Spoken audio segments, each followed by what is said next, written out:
The advent of brain chips has rendered traditional mobile phones obsolete, ushering in an era dominated by a card-like game titled Divine Demons. From this point forward, the world has entered the epoch of Divine Demons, where each individual possesses their own unique talents and professions. The mysterious controller, the paladin, the archmage, the mechanized ascendant, and so forth. Progression, class changes, and an unending journey of gameplay await. The dichotomy of holy light and evil. Mechanical augmentation and mystical resurgence. The dawn of deities and the gathering of the abyss all come into play. Wang Ge has taken on the profession of mage, regarded by many as the most ineffectual class in the early stages. Chapter 1. The Black Magic of the Puppet Theater. In a cozy living room illuminated by warm lights, an antiquated television from the previous century buzzed with the day's news. Reportedly, Li Xiaoqing, a sophomore from Huazhong University, led her team to victory in the global competitive game Moonlit Night. Li Xiaoqing successfully completed her second class change a month ago. A blue electronic screen displayed scrolling information. I in the discussion group of Zhouhang Same Middle School. What the hell? Senior sister actually won in this global competitive game. A global competitive game. Nations vying for supremacy. How I wish I could represent my country. Dream on, you'd better focus on getting into Huazhong University first. Amidst the excitement, a message appeared. Haven't we lost consecutively for 8 times? Luckily, we won the 9th. The lively chat on the screen came to an abrupt halt. To remain in the competition, winning twice out of 10 is the bare minimum. Having won this time, what about the next? Wang Ge turned off the irritating blue screen. Wang Ge, I can't believe Xiaoqing is representing us in this global competitive game. I'm so envious. And she's already undergone her second class change while we haven't even chosen a profession. On the sofa sat Pei Yu Yao, a robust figure nearly 6 feet tall, cradling his head in his hands while gazing at the ceiling. He is one of Wang Ge's 2 closest friends, known as the Little White Dragon of the Waves, determined to explore every waterhole in Zhouhang City. What's the rush? In 3 days, we'll awaken our talents and participate in our first game. Wang Ge stretched lazily. Rather than worrying about which profession to choose, let's fantasize about what our talents might be. 3 centuries prior, brain chips completely replaced smartphones. On the very next day after the chips were installed in those over 16, a game named Divine Demons was forcibly installed in everyone's brain chips. Thus, the world was thrust into the age of Divine Demons, where monstrous beasts invaded and chaos ensued, with humanity enduring. Divine Demons classified humanity into 3 factions: strength, intelligence, and agility, each comprising various initial professions. Wang Ge, if I awaken an SS-level talent in the intelligence faction, I might just snatch your meals. Who's to say, perhaps I'll awaken a 3-level talent in strength and compete with you. Wang Ge glanced toward the closed door of a young girl's room. Where's Bairo? What is she tinkering with in there? Why isn't she out yet? Suddenly, the door creaked open, revealing a small head. I'm ready, you can come in now. Bairo, another of Wang Ge's close friends, stood at a height of barely 5 feet 5, possessing an enviable presence. Upon meeting her fervent gaze, Wang Ge sensed that something significant was afoot tonight. What do you want us to come in for? Just because you're coming in. Wang Ge hurried to the door, only to find that Bairo had locked it electronically from a distance. The two exchanged nervous glances as they made their way into her room. What's going on? Wang Ge asked tentatively. Bairo feigned rummaging in her skirt. I have a big surprise to show you. A look of astonishment flickered in both Pei Yu Yao and Wang Ge's eyes. After knowing each other for 10 years, you're actually a boy. However, they exchanged glances, excitement betraying their initial shock. Their footsteps quickened. Since we're all brothers. What are you thinking? Bairo rolled her eyes and pulled out a device equipped with buttons and a display. A phone? Wang Ge rushed to the window, drawing the curtains and flipping the circuit breaker, plunging the room into darkness. This is truly risky, Bairo. Is your nickname Bai San? Are you out of your mind? If the Card Restriction Bureau finds out, you could end up in prison. Since the arrival of Divine Demons, any activation of chips, even those of obsolete phones, could not escape the automatic installation of the game. The game does not discriminate by age, even newborns are drawn into its realm. Death has become the inevitable outcome for all prior to understanding the protective mechanisms. Clearly, such an antiquated device would lack any form of protection. Bairo retorted, what issues could an 800-year-old device possibly have? Don't look at me like that. I've powered it on before, and it won't install the Divine Demons game. Why is everyone silent? Pei Yu Yao swallowed hard. You powered it on? Bairo was perplexed. I didn't. Wang Ge interjected. Do you think my eyes are beautiful? Bairo blushed and shyly replied, of course, your eyes are the most beautiful. Then why can you still see my eyes clearly even with the lights off? A cold, mechanical voice echoed in their minds. Divine Demons game installation successful. Confirming identity. Requirements met. Game commencing. In the darkness, a crackling sound filled the air. An unexplainable force began to emanate from the old device. Pyro, you set me up. When his eyes fluttered open, Wang Ge awoke, rubbing his dizzy head, only to find himself in a transparent space.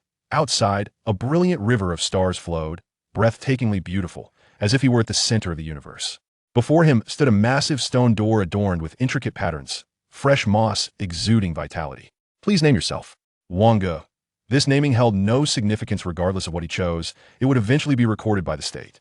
Available direction, intelligence faction. Wang Ge paused that, if not for by Rouse trickery, their second-year final exams would have concluded, and in 3 days, they would participate in the talent awakening and the first divine demons. Game organized by the school. His profession was indeed classified as intelligence, which appeared accurate. The initial professions in the intelligence faction consisted solely of 3 choices: Mage, Healer, and Scholar. Available profession, Mage. Wang Ge smirked. It seemed he had no choice in the matter. The Mage is widely regarded as the weakest profession in the early stages to cast spells. One requires both innate magical energy and elemental synergy. However, Blue Star is a normal planet devoid of magical elements. Thus, mages with poor stamina, strength, and agility would find little distinction between them and ordinary individuals when participating in divine demons. At most, they would possess slightly higher intelligence than their peers. The school hoped Wang Ge would select Scholar as his initial profession due to his exceptional academic performance. He had nearly achieved full marks in the preliminary assessments for Mage, Scholar, and Healer. There was a high probability that he could gain special admission into one of the top universities in Huazhong University. Mage, soon as Wang Ge uttered the words, a translucent blue panel appeared before his eyes. Name, Wang Ge. Level, LV.1. Profession Mage. Intelligence, 9. Strength, 6. Constitution, 6. Agility, 6. Card capacity, 0.5. Talent, none. 0.5 is a value that a normal adult should possess. This panel is thus within the realm of expectation. Currently in a random game scene. The dark magic of the puppet theater. When a master of the puppet theater brought forth an ancient tome chronicling arcane sorcery. 1, 2, 3. Countless puppets were imbued with life. For every puppet that awakens, a vibrant life is wielded as a mere instrument. Escape main quest. As a feeble individual lured by the promise of substantial remuneration. Your task is to endeavor to flee the theater. Difficulty, Game Session 0. Achieve a score of 12 to gain the first additional talent. Achieve a score of 16 to gain the second additional talent. Main quest failure, obliteration. Chapter 2. Make way, I shall proceed. The 0 game? Is it not customary to commence from the first game? Wang Ge found himself momentarily stupefied by the voice echoing in his mind, and before he could ponder further, 4 cards materialized before him. Please select 2 of the following cards. The cards shimmered with a luminous white glow, signifying their white quality. There exist 4 categories of cards: item cards, consumable cards, skill cards, and blank cards. The quality is further distinguished into white, green, blue, purple, and orange. However, the status of orange as the highest grade remains shrouded in mystery. Among the 4 cards, there were 2 skill cards and 2 item cards. Grease, white. Type, skill card. Rank 0. Required card capacity, 1. Effect, a trick that causes one's feet to slip. Fireball, white. Type, skill card. Rank 0. Required card capacity, 1. Effect, capable of conjuring a small fireball, sufficient to ignite kindling. Fortunately, it was a choice of 2. Wang Ge exhaled in relief. The fireball is often regarded as the most inferior spell card, and as the card states, it is merely useful for igniting firewood in the early stages. You the rogue, I the mage, you chop wood, I kindle flames. We both harbor bright futures. Intern doctor's first aid kit, white. In times of fortune, the medic thrives. In adversity, they falter. This is an immutable truth. Moreover, the white first aid kit can merely staunch blood flow at best. Kali's ram hammer, white. Type, item card. Required card capacity, 0. Equipment requirement, none. Effect, grants a strength of 1 upon use. After a few moments of contemplation, Wang Ge made his decision, extending his finger to select Grease and Kali's ram hammer. As darkness enveloped him, he soon awakened in a damp, chilly bedroom. The flickering light from a faulty bulb cast erratic shadows, and the musty stench of decaying would fill the air. A pair of beds, a table, and a chair, alongside countless unfinished puppets, cluttered the space. An antiquated calendar hung on the wall, its vibrant red ink filled with numbers, as if counting down. This was a double room. Was the other occupant a teammate? The thought flickered through Wang Ge's mind. In the lower bunk lay a woman clad in black leather pants, her eyes obscured by a gray-green beret. Does selecting a profession take this long? Allow me to introduce myself. Su Mo ran. The woman sitting up in bed donned her hat and extended her fair right hand. Wang Ge. Wang Ge. I do not recall your presence at this Zero Club gathering. Su Mo ran scrutinized Wang Ge from head to toe. He was quite tall, devoid of exaggerated musculature, presenting a visage that suggested he was a striking figure, likely a member of the agility class. The Zero Club gathering? Wang Ge's brows furrowed. What connection does this have with the Zero game? Furthermore, how could a serendipitous entry into this realm of gods and demons coincide with another? Are we truly teammates? Clearly, that is not the case. What is your initial profession? Mage. In an instant, Su Mo Rant's expression turned perplexed, and she let out a soft sigh. Among the 30 individuals, only Su Shu, that madman, was initially inclined towards the intellect class. So how did another member of the intellect class suddenly emerge? A mage, a late-stage profession. Participating in the inaugural game at this juncture is akin to illuminating a restroom. It invites demise. Of course, the madman is an exception. Brother, heed your sister's advice. The mage profession is beyond your grasp. It would be wise to seek an opportunity to transition to a scholar or healer instead. Sister is a ranger, and in this game, consider it a journey I will guide you through. The ranger is one of the initial professions of agility. Wang Ge chuckled lightly, offering no rebuttal. If heaven were to grant him a chance to start anew, he would still choose the mage. The reason is simple. There are no alternatives. Can you pick a lock? Anything a new age exemplary youth ought not to know? I certainly do not. Su Moran merely snorted coldly. Remaining silent, Wang Ge maintained his composure, surveying the room and meticulously examining each drawer. I had already turned this place upside down while waiting for you. Apart from a notebook that could be deemed a dungeon item, there is nothing else. The door has been locked from the outside. You might as well conserve your energy for survival. Wang Ge picked up a black notebook, the diary chronicling his current identity. Notebook, dungeon item. Rating white. Can be taken out of the dungeon. No. October 3rd, clear weather. How wonderful. I have finally secured a job. I shall earn enough to allow my grandmother to visit a hospital and have meat once a week. October 9th, overcast. This place is excessively dark and oppressive. Yet the job itself is rather simple. Earning 800 bales monthly for such easy work seems unparalleled. October 12th, overcast. A colleague has joined the dormitory, a cold-hearted girl, bringing a semblance of change to these dreary days. October 19th, overcast. I can no longer endure this. I shall take my salary for the month and leave. She seems quite fond of this job. October 22nd, overcast. Several colleagues have departed. Do they not require their salaries? October 27th. Many bear injuries. She no longer appears joyful. Fortunately, the overseer outside our door is relatively lenient, refraining from punishing us. October 30th. I intend to request my resignation from the foreman. I asked her if she wished to continue. She replied that she had nowhere else to go, and this place could be considered a home. I longed to tell her she could join me, but I lacked the courage. My grandmother and I cannot survive alone. October 31st. The foreman, brandishing a puppet, informed me that my performance was below standard. I'm still 77 puppets short of receiving my salary. Why was this not disclosed upon entry? 77 puppets. And a whole month more? This is untenable. My grandmother can no longer endure. I must act swiftly. November 4th. I sought to advance a portion of my wages and request leave, but was denied. My pen has run dry.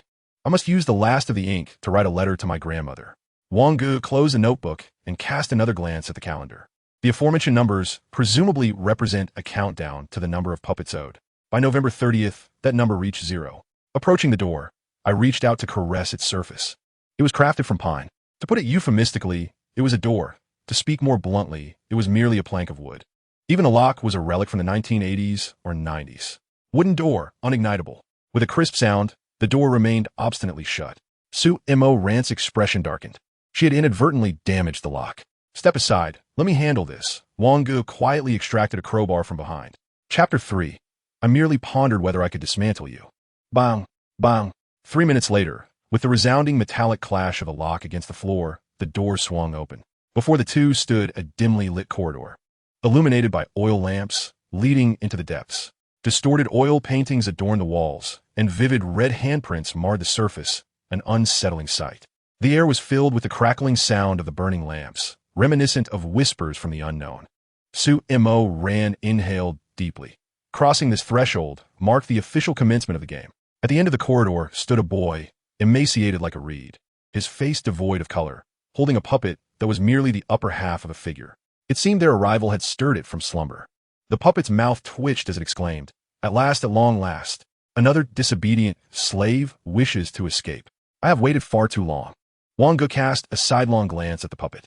The puppets of this era were hardly exquisite. They appeared rather rudimentary and haphazard.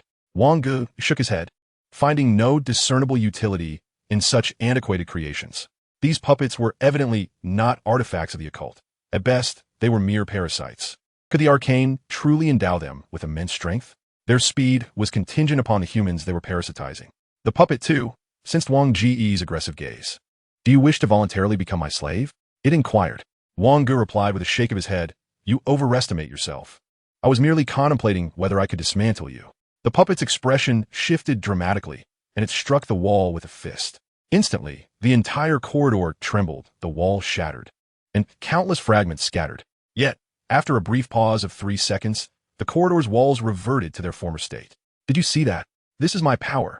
Damn, no wonder they call you the madman of intellect." Su Mo ran thought, already provoking the puppet even before they had exited the doorway of the game. She felt that if this continued, she would lose her sanity before even reaching the next stage. The puppet swung open the grand door. "Regardless, I shall grant you a chance to flee. You have half an hour. Do you see the floor of this room? If you can traverse to the opposite door without your hands or feet touching the black and white tiles, you shall succeed." Wang Ge glanced at the ground, which was divided into yellow, white, and black tiles. The yellow ones were sparse, with a minimum distance of 3 meters separating each pair. Su Mo pondered for several seconds before a smile of realization graced her lips. Simple. Yet just as she intended to crouch down, Wang Ge seized her by the collar. "What are you planning to do? Pass the test. Quickly learn from me. I promise to guide you through," she said. Breaking free from Wang Ge's grasp, like a frog, she crouched on the ground, using her elbows and knees to propel herself forward. Wang Ge, meanwhile, moved directly towards the door ahead. Su Mo looked up bewildered. "Why isn't it coming to capture you?" Wang Ge silently replied, "It was quite clear. Our hands and feet cannot touch the squares. The tiles beneath us measure 38 by 41. Thus they form a rectangle rather than a square." Su Mo rose from the ground, brushing off her knees and elbows. "Why didn't you mention this earlier, when I grabbed your collar? I hadn't even had the chance to tell you before you were already on the floor." Wang Ge continued, walking ahead. "Just now, when the puppet smashed against the wall, the debris fell about 3 centimeters in front of me, defying the laws of physics. This indicates we are invincible here. But why? Do you see those doors? I noticed the one in front is lit. We should only be able to exit from there." Su Mo pointed to the large door not far from them. Wang Ge nodded. "I suspect it will take about half an hour for it to start pursuing us. If we are still in this room by then, it will only need to block that door, and we will be defeated." Su Mo's expression shifted to one of realization. "No wonder you are so astute. We haven't even begun our escape yet, and you already comprehend so much. I understand now. That puppet is truly vile," she exclaimed. "Earlier, I underestimated it." Su Mo patted her chest and declared confidently, "If you need my assistance later, feel free to command me." "Ah, you truly are adaptable," Wang Ge replied with a chuckle. "Of course, my father always said that the most crucial aspect of entering a dungeon is not the main quest, but rather finding a strong ally to rely on. Adaptable? You only need to ensure I successfully pass the test and achieve a perfect score. I would even lie on the ground, completely undressed, without hesitation." Wang Ge interjected, "Is that how one teaches children?" The puppet, enraged at having its schemes exposed, roared at their retreating figures, "Just you wait. You will pay for this." Unfazed, the two continued on their path. The moment Wang Ge stepped through the door, the other 3 doors flickered to life. At that moment, Wang Ge was filled with numerous questions, particularly regarding this peculiar coincidence and the so-called Zero Club. However, before he could voice his inquiries, Su Mo spoke up first. "By the way, I didn't see you at the gathering. It's understandable that someone in the strength category might not notice, but you, being in the intelligence category, should have been aware."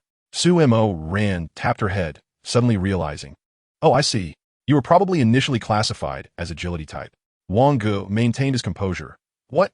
Is the intelligence category not allowed to participate?" "The intelligence category lacks notable skills. Strength, agility, and physique are not high, and only later do they become formidable. Unless, of course, the first card drawn is that of a scholar who summons alchemical beings. Generally, mages only participate in the Zero game after completing their 4th transformation and entering the realm of legends." Su Moran swallowed hard. The Zero game merely serves as a conduit for acquiring additional talents. If one does not partake in it prior to their first game, they are left with no choice but to engage with deities or demons after reaching level 30 and completing their third transformation. At that point, the challenges are invariably nightmarish. Failure results in the loss of hard-won talents. Thus, those who typically join the zero game post-third transformation are often individuals with negligible talents or irredeemable lunatics. Chapter 4. The 11th Participant. We are fortunate to be undertaking a team mission. While achieving a high score is arduous, completing the task is comparatively manageable. Although there are 8 other participants in this game, it has been mutually agreed that no one will allow you to forfeit your talents. Forfeit your talents? Is their penalty for failure the loss of their abilities? Wang Ge felt a jolt of fear. That scoundrel by Ro has truly ensnared the 3 of them. Unless unforeseen circumstances arise, the penalty for failure for the 3 of them is annihilation. As for the other 8, there are 10 individuals participating in this dungeon. Su Moran tilted her head. Although the gathering was quite some time ago, surely she has not forgotten this detail. The zero game requires 30 participants to commence. During the last gathering, everyone was present, corresponding to 3 games with 10 players each, randomly assigned. Wang Ge furrowed his brow, realizing that by a twist of fate, the 3 of them had become embroiled in a peculiar game among a group of second-generation players. In a scenario where the original rules remain unchanged, he ought to be one of 11 participants. If Bai Ro and Yu Yao are involved, that would total 13. However, if the games are divided into 3, it is also possible that the 2 of them are in different games. Wang Ge shook his head slightly. That does not seem right. What do you mean? I entered this dungeon using a random dungeon card, which implies that there must be at least 11 players participating. If it were a 2-person game, it would only indicate that the other player has joined the puppet faction. Wang Ge spoke in a calm tone, his pace unwavering. Su Moran did not dwell on the existence of such a random dungeon card. Instead, she pursed her lips. Therefore, this is not a game of collective escape, but perhaps a cat-and-mouse game orchestrated by someone? Perhaps so, Wang Ge replied casually. Do you know how we can increase our score? If the zero game is in a 2-person team mode, the base score is 6 points, 2 additional points for a successful escape as a team, and 2 more for being the first pair to escape. The maximum score would be merely 10 points. How can we reach 16? Su Moran stated matter-of-factly. Thus, the primary objective for everyone is not to escape, but to devise ways to enhance their scores. The consensus is that obtaining 16 points is impossible. The target is 12 points, which would allow for the awakening of an additional talent. The 2 had hardly taken a few steps before they arrived at a fork in the road. To the left was assigned that red bathhouse, and to the right, theater center. Which path shall we take? Let us investigate the theater center. The dimly lit corridor had several lights extinguished, casting a half-lit gloom that felt eerily oppressive. The floor has swelled due to the damp weather, and a careless step could elicit a jarring creak. What card do you possess? The skill card is Windstaff, and the item card is an incomplete map. The Windstaff is an initial control skill for rangers, one of the rare green quality, 0-tier skill cards, reputed to be the most potent control at this tier. Wang Ge cast a glance at the map presented by Su Moran, judging by its size. It seems the incomplete map consists of more than 10 fragments. The architectural style of the puppet theater is remarkably uniform, reminiscent of the era when puppet shows first captivated audiences. The ancient Western murals depict the beauty of a human form, while the unrevived puppets gaze vacantly at the 2 individuals hurrying along. Having taken only a few steps, Wang Ge firmly grasped Su Moran's shoulder. What are you? A cacophony of disordered footsteps echoed from one side, prompting Su Moran to signal for Wang Ge to release her mouth. Puppets? Wang Ye musid. It seems so. Su Mo believed that dealing with the puppets might be one way to increase their scores. Wang Ge did not refute this notion. Anyone could surmise that resolving the puppets would raise our scores. However, we must first secure the 2 points for the first escape. Losing those would be regrettable. Su Moran bit her lip, stating, the first escape and achieving a high score are inherently at odds. We must ensure that each of us secures 2 points while achieving the first escape, or our efforts will have been in vain. It's not contradictory, as long as we can have the other 8 complete their tasks after us. How could they possibly heed you? Su Moran suddenly felt a sharp pain in her teeth. Indeed, the thoughts of an intellect-oriented individual diverged significantly from those of an ordinary person. Was she seriously contemplating eliminating the other 8 before escaping? You must be insane. That's impossible. First of all, the participants are not a secret. If we prevent them from fulfilling their tasks, we would face the wrath of at least 8 formidable opponents once we exit. Wang Ge strained to discern the direction of the footsteps. Knock them out and toss them into a safe house. Life and death are in fate's hands.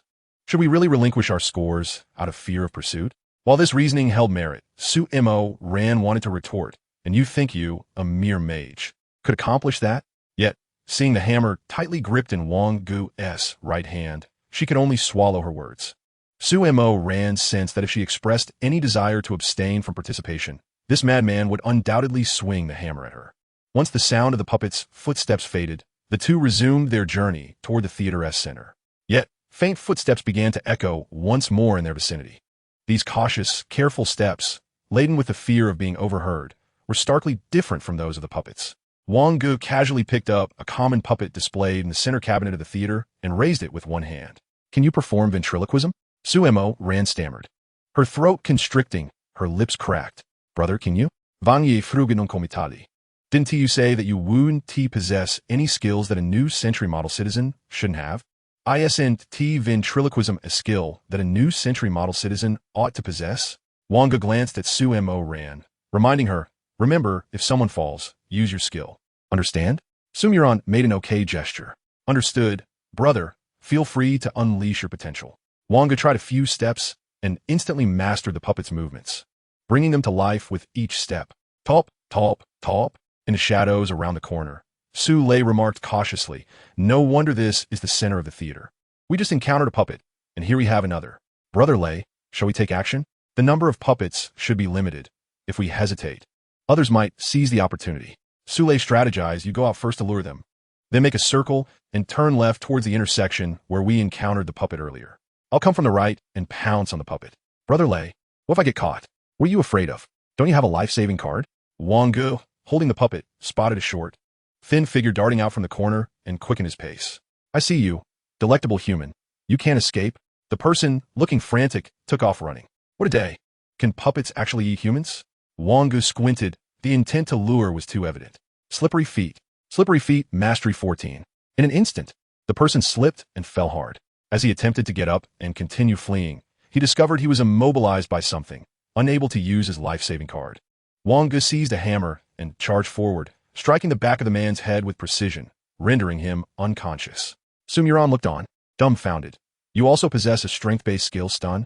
Should I give you a taste of it to see if you faint? Watching Wang Ge grip the hammer tightly, Su Muran remained silent, fearing that if she dared to dissent, this madman might indeed test it on her. Hurry, throw him on your back and run ahead. Su Muran did not dare voice any objections, hoisting the man onto her back and sprinting away. Chapter 5. After your third transformation, you must be a cursed spirit. As Su Muran rushed past, Su Lei wore a puzzled expression. Why does this figure seem a bit odd? But the opportunity was fleeting. There was no time for contemplation. He saw Wang Ge, holding the puppet, chasing from behind, poised for action. Warrior level 0 skill, charge. In an instant, he lunged toward Wang Ge's back. However, as he stepped forward, he felt his foot slip. Slippery feet, mastery 16. Thud. He stumbled heavily in Wang Ge's direction. Precise and elegant. Su Muran sighed in relief, exclaiming, Su Lei, do you know him? Su Muran scoffed, from the same high school. He must have entered the game to act as a bodyguard for that lunatic Su Shu. What should we do with these two now? Where's a safe house? Don't you find this corridor a bit familiar?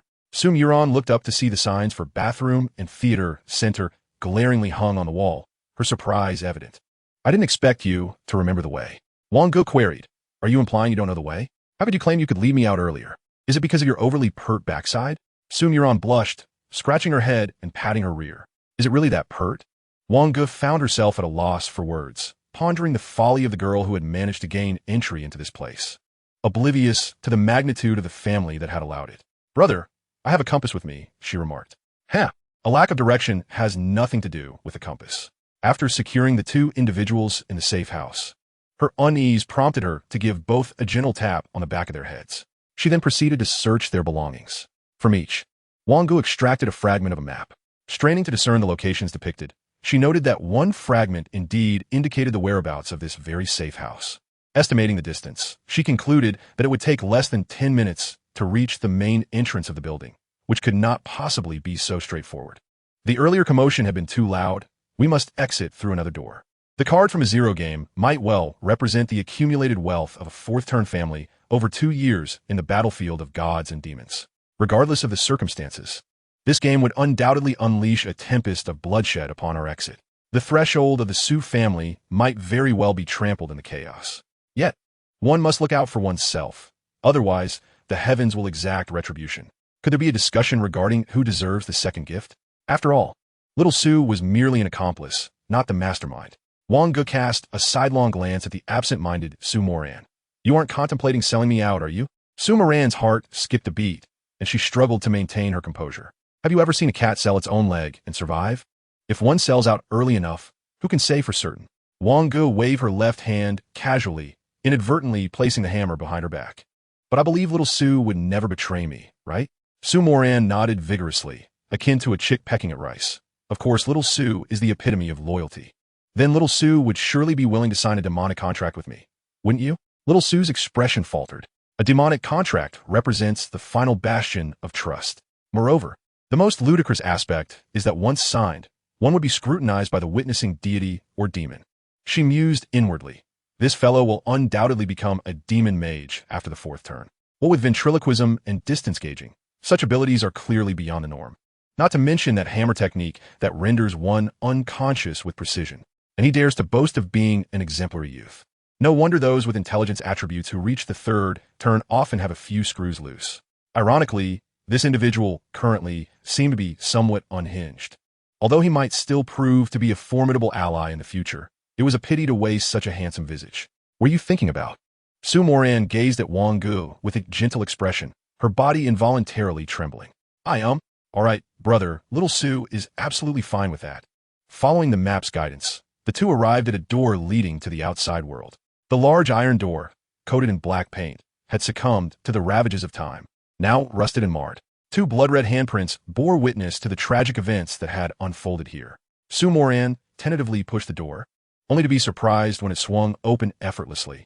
Peering outside, she was met with a gloomy sky, a biting cold wind, and an atmosphere thick with an unsettling odor. Mystery and strangeness enveloped the entire theater. Have we escaped?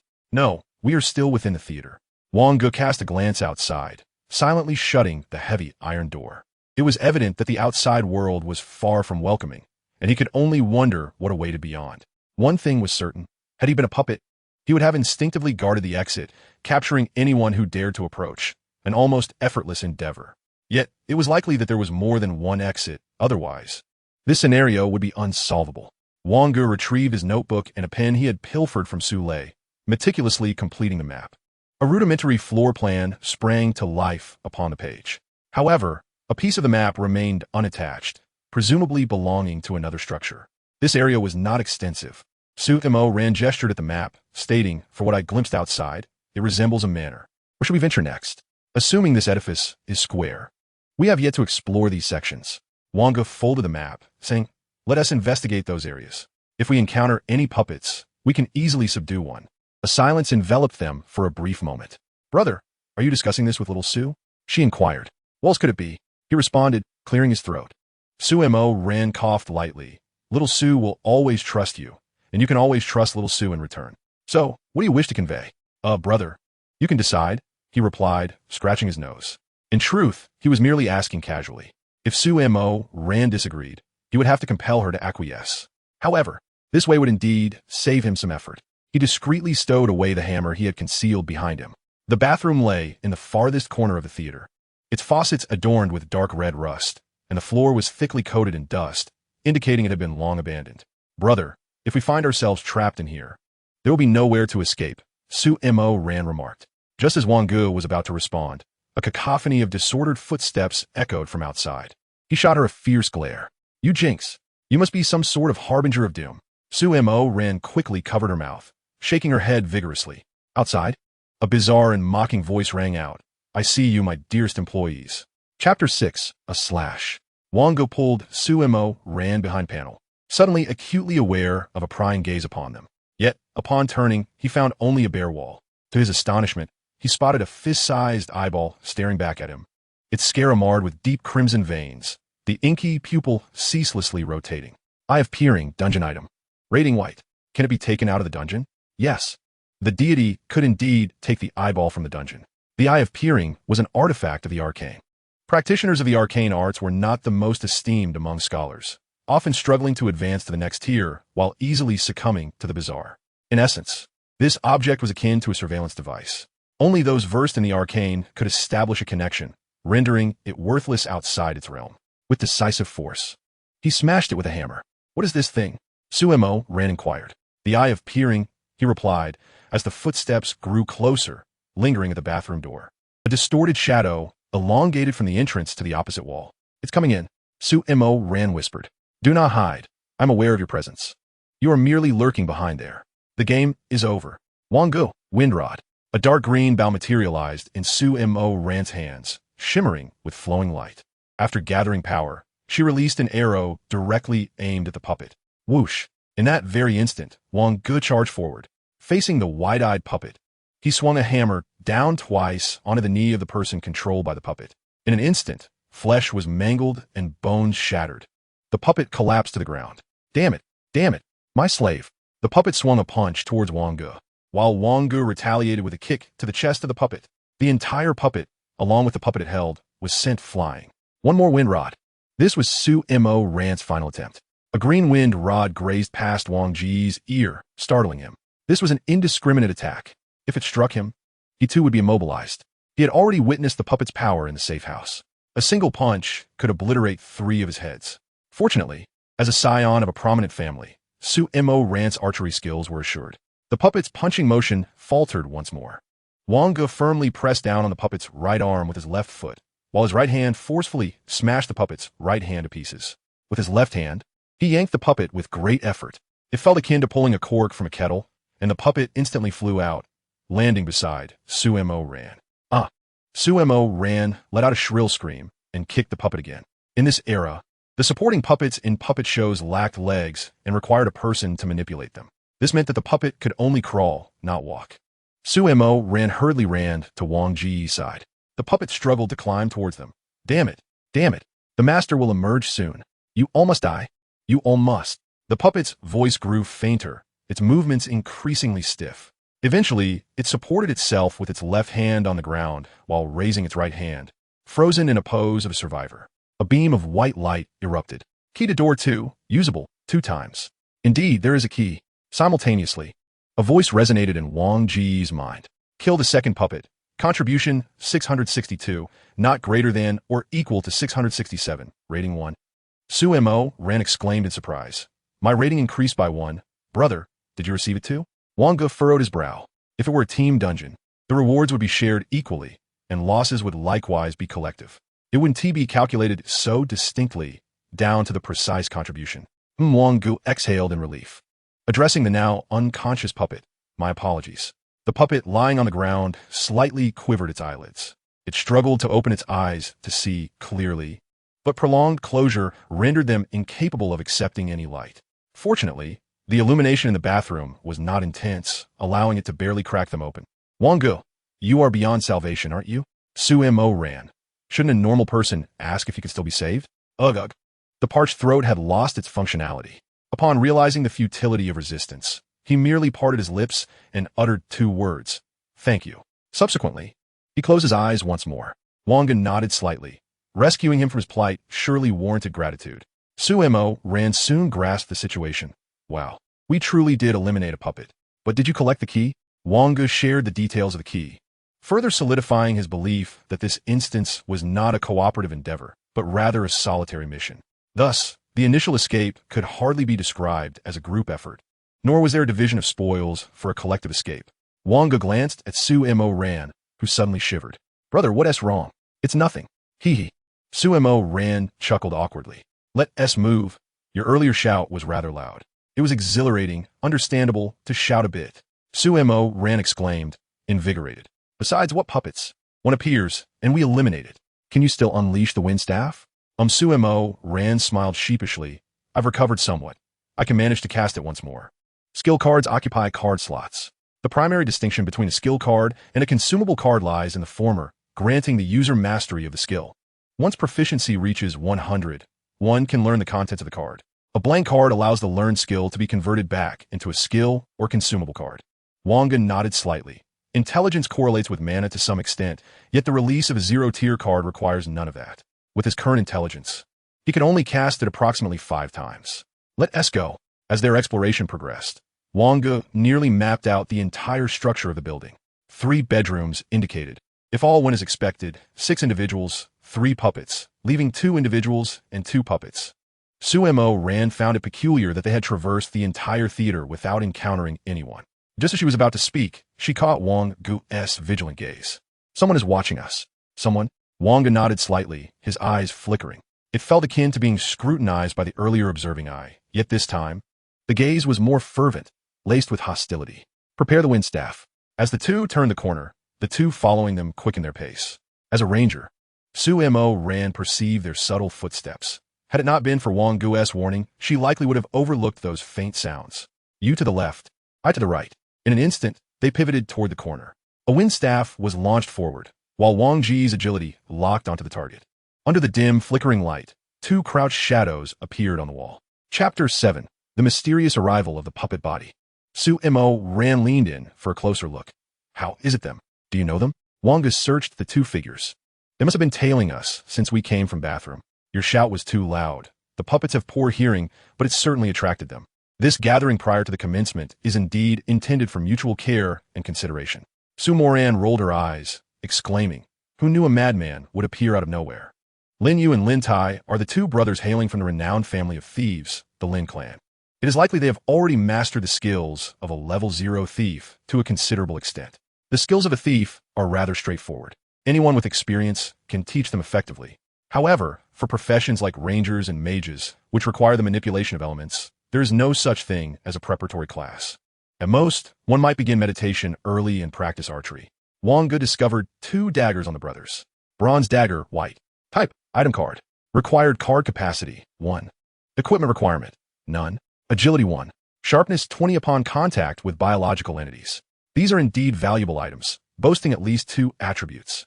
Particularly, the agility 1 means that possessing this dagger suffices. With a remaining card capacity of 4, he could easily accommodate both daggers. Consequently, his agility surged from 6 to 8, imparting an unparalleled lightness that coursed through him. The daggers were already stained with blood, since Su Lei and his companion had been left in the safe house. The blood likely originated from the puppet. Presumably, they each possessed a key. As anticipated, Wang Ge retrieved a key from Lin Yu. Key to door number 1, usable times, 2. A key? Did these 2 actually defeat a puppet? Wang Ge silently stowed the daggers and the key into his backpack. To his surprise, the brothers opted for weapons instead of a map. According to Su Ran, she had discarded a bow in favor of the map. Su Lei and his companion made the same choice. For them, as long as they could exit the dungeon, what weapon could not be acquired? Wang Ge was still unclear about the function of the map, but it was not among his initial card options. After dragging the 2 to the safe house, Wang Ge delivered a final blow to Su Lei's companion. Only 1 puppet remained. Su Ran gazed at the 4 with a hint of sympathy. After the duo departed, they ventured toward the last fog-laden area of the map. Passing a safe house, they encountered the lifeless body of a puppet sprawled outside its door. Wang Ge remarked, I must say, those brothers are quite formidable. They likely ambushed the puppet as soon as they left the safe house, delivering a psychological blow and swiftly severing its right arm as it emerged. Su Ran fell silent. Had her teammates not been this lunatic, she would have lacked confidence in confronting anyone else. Wang Ge discerned that the puppet slain in the bathroom was not the same as the one they had encountered at the safe house. They had traversed the entirety of the theater center. Where was the other puppet? It was now certain that a puppet possessed a value of at least 2 points. Wang Ge was unwilling to overlook this opportunity. They would search further. Su Ran's courage began to swell. However, as they approached the imposing black iron door once more, Wang Ge came to an abrupt halt. Someone has passed through this door. However, it appears that they have exited. A hidden eye of scrutiny, concealed amidst a pile of clutter, is fixed upon this grand iron gate. Within a chamber, an iron barrier divides the space into 2 sectors. Behind the bars lies an unconscious human, while outside stands a puppet with legs, adorned with a black, gold-trimmed top hat and clad in a tailored gray suit, complete with an exquisite brooch pinned to its left chest. Upon the table before it rests an ancient tome chronicling the arcane lexicon of mysticism. The puppet's eyes glimmer with visions seen through the scrutinizing gaze. Who is the princess of a Su family? The puppet murmurs to itself. Meanwhile, just beyond the door directly opposite, a familiar puppet brandishes a red-painted axe, striking down with relentless ferocity. The mysterious portal. With each axe's descent, ripples emanate forth. The page documenting the arcane lexicon of the mysterious portal is torn by the captive human within the cage, the true master of this theater. Mysticism, how intriguing. In another vision, a puppet decapitates 2 humans. 2, alongside the 4 that the fellow helped to subdue, making 6 in total. Alas, only 3 eyes of scrutiny remain, one of which has been shattered by that fellow. Wang Ge's gaze swiftly darted to the heap of clutter. Familiar scrutiny emanated from within. Step by step, Wang Ge approached. Likewise, in the puppet's vision, Wang Ge's form became increasingly distinct. A hammer was raised high and then brought down with great force. The puppet covered its eyes once more, as the searing pain akin to an exploding eyeball surged back. When the agony subsided, it opened its eyes, its expression still impassive, as if the previous torment had never occurred. Mysticism entails an intelligence assessment. The scrutiny's intelligence must be below 80% of the casters to remain undetected. It now possesses the puppet's attributes: mysterious arrival puppet body, passive. Intelligence 2. Strength 5. Constitution 2. Agility 2, with an added 2 points to intelligence. The panel now stands at 10, indicating that the fellow's intelligence is at least 8. No, to ascertain and pinpoint so quickly, this individual's intelligence is at least 9. Nearly double that of an ordinary person.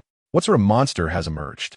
At the gathering before the first game, he could recount everyone's name and lineage in detail. This fellow must not be allowed to complete the game.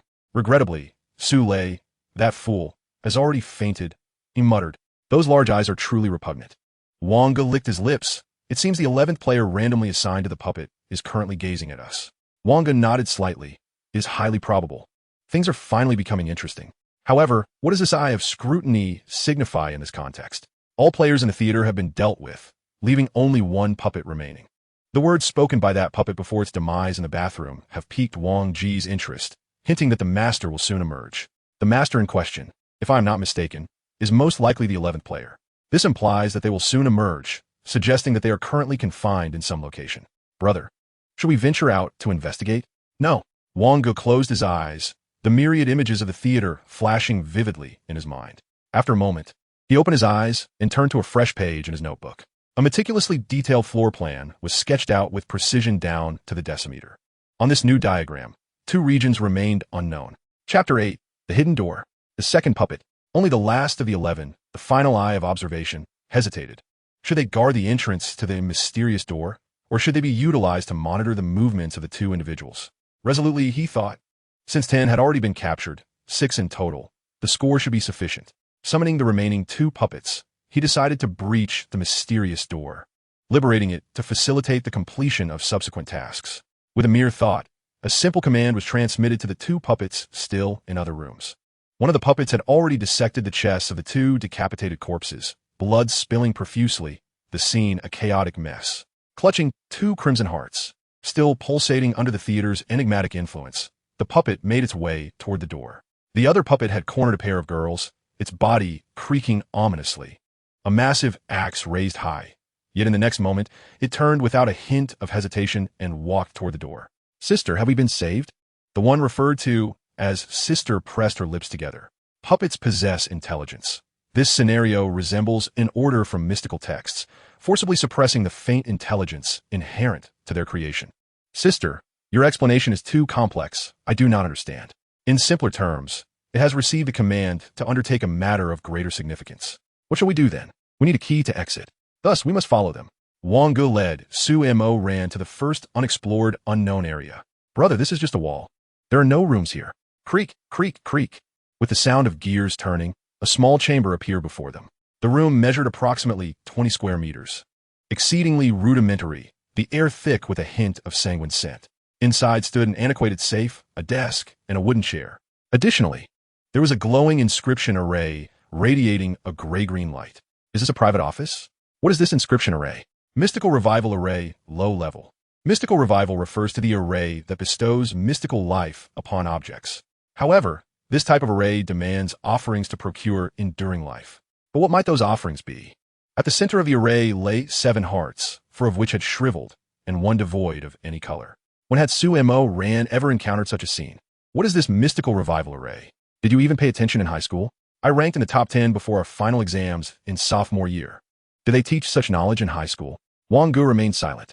His exposure to these matters stemmed entirely from the library at home.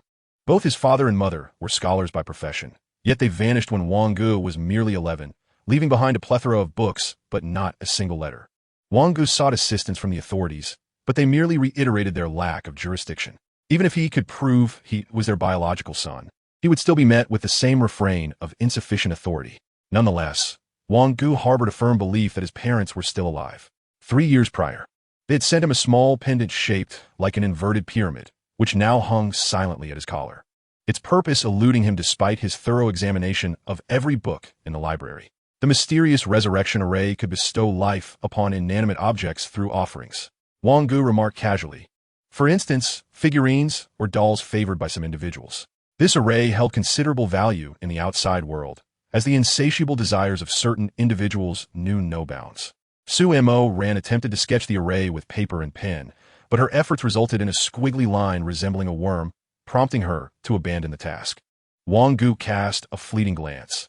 The materials needed to construct the array were unattainable unless one ventured into a realm where mysticism flourished. Brother, if we were to dismantle this array, would the puppets outside cease to move? Wang Ge shook his head. The puppets outside are manifestations of parasitic mysticism, unrelated to this array. I don't quite understand, she replied. Those puppets are controlled by mystics, drawing life energy from enslaved humans, whose vitality is finite. Hence, they granted us half an hour. They require reparasitism. However, dismantling this array should effectively eliminate the most formidable puppet, likely the 11th one. Su Mo Ran's eyes sparkled with excitement. Doesn't that mean our score will rise dramatically? But brother, how do you know so much about mysticism? Isn't it the duty of a commendable youth in this new era to be knowledgeable about such matters? Wang Ge shot a glance at Su Mo Ran, his expression inscrutable. She returned his gaze, equally perplexed. Should a commendable youth indeed possess such knowledge? Wang Ge pressed his lips together. The heart among his 7 that had been devoured by the array was likely secured, only to be liberated by dismantling the array. However, the other 2 hearts could still be maneuvered out of the array. As for dismantling it, armed with merely a hammer and 2 daggers, that was an impossibility. They lacked even the ability to confront the mystical forces. Utilize the wind staff to shoot those 2 vibrant hearts beyond the array. Little Su understood. However, as the wind staff, imbued with elemental energy, was suddenly propelled forward, an invisible barrier appeared to nullify the staff's force. What now? Employ tangible objects devoid of energy. Wang Ge forcibly detached an arm from a puppet displayed outside the door, splitting in half, and skillfully shaped it with a dagger into a suitable form, forming a gesture akin to a dart. The wooden projectile soared through the air, striking a heart with precision, sending it rolling out of the offering zone while the wooden piece remained in place. Then, he resorted to his previous tactic. A thief's dart throw? You are overthinking it. It's merely a simple dart toss, Su Mo Ran thought to herself, skepticism brewing within her. As the 2 hearts departed from the array, the 11th player within the room felt an agonizing pain emanating from the depths of their soul, a profound sense of loss stemming from the violent severance of life. Warning, warning. Life supply is nearing depletion. Please place a sacrifice within the array. Damn it. That individual has actually discovered the location. The puppets hammering at the door suddenly froze. Dragging their axes, they pivoted and rushed towards Wang Ge's direction. Meanwhile, the puppet gripping the heart had already reached the threshold. A shadow stretched from the doorway to the wall opposite, where an axe was raised high. Left and right. Direct wind spear. Little Su understands. The axe descended from above, embedding itself deeply into the floor.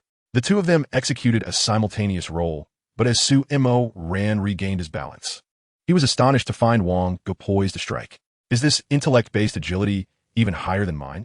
Is this what the exemplary youth of the new century looks like? The dark green, shimmering longbow was drawn to its full capacity in an instant. Chapter 9. Encirclement. 2 puppets. The wind spear firmly held the puppet in place. Wang Ge kicked off with his back leg, the dual daggers providing an acute agility boost that manifested brilliantly at that moment. Based on prior experience, the wind spear could only confine the puppet for a mere 15 seconds. However, for Wang Ge, who already possessed 8 points of agility, that was more than sufficient. With a dagger in his left hand, his right hand retrieved a hammer. As he plunged the dagger with all his might into the puppet's right arm, the hammer swung down with ferocity. Wang Ge understood all too well that severing a hand with a dagger was an exceedingly arduous task, one he could not accomplish. Yet, with the addition of a hammer, that was enough. Clang! An arm fell as crimson, warm blood gushed forth. The puppet's eyes shimmered with disbelief, and that faint flicker of consciousness gradually faded amidst the astonishment. Key to door 5. Usable times, 2. Kill 5 puppet, contribute 666, not greater than or equal to 667. Score, 1. Wang Ge exhaled heavily, stowing away the dagger and hammer, loosening his wrist as he felt the toll of exertion, glancing back at the curled-up Su Mo Ran. What's wrong with you? Su Mo Ran, pale-faced, pointed at the two still-beating hearts and stammered, I'm fine, just... Suddenly, a longbow materialized in Su Mo Ran's hands, aimed at Wang Ge's back. The wind spear once again whizzed past Wang Ge's face, stirring up a gust. Bang! A dull thud resounded as the wind spear knocked down the axe hurled at Wang Ge. He abruptly turned around. 2. His expression grew grave. This was likely Su Mo Ran's final wind spear for the moment. Familiar large eyes reappeared behind the two puppets. One puppet, somewhat wooden in demeanor, spoke. I offer you an opportunity, a chance for peaceful coexistence. I can allow one of you to leave. Wang Ge cast a glance at the 4 hearts lying on the ground, then turned his attention to the last flicker of life in the heart within the mysterious array. With 2 decisive strikes, he shattered the heart that had initially been detached from the arcane formation. Now, only 2 remained. Perhaps we could discuss the terms of peaceful coexistence. The puppet's expression shifted dramatically. There was nothing left to negotiate. One of the puppets swung its massive axe once more, while the other approached the colossal weapon that had been knocked down by the wind, a deep growl resonating. I told you to wait. And you shall inevitably become my slaves. Wang Ge and Su Mo Ran exchanged a glance. Victory was impossible in this confined space. The only chance lay in escaping. With a sudden surge of strength, he propelled himself forward just as the axe swung down. Yet, in the next moment, he felt a strange resistance beneath his feet. Bound by a mysterious force, agility check passed. Wang Ge's pace remained unbroken. However, Su Mo Ran's body abruptly halted, her eyes wide with boundless fear and pleading. Save me. But there was no time. The puppet before her, akin to an executioner, raised its gleaming axe, intent on severing the head of the one before it. Wang Ge felt utterly helpless. That damned 11th person must have gained the powers of the arcane through role-playing. At that moment, a stone flew in from the distance, striking the axe just enough to redirect its angle. Seizing the opportunity, Wang Ge yanked Su Mo Ran out of harm's way. Panting, he turned to the 2 newcomers. Thank you. We ought to be thanking you. Wang Ge was bewildered, yet this was not the time for such concerns. Supporting Su Mo Ran, he could feel the coldness of her body, the softness of her muscles, and the incessant tremors coursing through her form. Perhaps that axe had truly cleaved through the helplessness within her heart, along with the emotions she had suppressed since entering this realm. Wang Ge grasped the collar of Su Mo Ran. Do you not realize you are still alive? You are not dead. Can you still wield the wind hammer? Su Mo Ran's hollow gaze met his. I have no strength left. Wang Ge produced a hammer.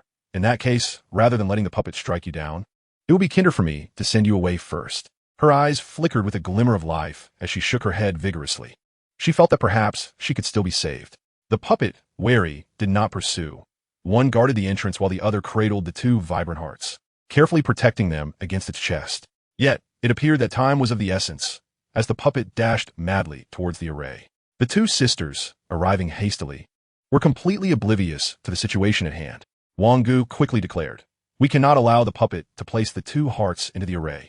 Footing greased, the puppet advancing towards the array suddenly slipped, causing the 2 hearts to soar into the air. The sentinel puppet immediately pivoted to catch the 2 hearts mid-flight. Stop it! Wang Ge drew forth 2 daggers. However, there were no better options left. The puppet wielded a massive axe in a futile attempt to shield the dagger from striking the heart. The 2 sisters surged forward, each delivering a precise punch that twisted the puppet's arm at a right angle. Yet the axe descended with alarming speed, aiming directly at them. In a moment of dire urgency, arrows imbued with the power of the wind suddenly shot forth, anchoring the colossal axe in midair. Both daggers found their mark, pinning the heart to the towering wall. The 11th figure, gazing through the eye of scrutiny, clutched at the non-existent area of its heart, vitality swiftly waning. Mystery is reciprocal. As the offering dissipates, so too does the enigma. In its final moments, it could only etch the unfamiliar visage into its memory. With an intellect nearing 9 points, it disregarded the bonds of mystery, signifying at least 8 points in agility. Furthermore, the ability to precisely knock out that fool Su Lei indicated a strength of at least 7 points. Was this the profile one would expect from a novice entering the Zero game? Fortunately, the primary mission requirement of preventing 2 employees from exiting the puppet theater had been accomplished. As the right, I was once again assaulted by searing pain. Even the last remnants of consciousness disintegrated. Simultaneously, as the heart within the magical array was drained of its final vestige of life, the gray-green luminescence of the array dimmed. The two puppets, advancing towards the four, momentarily lost awareness. Kill the mysterious revived puppet body. Contribution 602. Not greater than or equal to 80. Score 3. Puppet 3 and 4 dead. Score 1. Su Moran chuckled. Ling Manru, Ling Manxing, it's a tie. Ling Manru replied, Heh, had I known it was you, I would have saved you just now. My sister lacks understanding. Miss Su, please don't take it to heart. Thank you for saving our lives. Otherwise, our talents might have been lost. Sister, she. Ling Manxing interjected, silence. You are. Su Moran quickly grasped Wang Ge's arm. In her weakened state, Wang Ge was her only support. Chapter 10. The Message of Mysticism. Who I am is unimportant. You two are fighters, correct?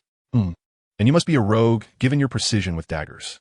Wang Ge did not contest this, seemingly acquiescing to her assertion, and took the opportunity to retrieve the two fallen keys.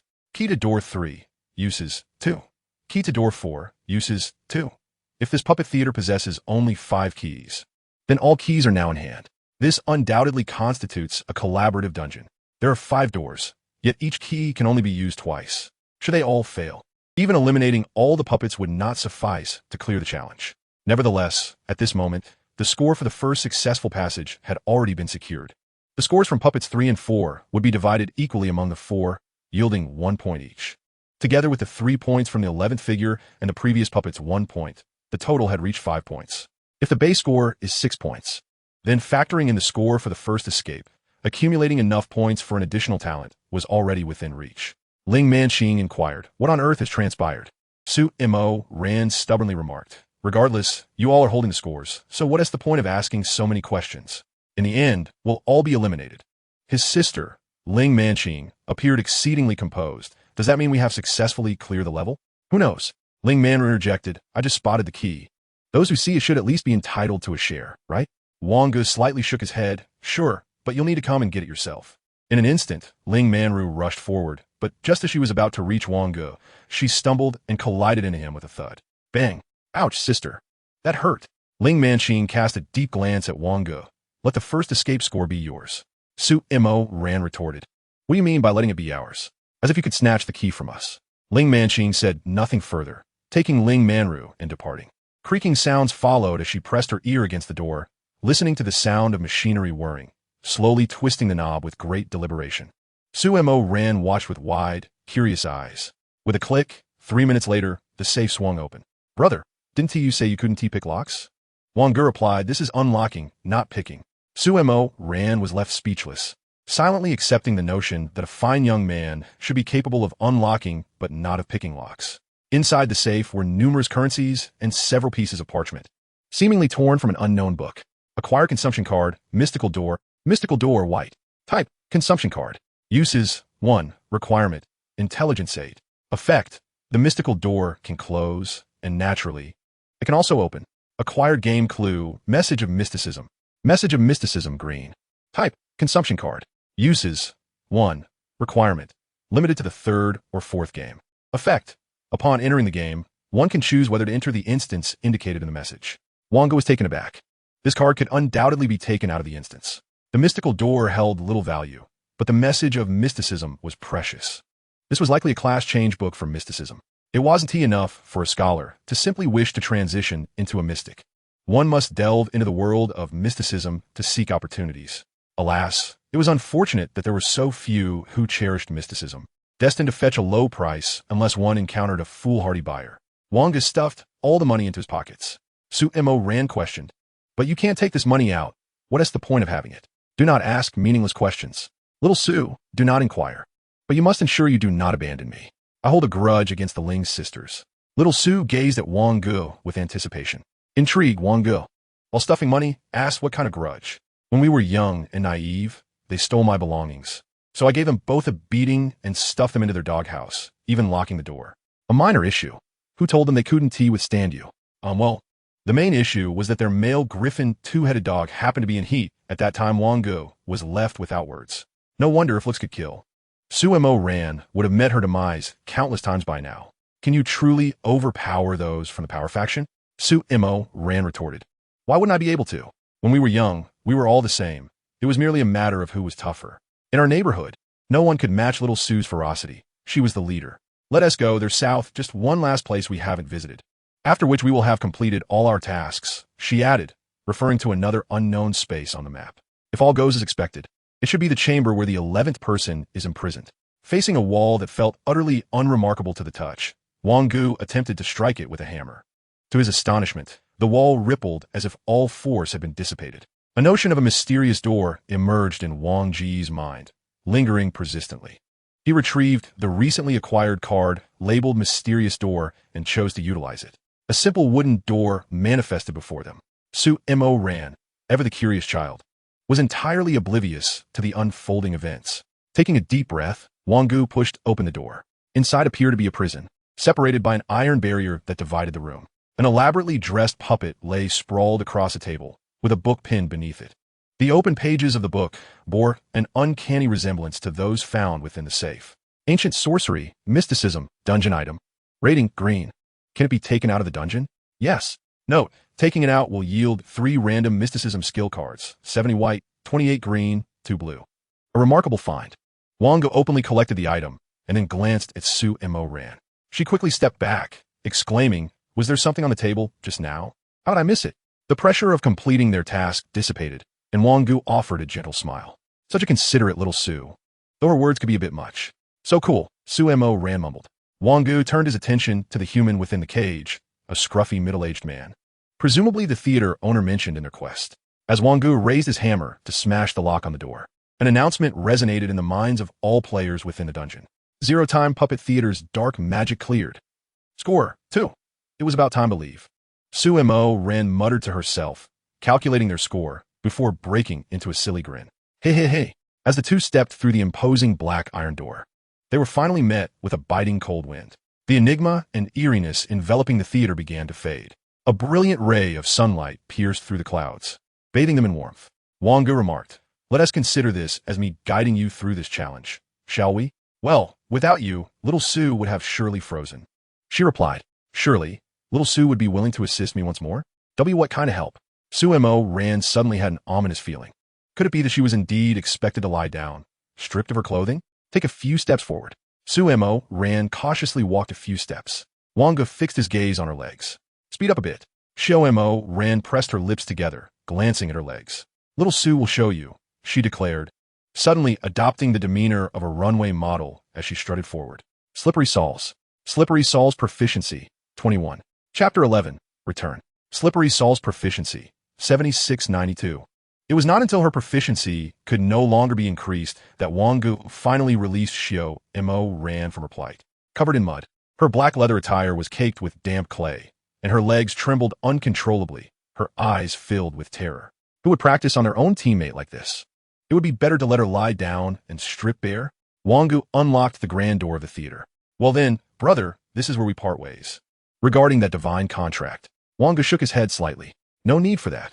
I can restrain you, but I cannot control the Ling sisters, let alone the 11th. Besides, I do not wish to be scrutinized by gods or demons. But tell me, little Su, do you wish to come with me? Ah. This was all too sudden. Su Mo Ran covered her face, her cheeks flushed. Although this fellow might have a few screws loose, he was undeniably handsome. Oh, how could he be so straightforward? It was mortifying. Wang Ge's expression darkened. Speak. Little Su is willing. Hidden task accomplished. Hope for a home. Score 2. Su Mo Ran was taken aback. A hidden task? Upon regaining her composure, she realized Wang Ge had already departed, pouting and stamping her foot. One infuriating madman. Yet a reliable one. Main quest completed. Base score, 6. Bonus score, 5. Hidden bonus, 2. Second escape, 1. Total score, 14. Awakened talents, 1. 12 points. Minimum level of the second talent, 14. A group of elders surrounded Su Mo Ran. How was it? Did you clear it? Su Mo Ran replied with a grin. I cleared the 0-level game. I scored 14 points. Cleared? 14 points? Is that true? Our little Ran is so impressive. But, little Ran, why do your legs keep shaking? Unlike Su Mo Ran, Wang Ge noticed that the faint light on the stone door had vanished, resembling a distant star in the vast cosmos. The profound night outside adorned with countless twinkling stars. His mind began to tally the rewards from this instance. Hidden task accomplished. Receive salary, score, 2. Hidden task accomplished. Provided her a home. Score, 2. Main quest completed. Base score, 8. Severe death penalty, 2. Bonus score, 8. Hidden bonus, 4. First escape, 2. Total score, 22. Awaken talents, 2. 16 points. Minimum level of the second talent, 22. Minimum level of the third talent, 22. Acquired instance items. Mystical message, ancient sorcery, mysticism. Would you like to leave the rest area? Yes. In the next moment, Wang Ge materialized in the living room of Byro's home. The television continued to blare its cacophony, and everything remained unchanged, save for the clock on the wall, whose hour hand had traversed from 8 to 2. Had 6 hours truly elapsed? Wang Ge mused to himself, ensuring that no one else occupied the other rooms before settling onto the sofa in the living room, quietly awaiting the return of Byro and Pei Yuyao. As moments ticked by, a wave of fatigue engulfed Wang Ge's mind, the rhythmic ticking of the clock becoming increasingly monotonous and pronounced. Yet, he valiantly fought to keep his eyelids from succumbing to heaviness. The passage of time was not daunting. Rather, the prospect of awakening to find the living room still vacant was truly terrifying. Amidst the shimmering fluctuations in the air, Byro materialized in place. "Brother," she exclaimed, rushing forward to embrace Wang Ge. He finally felt slightly more alert, patting her back. "Where's Yuyao? Is he in the same instance as you?" Byro tilted her head. "I've eliminated all the others, yet I haven't seen Yuyao. However, this game is rather peculiar, being referred to as the Zero Game." "What? Could you repeat that?" Wang Ge inquired. "This game is quite strange, the Zero Game. Isn't that you're doing, brother?" Wang Ge shook his head. "No, the previous part. You said you killed them all." Wang Ge's expression turned serious. "Are you certain you eliminated everyone?" Byro scratched her delicate, porcelain-like face. "My game was essentially a small nation under a mechanical empire, housing a batch of randomly generated intelligent bionic robots, placed in a singular location to survive, with the goal of selecting the most exceptional one through a nurturing method, tasked to endure for 3 days. Bionic beings? You must have transformed once you entered, right?" Byro nodded. "Yes, the bionic individuals all appeared quite similar, differing only in height and their identification numbers. I believe 30 participants entered, killing 2 grants 1 point. And I believe I eliminated about 11. I'm not sure if the others were killed by someone else or if they hid away, but I ended up with 14 points. Wang Ge breathed a sigh of relief. Byro, being an orphan, inherited this house from her grandmother. As for finances, her mechanical skills were quite proficient, allowing her to take on freelance work sufficient for her livelihood. You must be the agility type, a sharpshooter, correct? Indeed, brother. What about you? A scholar? Wang Ge replied, "No, a mage. In the early stages, I will guide you, and in the later stages, you will guide me." Perfect. Wang Ge chuckled, deciding against revealing the truth behind the Zero Game to Byro, allowing those so-called heirs of prominent families to grapple with it instead. As soon as Byro finished speaking, Pei Yuyao slammed his hand on the table, exclaiming, "Damn it, Byro, you've led me to my doom. But you're still alive, aren't you? It's the Zero Game. Without me, could you even have participated?" Although Byro felt a twinge of guilt, she placed her hands firmly on her hips, standing her ground. Wang Ge pondered what transpired. Pei Yuyao poured himself a glass of water, a bitter smile gracing his face as he lamented, "I've lost my virginity." Both Wang Ge and Byro gasped. "What? Pray, elaborate." "Upon my entrance, I found myself as a diminutive slave from the dwarven race, being escorted to the city of steel as a mere tool for mining. My task was straightforward: extract a sufficient quantity of, or to either leave or escape. Absurdly, just as I set foot in the city of steel, I caught the attention of the dwarven princess. She spoke of uniting our bloodlines to enhance the dwarven gene pool." Ha! Ha ha ha! Wang Ge and Byro could hardly contain their laughter. How could such a ridiculous situation arise? And then, how many points?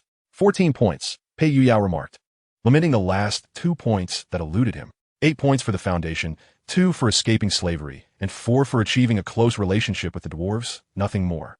Byro tentatively suggested, "Perhaps, I say perhaps, once you ascend the throne and become the king of the dwarves, you might reach 16 points? Pei Yuyao's expression darkened, nearly causing him to faint.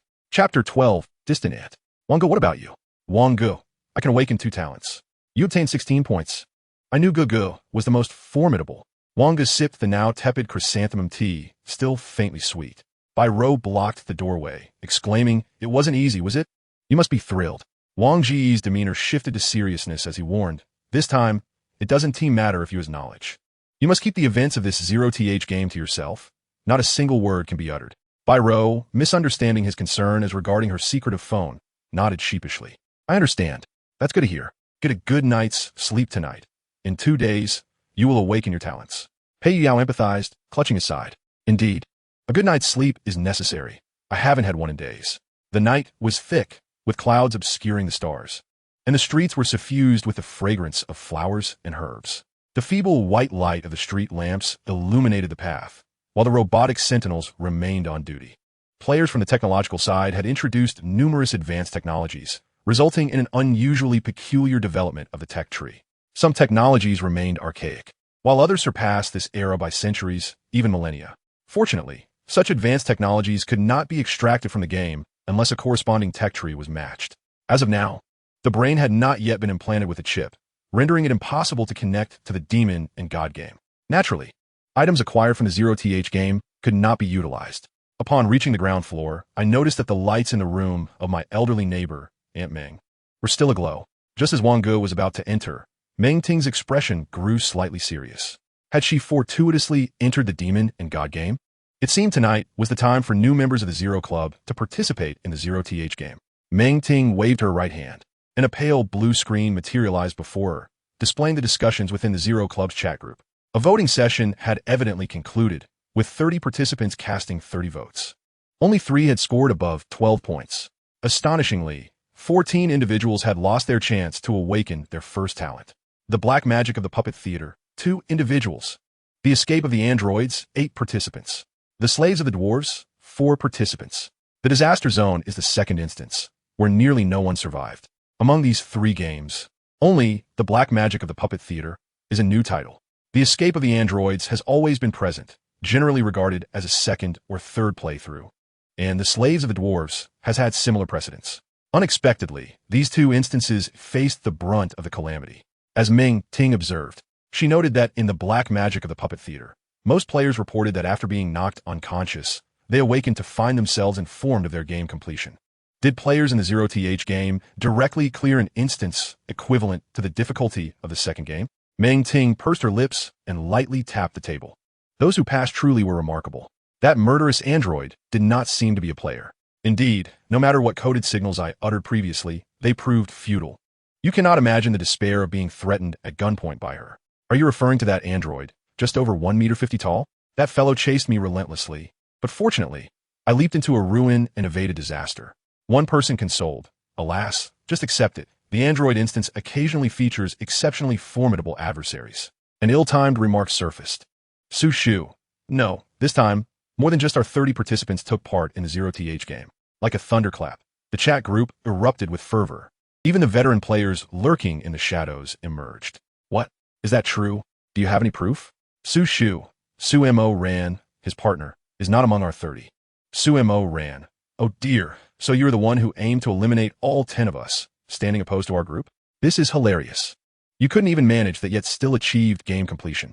Have you no shame? If you cannot win, are you negotiating to let just one person go while planning to kill us all? Were it not for my exceptional talents, your scheme would have been unveiled long ago. The conversation swiftly veered off course, for it is known that Su Shu's puppets had indeed severed the heads of 2 individuals. If Su Mo Ran's assertions hold any truth, then the black magic of the puppet theater transforms from survival game into one of slaughter. This escalates the difficulty dramatically. Meng Ting closed the blue screen and took a deep breath. If her intuition served her well, and if this coincidence were indeed true, then those 3 little miscreants had truly incurred considerable enmity. The following morning, the sun shone brightly. Wang Ge arrived at Meng Ting's home as usual for breakfast. Meng Ting, tall and graceful, donned a pink loungewear set, stretching languidly, her enviable figure causing the loose fabric to rise and reveal her fair waist. Wang Ge chose a seat and grasped his chopsticks with his right hand. Indeed, there were matters last night, and he thought you might be spending the night at that young girl's place. Wang Ge cast a sidelong glance at Meng Ting, whose expression was one of playful amusement. Are you jesting? Ah, Auntie is merely teasing you. Can't you react at all? Wang Ge rolled his eyes and continued eating, indifferent. Meng Ting languidly rested her delicate visage upon the back of her hand, while her other hand traced circles on the table. You will awaken your talents the day after tomorrow, won't you? What profession do you intend to choose during your first game? Wang Ge Mage. Weren't you planning to be a scholar? Wang Ge laid down his chopsticks. Well, I've changed my mind. I believe a mage suits me better. Aunt Ming, I don't think I've ever inquired about your profession. Ah, Your auntie, Meng Ting gestured to her right cheek. If you are willing to give your dear auntie a kiss, I shall divulge it. Wang Ge's expression darkened as he gulped down the prepared warm milk. Did my parents truly send you to look after me? Are you really my distant relative? Indeed, I am the daughter of your great-aunt's nephew's son-in-law's daughter's sister's wife's aunt. Are you reciting a tongue twister? No. Dear auntie merely wishes to indicate that our familial ties extend beyond 3 generations. Thus you may entertain certain thoughts regarding me. Wang Ge's expression darkened further, and he made to flee. Meng Ting, in name, was indeed his aunt. However, Wang Ge always found the term aunt peculiar and had always referred to her as Aunt Meng. Do you have any other matters to attend to today? Nothing in particular. Then let Annie take you shopping. Why not to equip oneself before the first game? Wang Ge pursed his lips. It was indeed true. Although one should prepare, there were only 5 points available for slots, and after entering the game, a mandatory skill card would be provided, leaving only 4 points remaining. No need. I can choose for myself. Ah, do you have the funds? Wang Ge paused. When are we departing? Chapter 13, 78 Revision. The Demon and God game includes an auction house. However, Wang Ge did not yet possess a chip, and thus could not access the auction house. Nor did he have any universal currency, the Demon and God coins. Nonetheless, one could register in advance. Once the chip was implanted, it could be directly linked without creating a new account. The auction house charged a steep fee of 12, prompting most players to opt for offline sales. Naturally, some illicit items were directly listed in the auction house for safety, concealing the identity of the seller. Old Lin, where are you? Get out here. An elderly man with a misshapen head and a shiny mechanical arm limped out from within, intending to turn away upon seeing Meng Ting, but she swiftly grasped his collar, revealing a pulsating red energy core embedded in his chest. Wang Ge's expression hardened. He was a cyborg. After a heart failure, or during the twilight of life, some would willingly become cyborgs. However, there was one prerequisite. The brain must remain intact. Otherwise, one will be no different from an ordinary robot. In this world, at least in this country, altering the brain was illegal, with no room for negotiation, punishable by death. Why run? Old Lin awkwardly smiled, his voice synthesized electronically. Here to buy something, are we? Or perhaps I, a youthful and stunning beauty, have come to reminisce with you, an old and unattractive man? Meng Ting pointed at Wang Ge and said, my nephew is set to participate in his first game the day after tomorrow. He will be a mage. Let us see if there are any suitable items available. Old Lin exhaled and summoned a holographic screen. It displayed an extensive array of categories, some accompanied by 2 figures, one large and one small. The larger number indicated the price in currency, while the smaller one represented the amount in demon coins. After selecting the category of 0th tier mage, a long list of items appeared. Meng Ting glanced at it disdainfully. Is this all rubbish? Old Lin chuckled ruefully and explained. Even among intellect-based 0th tier classes, only 1 out of 10 might choose to be a mage. Thus, this category naturally has the least options. Besides, scholars can easily meet the majority of mage standards upon their first-class transition. Wouldn't it be wiser to choose scholar instead? He pointed to a consumption card labeled Alchemical Hound. With 2 of these, you could easily dominate your first dungeon. Wang Ge interjected. Do you have anything for a mysterious scholar? Old Lin raised an eyebrow at Wang Ge, his mechanical arm tapping the screen a few times, revealing only 2 items. Mysterious Revival Array. Low level requires your own offerings, costs 50 demon coins per use, and Mysterious Perception, white. Currently, mysterious scholars have not discovered any 4th tier professions, thus they cannot access the legendary tier. Wang Ge nodded slightly. I'm merely browsing. Please assist me in finding storage spell equipment with attributes exceeding 2 points or consumption cards. Hurry up. A minute later, only 3 items met Wang Ge's criteria. 1. Water Rhythm Ring, white. Type, item card. Required card capacity. 2. Equipment requirement. None. Skill effect intelligence 10. Intelligence, 1. Water Screen, active skill. Requires charge cast as 0th tier water spell, water screen. 2. Callet Squad's Boots, white. Type, item card. Required card capacity. 1. Equipment requirement. None. Agility, 2. 3. Waves of Mirror Moon Lake, green. Type, item card. Required card capacity. 4. Equipment requirement. Intelligence 14. Intelligence. 3. Constitution. 1. Mental sensitivity. 20. Meng Ting scoffed. Old Lin, the quality of items here is declining. The third one is somewhat acceptable, but the first 2 are useless for the initial game. How much are they? I'm merely an intermediary. You know that, Old Lin replied. The items aren't mine, and the prices are set by the sellers. The ring is 140 demon coins, and the boots are 80 demon coins. You can negotiate. I suggest 100 for the ring and 50 for the boots. Old Lin sighed, especially regarding those boots, which would sell regardless. Just negotiate. What is the point of all this chatter? Though Old Lin was earning a small commission, he naturally assisted in the bargaining. Eventually, they settled at 105 for the ring and 65 for the boots, culminating in a total expenditure of 180 demon coins. With the exchange rate hovering around 140, these two pieces of equipment cost over 20,000 universal currency. Upon registration, transferring the items directly into their respective categories signifies the completion of the transaction. With a capacity of merely 5 cards at level 0, superior items remain unattainable and unusable for us. Wang Ge nodded slightly, mindful that he had a foot oil spell to master, aiming to grasp this magic during the initial dungeon run, including the skill card chosen at the beginning of the game. That totals precisely 5 points. Thank you, Aunt Meng. Oh dear, our Wang Ge is far too polite. No need for thanks, Meng Ting exclaimed, playfully rubbing Wang Ge's cheeks with both hands. Wang Ge replied nonchalantly, there is no need for thanks. The nurturing funds provided by the state have been in your care over the years. That must amount to at least 4 or 500,000, right? But I am your little aunt. Why are you calculating so precisely with me? Wang Ge pursed his lips, preparing to seek out Bai Rou and Pei Yuyao for a detailed discussion regarding yesterday's events.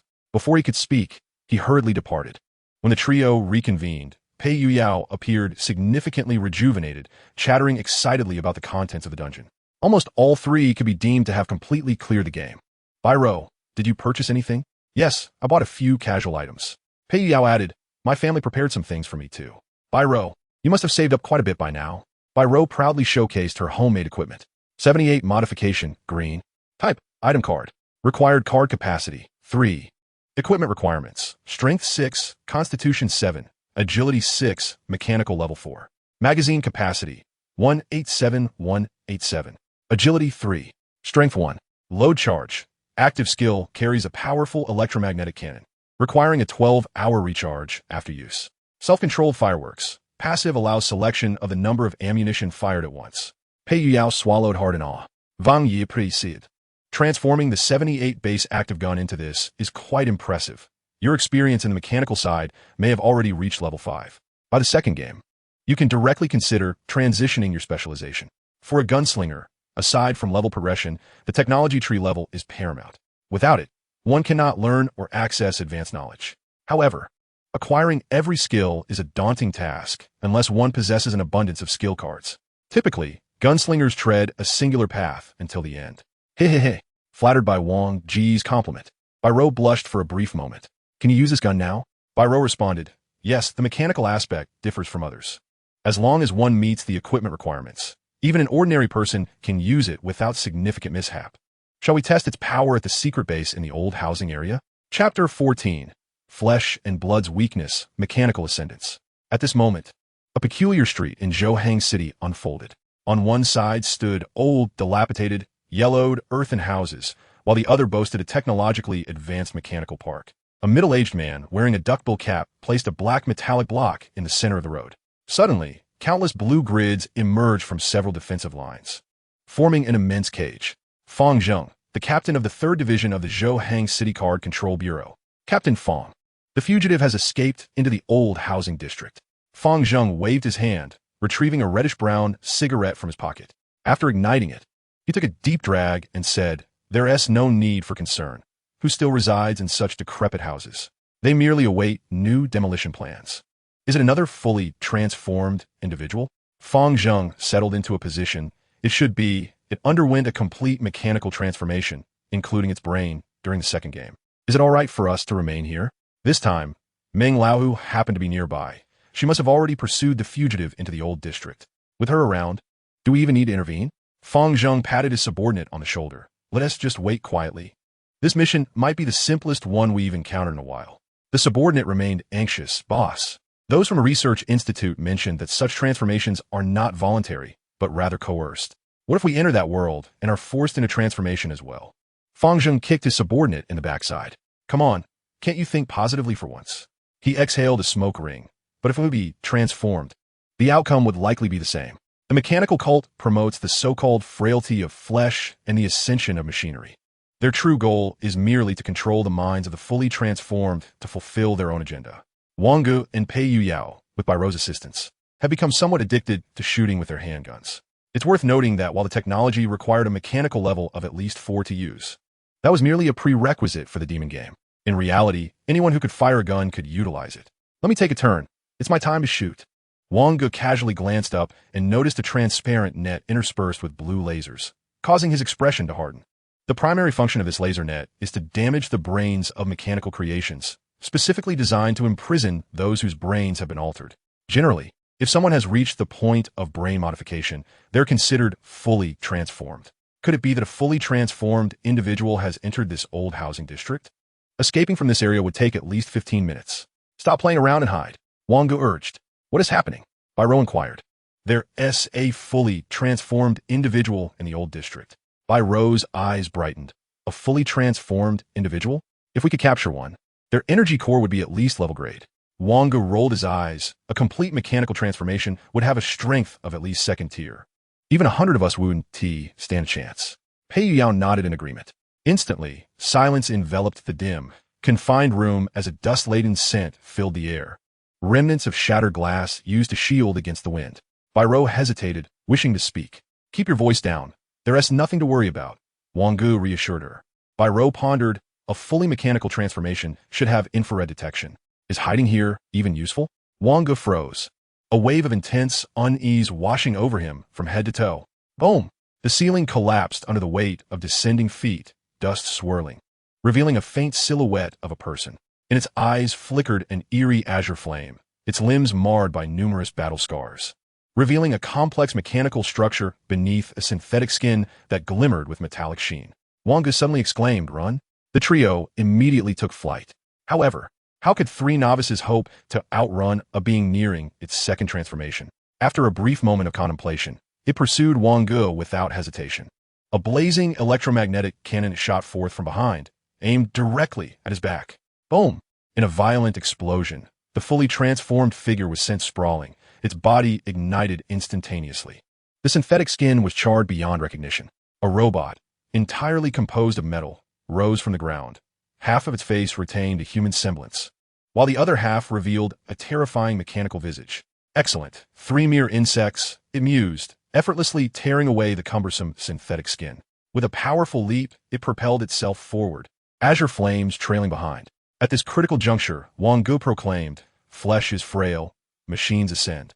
The transformed entity momentarily froze. Wang Ge continued, "Die by babu." This mechanical tongue, invented by the fully transformed beings, conveyed the essence of being an undercover human. For half a second, the fully transformed entity's mind faltered, its recently completed brain still in a state of incomplete loading.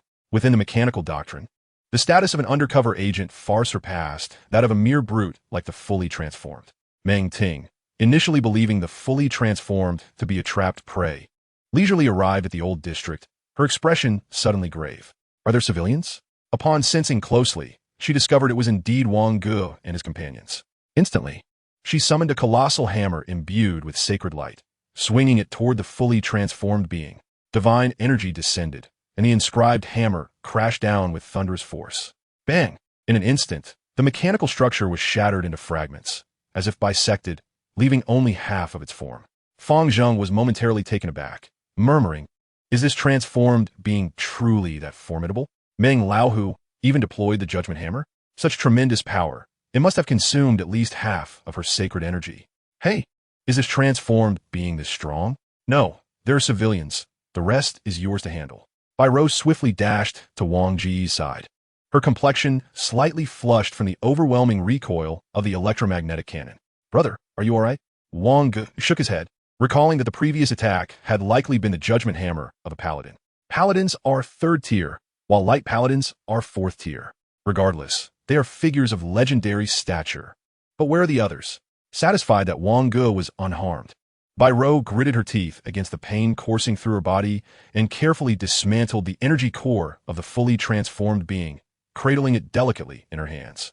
It resembled a nearly transparent sphere composed of 3 layers. The outer layer of blue energy fluid, the second layer of a black energy constraining substance, and the innermost layer of intertwining black and blue fluid. It seemed that acquiring this would require at least a technological level of 40 in mechanical expertise. Levels above 40 in mechanical proficiency signify that one has attained a status beyond the legendary in the game. By Ro, treating the annihilation restraint sphere as a treasured possession, would rather perish than relinquish it to the Bureau of Ban Cards, hastily securing it. When Fang Zheng arrived, he encountered Wang Ge and his companions. What brings you to the old housing district? Engaging in a bit of target practice? Fang Zheng cast a glance at the trio, bemused by the apparent openness of today as high school students. We owe our lives to the comrades of the Bureau of Ban Cards. We are eternally grateful. Fang Zheng found himself at a loss for words. After all, the old housing district was merely a street accessible to anyone. Observing the scattered remnants of shattered components, he couldn't help but think of Meng Laohu, a truly pitiable full cyborg. Where are they? He inquired. Boss, they already left, his junior replied, pointing in the direction of 3 figures sprinting away. Did you record that? It's been documented. Good. Let us verify it to avoid any unforeseen circumstances. Chapter 15, Level Energy.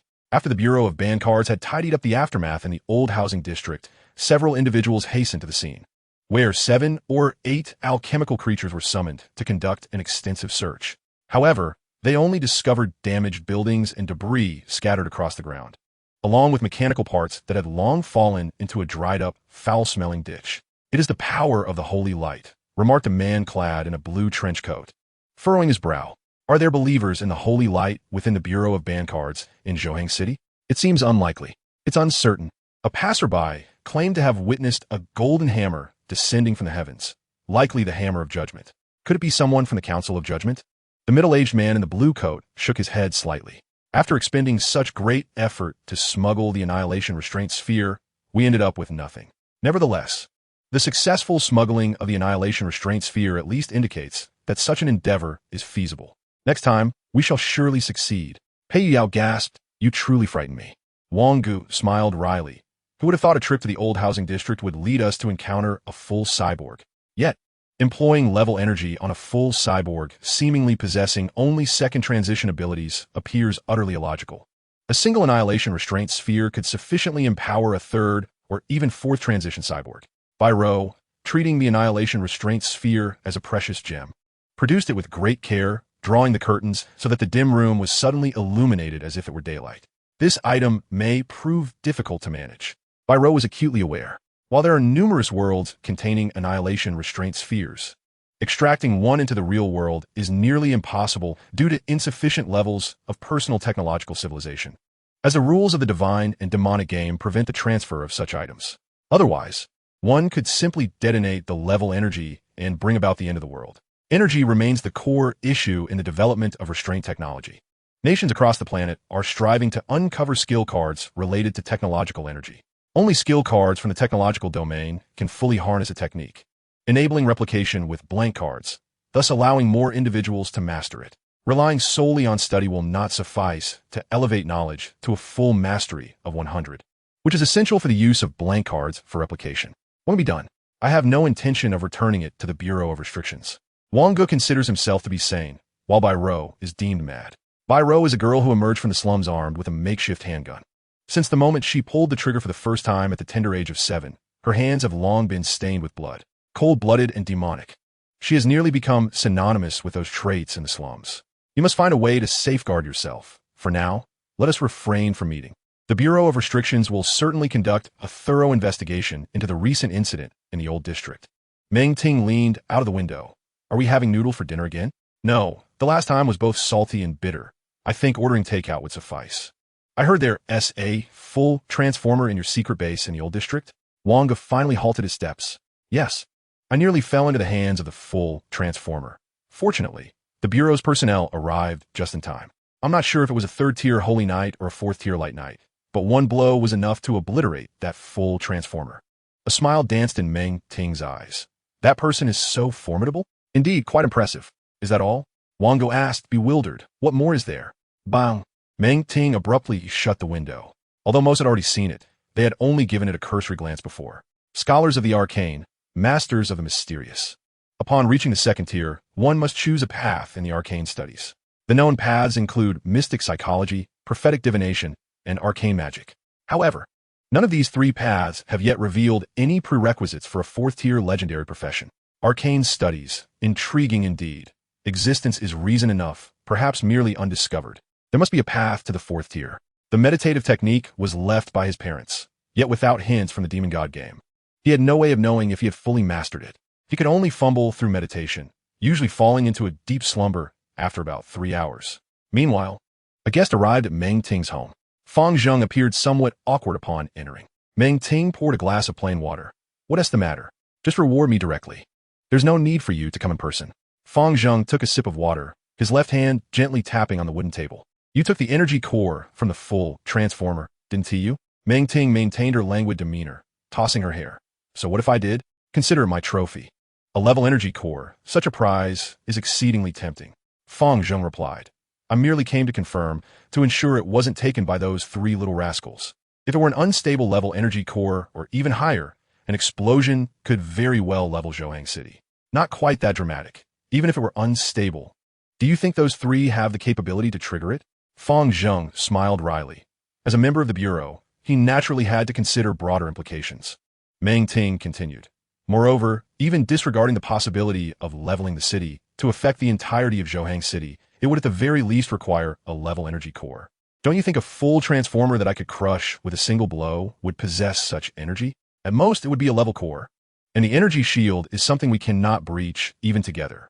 Fang Zheng was ultimately persuaded. The energy shield of the advanced level, even when the ordinary fourth transition arrives, presents no immediate solution. Why haven't you proceeded with the fourth transition? It has been delayed for far too long, and after undergoing the fourth transition, should you venture into the inaugural game once more, who knows, you might awaken some extraordinary talent and soar to great heights. Have you finished speaking? If so, be swift in your departure. Fang Zheng muttered something about a dog biting El Dongbin, leaving behind a remark about rewards that would soon befall you before retreating in a disheartened manner. After bidding farewell to Fang Zheng, Meng Ting tapped her forehead. In her recollection, it seemed that the complete transformer had not activated the energy shield, or perhaps in her haste, she had exerted herself excessively and shattered the shield outright. How troublesome these three little rascals could be. She had already suppressed the incident of the three individuals unlawfully entering the divine and demonic game. And now they even dared to surreptitiously claim advanced energy for themselves. A warning was indeed in order. Meng Ting glanced at her right hand, a malevolent black mist flickering ominously, murmuring, "The holy light is insufficient once again." Chapter 16, Awakening of Talent.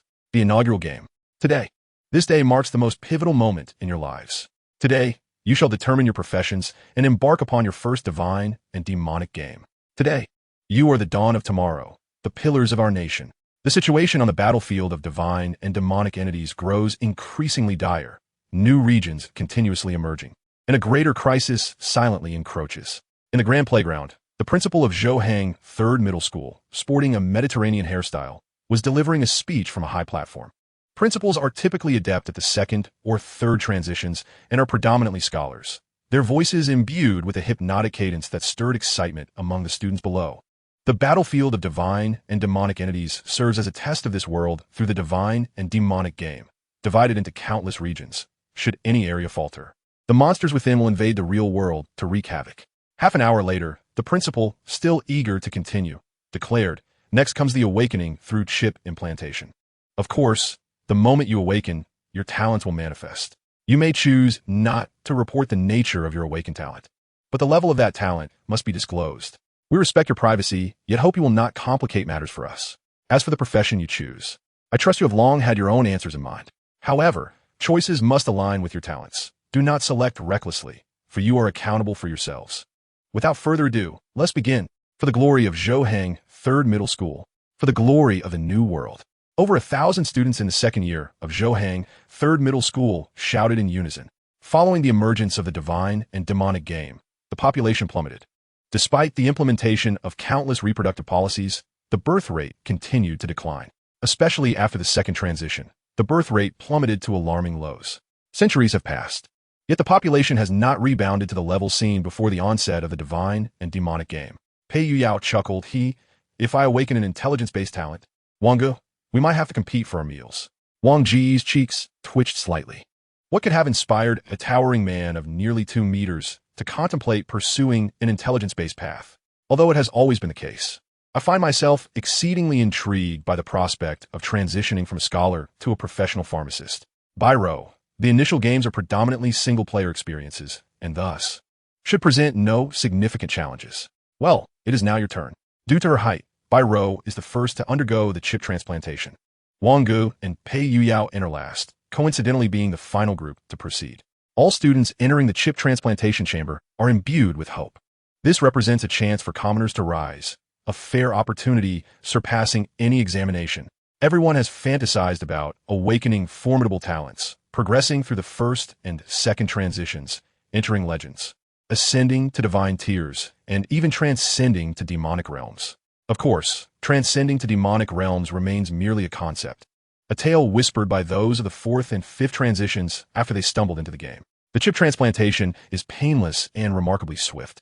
In the blink of an eye, Wang Ge finds himself drawn into the realm of gods and demons. Detected existing, binding in progress. Binding successful. Talent awakening in progress. The inverted triangular necklace before Wang Ge glimmers with a soft light. Naturally, he is filled with anticipation regarding the talents he may awaken, especially as he has the potential to awaken 3 talents. Moments later, the awakened talents come into view. To his surprise, he discovers not 3, but 4 talents. It has never been heard that someone could initially awaken dual talents. However, it is known that some individuals may awaken an additional talent after entering legends at the 4th transition. Talent.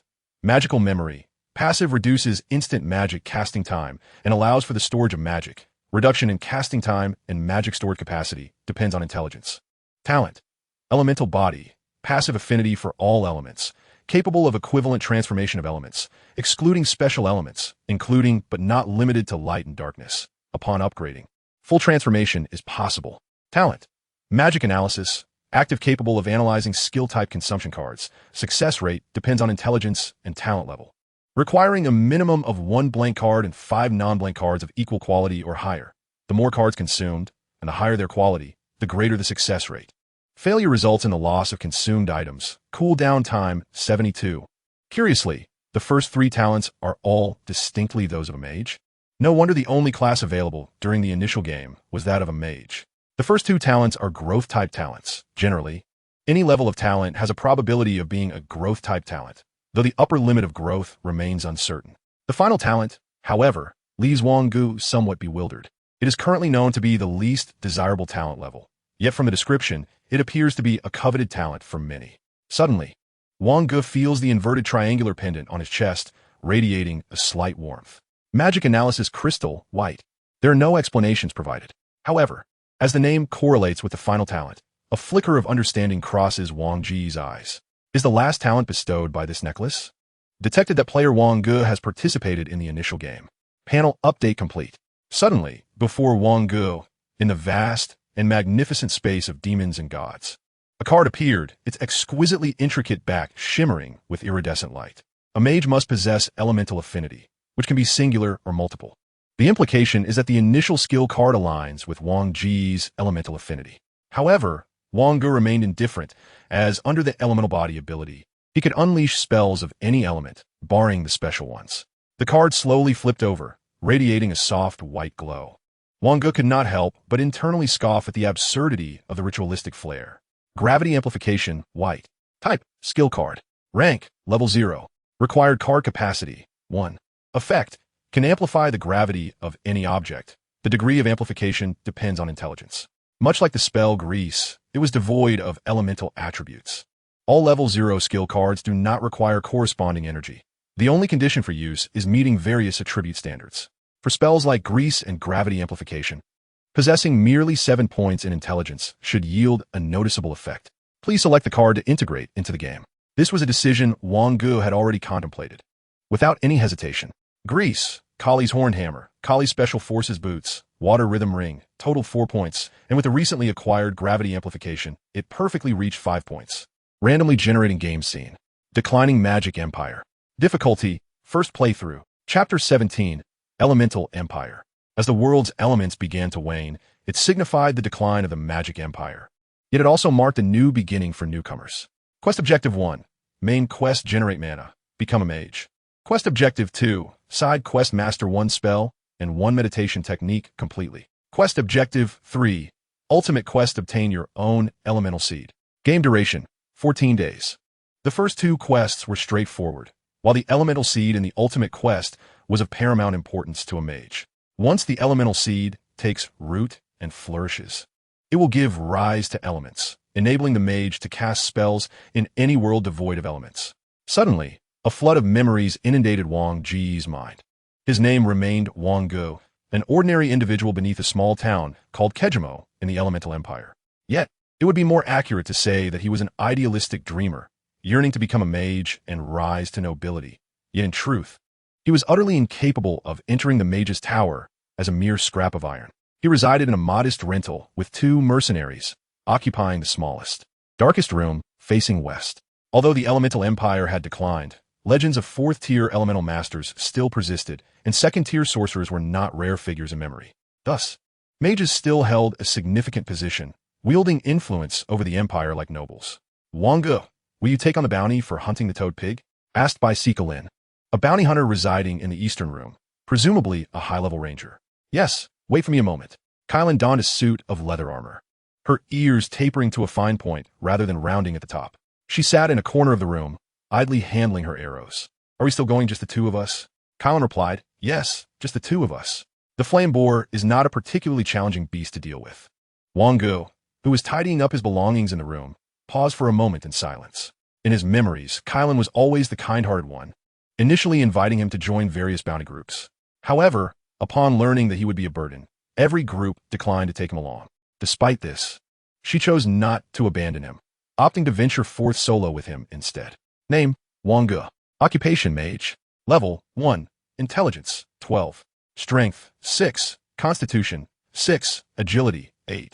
Card capacity, 55. Skills, water droplet meditation, 8974. Oil on the soles, 7692. Talents, unnecessary details omitted. It turned out that the meditation technique left by his parents was known as water droplet meditation. No wonder each time he fell into a meditative slumber, it felt as though he were enveloped in darkness, with a serene pool of water beneath him, each droplet cascading down, stirring ripples across the surface. Wang Ge stepped outside, adjusting his demeanor, and greeted Kylan with a smile. Kylan looked up. Are you planning to try your luck at the Mage Tower today? Is it only there that one can awaken their magical powers? At that moment, a weathered man with wrinkled skin and a face marked by hardship emerged from the southern room.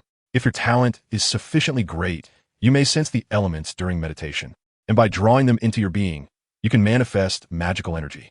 However, without venturing to the elemental tower, your status as a mage will go unnoticed, and you will miss out on the privileges that accompany it. Morrison, are you heading out today as well? There's no wine left at home.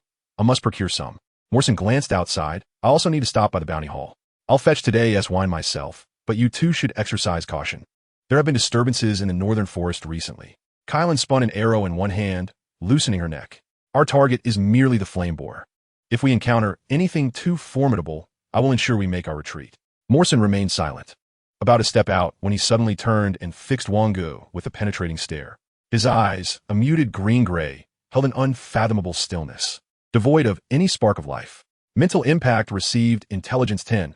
Intelligence check passed. Let us proceed. Wang Ge nodded slightly, his memories providing little detail about Morrison. Sister Kylan, what is Morrison's profession? Kylan shook her head gently. I'm not certain, but he must be quite formidable. He helped me escape when I was ensnared by the elemental giant tree. The memory resurfaced. The elemental giant tree was a level 0, tier 8 entity, notoriously difficult to contend with, yet particularly vulnerable to fire elemental magic. Wang Ge felt a twinge of anxiety under Morrison's final glare. As they walked along the path, a group of individuals who appeared to be acquainted with Kylan approached them. Kylan, are you taking this lad under your wing again? If you indeed brought this burden along, you might have already advanced. Kylan, her face contorted with anger, exclaimed, Enough! Who among you has traversed this path at some point? Leave at once. The 3 troublemakers remained unmoved. Becoming a mage is not as simple as you think. One sneered. Everyone claims that elemental magic is in decline, and those with mage talent are dwindling. Do you truly believe this lad could become a mage? In an instant, the ranger's energy surged within Kylan, and a faint green light glimmered from her intricately etched bow. Silence. She then reassured, Do not take it to heart.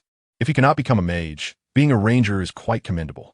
Wang Ge nodded slightly, glancing at the 3 bounty hunters who were clumsily fleeing. Suddenly, all 3 stumbled and fell, their heads striking the ground with a thud. Kylan chuckled. They have received their just desserts. Let us go.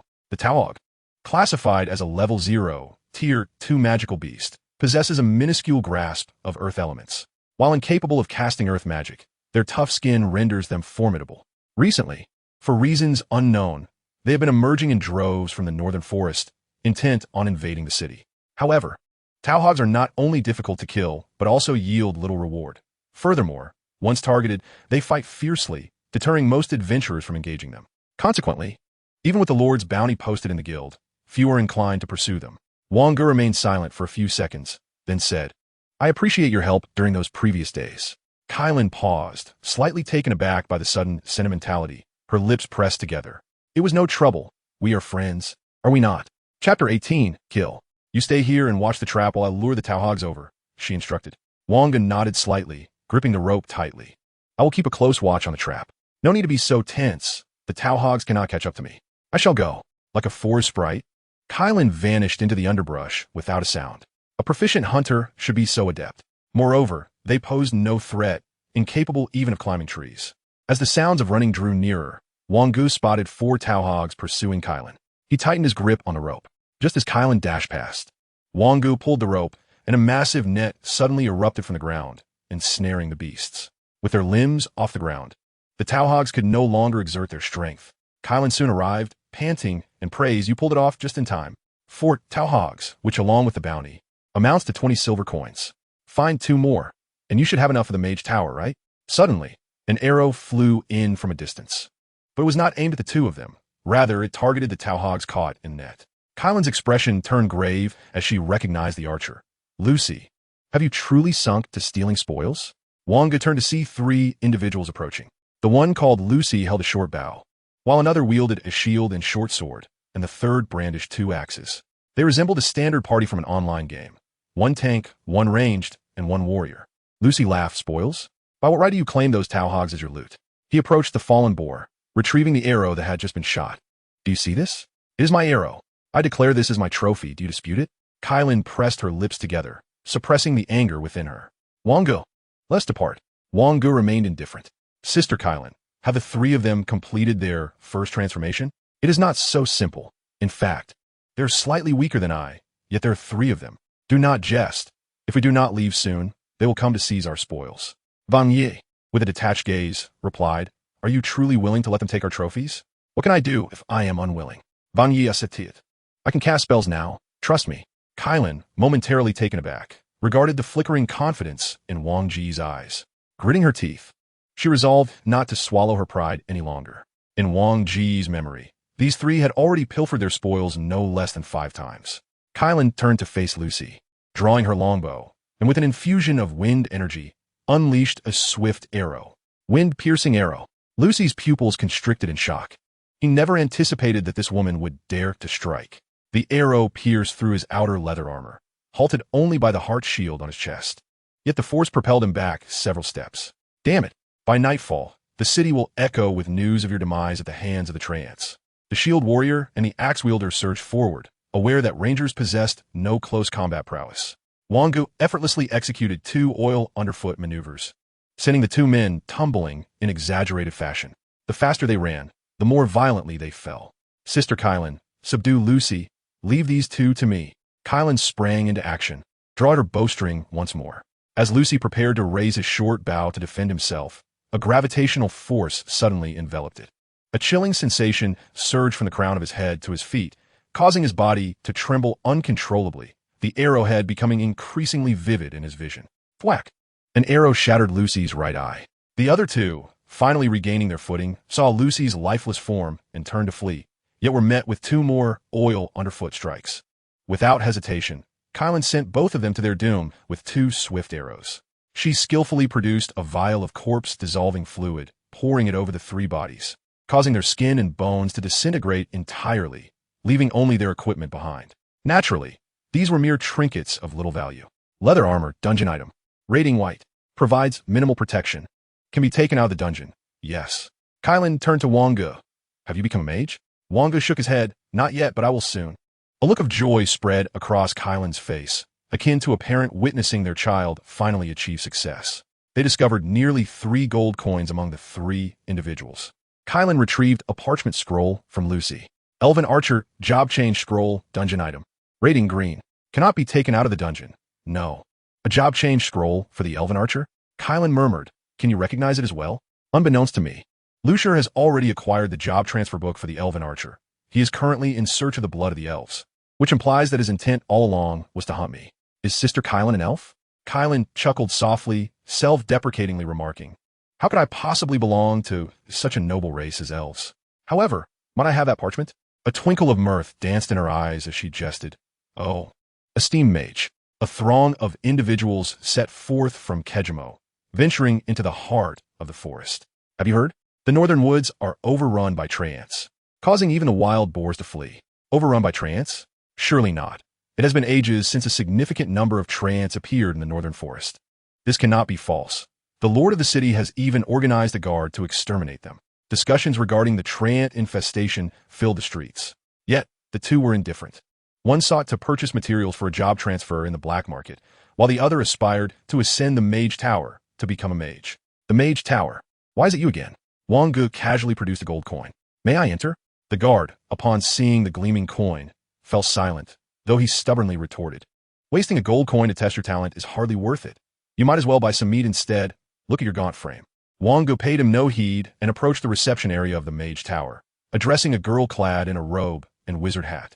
I wish to become a mage. Become a mage? You mean you wish to test your talent?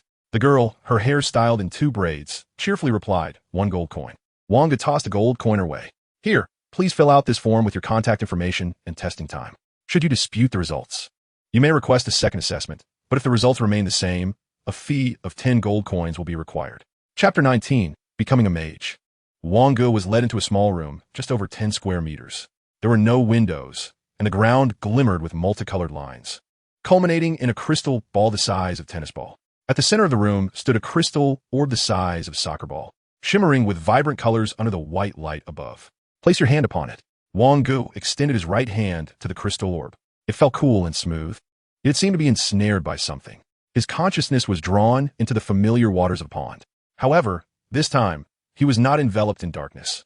Although the background remained black, countless colorful specks floated in the air. Wang Ge sat cross-legged above the pond, and those tiny points gravitated towards him. But when he reached out to touch them, they darted away, elusive and teasing, much like a fickle lover. Approximately 5 minutes later, Wang Ge opened his eyes. The tennis ball-sized crystal orbs began to illuminate one after another. The middle-aged man, who had been observing Wang Ge, appeared utterly bewildered. Could it be that this beggar, once thought to linger outside the Mage Tower, truly possessed extraordinary talent? Water droplet meditation proficiency, 697. Main quest objective 1 completed. Score 2. Time taken, 12 hours. Score 2. A middle-aged man found himself in a quandary as he stared at the evaluation form. After much deliberation, he inscribed, the foundational 6 attributes exhibit a profound affinity, coupled with exceptional talent. Currently, due to unusual disturbances in the northern forests and the assembly of mid-level mages and above in the City of Winter, no one is available to escort him for an in-depth talent assessment. Wang Ge nodded in acknowledgement. Downstairs, a young girl with braided hair exclaimed, wow, you possess exceptional talent. You were the first to achieve this in Kegimyu. She handed him a mage's robe and a staff, informing him he could select 3 spells from the tome provided. As for the meditation technique, Kegimyu only offered the sun-gazing meditation. I am Ailey. Feel free to ask me any questions, she added. Novice Mage Robe, Instance Item. Rating White. Intelligence. 1. Spell Casting Speed. 5. Can be taken out of the instance. Yes. Novice Staff, Instance Item. Rating White. Intelligence.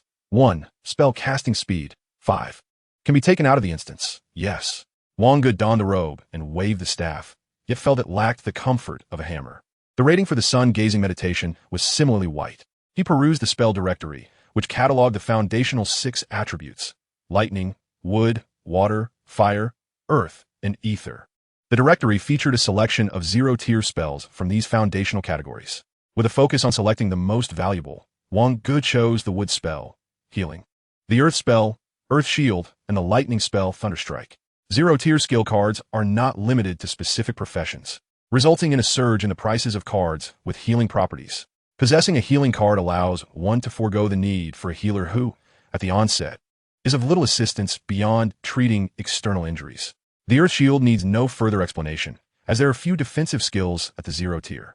Conversely, Thunder Strike is favored by warriors, granting their weapons a temporary infusion of lightning power, inducing paralysis and amplifying damage. The Braided Girl presented Wang Ge with 3 Mage Talismans. Mage Talisman, Healing. Rating White. Can be taken out of the instance. Yes. Note, after exiting the instance, it can be converted to a card. Healing. 88 Consumption card. 12 Skill cards. The other 2 talismans bore similar attributes. Wang Ge smirked. It was no wonder that mages had fewer skill cards. Upon exiting the Mage Tower, a guard's eyes widened in disbelief. Have you become a mage? Wang Ge cast a sidelong glance at the guard. Is that surprising to you? The guard was rendered speechless, having mocked him for an entire year. Esteemed mage, I apologize for my previous insolence, and humbly seek your forgiveness. Wang Ge nodded, choosing not to engage further. He had no intention of crossing paths with this guard again. Returning to his rented room, he found Morrison indulging in strong spirits. The entire living room permeated with the scent of alcohol. One leg propped on the bench, revealing his parched calves beneath his trousers. He appeared even more exaggerated than someone enslaved by puppetry. Unable to restrain himself, Wang Ge inquired, Morrison, is there something wrong with your health? What is it to you? Do you wish to help me? How so? By giving me your life. Wang Ge felt a sudden pause in his breath as an overwhelming mental pressure surged from all directions. Under mental impact, intelligence 12. Intelligence check successful. Under mental impact, intelligence 14. Intelligence check successful. Under mental impact, intelligence 16. Intelligence check failed. Wang Ge's head buzzed, yet it remained within the realm of acceptance. Was that previous mental shock also instigated by Mosin? Kylan interjected, don't jest with him. Mosin's lifeless eyes flickered with a hint of light. I am not jesting. Kylan suddenly froze. Your mental prowess has advanced dramatically, at least tripling since before. Once Wang Ge regained his composure, he replied calmly, everyone harbors their own secrets. Do they not? When did you commence your meditation? I was unaware of it, indicating that you are not as concerned about me as Sister Kylan. Wang Ge interjected, what meditation technique? The water drop meditation technique. Mosin furrowed his brow. I have not heard of it. Where did you acquire it? One day, I dreamt of an elderly man with white hair. He remarked upon my remarkable physique and promising talent, declaring that I would undoubtedly become a great archmage in the future. Thus, he bestowed upon me the method of meditation and imparted his life's magical essence to me. Mosin impatiently interrupted Wang Ge. If you do not wish to share, then do not. My problems are mine to solve. You and Kylan need not concern yourself so much. Your incessant inquiries are becoming tiresome. Wang Ge nodded and entered the room, his back already drenched in cold sweat. Mosin was undoubtedly an immensely powerful mage. Wang Ge suppressed his thoughts. The most pressing matter now was to complete the second task. The inability to enhance the proficiency of the Oily Feet spell stemmed from his lack of magical power at that time. Naturally, he could not learn the spell. At this moment, however, Wang Ge could sense the magical energy residing within him, albeit just a trace. He directed it towards the table to cast Oily Feet. The smooth release of the spell unfolded vividly in his mind. Is this the act of spell casting? Elemental mobilization, magical resonance. By arranging and vibrating the elements according to a specific formula, combined with magical power, a spell is formed. Oily Feet Proficiency 892. Chapter 20. Cremosin. Successfully mastered the spell Oily Feet. Successfully mastered the spell Gravity Enhancement. Wang Ge wiped away his sweat. The structure of a rank 0 spell was still relatively simple. There was nothing obscure or difficult about it. As long as one practiced sufficiently, mastery could be easily attained. As for the 3 spell scrolls, Wang Ge attempted to grasp the healing spell, immersing his mind within it.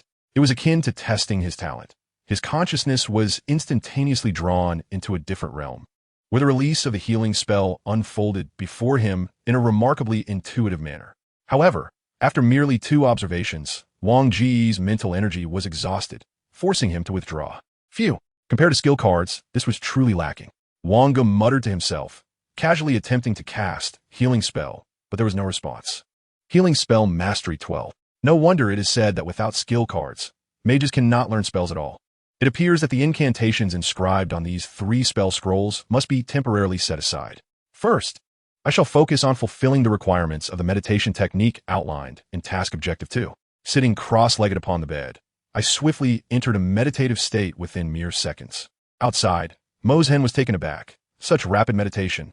Kalen continued to peruse the matters requiring attention. What is the matter? I just tested him, and his mental prowess already surpasses that of the average low-level mage, nearing the status of a mid-level mage. Kalen looked up, her expression tinged with disbelief. So, it follows that he will soon transition into an elementalist? Not quite. Although one can advance to that rank as a high-level mage, there remains a distinction among high-level mages. Mashin's gaze fixated on Wang Ge's door, his eyes reflecting a sense of satisfaction as if he could see through it. Kalen, do you have a fondness for that young man? Me? You're overthinking it. I'm significantly older than he is. Do not assume I am unaware. You're likely only a few years apart in age. Kalen maintained her composure. What have you discerned? You are a descendant of both the elven bloodline and the ancient spirit lineage. The elven heritage grants you extraordinary ranger abilities, while the ancient spirit bloodline bestows upon you the powers of the ancient gods, which also accounts for your appearance. Despite being merely 17 or 18, you resemble someone in their early 30s. Kalen raised her head, hostility flickering in her eyes. I'm quite curious. Who exactly are you? I am about to depart, so it matters little to divulge. My surname is Clay Mosen. Kalen blurted out. The great trader of the Clay family? Having stolen the seed of life. So your current state is a result of the seed? Thus, you pilfered the seed of life to attain legendary status? Mosen cast a sidelong glance at Kalen, giving a slight affirmative hum. I never anticipated encountering a descendant of both the elven and ancient spirit races in this modest enclave of Kejimo. Yet you are still just a young girl. When you manage to liberate the ancient spirits from the abyss, those in the Empire will certainly be troubled. Kalen fell silent before the Clay family. The central family of the Empire, she felt no need to conceal anything. Which branch of the elven race do you belong to? I know not. Kalen pressed her lips together. If you achieve legendary status, could you liberate the ancient spirits from the abyss? At the 4th tier, it is unlikely, unless I ascend to the 5th tier. Mosen replied. Nevertheless, do not concern yourself too much. The ancient spirits, overseen by the deity who governs the key to reversing the decline of the elements, will not be harmed by the Empress. Worry instead for yourself. Better to appear as an elf than as an ancient spirit. As night fell, Wang Ge finally awakened. Water drop meditation mastery. 3. Just a final thread remains. Suddenly, a voice penetrated his ears. Continue meditating. I shall assist you. It was Mashin's voice. Wang Ge closed his eyes once more, enveloped by a surge of mental energy that drew him into meditation. Above the pool, 2 figures stood this time. Wang Ge glanced at Mosen, who was likewise gazing back at him.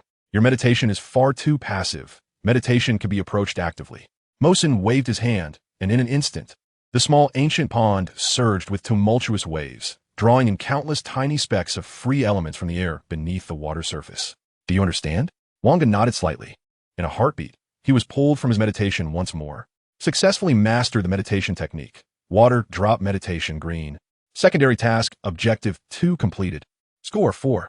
Time spent, 12 hours. Score 4. Wang Ge pushed open the door, gazing at Mosen, who was still seated at the table like a drunken man. Thank you. I have been observing you for quite some time. You were always one step away, and it made me anxious. If you wish to thank me, go buy me some wine. I'm out.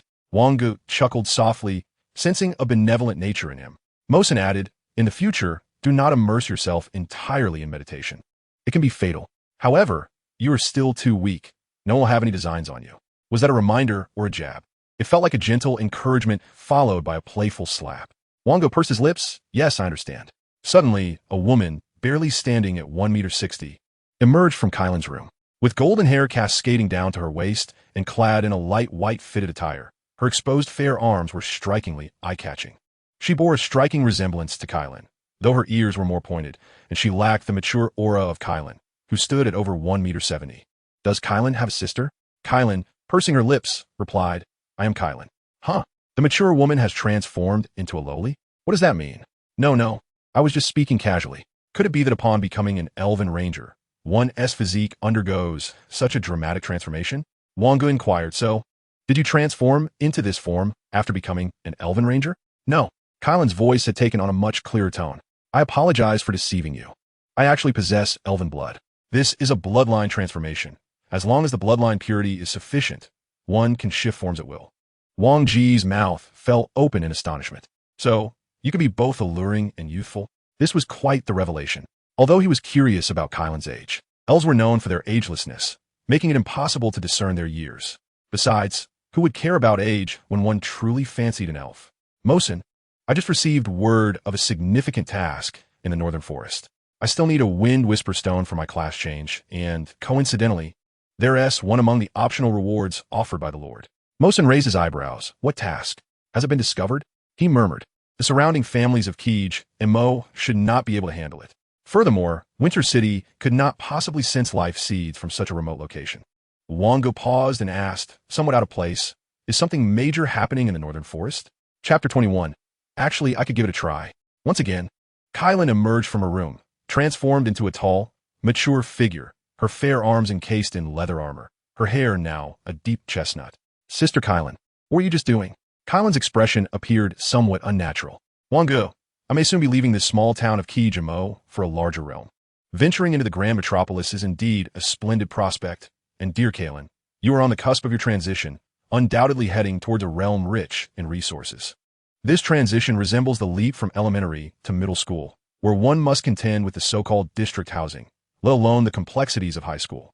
That is not what I meant. Wang Ge appeared somewhat perplexed. What other meaning could there be? The quaint town of Kijamo has but one road leading to a great city, and that is the City of Winter. However, it seems that this time, I shall not partake in the game. I can only await future opportunities. Perhaps I may visit the City of Winter then. Kaylin's expression returned to normal as she waved her bow and arrow. Wang Ge, you are now a mage. What are your plans henceforth? Me? Wang Ge pressed his lips together. I intend to find a magical seed. Kaylin, do you know where I might procure one? The grand auction in the City of Winter might offer such treasures, but bids typically start at 100,000 gold coins, with final prices generally hovering around 300,000. Kaylin paused, swallowing hard. Of course, there are grades and corresponding attributes, and generally, the fewer the elements, the more costly they are. Fewer elements indicate that the single magical seed provides uniform elemental energy without dispersal. In this world, a mage's first transition leads to but one profession, the elemental specialist, mastering a particular elemental domain. It appears that this ultimate task may prove insurmountable. The forthcoming days will primarily be devoted to practicing the spells contained within those 3 jade tablets. Wang Ge's countenance grew grave as he resolved within. Observing Wang Ge's somewhat disheartened expression, Kaylin offered consolation. Why not inquire with Mosin? He might have a solution. Wang Ge detected the comfort in Kaylin's tone and couldn't resist asking, Kaylin, why have you been so kind to me? Of course. He refrained from voicing the follow-up question. Am I your illegitimate child? Ha! It is undoubtedly to secure a connection with the esteemed mage. Kaylin replied with a twinkle in her eye. Wang Ge, suppressing a smile, earnestly declared, Kaylin, you are like family to me. He spoke the truth, as that was indeed the sentiment instilled in him from the game's inception. Family? Kaylin raised an eyebrow. What kind of family? Wang Ge chuckled awkwardly, struggling to articulate the nature of their bond. After all, the Wang Ge of his memories harbored certain inappropriate thoughts regarding Kaylin. Let us proceed. There is a significant task at the Bounty Hall, rumored to be related to the Northern Forest. Signing up grants 10 gold coins. Wang Ge's brow furrowed slightly. In this world, the purchasing power of gold coins is formidable. 1 gold coin is equivalent to 100 silver coins, and a single silver coin is sufficient for a family to feast for 3 days. Thus, 1 gold coin nearly represents a family's annual expenditure. Opportunities do not simply fall from the sky. This remains a truth Wang Ge staunchly upholds. Why are you still dawdling? Do you not wish to claim those 10 gold coins? Wang Ge smiled. I shall be right there. At the Bounty Hall, a long queue had formed, with all present there to register. They wielded an array of weapons, and some even bore the hair of their bloodlines. Kaylin, I hear you are about to transition? Yes, very soon. Kaylin, have you seen that fellow Lucina? I cannot seem to find him. I haven't seen him either. Perhaps he was devoured by the treant. However, he deserved it. Lucina is rather charming, and everyone is quite amiable. Those who previously had grievances against Wang Ge fell silent upon seeing him donning the robe of a mage. Wang Ye inquired, what task is this that so many are queued? Ah, esteemed mage, there are matters you may not be aware of, came the reply. Yet, it is perplexing why the mage collect a registration fee that is even less than ours. Thank you, Wang Ge responded, his expression still grave. Merchants, indeed, would never engage in unprofitable ventures. By this calculation, with 500 participants, the sum would amount to 5,000 gold coins, a not insignificant figure. Moreover, those of the first transition or above could receive 100 gold. The actual expenditure might well reach 10,000 gold coins. After the registration concluded, they were informed to gather 5 days later outside the northern forest. The spell Jade Tablet. Wang Ge immersed himself in it once more. Once, twice, thrice. The release pattern of the healing spell became increasingly familiar. Mana coalesced in his hands. Healing spell. A shimmering green light appeared on his right hand. Healing spell mastery, 473. A remarkable leap forward.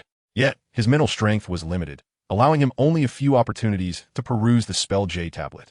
However, he noticed that his intelligence had increased by 1 point due to the effects of meditation after a day of negligence. Hearing the sound of the door opening, Mosen glanced at Wang Ge, a look of bewilderment crossing his face at the sight of his enhanced mental prowess. Wang Ge settled into his seat. May I ask you something? Mosen rubbed his fingers together. Wang Ge flicked a gold coin with his thumb. Is there any other way to acquire magic seeds besides purchasing them at the auction in Frostwinter City? Magic seeds? You can consider it once you transition to the second tier. It is still too early for you now. Mosen waved his hand dismissively, then took a hearty swig of strong liquor. Cough, cough. Wang Ge pressed on. But what if I want them now? You desire them, yet you lack the funds? Indeed, Wang Ge replied boldly, resolved to take the unconventional path, whether through theft or coercion. Well, you are rather handsome. Perhaps you should consider selling your body instead. Align yourself with a handsome lord. That would likely be the quickest way. Wang Ge lowered his gaze, pondering the suggestion. It might not entail any loss, as long as he remained steadfast in his demand for the magic seeds first. Kalen stood at the door, exclaiming in anger, Mosen, what are you saying? It is indeed the quickest method, he retorted. Kalen quickly grasped Wang Ge's arm. We shall not pursue such a path. Wang Ge scratched his head. Well, Kalen, I might just give it a try. Chapter 22, Wood Substitution Technique. Wang Ge was now almost certain that Kalen regarded him as a son. However, he could not disclose the matters of the divine demonic game. It was one of its rules. With a sigh, he resolved to wait for the occasion when Kalen was not home to have Mosen introduce him to a few wealthy women. Moreover, at this moment, Wang Ge's physical form is no longer his own. Even if he were to pilot a 300-pound tank, he would not be deterred. With his mind focused, he resumed his meditation and the practice of spells. 3 days later, Lightning Affinity Mastery, 925, successfully mastered the spell, Lightning Affinity. Wang Ge stretched with a yawn, finally having mastered all 3 spells. Throughout those 3 days, he inquired multiple times with Mosen about the wealthy lady. But Mosen indicated that one must journey to the City of Winter to find her. The travel from Kejimo to the City of Winter would take nearly 10 days. And Wang Ge's time in this world spanned only 14 days. Thus, he had to relinquish that notion. As for Wang Ge's desire to study more spells at the Mage Tower, he was met with a refusal from Ailey. She stated that unless one passes the intermediate mage examination, the maximum one could learn would be 3 spells. Wang Ge estimated that to qualify as an intermediate mage, one would need a base intelligence of 15, a feat he could not achieve within 14 days. Upon exiting, Wang Ge found Kalen seated on a bench in the living room, perusing a letter. Has Mosen left? He asked. Yes, it seems he has departed from Kejimo, Kalen replied, handing the letter to Wang Ge. I have left. Do not dwell on me. Should you find yourselves in the central city of the Elemental Empire, perhaps we shall meet again. Ah, but if fate is kind, we may cross paths sooner than expected. My room is yours, Wang Ge. It enjoys splendid sunlight. Perfect for basking. I've left you a gift in my drawer. Do take a look. Clemison. Wang Ge smacked his lips. The old man felt the need to be sentimental before his departure. Inside the drawer lay 2 items, a Mage's Jade Tablet and a piece of parchment. Wang Ge picked up the Mage's Jade Tablet. Mage's Jade Tablet, with substitution technique. Rating green. Can it be taken out of the instance? Yes. Note, can be converted into the card with substitution technique. 97 consumption card, 3 skill cards, after leaving the instance. With substitution technique, Wang Ge immersed his mind and, upon perceiving the structure of the spell, confirmed it to be a level 0 wood-type spell. In the realm of his thoughts, a fireball suddenly hurtled towards Mosen, who, with a swift motion of his staff, left behind a wooden post while he himself appeared 2 meters away from it. This is a level 0 substitution spell. Meanwhile, Kalen had also stowed away the parchment. Wang Ge recognized the nature of the parchment the moment he touched it. Elven Ritual, Blessing of the Wind Speaker. Rating blue. Can it be taken out of the instance? Yes. Note, Wind Speaker, Job Change Book, Prerequisites. 1. Elven Bloodline Concentration 5. 2. Agility 75, Other Attributes 40 to 30. Class Requirement, Ranger. After leaving the instance, it can be converted into a special instance card. The Wind Speaker should indeed be one of the second-tier classes for rangers. Wang Ge pursed his lips, remarking, "The old man Mosin has quite the extraordinary background. You were aware of it too?" "Huh?" Kalen began to recount the story of Mosin. Although Wang Ge did not grasp the essence of the Seed of Life, it did not hinder him from praising Mosin's prowess. To his astonishment, Mosin turned out to be a formidable figure on the threshold of legend. Wang Ge sat contemplatively on Mosin's grand bed. He pondered whether he would one day inexplicably vanish, and if the Wang Ge in this world would continue to exist. Regardless, he resolved to draft a letter akin to Mosin's. If he were still alive, it would merely be a jest. "Dear Sister Kylan, I have been summoned by the divine to another realm. I possess nothing to bequeath to you, so I shall leave Mosin's spacious room in your care. It basks in sunlight and warmth." Wang Ge shielded his eyes from the glaring sun, opting not to pen any sentimental phrases, merely wishing to provide Kylan with some form of explanation should he abruptly disappear. Early the following morning, he declared, "Let us go. It is time for the assembly. Delays may result in forfeiting our payment." The duo set off together, as a light drizzle fell over Kejimo. Winter was approaching. Kylan extended her hand, the fine rain gradually moistening her palm, her damp chestnut hair billowing gently, her gem-like blue-green eyes breathtakingly beautiful. Wang Ge regarded her complaints with indifference, dismissing them as mere grumbles. To the north of Kejimo, in a clearing within the forest, a multitude had gathered. The city lord perched upon a winged dog, surveying the throng below. Accompanying him were 3 or 4 others on similar steeds. "Shall we commence?" the city lord inquired, straightening his posture and glancing at those beside him. "It is about time." He then amplified his voice with magic, commanding, "Let us depart. Follow the person in front of you. Do not stray. Should danger arise, call for help loudly or use a flare." Wang Ge and Kylan positioned themselves at the rear of the procession.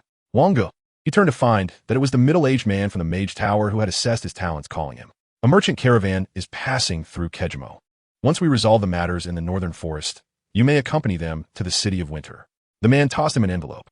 "This is a recommendation letter from the Mage Tower of Kejimo. I believe you will become an outstanding mage." Wang Ge accepted the envelope, expressing his gratitude. Recommendation letter from the Mage Tower, copy item. Rating, green. Can be taken out of the instance, yes. Note, usable during gameplay, 4th to 6th playthrough. Allows selection of the game. The End of Winter, non-special instance. The End of Winter? Wang Ge's expression turned serious as he tucked away the invitation. Could it be that the divine game foretold the so-called End of Winter? Kylan inquired curiously. "Just how remarkable is your mage talent that you must undergo further testing at the Mage Tower in the City of Winter?" "Exceptional." "Exceptional?" Kylan gasped. "Is this rare?" "Rare does not suffice. After the decline of the elements, mages are already 1 in 100, and the exceptional ones are 1 in a million. Kylan, inexplicably elated, remarked, "Perhaps your talent is deemed exceptional merely because the Mage Tower in Kejimo can only offer that rating, and it might even be higher." Wang Ge bit his lip, pondering how a talent exceeding 3 would possibly be anything less than extraordinary. Not far ahead, the sounds of battle echoed ominously. However, the sheer number of opponents was overwhelming, compounded by the presence of the lord of the city and the merchant convoy soaring above. They pressed forward into the heart of the forest, and Wang Ge's expression grew increasingly grave. "What is it?" Kalen noticed Wang Ge's troubled demeanor. Wang Ge replied, "This area is nearly devoid of elements other than wood. All other elements have been driven away." Kalen shook her head. She couldn't sense it, but she could feel the acute scarcity of wind energy. Countless towering tree spirits emerged, each at least 3 times the height of ordinary ones. Everyone fall back. In the sky, a figure tore open a scroll and cast it down. Instantly, a sea of flames erupted, engulfing not only the tree spirits, but also the bounty hunters charging ahead indiscriminately. Chapter 23. 3rd tier would spell, Withering would revive spring. With such a powerful 2nd tier spell scroll, why do you need these bounty hunters? The man inquired. "Esteemed lord of the city, you will understand shortly," he replied. Once the tree spirits were vanquished, the group exchanged glances. "This is the place." "Very well." One individual once more tore open a scroll. The ground began to collapse, revealing a massive underground palace before them. Alongside it, an innumerable host of green creatures appeared, as though their arrival had roused them to action, rushing towards the group. "Elemental sprites?" Kalen whispered from her perch atop a tree. Wang Ge's expression faltered momentarily. Elemental sprites, the natural nemesis of mages. They could repel any element, only drawing near to their corresponding kind. This meant that spells not aligned with their element would be rendered utterly ineffective. They manifested only in areas rich with a specific element. Could these be what elemental sprites? No wonder so many bounty hunters were summoned here. Hammer. Use these people to clear our path. I shall not fail in my mission. Hammer declared, wielding 2 enormous flaming hammers. Kill one and earn 100 gold. 100 gold? That bounty is mine. Ha ha, with that much gold, I can make my first advancement. No one dare compete with me. Unfamiliar with elemental sprites, the bounty hunters charged forward recklessly. Such seemingly weak creatures were valued at 100 gold. But in the next moment, countless sharp wooden spikes erupted from the ground. Over 90 of the first wave of bounty hunters were pierced through, their blood staining the earth as chaos engulfed the forest. Traitors perish. Second-tier fire spell. Lava purgatory. All the bounty hunters found themselves encircled in the inferno of lava purgatory. They faced a grim choice. Either be impaled by the spikes or retreat and be consumed by the flames. Kaylin's expression grew serious. The newcomers bore ill intent. Though she had anticipated that this bounty would be difficult to obtain, she had not foreseen such dire circumstances. Wang Ge pressed his lips together. The scroll merely recorded the spell structure and provided an index. It still relied on external elements. However, here, it is evident that only the wood attribute element remains, which implies that the merchant group possesses something to store these elements. Nevertheless, the consumption of elements by second-tier spells every second is alarming, and it is unlikely they can sustain this for long. Wang Ge spoke cautiously. Sister Kailin, hold on. The flames behind should extinguish soon. Kailin nodded slightly and drew her longbow to shoot. The Lord's expression was grim. Kagumo was inherently a fragile little town. If casualties were too high, who would protect the civilians when a magical beast laid siege? You have gone too far. They are merely useless ants. The wise are hiding at the back. The man replied indifferently, Lord, once our cooperation commences, a steady stream of talents will come to Kagumo, so you need not worry. The hammer could eliminate an elemental sprite with every 2 strikes. The others behind were now much more cautious. Kailin's performance was exceptionally prominent. Almost every strike resulted in the harvest of an elemental sprite. Wang Ge glanced back at the lava purgatory, now reduced to mere embers, and spoke, we can leave now. Let's go. Kailin showed no reluctance. Remaining here would be akin to courting disaster. But in the next moment, a figure descended from the sky, dressed in luxurious attire. With hair styled in an elegant bun, wielding a black spear inscribed with runes, he proclaimed, do you wish to leave? Why can't you? Wang Ge replied coolly, his primary concern being Kailin. Unbeknownst to him, Kailin shared the same thought. As an elf, escaping into the forest would be effortless for her. Yet she was worried about Wang Ge. The spear-wielding individual remarked, since you are here, having dealt with the elemental sprites, why not take a look below? His words carried an implicit threat. Wang Ge and Kailin exchanged glances, and Kailin silently lowered her bow. A magic gunner? No, merely a gunner. Not yet a second-tier magic gunner. Wang Ge rubbed his nose. He could not contend with that. According to the calculations of the divine and demonic games, a first-tier level 10 would still be above level 10 without the second tier. After this commotion, fewer than 200 people remained. The rest of the bounty hunters had been slaughtered by the elemental sprites. The strongest among the bounty hunters was merely first tier, forced to the forefront. The Lord and his entourage trailed behind Wang Ge and Kailin at the very rear of the group. Kos, can you now reveal to me what has caused the disturbances in the forest? Antonikos replied calmly, I must say, you are indeed fortunate to have come across the seed of life in this forest. The seed of life? How could such a thing exist? The Lord exclaimed in astonishment. Disbelief etched across his face. Who knows? If we hadn't sensed it while passing through, we might have missed it. Kos laughed in that case. No one will vie with our Antonio's family for this seed of life. We shall soon become the foremost family in the city of winter. As for the accompanying wood-type magical seed, if you desire it, Lord, I would not mind giving it to you. Wang Ge's ears perked up. He was unaware of what the seed of life entailed. However, he distinctly heard the phrase magic seed. The city lord snorted coldly, regarding the matter of cooperation. I trust you are not jesting with me. Of course, esteemed Lord Kegmo. Our Anthony family will dispatch over 10 first-tier mentors to Kegmo and provide substantial resources for class transitions. As merchants, you should have faith in our credibility. Once again, elemental spirits appeared. No, I do not wish to perish. Run. In an instant, the hammer crushed the one who spoke into a pulp. Traitor, perish. Before the first echelon, 4 humanoid elemental spirits emerged, signifying their acquisition of intelligence and the choice to take form.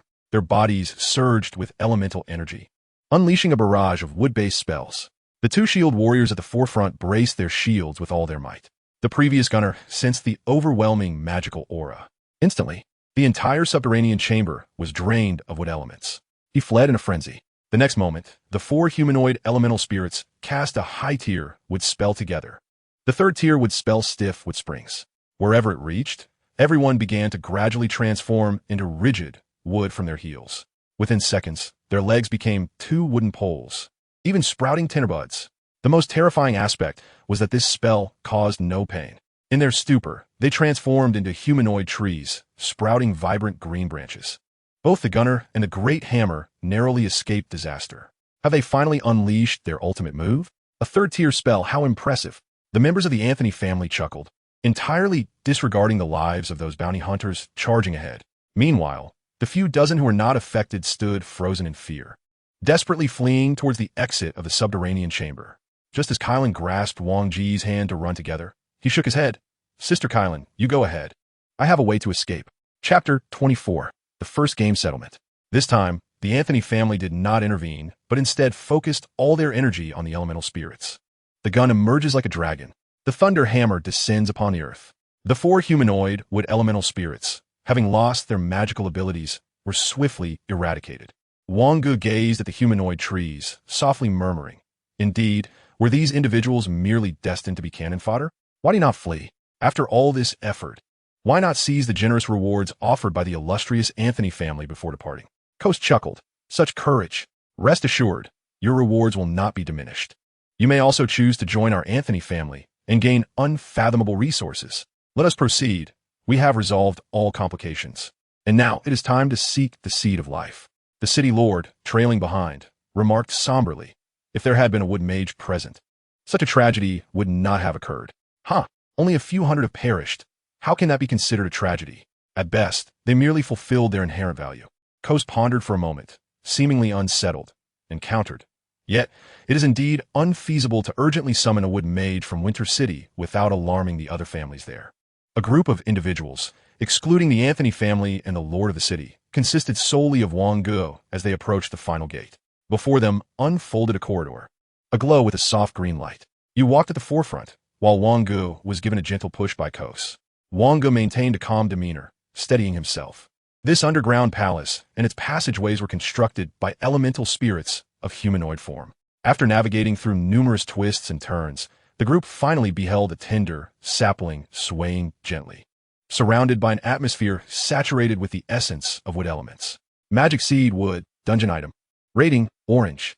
Can it be taken out of the dungeon? Yes. Note: a magical seed born alongside the seed of life, possessing an exceptionally pure wood energy.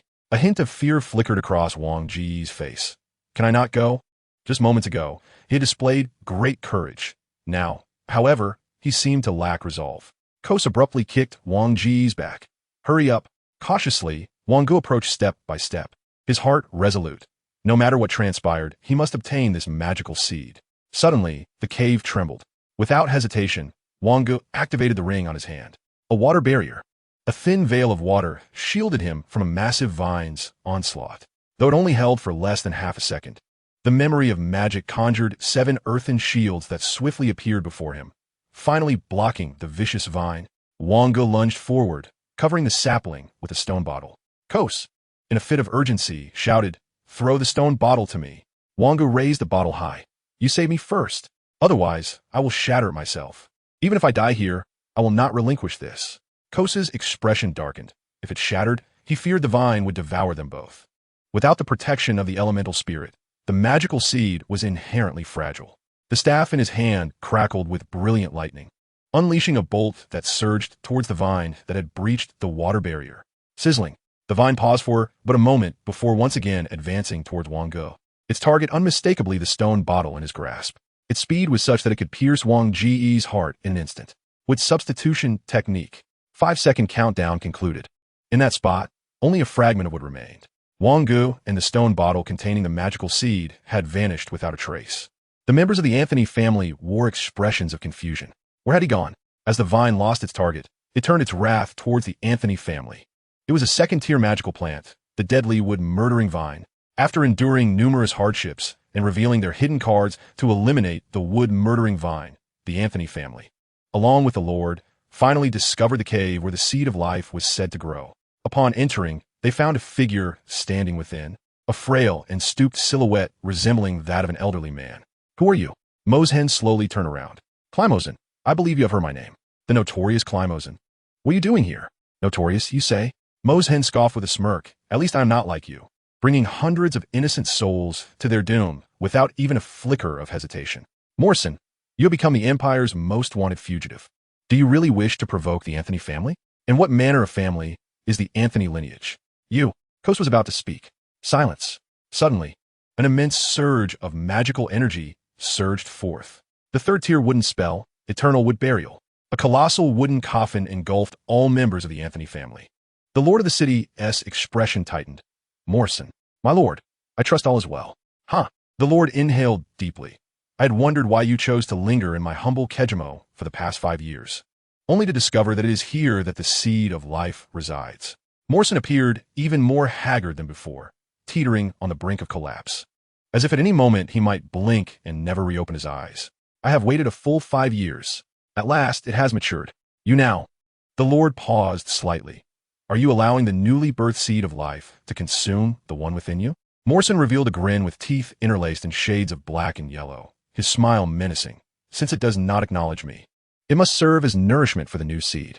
However, I ought to thank you for concealing me for 5 years. No need for thanks, though the lad you reside with seems to have just been devoured by the bloodwood killer vine. Morrison's sinister smile abruptly vanished, his voice low. Did you see it clearly?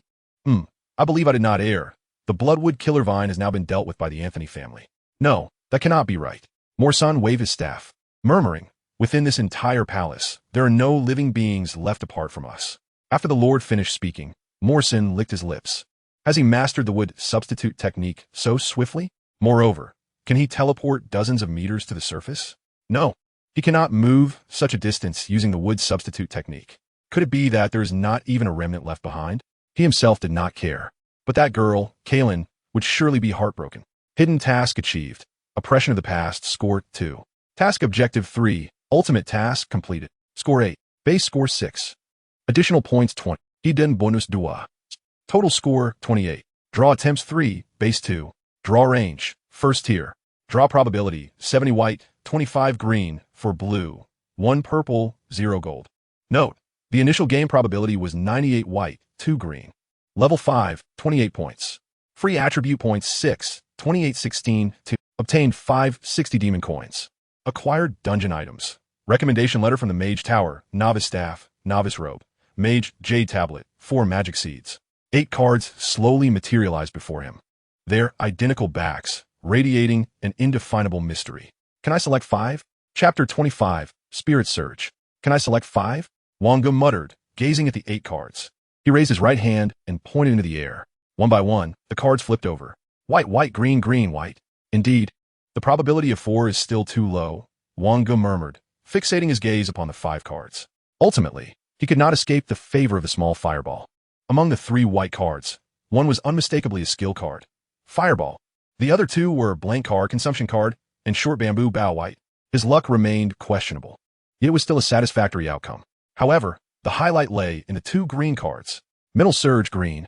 Type, skill card. Rank, level 1. Required card capacity, 2. Requirements. 1 initial profession as Mage, 2 intelligence 20. Effect, Mental Surge doubles intelligence for a brief duration, 10 seconds, with a maximum increase of 50 points. Cooldown time of 30 minutes. What a remarkable item. Wang Ge inhaled sharply. This card could effectively double a mage's early capabilities, although the duration was limited to 10 seconds. It sufficed. Surely, 10 seconds was ample time to unleash all the spells stored in his magical memory. For someone like him, who required almost no casting time, this card felt tailor-made. Spell Gloves green. Type, equipment card. Required card capacity, 3. Equipment requirements, intelligence 12. Intelligence 3. Casting speed without a staff, 15. Summoning shape spell, weapon, strength, 30. This equipment card was also commendable. It was undoubtedly superior to the novice staff he had brought along. Scoring 22 points was certainly impressive. Yet the fundamental rewards from the first game were too meager. No matter how high the score, the gains would not be substantial. His panel was refreshed, and his intelligence surged beyond 20 points. Name, Wang Ge. Level, 6, Profession Mage. Intelligence, 28, 96, level 1, 12, talent level 2, 1, natural increase. Strength, 9, 6 level 0, 5. Constitution, 9, 6 level 0, 5. Agility, 9, 6 level 0, 5. Free attribute points, 10, for level 4 points reward 6 points. Card capacity, 310, Cowlet Mobile Teams Boots, white. Water Rhythm Ring, white. Mastered skills, Water Drop Meditation, Quick Escape, Gravity Boost, Earth Shield, Thunder Affix, Healing Spell, with Substitute Technique. Talents. Wang Ge promptly chose his position in the classroom. A group of teachers hurriedly gathered around him. Wang Ge, what did you select? How did it go? Were your gains satisfactory? Wang Ge replied nonchalantly, since my talent is level 1 mage talent, I chose to be a mage. Everything went smoothly. Level 1 mage talent. A mage, huh? Mages are quite weak in the early stages. Yet, Wang Ge possessed a level 1 talent. How could they compare? The chatter among the crowd grew lively. Dressed in black high-heeled shoes, with light green framed glasses, and a form-fitting leather skirt that accentuated her figure, Chunning pursed her lips. A mage? That's acceptable. But I fear we might not be able to form a proper mage class. You may have to blend in with the scholars class. I'm fine with that. Chunning felt somewhat disinterested. Wang Ge was a student who excelled in every aspect, yet he was overly aloof. Apart from his closer relationships with Bai Rou and Pei Yu Yao, he was not particularly close to the teachers. Moreover, Meng Ting had always said to let him be. Thus Chunning had hardly intervened in Wang Ge's affairs over the past 2 years. Chunning adjusted her glasses and gently inquired, "Are you certain it is a high-level mage talent?" Wang Ge showed no hesitation, understanding that the better the talent, the more resources one could acquire. He displayed his high-level talent of mana expansion to Chunning. A glimmer of joy crossed her brow, and she promptly vanished, likely to report the news. While mana expansion is considered a rare talent, it is not unique. Wang Ge pursed his lips. In that case, he might as well tend his own gains. He had mastered all 4 spells inscribed on the spell Jade tablets, rendering them unnecessary, so he chose to utilize them all. Unsurprisingly, they transformed into 4 consumption cards. The recommendation letter from the Mage Tower was still far from being needed. As for the magic seeds, with the elemental body present, there was no need to pursue a full spectrum of magic seeds. The current ones sufficiently met all requirements. Detect a magic seed. Would you like to implant? Reminder, please ensure intelligence exceeds 20 points and mana is sufficient. Yes. Suddenly, Wang Ge seemed to plunge into the depths of his inner world. In the midst of darkness, a hint of green emerged, becoming the sole hue in this space. The mana within him surged like a funnel towards the green, until a small tender leaf sprouted, allowing the remaining mana to escape from his body. It emanated a shimmering green light, swaying gently with the flow of mana. Magic Seed has successfully taken root. Intelligence 2, Stamina 1, Strength 1, Agility 1. Wang Ge slowly opened his eyes, feeling the wood element gradually filling his being. An immensely powerful sensation washing over him once more. However, he was well aware that it was merely an illusion. As for the remaining 10 free points, he decided to hold off on using them for now. Typically, free points are saved for future use, allowing one to bolster any deficiencies during class transitions. If the free points proved insufficient, one would have no choice but to seek out rare items akin to magic seeds. The class monitor, Qin Shishir, donned a Pikachu shirt. The monitor may not be the top student, but she is undoubtedly the most seasoned in handling affairs. Qin Shishir is particularly favored by their homeroom teacher, Chunning. Wang Ge nodded slightly. What profession did you choose? A mage. A mage indeed. I opted for a healer. Wang Ge glanced at her proud demeanor and remarked, regardless. You always intended to pursue the path of a priest, a healer, or a supporter. How boring, Wang Ge. I was hoping to heal you. It seems you have no desire to be nurtured by me. Wang Ge's cheeks twitched. As a healer, you currently lack any healing skills, do you not? Not now. But that does not mean I want tea in the future. Bai Rou suddenly leaped into Wang Ge's embrace. He gently patted her head. Was it smooth sailing? Of course. It's just that the ultimate task is a bit challenging. I couldn't finish it in time. What is your ultimate task? Qin Shishir asked, her heart secretly racing. She had barely completed her side quests, and here they were already tackling ultimate tasks. Chapter 26, The Bloodline Bearer. Bai Rou boldly showcased her talent to Wang Ge. Unstable compression. When utilizing energy, unstable compression occurs, with a multiplier of 0. 510. Energy overload. During the use of energy, it may escalate to overload levels. What manner of artillery is this? The first talent implies that, with a stroke of fortune, a laser cannon could unleash tenfold its might. Although the degree of energy compression does not equate to the intensity of the attack, Surpassing a critical threshold could yield an exponential enhancement. The second talent corresponds to stable overload. During the final mission, I nearly felled the king with a single shot. Regrettably, unstable compression only achieved a threefold compression. Had it reached eightfold, an energy transition could have occurred. Bairo, seated demurely beside Wang Ge, inquired, "What about yours, brother?" Wang Ge, concealing that extraordinary innate talent, revealed the remaining 3 to Bairo.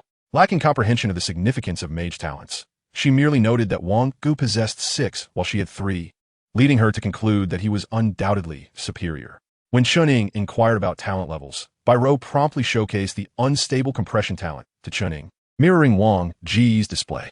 Chuning then scurried away, flustered. A level talent, indeed. Such prowess is akin to that of an elite student at Huazhong University. 2 level talents in one class. Bairo's devilish nature also harbored a level talent. Why are there so many level talents? I had thought it remarkable to cultivate a single level talent. Are you engaging in a display of grandeur? No. It is merely a modest achievement of a level talent. Those who fail to secure employment constitute nearly 10 of the total. This means that among 200 individuals, over 100 did not even obtain a profession in the first game. This group certainly has alternatives. One option is to pursue the paths of mechanics or scholars, attempting once more to acquire a profession in the second game, which remains manageable in difficulty. Yet the third game introduces a qualitative leap. Wang Ge pursed his lips, suggesting, "Let's wait." 20 minutes later, all eyes converged on Pei Yuyao. Chuning asked, "Yuyao, what profession have you chosen? What is the level of your talent?" "I am a bloodline bearer with the talent of level." Pei Yuyao's voice trembled slightly as he placed his hands on his waist. Observing his pallid complexion, Chuning expressed concern. "Have you encountered something terrifying in the game? Do you require psychological support?" Pei Yuyao quickly shook his head. No. I just need a moment to recover." Wang Ge and Bairo approached him. I almost felt drained again. Bairo stifled a laugh, wondering if even the little white dragon could experience such depletion. "Do not mention it. Do I appear dwarfish?" Wang Ge replied. Pei Yuyao could be considered the largest in the school. "Not at all. If you were dwarfish, Bairo would merely be a goblin. Yet this cursed demon game insists I possess dwarven blood, denying me a profession altogether and thrusting me into bloodline awakening." Pei Yuyao bore an expression of indignation. "Moreover, in essence, we inhabit the same world. That princess mistakenly believed I had fled, claiming she recognized my noble lineage, one that a mere princess like her could never hope to confine. However, do you truly intend to shirk your responsibilities? And yet, you left me confined within the queen's chambers for a full 14 days. During that time, I merely awakened a talent, accomplishing nothing else but remaining idle." Pei Yuyao, unable to contain himself, fainted instantly, coinciding with the rather unsatisfactory conclusion of the inaugural game at Zhouhong's third middle school. As the time for dismissal arrived, the sun dipped low, casting a blend of joy and sorrow. The entrance was teeming with parents awaiting their children, a day perhaps more significant than the college entrance examination. Ultimately, only Wang Ge and Bairo stood alone at the modest school gate, embraced by the crimson glow of the evening sky, the gentle breeze caressing them. I am aware. Wang Ge had just begun his journey home when he spotted Aunt Ming waving. "Wang Ge, over here. Your aunt is here." Wang Ge's expression darkened. "On such an important day, is it too much for aunt to come and fetch you? Do you feel embarrassed by her presence?" Ming Ting, clad in a light gray skirt and a simple white shirt, opened the car door and took her seat. "Come on, if you don't want to sit in the front, you can sit on your aunt's lap." Wang Ge believed he had built up immunity and took his place in the passenger seat. Ming Ting drove with remarkable speed. "So, how did it go? Was it smooth?" "Fairly well, quite smooth," Wang Ge replied. "What score did you get?" Wang Ge pursed his lips. "I am your aunt. How could you hesitate?" "Oh dear, aunt is so heartbroken." Wang Ge's expression darkened again. Often, he was still vulnerable. 22 points. 28 points will be quite absurd. I reckon 22 points is more reasonable. Deducting the hidden 2 points and the additional 4 points from the second task, Meng Ting's expression tightened, her grip on the steering wheel faltering. "Ah, as expected of my Wang Ge. Quickly give your aunt a kiss." Wang Ge firmly pressed his hands against Meng Ting's face as she leaned in. "Did you even complete the final task?" "Yes. The final task for mages is always the same, to obtain a seed of magic. How did you acquire it? This is not something to be trifled with. It must be compatible with elemental affinities." Wang Ge paused. "I know. No need for your concern. How did you manage it?" Some second-tier mages struggle to find suitable magic seeds. Wang Ge was unsure how to narrate the events to her, opting instead for a simple and comprehensible tale. I found a lord with a taste for handsome men. Meng Ting's eyes widened in astonishment. How dull. She licked her lips, and is quite wealthy too. Perhaps our Wang Ge should consider it. Were it not for the hovering vehicle soaring over 100 meters above the ground, Wang Ge would have contemplated jumping out. So, your level must be quite high now. It's all right. Tonight, Aunt will treat you to a grand feast. No, thank you. I knew it. My Wang Ge still prefers the noodles I make. Tonight, I will personally prepare a lavish meal to reward you. I still have a bright future ahead. What do you mean by that? I do not wish to succumb to poison tonight. Chapter 27, Mysterious Summoning. Once again, the evening culminated in a sumptuous feast of takeout. This time, the Zero Club welcomed only 3 new members, marking the fewest ever. Meng Ting. Why was no one out to tally today? Chang Guxing. What is there to tally? Just 3 individuals. Let us afford them a modicum of privacy. Yao Ji. The good news is that these 3 have been specially recruited by Huazhong University. Yao Ji, are you certain? Is this early in the year for special recruitment? They must have reported talents of at least dual attributes. By the 2nd or 3rd year, they might even achieve dual status. Were they waiting for if not for special recruitment? True, but it is regrettable. This year, there are only 3, not enough to form even a team. Yao Ji. Indeed, and the next World Competitive Game is scheduled for the end of September, requiring participants to have played 3 games or fewer. The high school competition will likely be announced by the band committee tomorrow. Su Song. 3 games, just right for this batch of youngsters. The previous batch likely had at least 4 or 5 games under their belts. Meng Ting licked her lips, aware that the World Competitive Dungeon occurs 3 to 5 times a year, each with gameplay limits, and it is a non-protected dungeon. Death within means true demise. Although the news reported victories led by Li Shaoqing, the cost was grievous, 2 dead and 2 injured. Yet they secured 3 territories in the realm of gods and demons for the nation. Territory translates to a wealth of divine and demonic points, a plethora of resources. This time, with 3 games at stake. Wang Ge.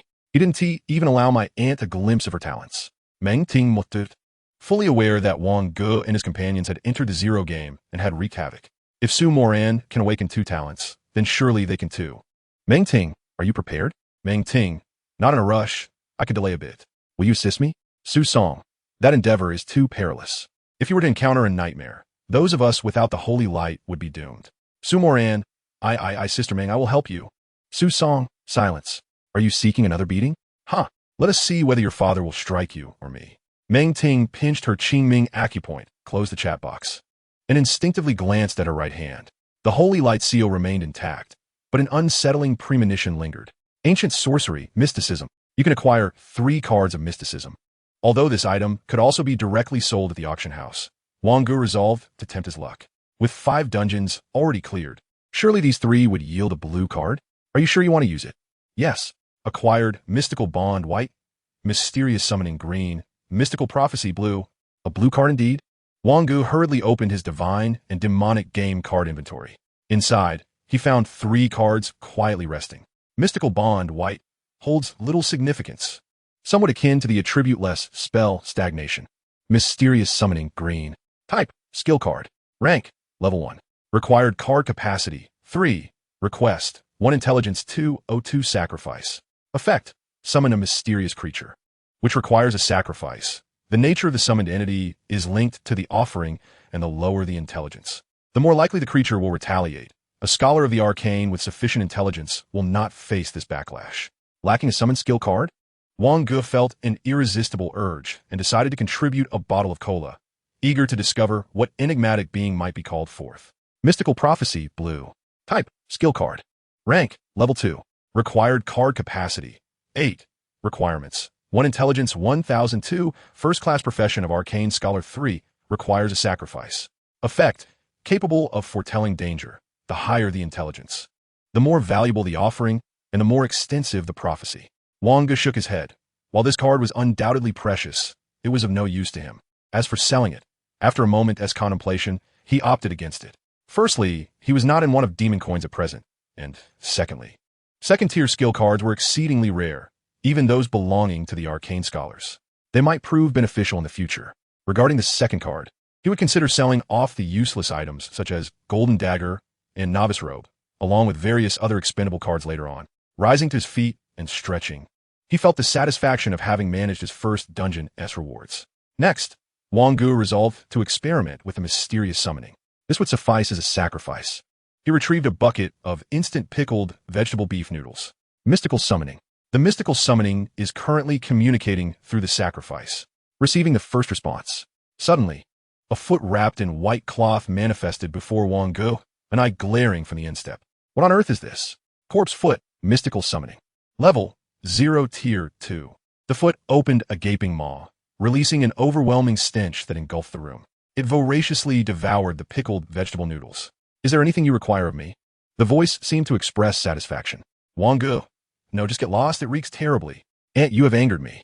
Wang Ge swiftly produced a massive iron hammer. Mental surge. Thunder affinity. Gravitational enhancement. He swung the hammer down upon the corpse foot, accompanied by a flash of lightning. Bang. Corpse foot defeated. Foot wrapping. Rating white. Description. Mystical academic item. Wang Ge was taken aback. Could it truly be played this way? Summon, and then eliminate it to acquire materials? It appeared he had stumbled upon a lucrative path. However, the foul odor lingered stubbornly in the room. Wang Ge hurriedly opened a window. Wang Ge. Why do your feet smell so foul? Let your aunt purify them. Wang Ge. It's not my feet. Whose feet are they? After some effort in communication, Wang Ge finally clarified the situation. Meng Ting rushed over. Quick, quick. Let me see what this mysterious summoning is. Wang Ge. Puzzled. How do you have the keys to my house?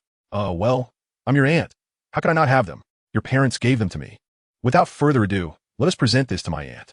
Wang Ge showcased the mysterious summon. Why don't you give it a try and see if you can summon a nightmare? A nightmare? It is a type of mysterious creature, quite similar. Wang Ge suddenly recalled that there was something mentioned in the book. He retrieved a tome from the bookshelf titled Compendium of Mysterious Creatures. Flipping to page 177, he read, Nightmare, a first-tier mysterious creature with a high degree of contagion. This, Wang Ge pointed at the shadowy figure on the page. Meng Ting furrowed her brow. It doesn't resemble it. It should be a deeper layer of mystery. What are you talking about? Nothing, haha. Since my aunt is here, she will be staying at your home today.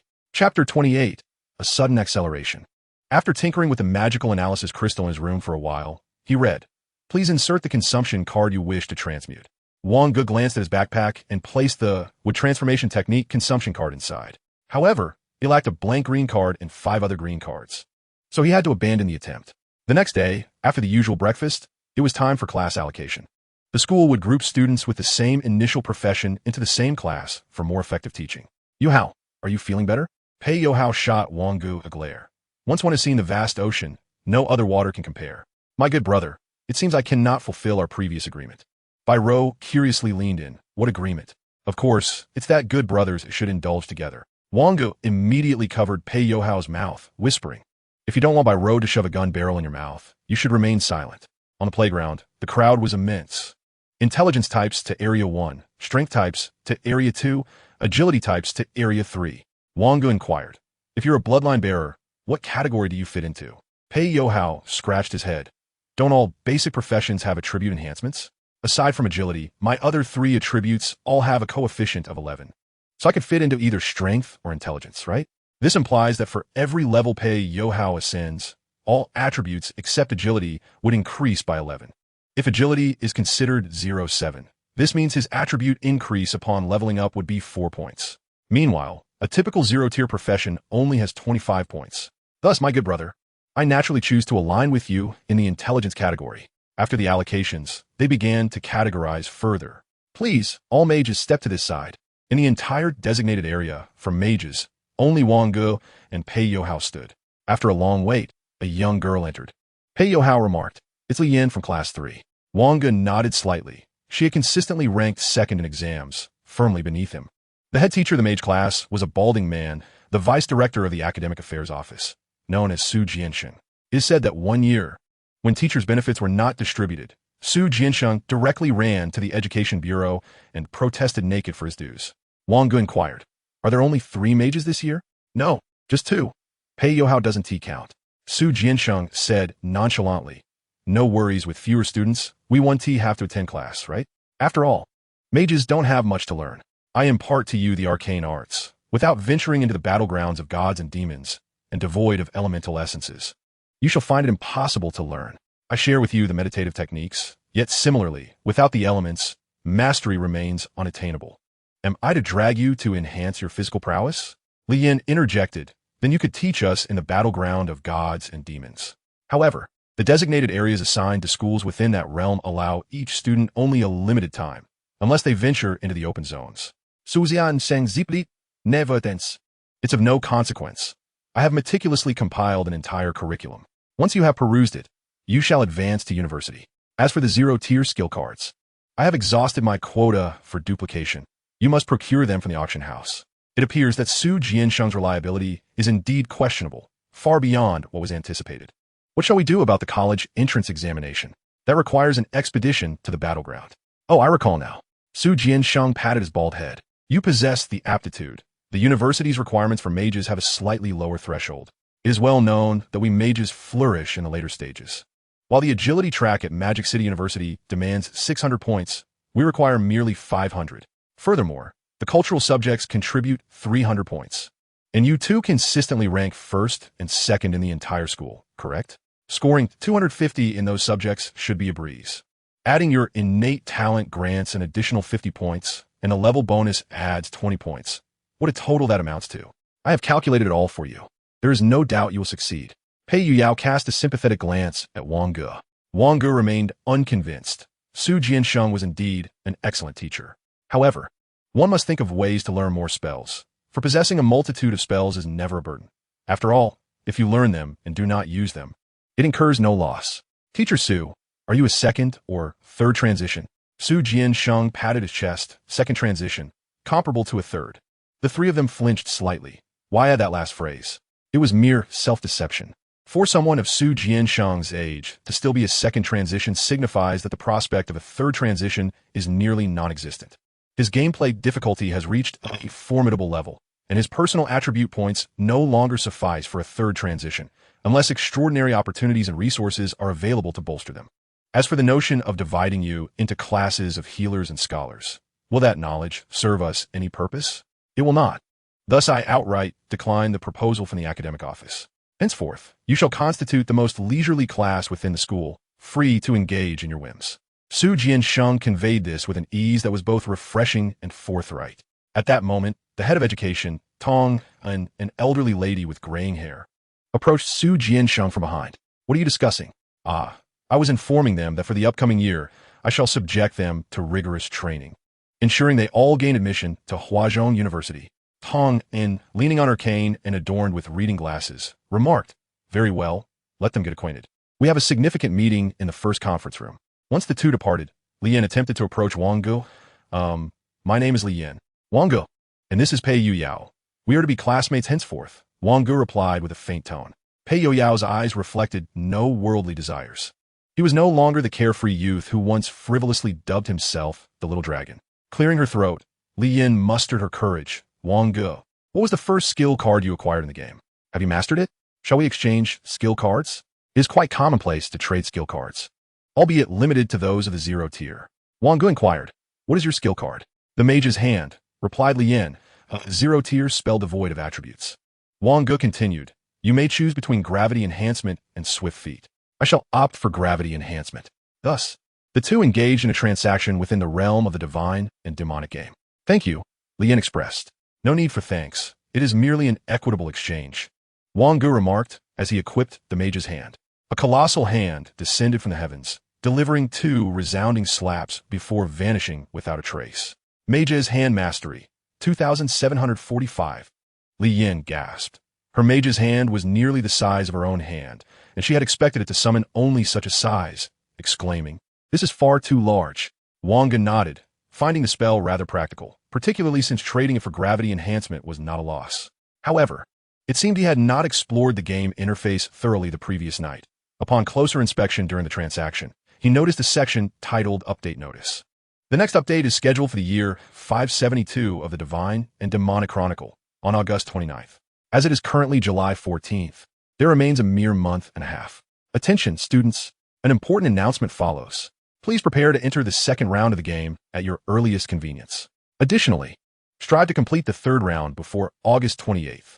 The time limit for the second round is within 2 months of the first, which effectively halves the available time and necessitates the completion of an additional game. Chapter 29, The New World Competitive Game. No way. I was hoping to delay. I haven't even secured my victory yet. Indeed, with such urgency, Typically, the fourth round is meant for preparations for the first transition. Isn't it preferable to finish the first transition before the college entrance examinations? One would have a full year. Why the haste? The entire playground erupted into chaos. The principal's voice, imbued with a hypnotic quality, resonated once more. Fortuitously or unfortunately, the next world competitive game requires players who have completed 3 or fewer rounds. This upcoming event pertains to the territories of 5 divine and demonic battlefields. It is a rare opportunity, and I urge all students to contemplate it seriously. The previously raucous playground instantaneously erupted into fervent chatter. My goodness, the world competitive game. Is this the first time participants from the third round are allowed entry? Surely I, with my level of talent, should abstain. Yet, there is a distinction between early stage and late stage talents. Perhaps your early stage talent directly enhances attributes, leading to rampant victories. Pei Yuyao glanced at Wang Ge, who, in turn, pressed his lips together. This is compelling this cohort of high school students to refrain from procrastination. Those with strong early stage classes are likely to surge forward. Biro hurried over, asking, "Are we participating?" Wang Ge slightly nodded. Participation is indeed essential. The rewards will undoubtedly be remarkable.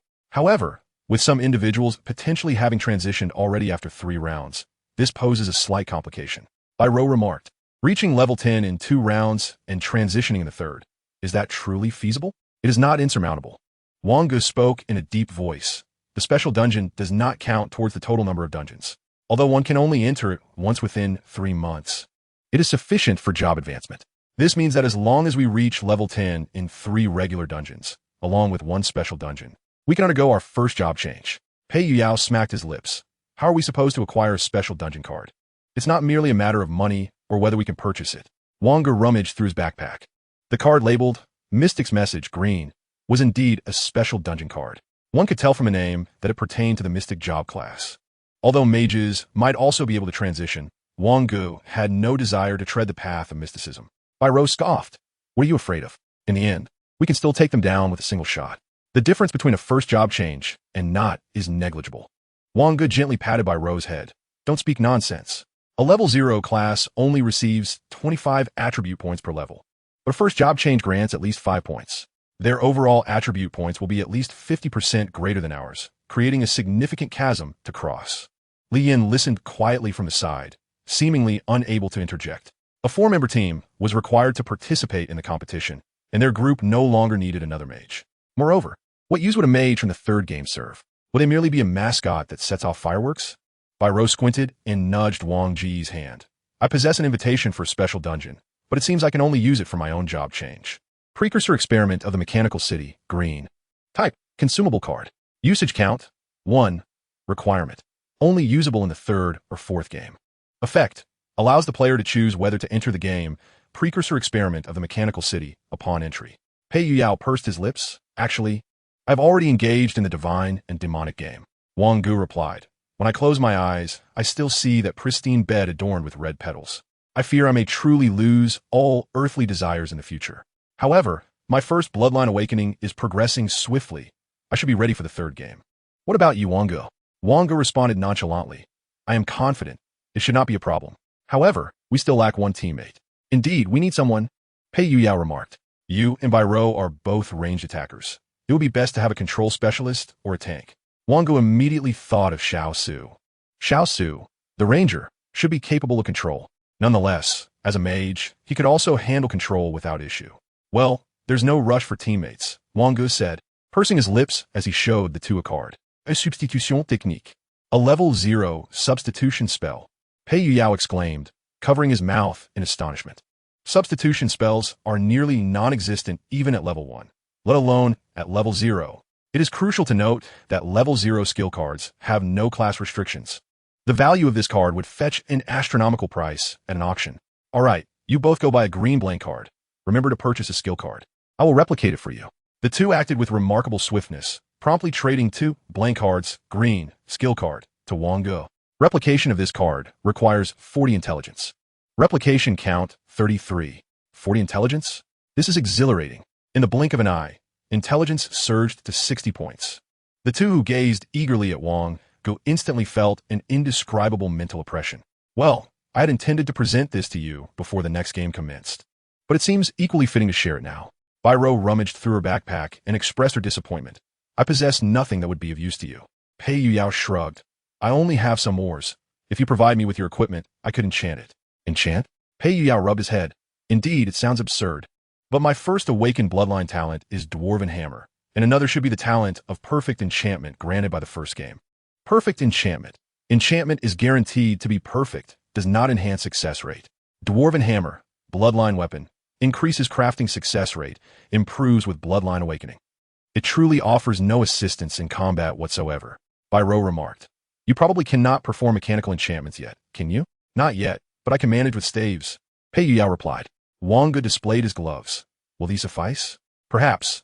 There are numerous enchantment slots, and with a mere snap of your fingers, you could cast a forbidden spell. How magnificent!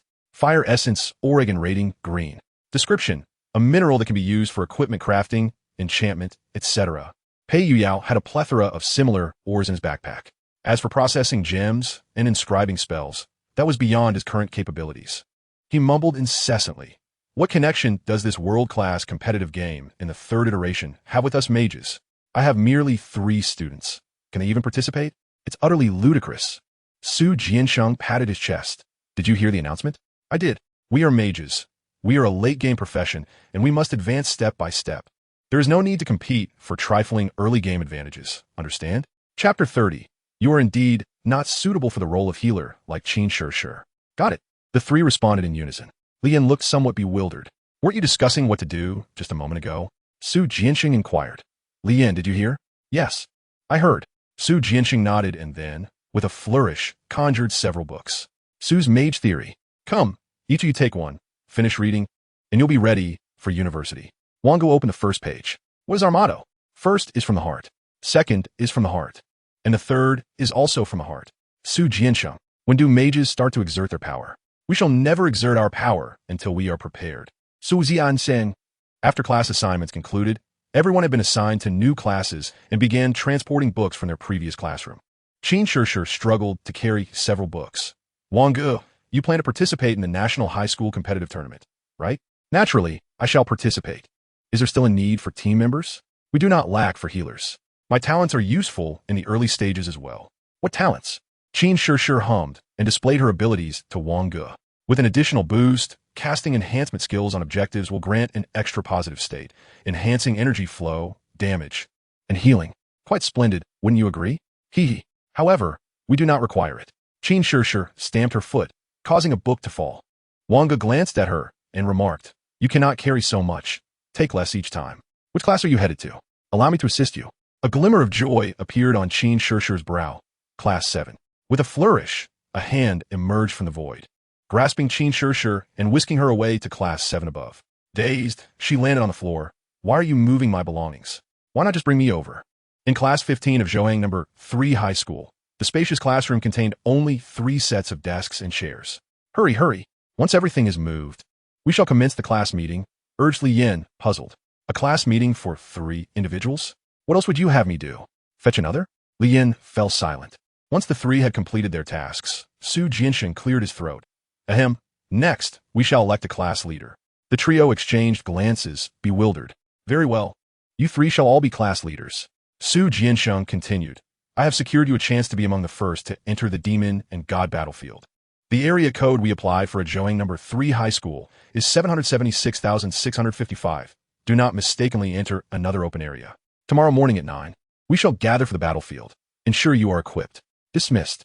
Li Yin felt that choosing to be a mage might not have been the wisest decision. The others appeared equally perplexed, including the homeroom teacher. Pei Yuyao inquired, Li Yin, why did you choose to be a mage? I possess a mage's aptitude, capable of advancing to a higher level, hence my choice. However, as one of the 3 primary intelligence-based professions, why are we the only ones? Wang Ge packed his bag. What did you initially wish to select? Healer. Pei Yuyao candidly responded, You are indeed less suited to be a healer than Qin Shi. Lian was taken aback.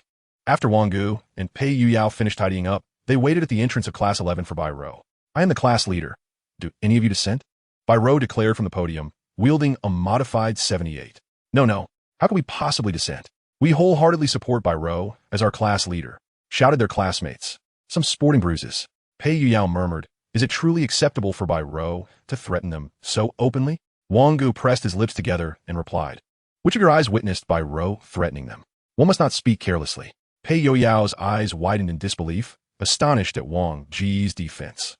Pei Youyao remained unconvinced. Of course, honesty is paramount. My parents are rather pleased, stating it is quite favorable. They even bought me some herbal medicine, saying that gaining favor in the dungeon is beneficial, and marrying a princess would be an even greater joy. Wang Ge found himself at a loss for words. Pei Yoyao's parents work for the Card Control Bureau, often preoccupied with their duties in the demon and god battlefield, leaving little time to oversee Pei Youyao, whose abilities were on par with the school teachers around the second transition level. However, even among those who have undergone a second transformation, disparities exist. The Bureau of Forbidden Cards is undeniably more formidable than the instructors.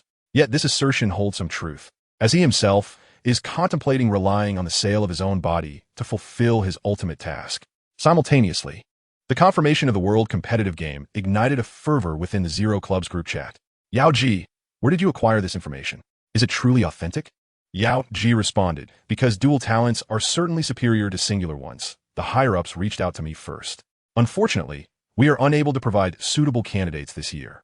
Xiao Ran might suffice, and a Zhuang should also be capable. However, if it's merely 3 games, an I-Curson as a healer may not be entirely appropriate. Su Mo Ran hastily interjected. Indeed, Xiao Su can do it. Just wait for her to dominate them all. Many within the Zero Club slapped their foreheads in disbelief. The Su family already had Su Song, but due to an utter lack of options, they granted the opportunity of the inaugural game to the somewhat naive Su Mo Ran, who had never been particularly bright. To their surprise, she actually scored 14 points. That madwomanly Xiaoqing secured us a chance with 3 teams. We cannot relinquish this advantage lightly. The primary concern is that this time we must win. Otherwise, we will have to participate in the elimination rounds, potentially facing another year of fruitless efforts. Su Mo Ran declared, "You must believe in Xiao Su. She has a significant ally. When the time comes in the grand competition, let us just crush every game. If she doesn't achieve first place, Xiao Su is willing to present her head." So, who is this significant ally you keep mentioning? Xiao Su has forgotten. Ever since Su Shu revealed that more than 30 individuals were participating in the inaugural game, every participant of the Puppet Theater's dark magic has been questioned. However, aside from Xiao Su, no one seems to know his true identity, not even his profession, leading to increasing confusion. What remains certain is that accompanied by the foolish Xiao Su, he managed to breach the second game's escape challenge without even possessing a professional skill set. As for the other 2 scenarios, although veteran players of the Zero Club speculated that the murderer was the 11th person, all players of the Bionic game dismissed this notion. How could there possibly be such a ruthless player in the inaugural game? Such individuals would have long been confined in the most secure prisons by the Bureau of Forbidden Cards. Chapter 31. The initial attempt at magic analysis. Upon returning home, Wang Ge surveyed his surroundings with the caution of a thief, meticulously checking each room to ensure no one was present before locking the door behind him and settling onto the sofa. His gaze fixated on his final talent, the active skill of magic analysis.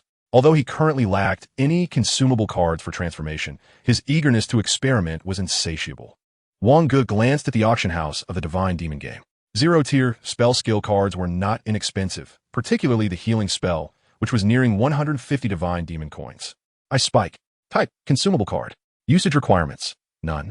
Required card capacity, 0. Effect, releases a 0-tier spell, Ice Spike. The ice element, being a derivative of the water attribute, is not considered a special property.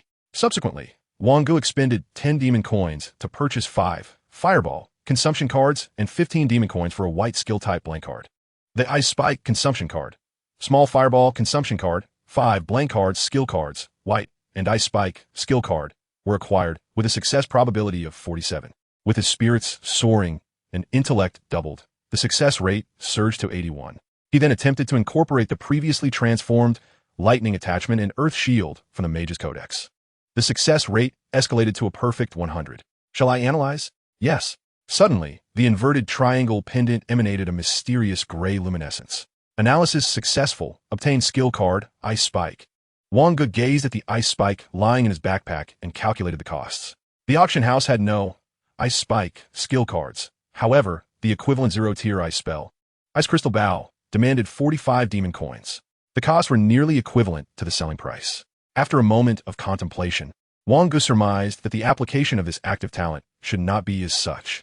It ought to convert cards that primarily consist of consumption types, which have never manifested as skill cards, into skill cards. Furthermore, zero-tier white-quality cards were inherently inexpensive, and skill cards were easily attainable, thus lacking operational potential. In contrast, the value disparity between high-level, high-quality skill cards and consumption cards could reach dozens or even hundreds of times. Wang Ge glanced at his remaining 550 demon coins. After perusing the auction house, he discovered only 6 zero-tier spell skills. Aside from the already possessed small fireball, he acquired the remaining 5 zero-tier spells: Illumination, Ice Crystal Bow, Drip to Needle, Cleansing, and Vine Entanglement. A total of 200 demon coins was expended. Except for the Ice Crystal Bow, the other 4 skill cards were mastered after merely 3 or 4 uses. With Ice Crystal Bow in hand, an icy bow materialized, and a powerful spell amplification surged from his spell gloves. The summoned weapon's strength reached 30. Could the Ice Crystal Bow be classified as such? Wang Ge's face lit up with joy. He finally possessed a formidable offensive spell. He hurriedly retreated into his room and locked the door. Is this madness? Bang! Bang! Bang! Wang Ge, come out. I'm already in bed. You're sleeping at 6 o'clock in broad daylight? What do you want? Nothing much. Just thought I'd take you for a spin in the demon battlefield. Help you get acquainted early on. Wang Ge hesitated for a few seconds. No need to trouble yourself. The teacher will take me tomorrow. Are you sure you won't come? It's the prominent trading area. Your teachers can't access it. The trading area? Wang Ge was taken aback. The trading area was an exceedingly private section. The demon battlefield was divided into thousands of regions, accessible by entering region numbers in the game. It comprised controlled zones and open areas. Controlled zones required permission for entry, and the trading area was a privately owned controlled zone. It bore a semblance to a black market, where transactions predominantly involved outputs from the demon battlefield, existing beyond official jurisdiction. However, within the trading zone, at the very moment of transaction, regardless of whether the goods are genuine or counterfeit, there is no possibility of regret. Behind each trading zone stands an immensely powerful figure in control, simultaneously in pursuit of traffic and commissions. Those behind the trading zone occasionally bring forth some extraordinarily precious items for auction. Of course, whether this is indeed the case is merely hearsay for Wang Ge. Should I go? Wang Ge pressed his lips together. Yes, let me put on some clothes. After a minute of hesitation, he finally opened the door. Meng Ting, clad in a simple white printed shirt and jeans, looked at Wang Ge with bright eyes. Input the area code 6943, and the password is my aunt's birthday. Password correct. In the next instant, with a flicker of darkness and light, Wang Ge found himself in a small room within the mythical battlefield of Area 6943. Surveying the room, it was adorned in a cozy, feminine style, with pink wallpaper, a coral fleece carpet, and a gigantic plush toy. What do you think? The house my aunt purchased here is quite nice, isn't it? Wang Ge replied. Yes, it's quite lovely. I knew my dear Wang Ge harbored feelings for his aunt. Remembering even her birthday, Wang Ge's expression faltered. Meng Ting's birthday coincided with National Day. Could a student really forget such a significant holiday that offers an extended break? Moreover, every year on Meng Ting's birthday, she personally cooked a dismal concoction, truly a nightmare among nightmares. The entire Area 6943 resembled a highly advanced technological district, evoking a sense of cyberpunk. The technology appeared to be several eras ahead of the outer reality. At that moment, night had fallen, and under the flashing red and green neon lights, hovering vehicles traversed the streets. Mechanical sentinels stood by the roadside, brandishing energy guns, scanning every passerby, while the air pulsated with the jarring sounds of heavy metal music. The individual behind this trading zone was nearly at the 5th-tier mechanical level.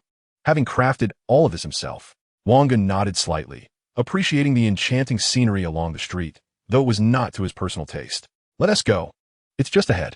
Upon entering a doorway, the interior spiraled downward, lined with an array of peculiar shops. Meng Ting led him to a room adorned with paintings and scrolls, gently tapping the counter. Do you have any special dungeons for mages in the third game? Bang! Meng Ting struck the counter emphatically, demanding, Do you have any? The old man raised his head, immediately breaking into a smile upon seeing Meng Ting. Unfortunately, we do not have that. You arrived too late. Before the announcement of the World Competitive Game, there was indeed one. No, yes you. No establishment has special dungeon cards for levels below the third game. Chapter 32, The Trading Zone. Special dungeon cards? This must be to assist me in my first advancement. Wang Ge glanced at Meng Ting, his lips pressed tightly together, engaged in a fierce internal struggle. In truth, aside from her occasional levity, This aunt of his was quite kind.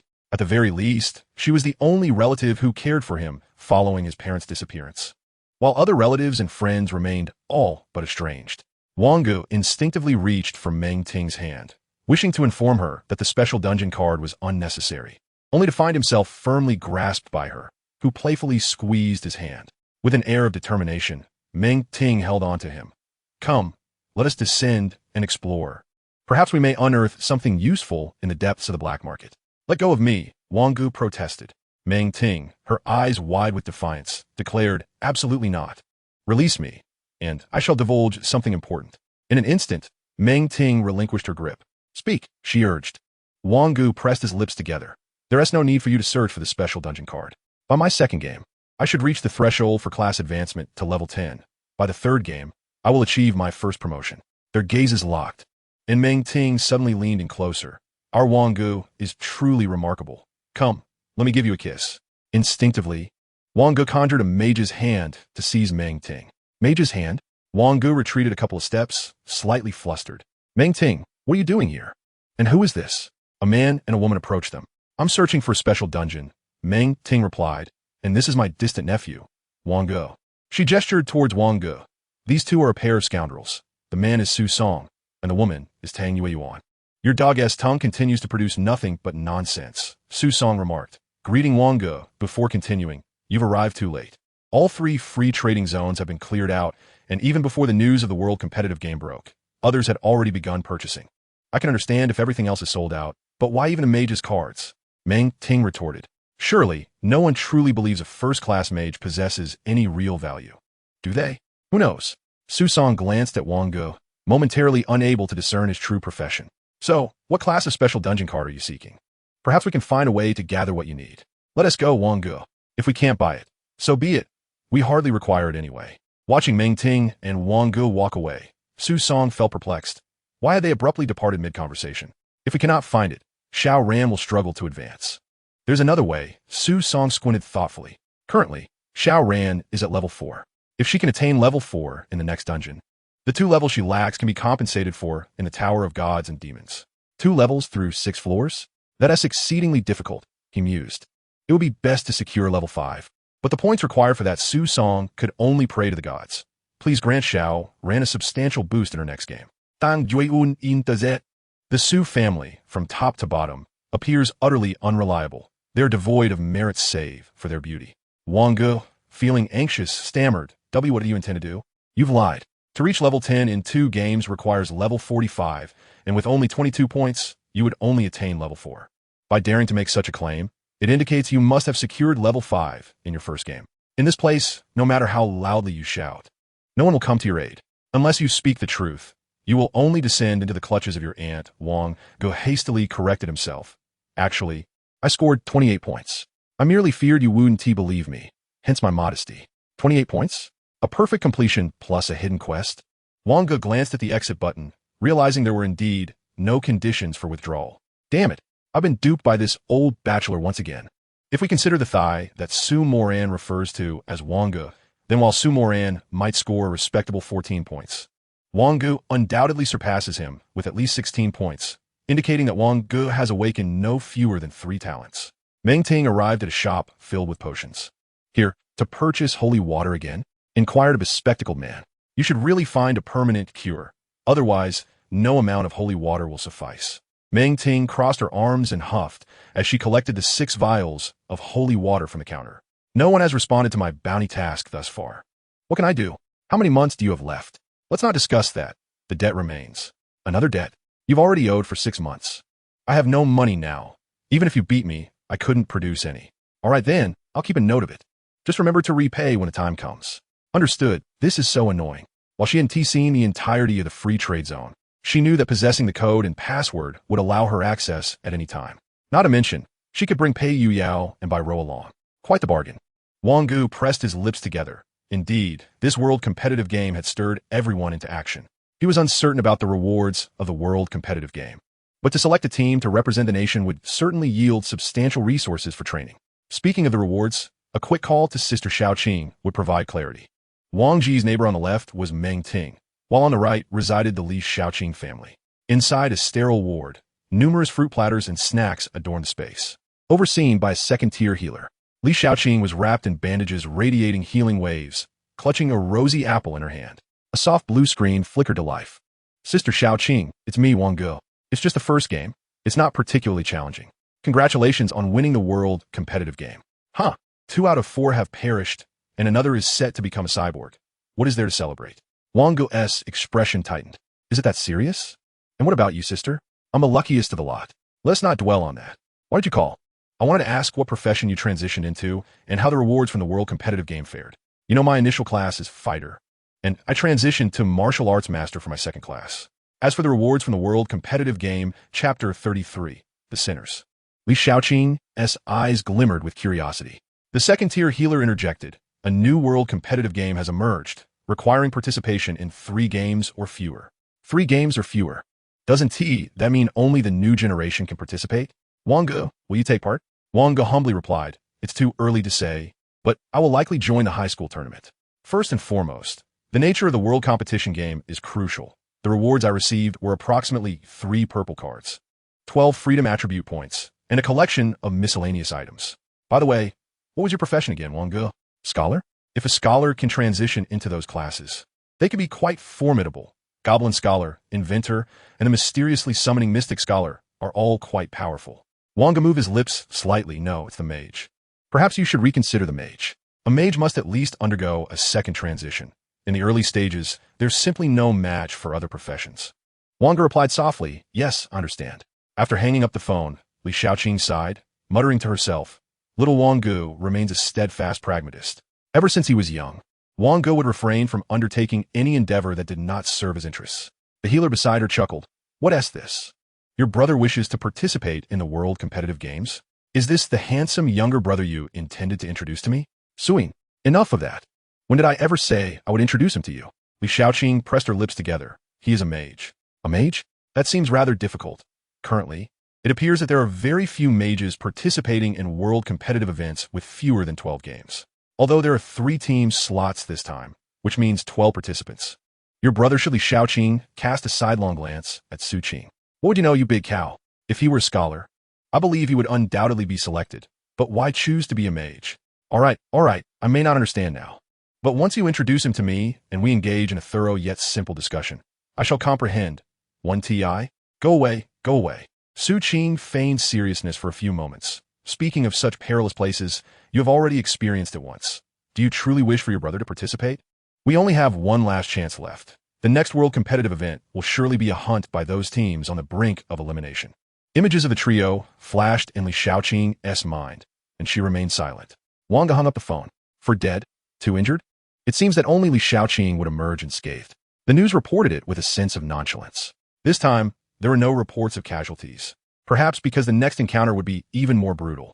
Nevertheless, the allure of the purple cards and attribute points was simply too tempting. Moreover, the competitive events yield a unique type of card known as the upgrade card. As the name implies, it allows for the enhancement of another card. This is essentially the sole source of the current orange skill cards. Once the brain chip is installed, it encompasses more than just the Divine Demon game.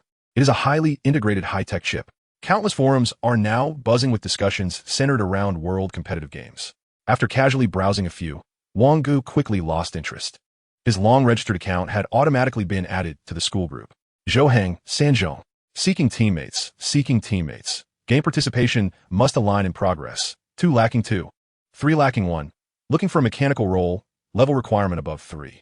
Healers, beautiful voices, sweet sounds. Brothers who enjoy nurturing can come find me. And I shall be your dedicated healer. Tong in. We will be dividing classes again shortly, as we must first conduct internal selections. Thus, students wishing to participate in this high school competition may select the registration button above to automatically join the group. At that time, you can find teammates. However, it is essential to mention that in Zhuheng City, Jiangsu, and Zhejiang Province, the teams are restructured by the officials for each competition, hence the teammates are not constant. As soon as the words of Director Tong and from the education department fell, the number of registrants surged from 0 to over 200 in a mere 10 seconds. Yet, it is unlikely that it would exceed 400 to 500 participants, certainly not surpassing half. Although the buffer time after each game can be accumulated. The shorter the interval before entering the game, the less enhancement one can achieve outside of it.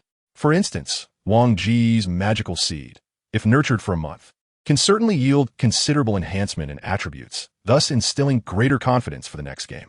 Wang Ge naturally clicked to participate, but soon received a private message from Su Jianxing. Su Jianxing, why are you registering? Do you understand our principle? Our goal is to survive first.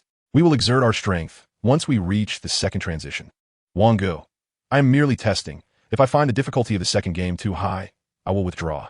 Su Jianxing, I appreciate your perceptiveness and your unwillingness to forfeit opportunities. Remember not to be late tomorrow. However, Pei Yuyao did not receive a private message from Su Jiansheng when he clicked, as he was not a mage.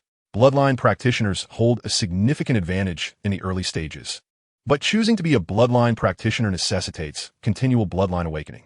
Of course, they can also take on professions, but their options are severely limited. Biro created a small group and sent a private message.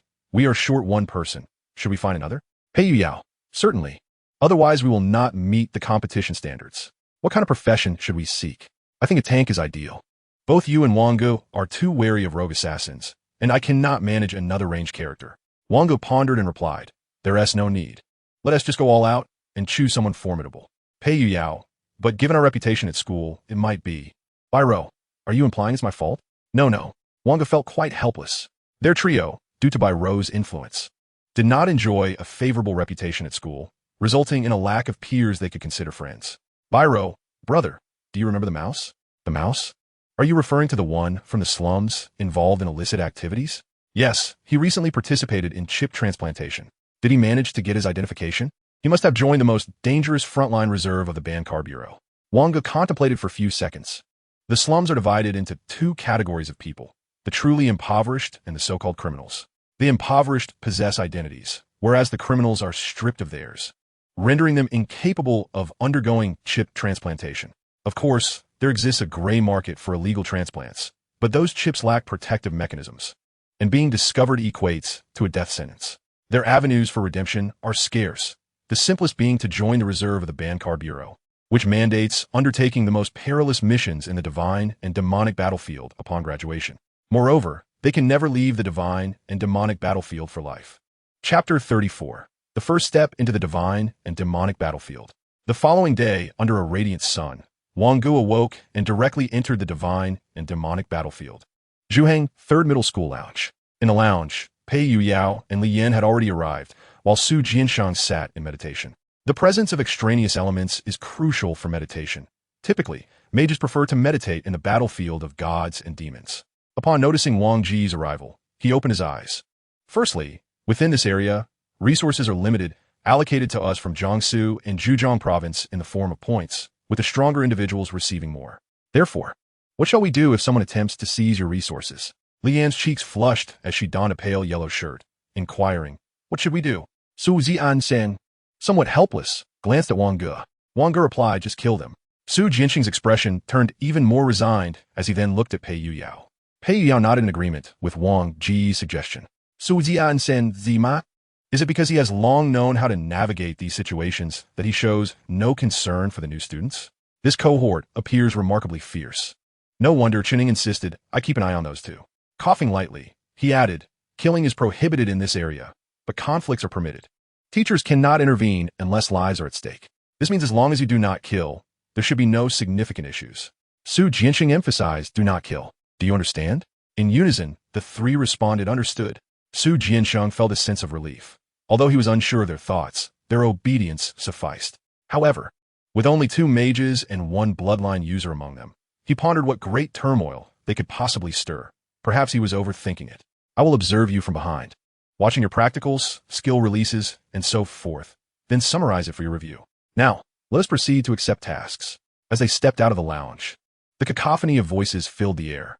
They made their way to the lounges of schools from Zhohang No. 1 to No. 4, where approximately 5,000 second-year students congregated. Beyond that lay the task area. Occasionally, ferocious beasts from other regions would intrude, but these were typically hunted down immediately by staff members. Su Jiansheng explained, in this area, the strongest creatures are roughly at level 11 or 12, with a weak offensive capability, posing little danger. As for tasks, feel free to take your pick.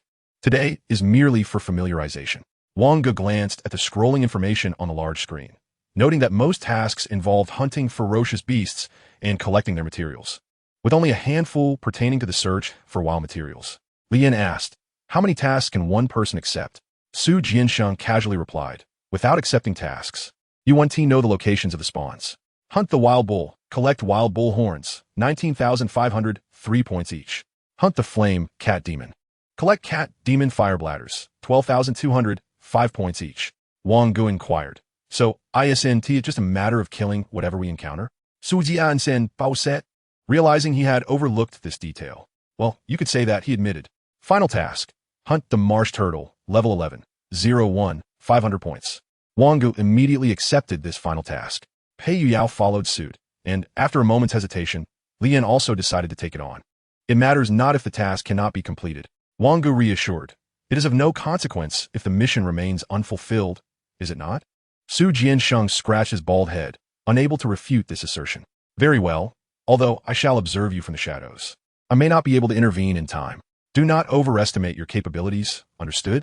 Understood. The trio responded in unison before setting forth. The battlefield, now cleansed, resembled an ancient forest, albeit one steeped in an eerie silence. Even the typical sounds of birds chirping and insects buzzing had vanished without a trace. As the three emerged from a thicket, a wild bull charged toward them. Wang Ge conjured a mage's hand, swiftly slamming it down upon the beast. Pei Yuyao produced a hefty iron hammer and delivered a crushing blow to the bull's skull. Instant annihilation. Li Yin gasped, "Is the level 0? Rank 3 wild bull truly so feeble?" Pei Yuyao smacked his lips. "This is excessively weak, isn't it? Your strength must be at least 15 points, correct?" He chuckled. "Just reached 15 points. Wang Ge glanced at Li Yin. "Can you gather materials?" "Yes, I can." "Very well, then proceed." The area near the mission hall had been nearly emptied by those who arrived earlier. As they ventured deeper, the number of people gradually increased. Under the watchful eye of the teachers, nearly everyone seemed emboldened. "Pardon us, but this group of flame cat demons was found by us first," declared a student sporting round black glasses and a watermelon-shaped haircut. Wang Ge cast a disinterested glance at the 4 or 5 flame cat demons and turned away. "Those are from Zhou number 3, right? Quite cowardly. Are they not aware that points are limited? Haha, my senior mentioned that in 6 years, only Li Shaoqing from number 3 made it to Huazhong University. No one else has. Zhou number 3 has barely scraped together resources each year. Far less than even 10. They might as well merge with our number 1. Pei Yuyao spat. "Shall we take them out? If Bai Rou were here, their heads would be in disarray." Wang Ge shook his head. "There is no need." Not far off, another group of flame cat demons was in motion. A colossal mage's hand descended from above, seizing 5 or 6 of the demons and flinging them towards the very individuals who had been gossiping. "Let's be on our way." Li Yan's cheeks twitched. "Is this what you call unnecessary?" Faint cries for help echoed behind them. Su Jiansheng, concealed in the shadows, also felt a twitch of his cheeks. This was indeed a case of retribution. The trio continued their path, effortlessly sweeping through the foes. Wang Ge's mage's hand grasped, and Pei Yuyao delivered a hammer strike to resolve the matter. Upon finally reaching the heart of the area, they were suddenly encircled by a multitude of beasts. A swarm of dark-colored cat demons closed in. Dark cat demons, level 6 creatures, exceedingly bloodthirsty and brutal, prominently featured in textbooks. Those lacking sufficient resilience may suffer temporary blindness upon being attacked.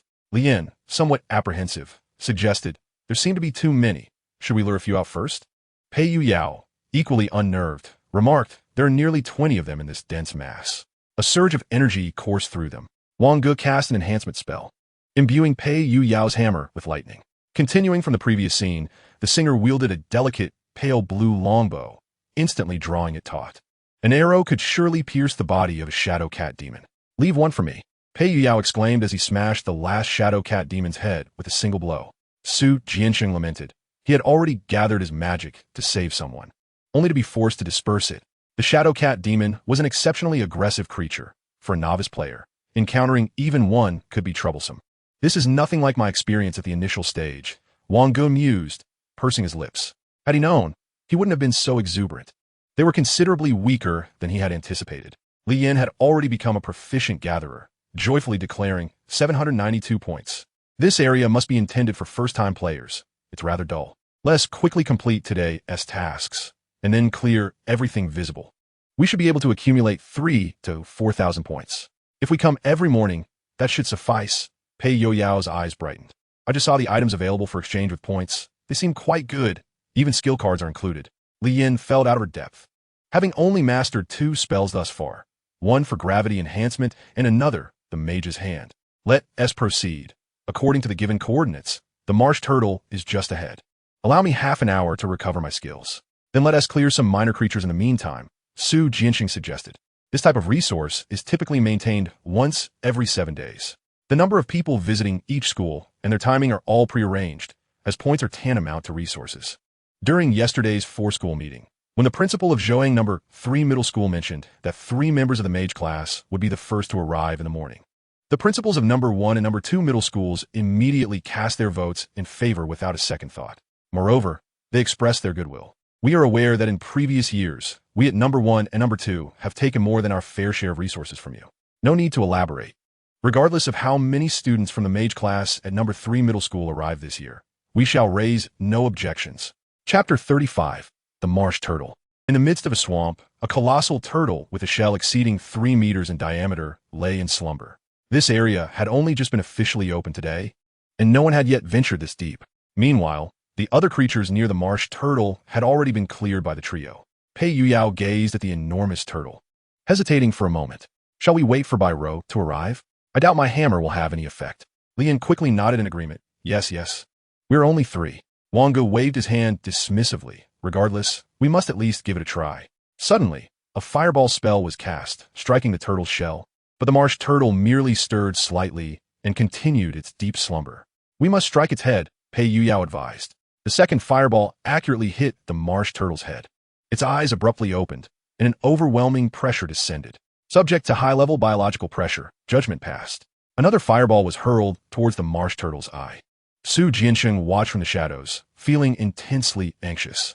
The marsh turtle possessed a particularly formidable skill known as Earth-Rock Explosion. While these 3 would not be instantly annihilated, they would likely suffer severe injuries. The marsh turtle lifted its left front leg high and suddenly stomped down. The ground erupted. Beneath the swamp, a hidden current surged forth, swiftly rushing towards a trio. Double earthen shields. Bang! The first shield disintegrated the moment it appeared, reduced to mere powder. The second shield also shattered, though not entirely. Wang Ge squinted and cast another small fireball. This time, it seemed to truly provoke the marsh turtle, which charged forward in an instant. With fervent energy, a spectral hand descended from above, seizing the edge of the marsh turtle and heaving it upward. The entire creature was lifted into the air, gravity enhancing the force. In the next moment, its center of gravity shifted, and the marsh turtle was overturned, its belly facing the sky. The ice spirit bow reappeared in his hands, aimed directly at its head, and unleashed a barrage of arrows. High-speed rotation. Utilizing the turtle's shell as a pivot, it spun rapidly towards its target. In that fleeting moment, 6 earthen shields sprang forth from the ground, firmly pinning the whirling shell. However, the remaining 5 seconds of fervent energy were insufficient for Wang Ge to reposition himself to strike at the turtle's head. Countless ice arrows were unleashed in rapid succession. 15 arrows converged upon the same spot, creating a fissure even in the turtle's formidable shell. Unfortunately, the time for fervent energy had elapsed. Meanwhile, Pei Yuyao had maneuvered to the side of the marsh turtle, retrieving a chisel from his backpack and inserting it into the crack. He then raised his dwarven hammer high. Gravity enhanced. Thunder's power. Boom! The hammer struck down forcefully. The marsh turtle emitted an anguished roar. The earthen shield restraining it shattered in an instant. As it turned, its head shot forward, revealing a massive mouth filled with sharp teeth, lunging at Pei Yuyao. Wang Ge commanded, strike with the second hammer. Vines sprang forth, ensnaring the turtle's elongated neck. Simultaneously, Pei Yuyao's second hammer came crashing down. Crack! In an instant, the shell was riddled with countless spiderweb-like fractures. Although the vines were momentarily loosened, more vines emerged to ensnare anew. Even if it were a reincarnated creature, how strong could its neck truly be? Wang Ge's magical energy was nearly depleted as the ice spirit bow reappeared once more. Empowered by the spell gloves, several ice arrows shot forth, striking true into the turtle's protruding head, extinguishing the last glimmer of light in its eyes. Is it dead? Wang Ge, still gripping the earthen shield and water veil, nodded. It should be. After gathering their spoils, the trio scoured the surrounding area before returning to the task hall, laden with rewards in the bright midday sun. There, Su Jianxiang sat in contemplation, pondering the nature of life. Surely, a mage must be a starting profession, as his instructor had mentioned. When a staff member ushered the three into a scoring room, the adventure continued. Li Yin cast forth a multitude of materials from the realm of gods and demons, creating a veritable mound that emitted an overwhelming stench, a noxious blend of blood and the distinct odor of viscera. The registrar inquired, "Have you emptied the entire area?" The inspector replied, "It is compliant collection. Let us tally the scores." 15 minutes later, the total reached 4,300 points. "How shall we divide the points?" The trio had already conferred. Wang Ge stated, "I shall take 60%, he 30, and she 10. Li Yin nodded, her cheeks flushed. "I have something else here." A shattered tortoise shell and a gallbladder were cast forth. The registrar's pupils dilated in astonishment as she glanced at the inspector. Wasn't this just introduced last night? How could it vanish by morning? The inspector could only helplessly nod in acknowledgement. The grand total was 4,800 points, duly recorded in your files. Su Jinxing's expression turned grave. I inquired, and the entire space only possesses a total of 13,000 points. You three have already claimed nearly 5,000 this morning. What are the other schools? Li Yin, her face reddened, retorted defiantly, "Should we let first and second high schools have a chance?" Su Jinxing's demeanor abruptly shifted, a mischievous grin spreading across his face. "Well done. They dare mock us. What do they deserve but to bask in our exhaust?" The trio simultaneously recalled the motto inscribed on the final page of that book. "I am Su Jinxing, the scoundrel. This afternoon, seize the opportunity. Gather all the points you can. This space resets only once every 7 days. As for your attributes, talents, cards, and the like, I have no authority to inquire. Should you encounter issues, deduct from my chip." What a farce. Having resolved the matter, what danger could possibly remain in this area? Pei Yuyao suggested, "Shall I call for Bai Rou to expedite the clearing?"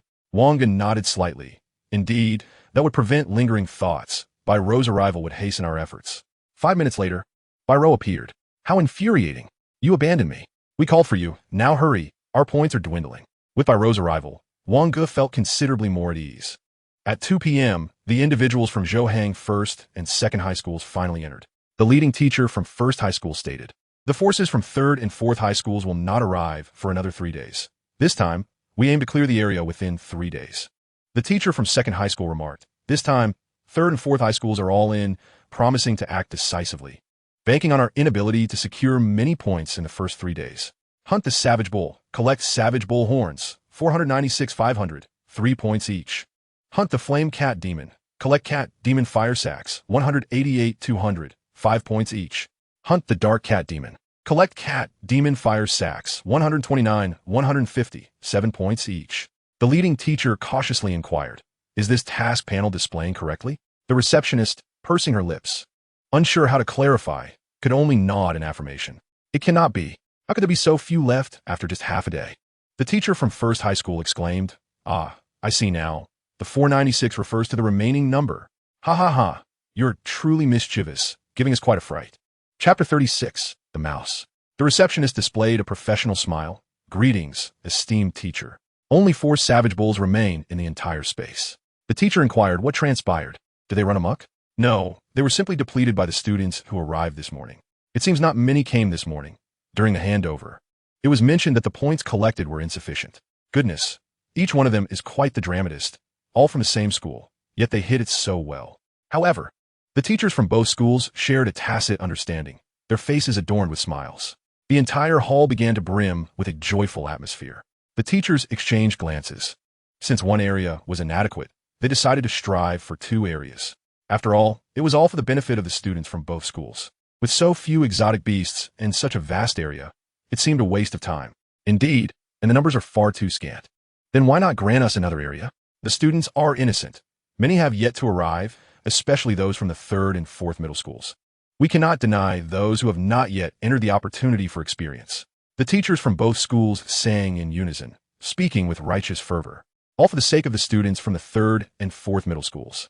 The overseer felt his lips parch. He had just seen the quartet depart. Although there were designated spaces to prevent certain schools from clearing areas too quickly, who could have anticipated such a swift clearing in just one morning? If another area were opened and those 4 returned, would you not still be left with nothing? I must consult with the higher-ups. Perhaps we should consider granting you a second game, difficulty area? The teacher's eyes seemed to sparkle with hope. A game is a game. How can we venture into a second game's territory? The overseer pursed his lips. "Very well, I shall make the request." That night, beneath a sky adorned with countless stars. The trio indulged in their customary barbecue at Old Lee's. As they dined, they perused what rewards their accumulated points could yield. Pei Yao took a bite of a small yellow fish. Wang Ge, what do you intend to exchange? Wang Ge browsed through the points exchange shop. This shop was shared by high school students throughout the Jiangsu and Zhejiang provinces. Hence, the resources available were nearly those of all high schools within this region. The items were categorized into several areas based on card types. Intelligence Potion type, 300 points. Intelligence Potion type. Category, consumable card. Rating, green. Usage requirement, none. Effect, increases intelligence by 1 point up to 3 times. This is a standardized potion, officially mass-produced. They range from type to type, corresponding to levels 0 to 2. Potions above level 3 are not easily obtained. Each will specify its source. Aside from potions, the only item Wang Ge desired to exchange was a mage set. Similarly mass-produced, this standard equipment boasted commendable effects, along with a rare set bonus, though the staff paled in comparison to the mage gloves. I have acquired all the type potions, totaling 3,600 points. Just as Wang Ge chose to click the purchase button, the potions had already been deposited into the backpack of the divine and demonic space. In front of the two, Wang Ge directly consumed the potions while enjoying the barbecue, gulping them down. Intelligence, Strength, Constitution, Agility 3.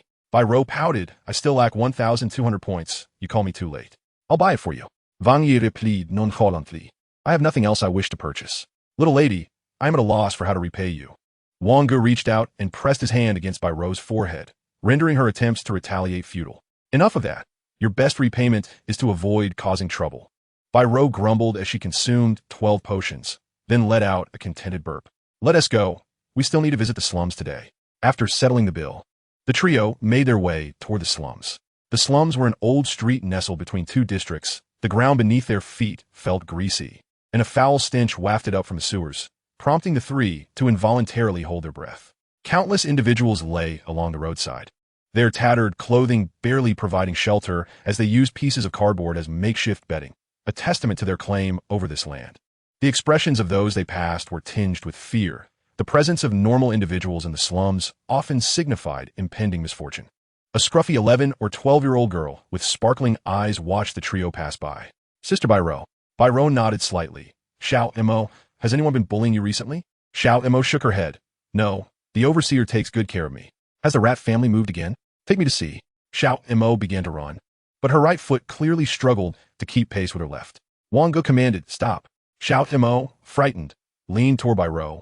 Her eyes filled with caution as she glanced at Wang Ge. A green light flickered in Wang Ge's hand, a healing spell. Bai Rou inquired, what happened to your foot? I tripped accidentally, Wang Ge replied, dispelling the magic. Then let's continue. The overseer of the slums recognized the trio at a glance, immediately identifying Bai Rou. She nodded slightly. Where's the rat? The rat should be moving out soon, the overseer sighed. Every time I see someone manage to leave here, it brings me comfort. Enough talk. Let us go in, but remember not to kill anyone. Although those without identity could simply vanish, their lives were already fraught with hardship.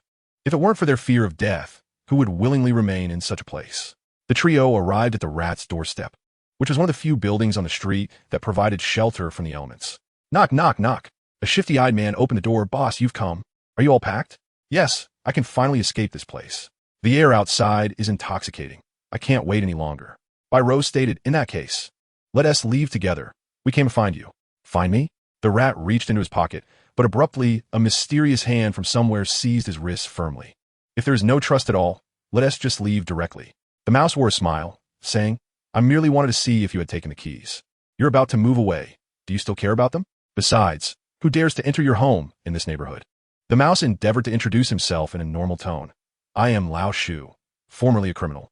Now, one of the trainees in the 7th Reserve of the Bureau of Prohibition Cards. I specialize in agility, aspiring to become an explosives expert. An explosives expert is a dual-class profession that combines intellect and agility, with the prerequisite for a level 0 profession being either a marksman or a scholar. Wang Ge casually called for a box of beer, inquiring, so, tell us, how did you become a criminal? What other reasons could there be? My father committed treason and killed 18 warriors of the Bureau of Prohibition Cards on the battlefield of gods and demons. The mouse recounted the reason for his criminal status with an unsettling calmness. This was a past that Lao Shu had never divulged, despite Bai Rou's persistent questioning. Chapter 37. Absolute Precision. But I'm certain my father had his reasons, the mouse said, clenching his fists. My father is not that kind of person. A silence enveloped the three. This matter was not for them to judge. As the atmosphere grew heavy, the mouse forced a smile and asked, "What is it that you need from me? Are you familiar with a new world competitive game?" "No." "What about the high school competition?" "No." Byro casually popped open a beer bottle and placed it in front of the mouse. "Well, now you know. We are in need of teammate." "A teammate? You mean me?" The mouse swallowed hard, his trembling fingers pointing to himself, disbelief etched on his face. Wang Ge interjected, "We merely want someone we know. When we actually participate in the provincial and national competitions, the team will surely be restructured by the authorities." "Wait, can I really participate in such a competition?" Byro replied, "Why not? You have already distanced yourself from being a criminal, haven't you?" The mouse fell silent. Wang Ge seemed to discern the confusion in the mouse's eyes. "We trust Byro, just as she trusts you." The mouse licked his lips, his eyes shimmering with an unprecedented light. "All right, is it Zhou Hang, San Zhong?" "Yes, let us add each other as friends in the game." After they exchanged friend requests, the mouse eagerly revealed his talent. Absolute precision. All mechanical products see a significant enhancement in precision. An increase in the precision of mechanical products implies the ability to harness greater energy and more complex functionalities. Naturally, the trio wished to showcase one of their own talents to the newcomer, just as they had done with Chuning. Two for each of us, especially by Ro's talent, left the mouse utterly astonished. "Let us call a night. We'll see each other at school tomorrow." "All right." Once the three departed, the mouse ordered one of everything from the menu and began to devour it ravenously. Bosley wore a confident smile. "Young man, delicious. I assent it? A traditional recipe." The mouse nodded, his mouth full, rendering him unable to articulate coherent words. "Let me tell you, my daughter won the world competitive game, securing 3 territories for our nation in the battlefield of gods and demons." It was already late at night, with few patrons left, so Bosley sat down opposite the mouse. The mouse paused momentarily, swallowing the food in his mouth. He was well aware of the competitive games in the world. This platform was the sole means for the residents of the slums to access information from the outside world, and thus, blessed by this television. The mouse held a position among the highest echelons in the impoverished district. "It is said that people can die from this, right?" Bosley laughed heartily, popping open a bottle of beer. "Indeed, she didn't dare to tell us. I only learned of her departure when I saw it on television. However, that she confided in me, I would have certainly supported her. Is it acceptable to die? I trust her. Since she chose to participate, she must possess confidence. Much like those 3 rascals you were just with." "No, that is not right." Bosley slammed the table. "Those 3 rascals didn't even pay for their meal." The mouse bowed his head, continuing to devour his food with fervor. "The condemned cannot leave. The overseers do not monitor the impoverished. They oversee the condemned." He had never tasted such delicious and abundant food before. "I will cover the cost of their meal. Don't you have a home of your own?" Meng Ting, on the verge of tears, wiped her eyes, which were devoid of tears, and sobbed. "My aunt sold the house. We are at our wits' end. And we can only live with you from now on. You won't despise my aunt, will you?" "Despise? I knew what my family was like. That house wasn't even yours, was it?" "Ah, well, it's sold now, so it's sold." Meng Ting set down the controller and stretched lazily. "Don't stretch. Your clothes are up." Meng Ting's eyes sparkled as she reined her stretch. "How was it today? Did you encounter any exotic beasts in the battlefield?" Wang Ge. "Almost. I've consumed the maximum amount of transformation potions." "Are there any potions for attribute points left?" "There are, but they are single-use only, and they may induce some undesirable resistance, possibly conflicting with the transformation potions. It's better not to use them." "Fine." It was only after Wang Ge entered the room that Meng Ting reacted. "To reach full saturation, you would need 3,600 points, right? This area generally allocates around 115 points based on resources. This one person took a third." Meng Ting hurriedly opened a group chat. "Educational work group of Zhouhang City. Turkey-flavored rice crisps. Zhouhang City is outrageous this time. They cleared the area in just 1 day. Soy sauce. Then you should invest in something even more formidable. Raising the average level by 2 should slow things down considerably. You lazy bum. Were you hoping this would mean you wouldn't have to switch? Can you tell me which Tier 0 job can take down the swamp turtle?" Meng Ting's eyes sparkled. The swamp turtle is a low-threat creature among Tier 1 beings.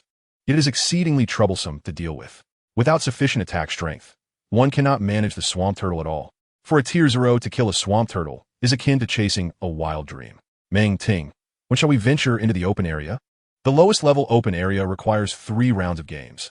Although 1 or 2 rounds can suffice, the open areas lack supervision from teachers, making them too perilous. Meng Ting pressed her lips together. The open areas are essentially zones yet to be assimilated. Within them lie countless unknown exotic beasts and overlords. Only by vanquishing the Lord can this region finally lift its restrictive conditions, allowing high-level warriors to enter and cleanse the area. This will enable them to ascertain the environmental and geological features, perhaps even uncovering vast mineral veins hidden beneath. Certain open regions have remained unclaimed for 4 to 5 years due to the overwhelming strength of the Lord. However, venturing into these open areas grants 1 demonic points, a form of currency distinctly different from mere academic credits. What other option is there but to open a second area, raising the average level of the monstrous beast to around level 7, and perhaps introducing a more ferocious variant? I am still toiling away at work. Is there anyone willing to lend me a hand? Everyone fell silent, as if suddenly muted. Hey, are you all pretending to be dead when I mention assistance? You are doomed. Tomorrow I shall summon a succubus to your homes and drain you one by one. Truly, is there no one willing to help me? I beseech you. Save a child. I am overwhelmed. A voice piped up. By the way, you should know my address, right? Hee, I can summon a male succubus. Chapter 38. Auntie is ill, severely ill. Early the next morning, Meng Ting donned a full coverage apron, revealing patches of her fair skin. On the table lay warm milk, toasted bread, and boiled eggs. Is it delicious? Not quite as delightful as the essence of the food itself. Wang Ge chewed a few bites of the dry, hard black bread from the bread machine, then gulped down milk just to swallow it. Meng Ting languidly rested her head on the table. You should be on summer break now, right? Why are you still going to school? This time is rather special. Thus, the summer break has been postponed in most places. The first game merely involved obtaining a profession and posed little difficulty, but the commencement of the second game marks the true beginning of the adventure. However, the sudden announcement of the World Competitive Game disrupted the summer plans for second-year students across the nation. Although assurances were made to delay summer vacation until after the World Competitive Game, the Education Bureau's hotline for complaints about supplementary classes was still inundated with calls. Why should we not receive a summer vacation? We are not participating in the World Competitive Game. So, when do you plan to participate in the second game? Wang Ge glanced at Meng Ting, who was so bored she was licking the milk with her tongue. You seem more anxious than I am. Of course. Our Wang Ge is set to partake in the World Competitive Game. Moreover, Annie is seriously unwell. Wang Ge held the remaining half of a boiled egg. Indeed, I believe he might be somewhat unwell. Stop digressing. Annie has been abandoned by the world. Only her Wang Ge still loves her dearly. Wang Ge's expression darkened, and he pretended to storm out. However, upon further contemplation, he realized Meng Ting would not normally claim to be gravely ill. Slowly finishing the last half of the boiled egg, he asked, Come now, what severe ailment do you speak of? If I can assist, I shall. It's an ailment that demands attention lest one perish. Wang Ge hurriedly dashed out the door, spitting, I truly believed your nonsense. A smile graced Meng Ting's face. Her affliction, shrouded in mystery, is peculiar. Although it possesses an exceptionally high level of contagion, it remains ineffective against those unaware of its nature. Conversely, should one become cognizant of her ailment, they must maintain a considerable distance. For once her enigmatic contagion manifests, it can spread in an instant. Thus, unless absolutely necessary, Meng Ting refrains from venturing outside. Initially perceiving this mystery as a nightmare, she later discovered that it was not so, as nightmares could not infect someone who had already reached the third tier. Moreover, nightmares only transmit during slumber. On his way, Wang Ge glanced at today's news from Zhohang. Shock. This year, Zhohang City's student body may become the strongest in the province. The battlefield area cleared in a single day. Wang Ge pursed his lips. The three of them collectively had amassed around 11,000 points. Another piece of news reported that Jiangsu and Zhejiang province had, overnight, opened a second area for Zhohang City in preparation for the upcoming World Competitive Games. Upon arriving at the classroom, Wang Ge was quickly approached by Pei Yu Yao. What is the matter? Wang Ge inquired. Teacher Su is waiting for you. He has an important announcement to make. Wang Ge responded with a nod. Teacher Su stood with arms crossed, exuding an air of authority. Yesterday, your actions received high praise from the school administration. Due to the World Competitive Games, only students who pledge to complete the third game before August 28th will be permitted to enter the second area. I, Su Jiansheng, shall lead you in conquering this second area without fail. Wang Ge could not help but interject. Could you speak plainly? Su replied, to put it simply, the principal has instructed you to intensify your efforts. I was supposed to have a day off, but I've been summoned to oversee you. The three of them exchanged glances. Pei Yao looked at Wang Ge, who nodded slightly. It's always wise to accumulate more points. The rats have arrived, right? They have. And they went to buy Rose class. I saw them this morning. Wang Ge asked, will it be safe for the five of us to enter? Su. There's nothing to worry about. The majority from the first and second schools entered yesterday, and today it's our turn from the third and fourth schools. Coinciding with the opening of the new area, Su Jiansheng habitually rubbed his bald head, likely finding the gesture rather dashing. The average level had increased by 2 tiers, significantly raising the danger level. There is a Wuxiang snake, extremely perilous, and it is closely monitored. You must tread carefully this time. If your combined levels fall below 60, don't even attempt it. You cannot withstand its skill, Wuxiang Guimian. Su opened his mouth, seemingly about to say more, but ultimately held his tongue.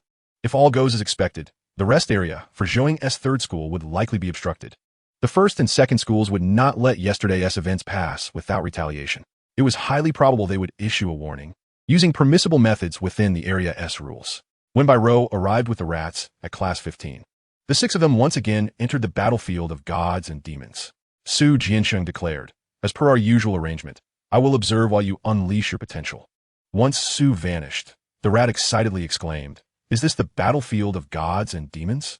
Wang Ge replied, Yes, let us proceed. He then glanced at Li Yan, asking, Is the dagger from yesterday still with you? Yes, it is, she confirmed. Li Yan quickly nodded her head, recalling that she had also collected nearly 1,000 points yesterday. However, she was reluctant to spend them, for there were countless enticing items to purchase. As the 5 emerged from the lounge, they were taken aback to find dozens of people blocking the door. Wang Ge coolly inquired, Do you have something to discuss?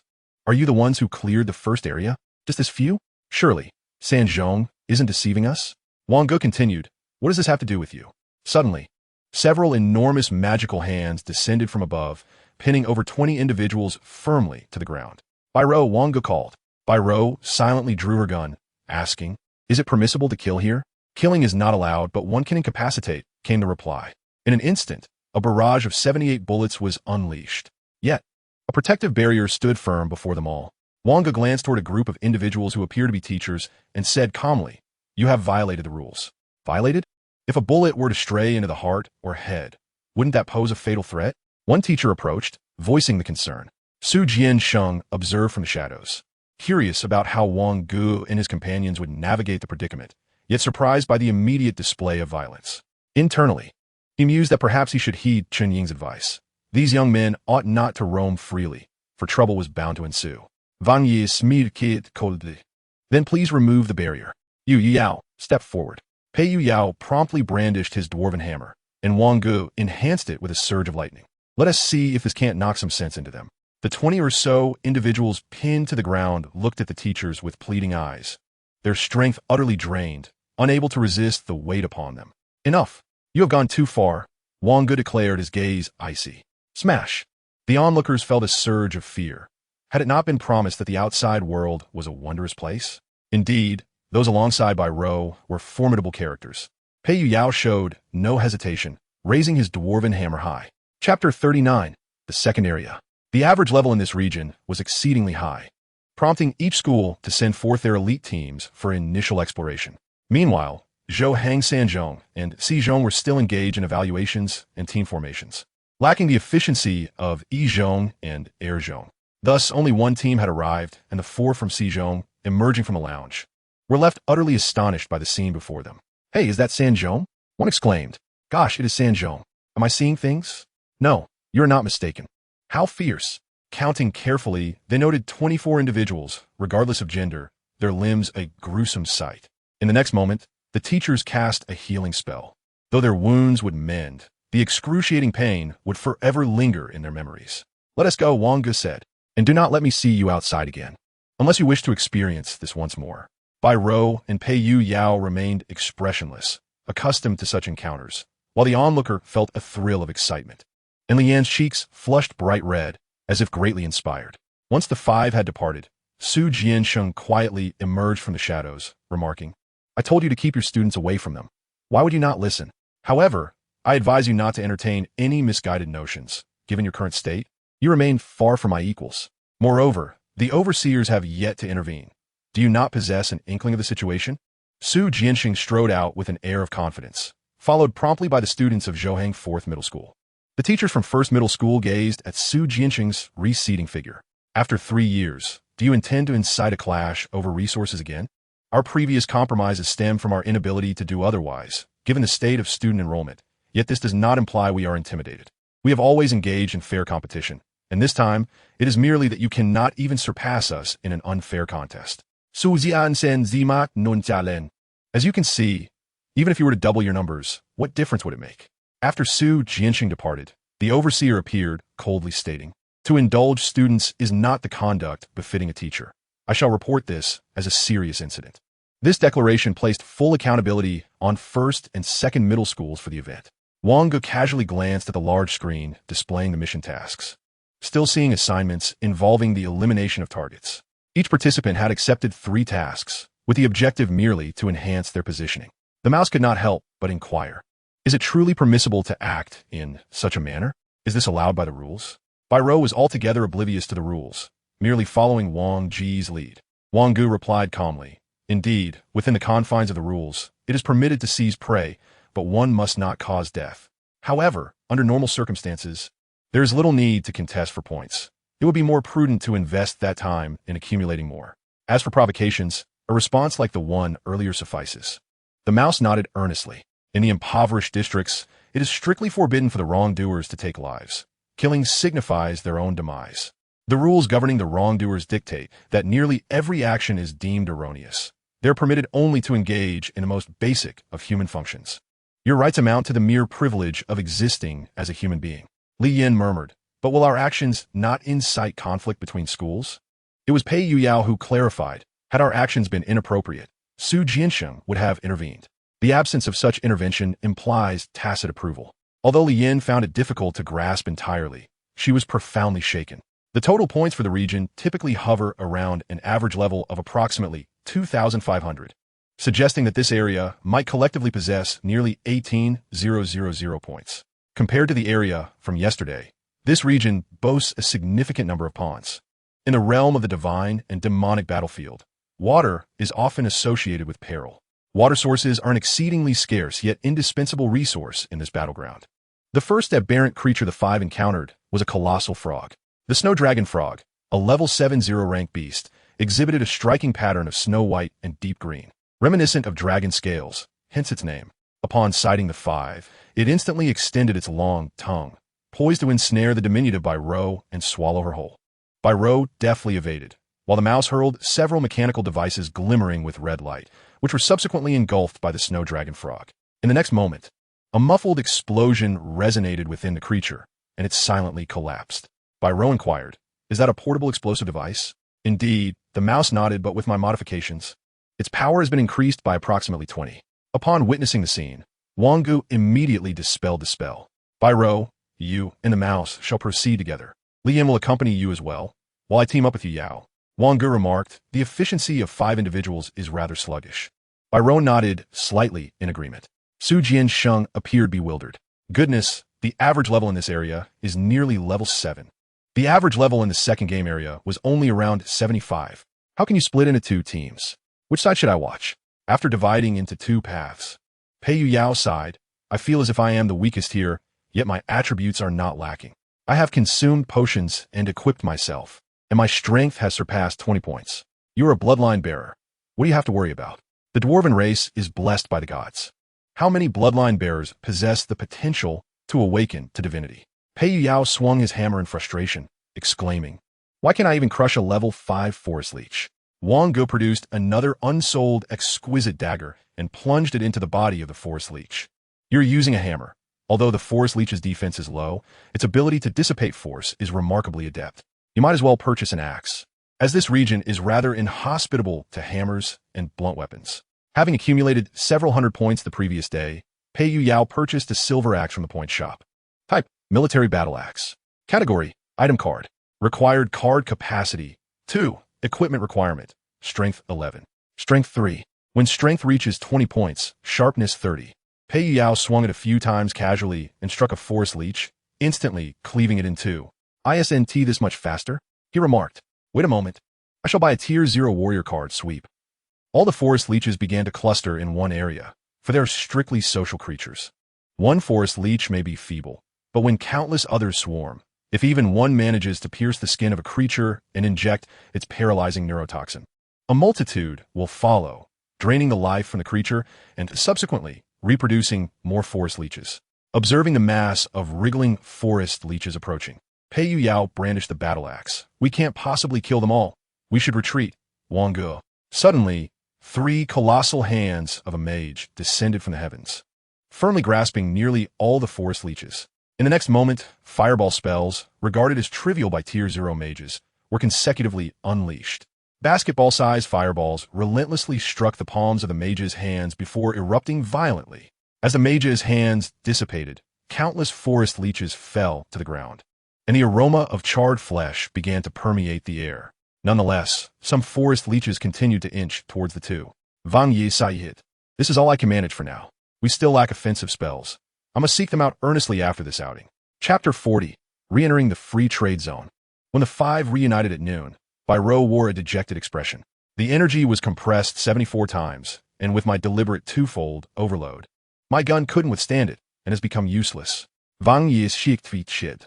It is no wonder that this talent, resembling a formidable cannon, is not merely a matter of unconditional compression.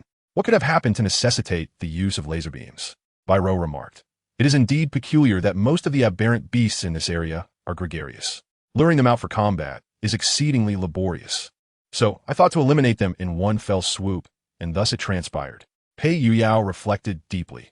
Can you imagine the scene of over 100 forest leeches? One single forest leech is nearly the size of my foot, and they surge towards me in overwhelming numbers, nearly scaring me to death. Yes. Biro exclaimed indignantly. There were a total of 5 hives. The mice executed a precise demolition for me, and then that young girl corrected it with her mage's hand. Just as the 5 were neatly aligned, I employed the laser beam, believing that a 7-fold amplification was assured, only to find that I nearly lost my life instead.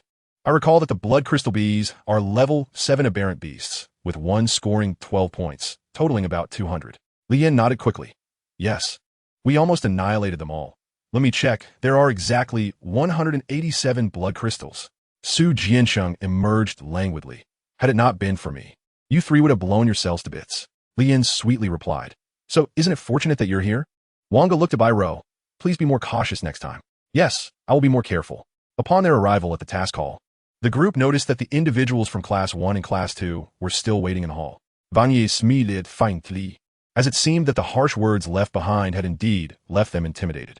As they watched the 5 enter the scoring booth, the teacher from Class 1 whispered, I am curious to see how much they can accomplish in a single morning. This time, they're dealing with gregarious aberrant beasts. Provoking one is akin to provoking hundreds. The solitary aberrant beasts are exceedingly troublesome, and achieving 500 points in a morning would be an impressive feat, however. As the task scoring board began to fluctuate wildly, the teachers from both schools were left stunned. Nearly 200 blood crystal bees annihilated, and 100 forest leeches? Is this something achievable by those at 0 tier? You 4 should refrain from provoking that batch of monsters from Class 3. I have a foreboding that yet another Li Shaoqing will emerge. The increase in difficulty made the acquisition of points for Wang Ge and his companions rather arduous. A total of 6,600 points. How shall they be distributed? Wang Ge pondered. The mice shall receive 3,600 points, Li Yin 300, and the remaining will be evenly divided among the 3 of us. The mice quickly protested. How can I take more than half? I hardly contributed at all. Biro pressed her hand down, stating calmly, there is no need for further debate. The distribution is as it stands.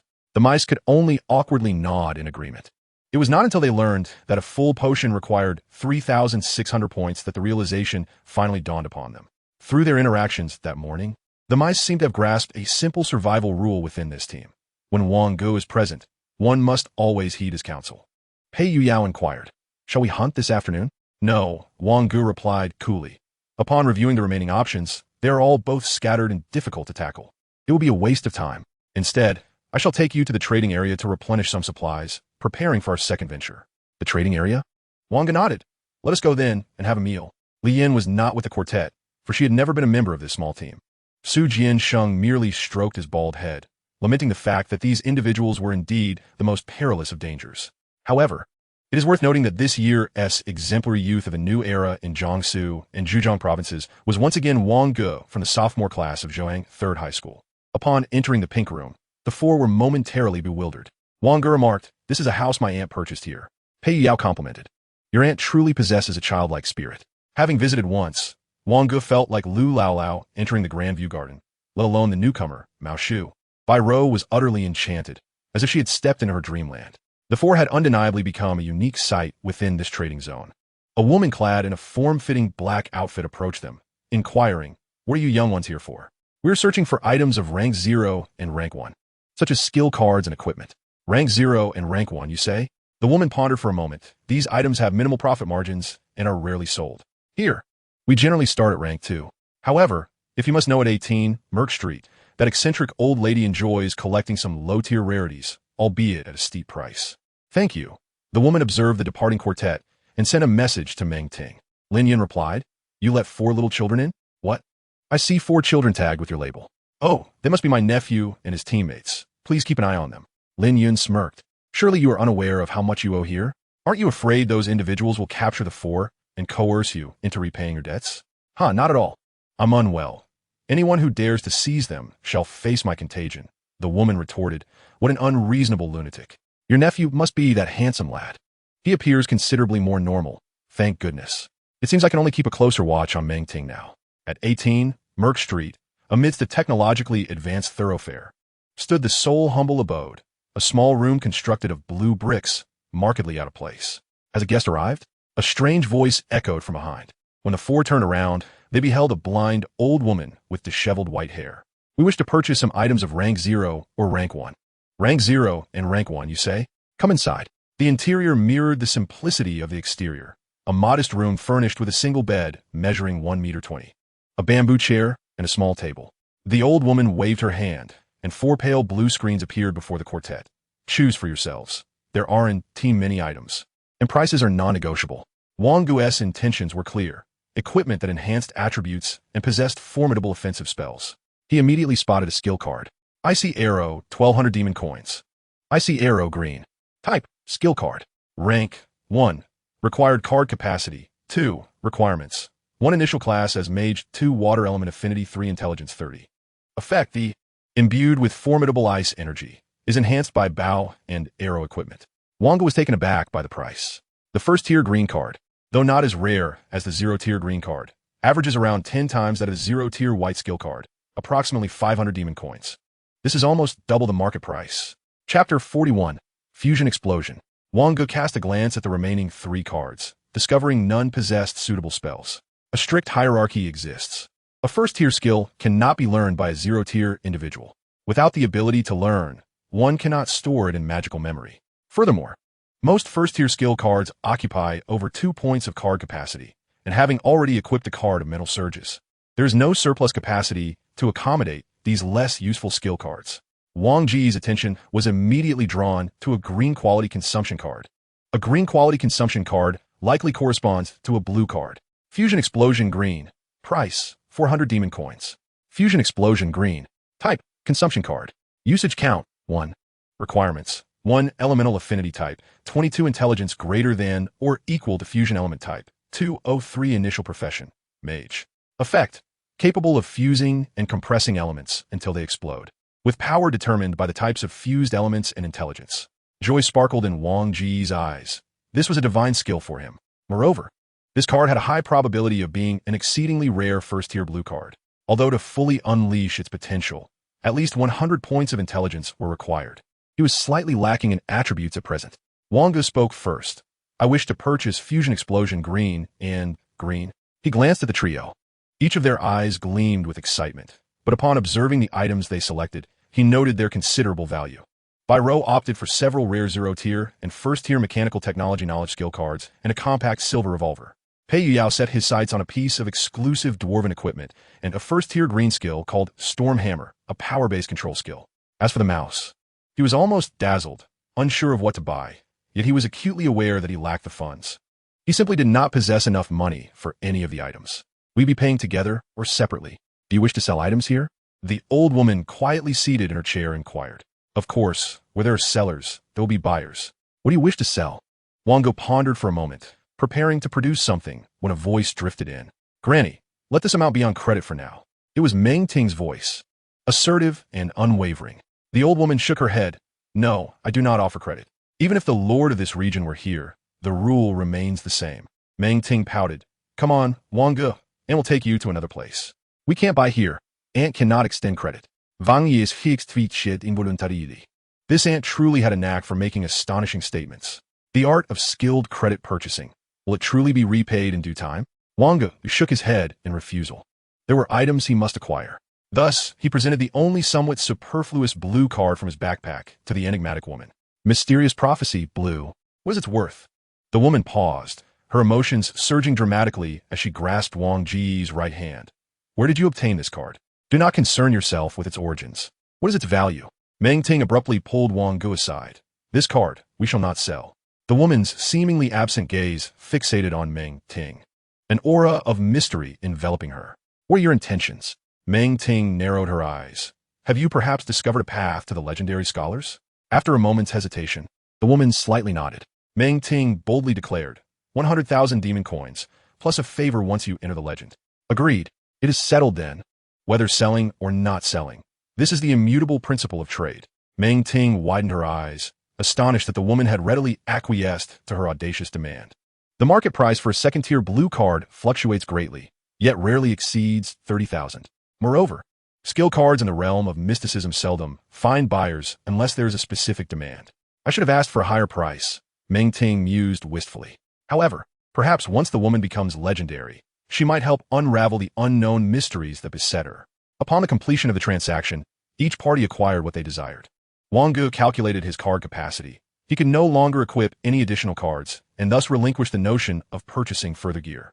The four of them, after settling the minor expenses, had precisely 1 demon coin each. Wang Ge inquired, how much do you owe? It can't be much, right?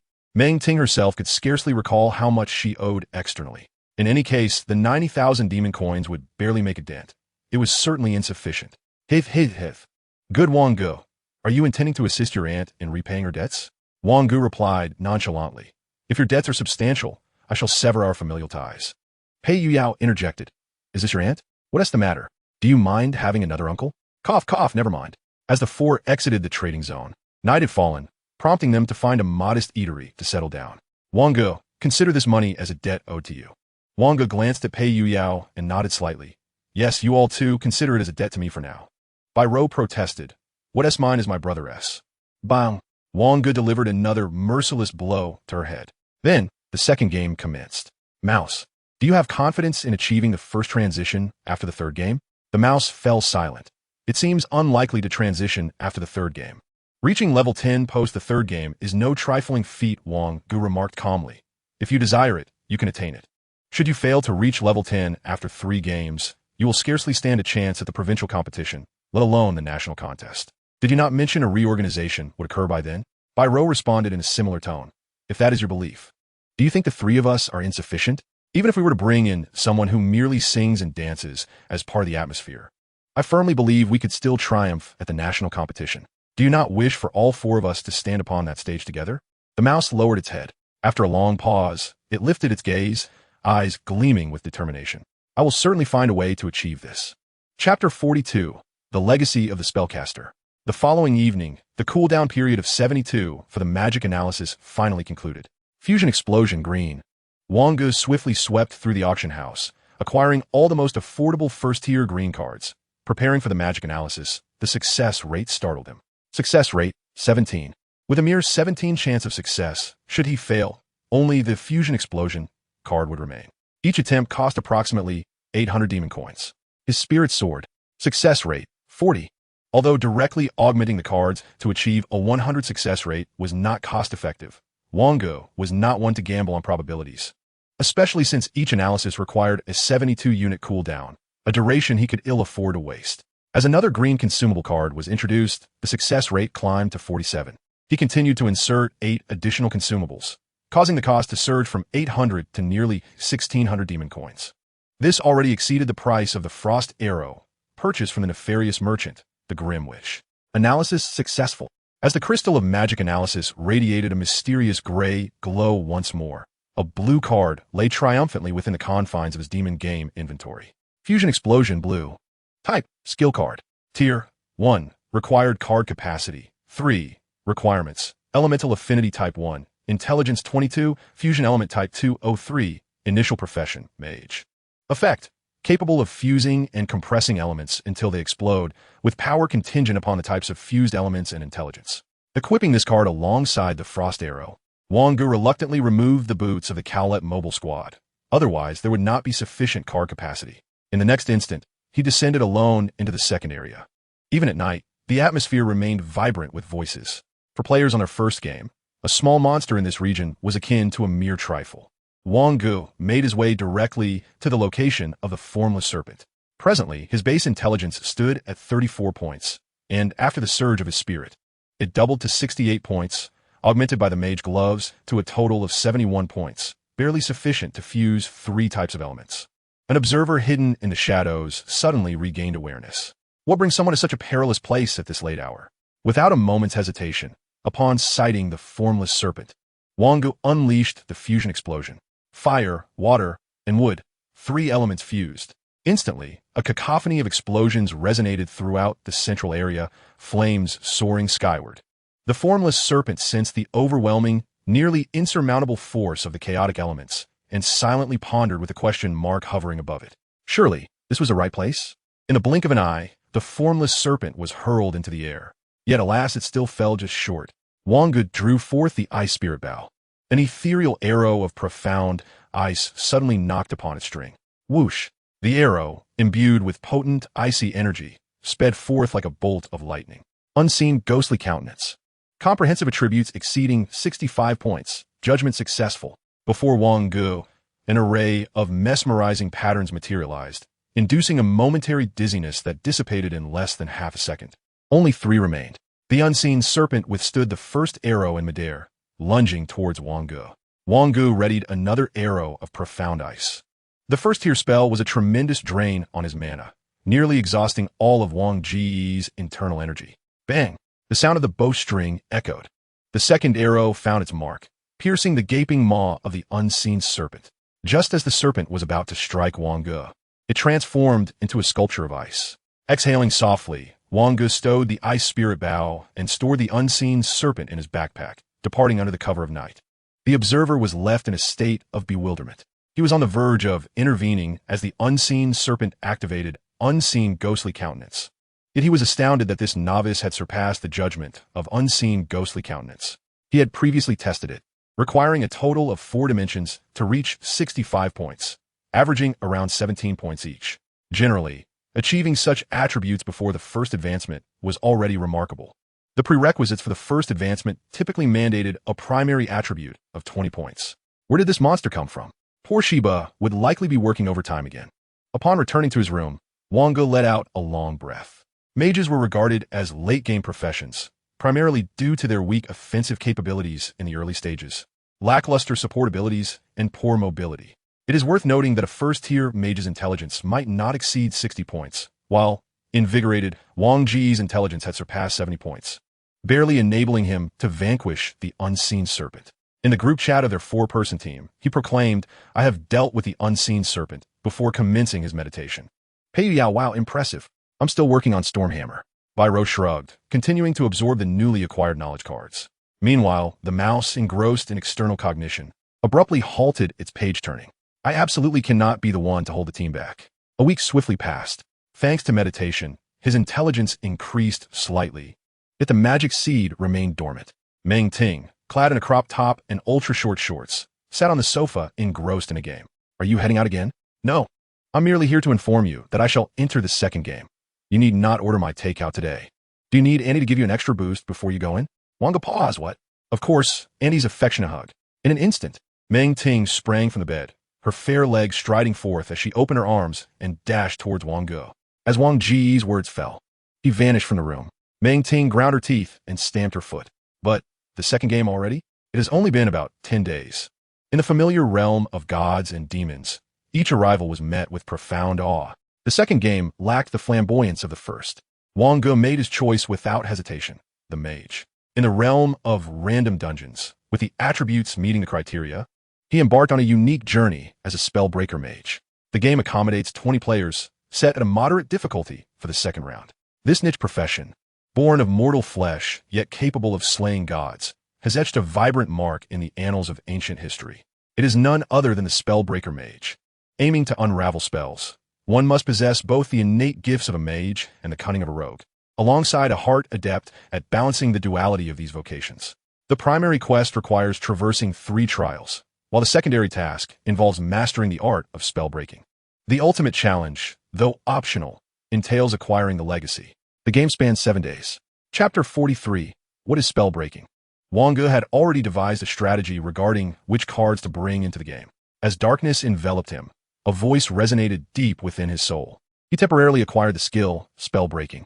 The game commenced, and the first wave of enemies surged forth. Spellbreaking has a duration of 1, with a cooldown of 60. Wang Ge abruptly opened his eyes to find himself in a vast plaza. Nearby, a stone table held an iron dagger and a staff.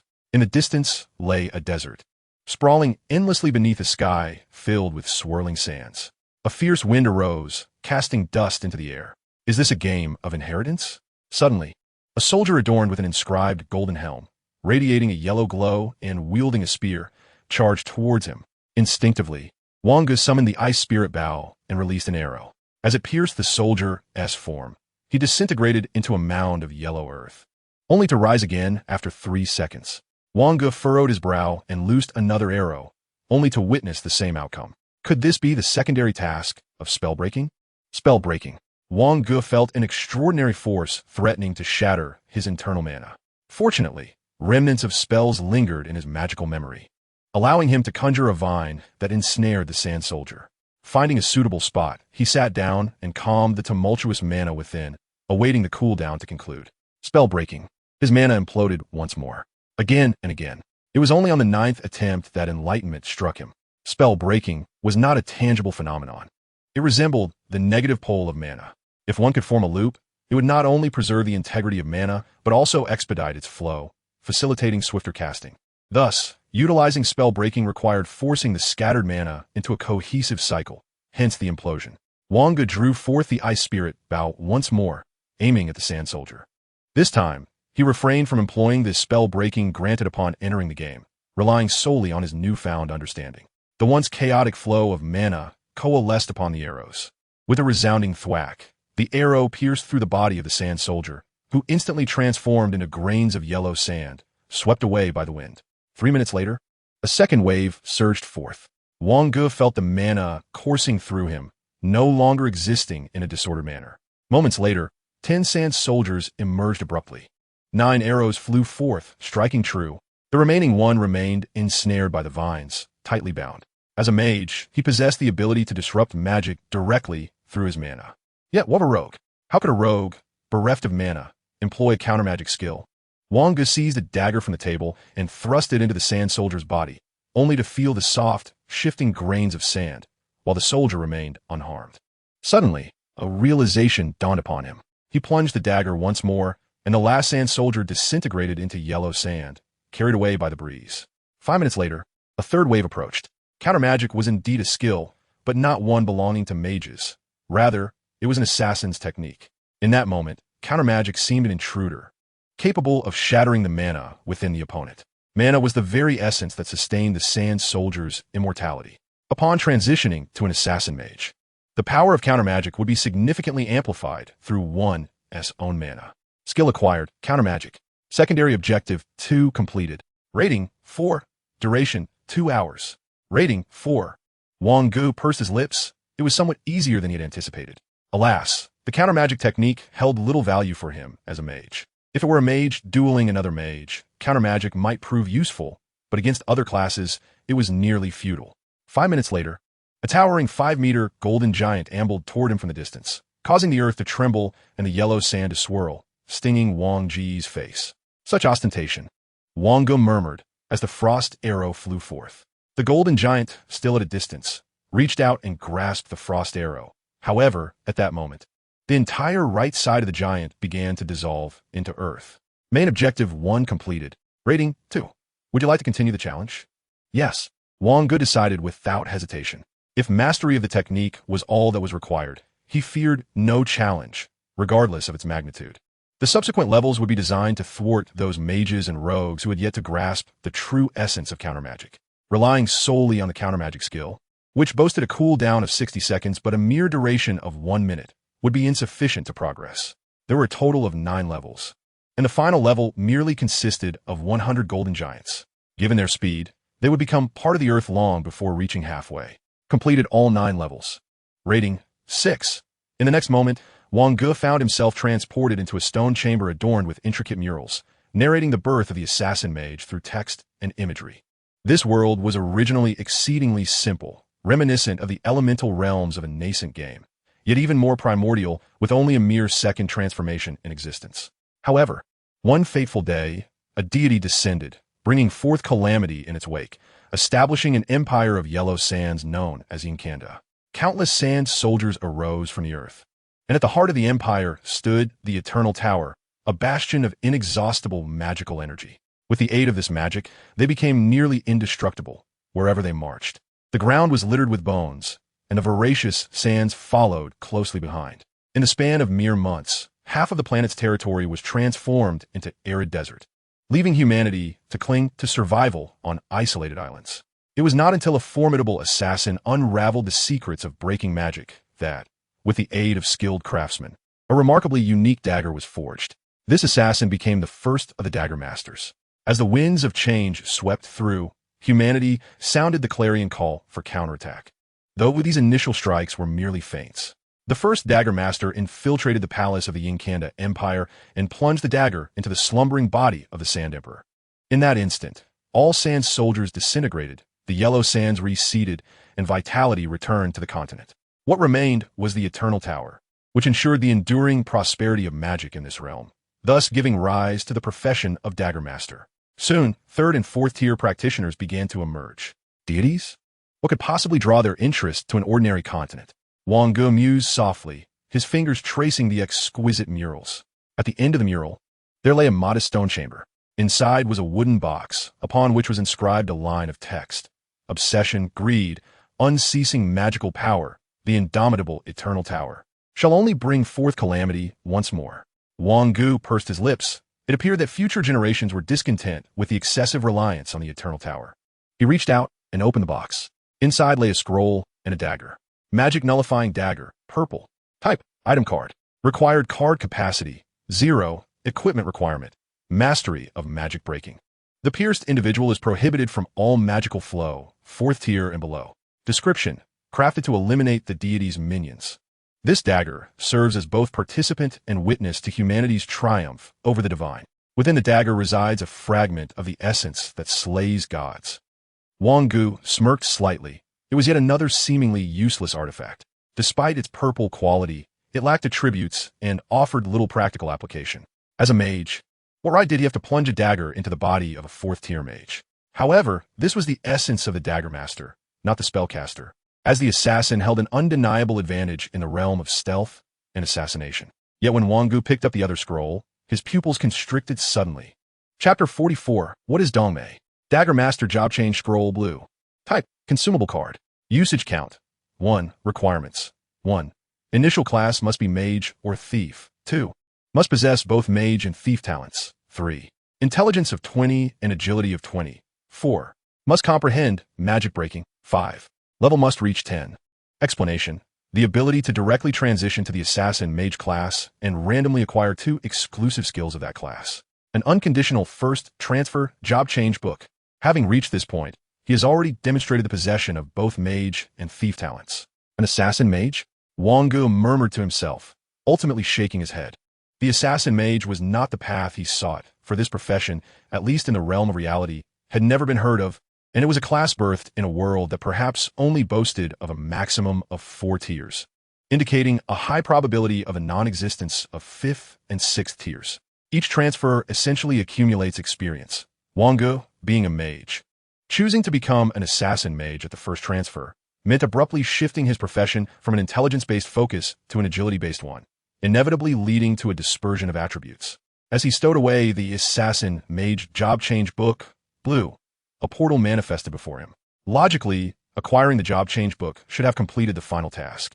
Yet the Demon and God game offered no hint. It appeared that this Job Change Book was merely a stroke of luck, and the true inheritance lay elsewhere. Wang Ge resolutely stepped into the portal.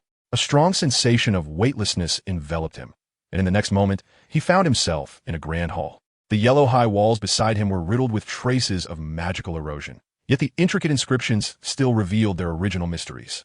In the hall stood 7 individuals, divided into 2 factions, 5 people and 2. Wang Ge's arrival seemed to shatter the oppressive atmosphere that had pervaded the hall. Chinese? Hearing the peculiar tone and the federal language, Wang Ge squinted at the 5 individuals, surprised to encounter players from another region in the second dungeon. The other 2 let out a sigh of relief. Come over, 3 is better than 2. Wang Ge approached them. However, shortly after, 2 more individuals appeared, speaking in a jarring federal dialect. Damn, the 7th level is too difficult. 20 golden giants, 30 sand soldiers. I failed the 6th level, but I still scored 2 points, which is not too shabby. A blonde-haired, blue-eyed individual remarked. Sorry, we have 7 people while you only have 3. A girl standing beside Wang Ge replied. When has having more people ever been an advantage in the demon and god game? A woman from the east, I believe that soon your bravado will wither.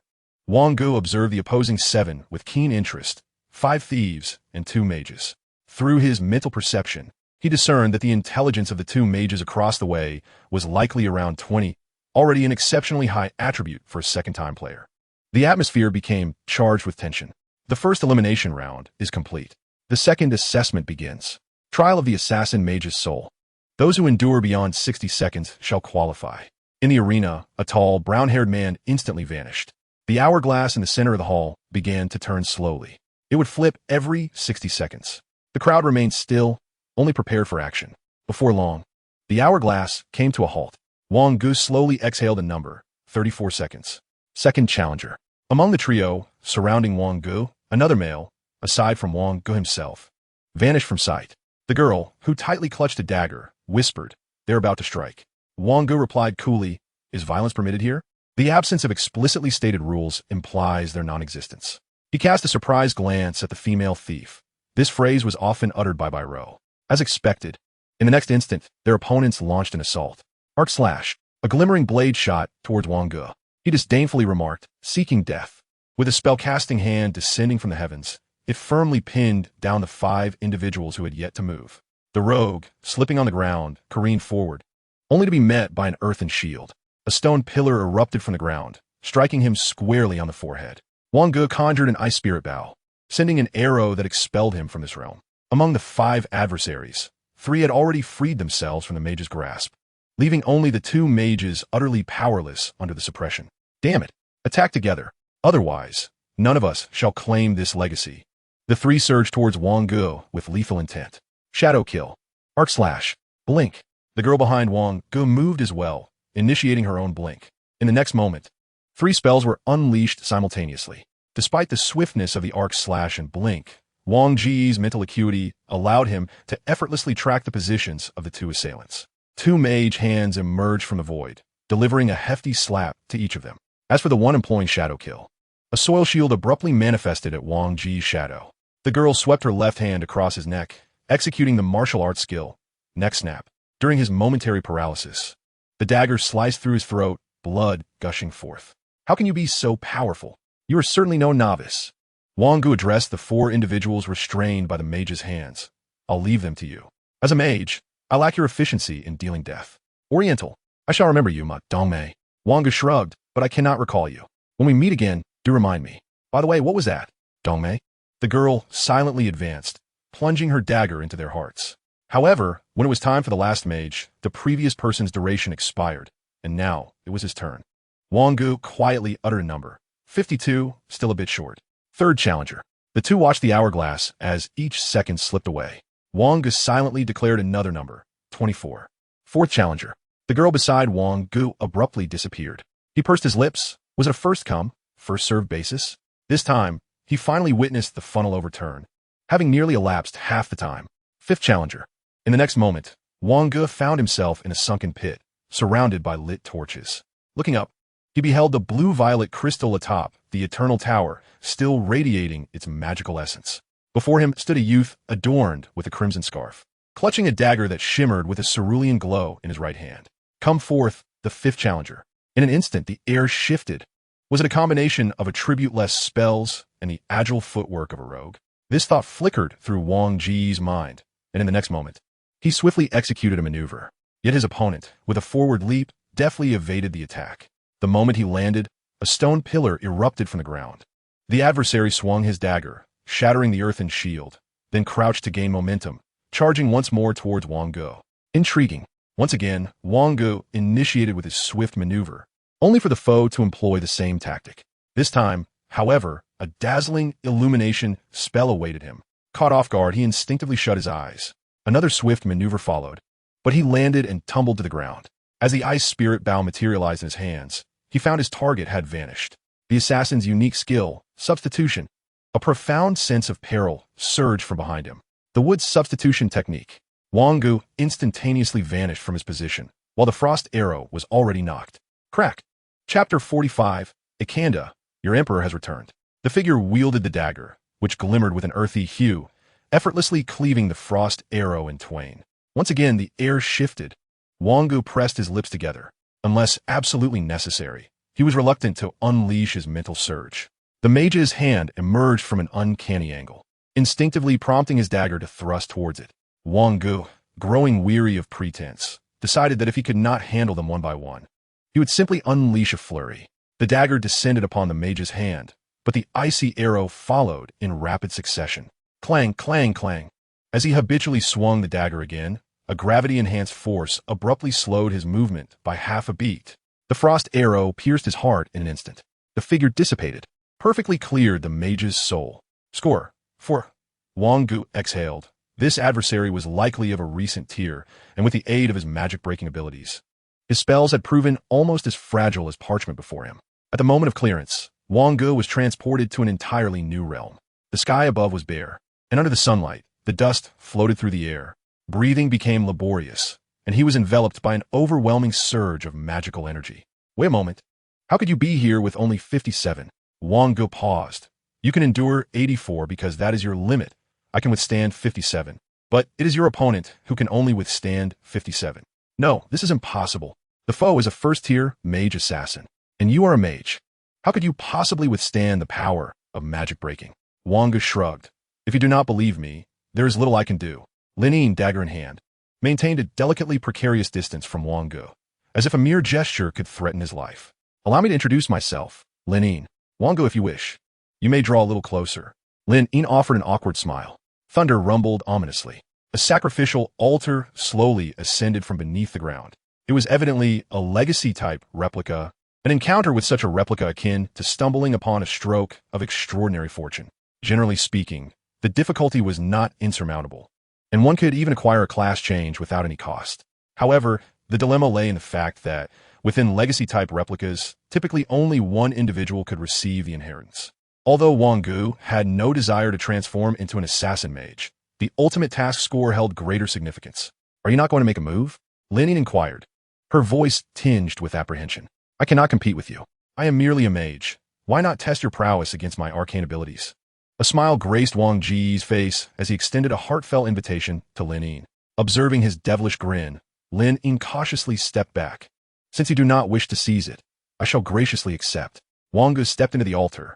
The blue-purple magical core atop the eternal tower flickered softly, and a surge of energy descended from the heavens. Do you wish to inherit the power of the Sand Emperor? An ethereal voice echoed within Wang Ge's mind. The power of the Sand Emperor? Wang Ge's expression suddenly shifted. This was not the inheritance of the assassin mage, as promised. Sand was a branch of the earth element, implying that the first-class profession of the Sand Emperor was likely to be earth mastery. Wang Ge pressed his lips together. No, poor little mouse. I am quite pleased with your physique, yet the power is not something you can refuse. Mental extraction initiated, intelligence assessment underway. Without hesitation, Wang Ge's spirit surged. His intelligence instantaneously doubled to exceed 70 points. If he failed this assessment, there would be no recourse. Intelligence assessment successful. How could this be? How can you possess such formidable mental power? Cursed creature. No. Digesting residual mental essence. Intelligence, too. A look of delight crossed Wang Ge's face. This was truly a fortuitous surprise. From the eternal tower he had observed earlier, he deduced that this place must be the imperial palace of Ikanda. After the assassination of the Ikanda Emperor by the demon suppression dagger, humanity began to harness the magic of the eternal tower to fulfill their own ambitions. Refusal of the Sand Emperor's inheritance. Task Objective 3, final task completed. Score. 8. The final task merely stated the acquisition of an inheritance, without specifying which inheritance was required. The Sand Emperor's inheritance was, indeed, an inheritance in its own right. As Wang Ge descended from the high platform, Lin Ying queried, "Did you not receive an inheritance? I propose a trade." Wang Ge replied nonchalantly, "I can transfer this inheritance to you, but I require a special dungeon card for the Demolition Master class. You wish to pursue the Demolition Master? Simply state whether you wish to proceed with this transaction." Lin Ying licked her lips. The Demolition Master was a second-tier profession. The assassin mage combined the skills of an assassin and a mage, while the Demolition Master amalgamated those of a scholar and an explosives expert. Thus, she sought a special dungeon card for the explosives expert. This would not be an easy feat. Shall we sign a demonic contract? Wang Ge shrugged. If you desire to be scrutinized, I am indifferent. Then let be a contract with the Card Restriction Bureau. Very well. In their prior Zero game, Wang Ge had no intention of allowing the Card Restriction Bureau to discover by Ro's clandestine possession of a mobile device, which had led several individuals into the Zero game. 5 minutes later, a contract was established. As Lin Ying witnessed Wang Ge truly vanish before him, he felt a sense of surrealism enveloping him. The ultimate task had clearly stated that while one must obtain the inheritance, it was not obligatory to inherit it personally. He relinquished this legacy, choosing instead to bestow it upon himself. Although it was promised that he would be granted a third special game as an explosives expert, the cost was a staggering loss of 8 points in the final task. Lin Ying pressed his lips together and murmured, "Wang Ge, aside from this contract, I owe you an immense debt of gratitude." Meanwhile, in another expansive plaza, 3 individuals slowly regained consciousness. "Didn't we fail the challenge?" speculated the tall man with brown hair. Indeed, could it be that this challenge was designed for failure?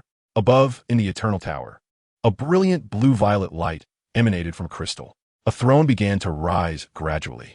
The mage closest to the throne dashed forward frantically, exclaiming, "The inheritance is mine." The expression of the Huagua individual grew solemn. Despite the demon game indicating a failure, how could there still be a chance for inheritance? At the moment the mage ascended the throne, a tempest erupted across the plaza, and a sandstorm swept through.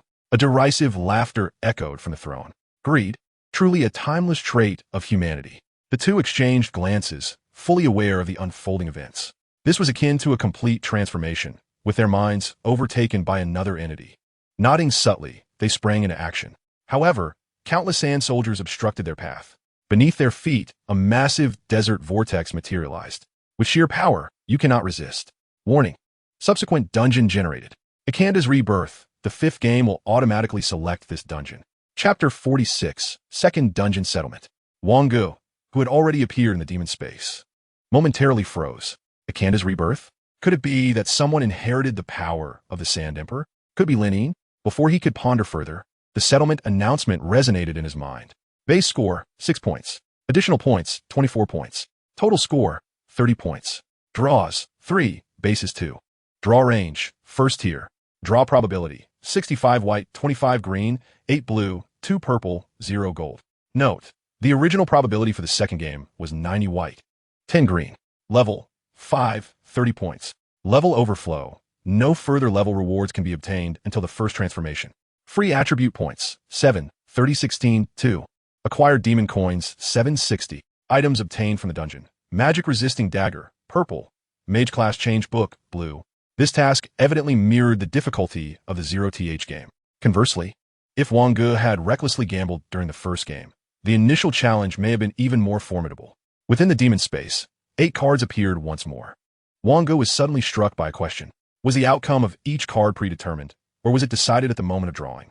However, this question had been posed since the inception of the demon game, yet had never received an answer.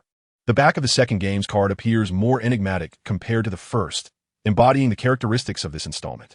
The black and gold card features an illustration of an assassin brandishing a dagger over a coffin. Wang Ge pointed Shivud. Although the exceedingly high rating granted him a 2 probability of drawing a purple card, he held little expectation. White, green, green, white, blue. A blue card. As each card was activated, it first radiated the brilliance corresponding to its quality.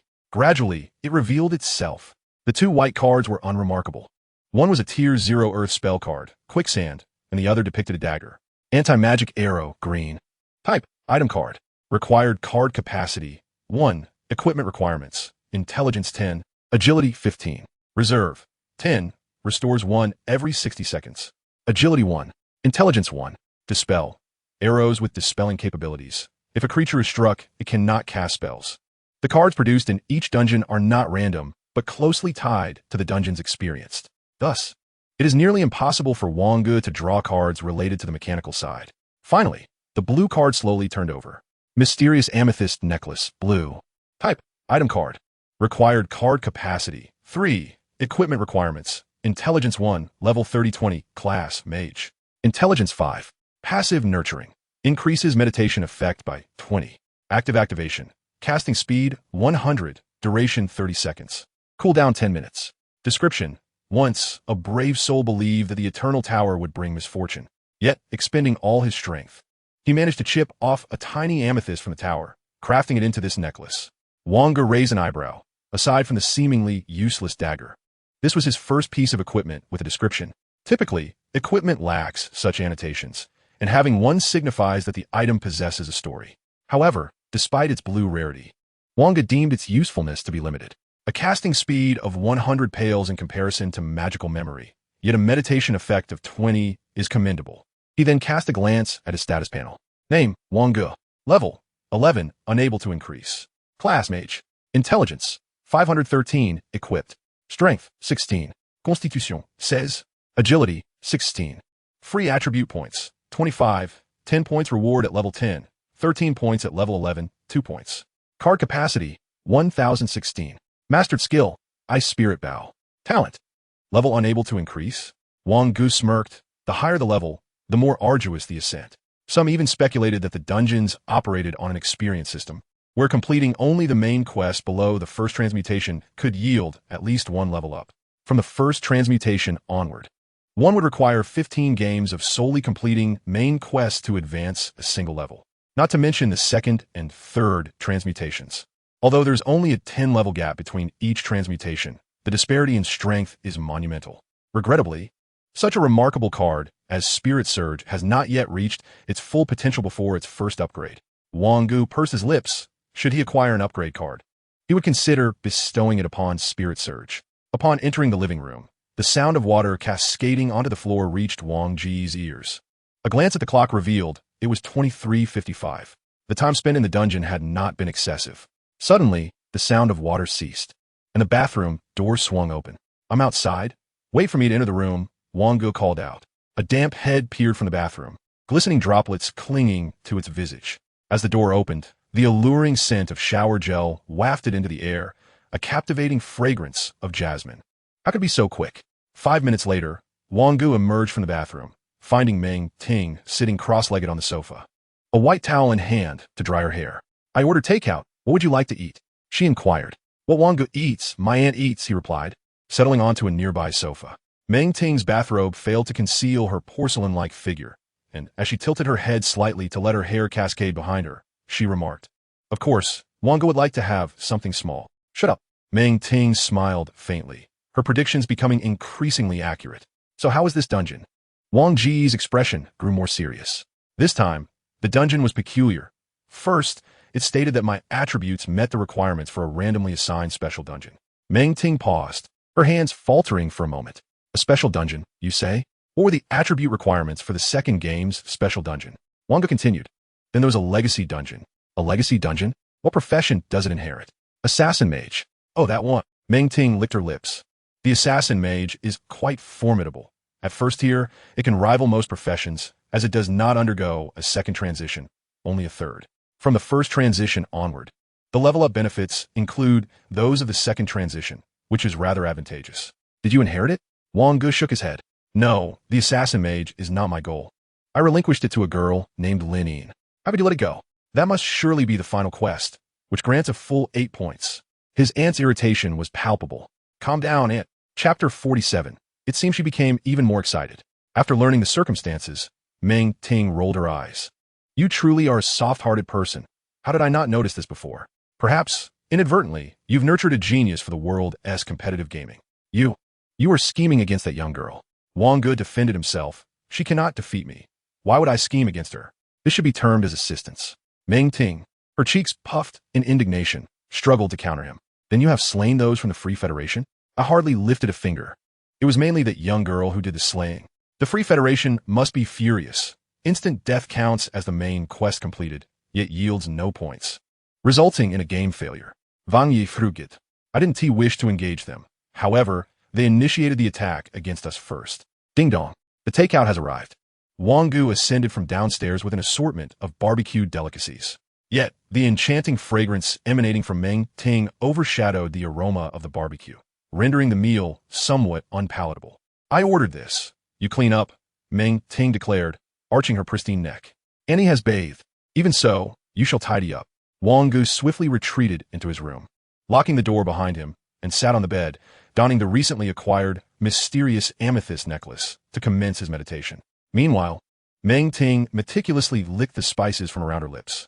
Suddenly, a flurry of notifications erupted in the chat group. Turkey-flavored crispy rice. Good grief. Even the Wuxiang serpent has been defeated. Who will save me? I have to work overtime again. Why was I informed so late? Soy sauce purple. Did you not find my home today? Meng Ting replied, perhaps it's unnecessary to release it. That fellow might be embarking on the second game today. Heading towards the area for the second round. Turkey-flavored crispy rice. Impossible. Absolutely impossible. The Wuxiang serpent is something I pilfered from the second area. Soy sauce purple. Does that mean you need to complete 2 tonight? This infuriates me. I'm heading to your house to unleash the male succubus. Oddly enough, I found myself more exhilarated after contemplating this last night. Hurry up. Turkey-flavored crispy rice. An hour passed after Wang Ge's meditation concluded before a second message graced the group. Liquid exoskeletons can assume any shape, most commonly transforming into a full-body suit, providing warmth and other benefits. It is considered the finest among exoskeletons, boasting an exceptionally high level of technology, as the real world has yet to produce liquid exoskeletons on a mass scale. Wang Ge responded, quite good. Have you reached level 10? Almost at level 9. I plan to tackle the Divine Demon Tower to level up, and once I advance, I'll venture into the third game, potentially reaching around level 13. Yes, that seems optimal. The group fell silent once more. Time within each dungeon corresponds differently to the real world. However, the longer one remains inside, the more time elapses outside. Could it be that Yao still resides in that world? Wang Ge pondered when suddenly Bai Rou interjected, Did you not get drained this time? Pei Yu Yao replied, 2 nations are in conflict. One is patriarchal, akin to Sparta, while the other is matriarchal. The patriarchal nation placed an order with the dwarf race for a weapon capable of conquering the matriarchal nation. They crafted many designs, yet none were satisfactory. On one occasion, only a small stick remained among the materials, and I thought to create something intriguing. Unexpectedly, the task was completed, with a progress rate of 100. It left me utterly perplexed. Wang Ge queried, What you deemed intriguing couldn't possibly be. Indeed, it is precisely as you imagine. Bai Rou exclaimed, You perverse insect, meet your demise. Are you unwell? Why did this suddenly cross your mind? Pei Yu Yao replied, Ahem, that is none of your concern. Seated on the bed, Wang Ge felt utterly drained of the will to comment. Pei Yu Yao's dungeons from the first to the second round had all been anything but ordinary, and this one was especially monumental. Pei Yu Yao inquired, Wang Ge, Bai Rou, what are your progress? Bai Rou, I find my situation rather dull, having traversed into a desolate wasteland with the ultimate objective of locating an energy core. Wang Ge, I am engaged in a unique legacy-type dungeon, yet I am not particularly fond of my class, hence I chose not to pursue it. Linine, you may initiate a trade with me. Linine, has he made the trade? Linine shook her head slightly. No. Your legacy is an automatic class transfer at level 10, correct? Linine nodded. Yes, indeed, but the assassin mage does not possess a second transfer. The only remaining option is the third transfer. Lin Yu, Lin Tai, do take note of Linine, a prodigy from Special Dungeon, who has outshone the geniuses of the Free Federation, seizing her legacy from so many. Lin Yu scoffed. Did she not mention encountering a benefactor? Indeed. Why is it that you two cannot even secure a benefactor? The trade has been completed. When the trade was about to transpire, Lin Yin attempted to voice a few words, only to find that the other party had swiftly completed the transaction. Lin Yin was momentarily taken aback. The trade is complete. Never mind. It is likely a descendant of some prominent figure. Since you have secured your first transfer, Lin Yin, I shall inquire if the Zero Clubs team can accept you. Wang Ge glanced at the card received from the trade. Detonate. Ruined City. Green. Type. Consumable card. Usage count. 1. Requirement. Usable only in the third or fourth game. Effect. Upon entering the game, the player may choose whether to enter the dungeon to explode Ruined City.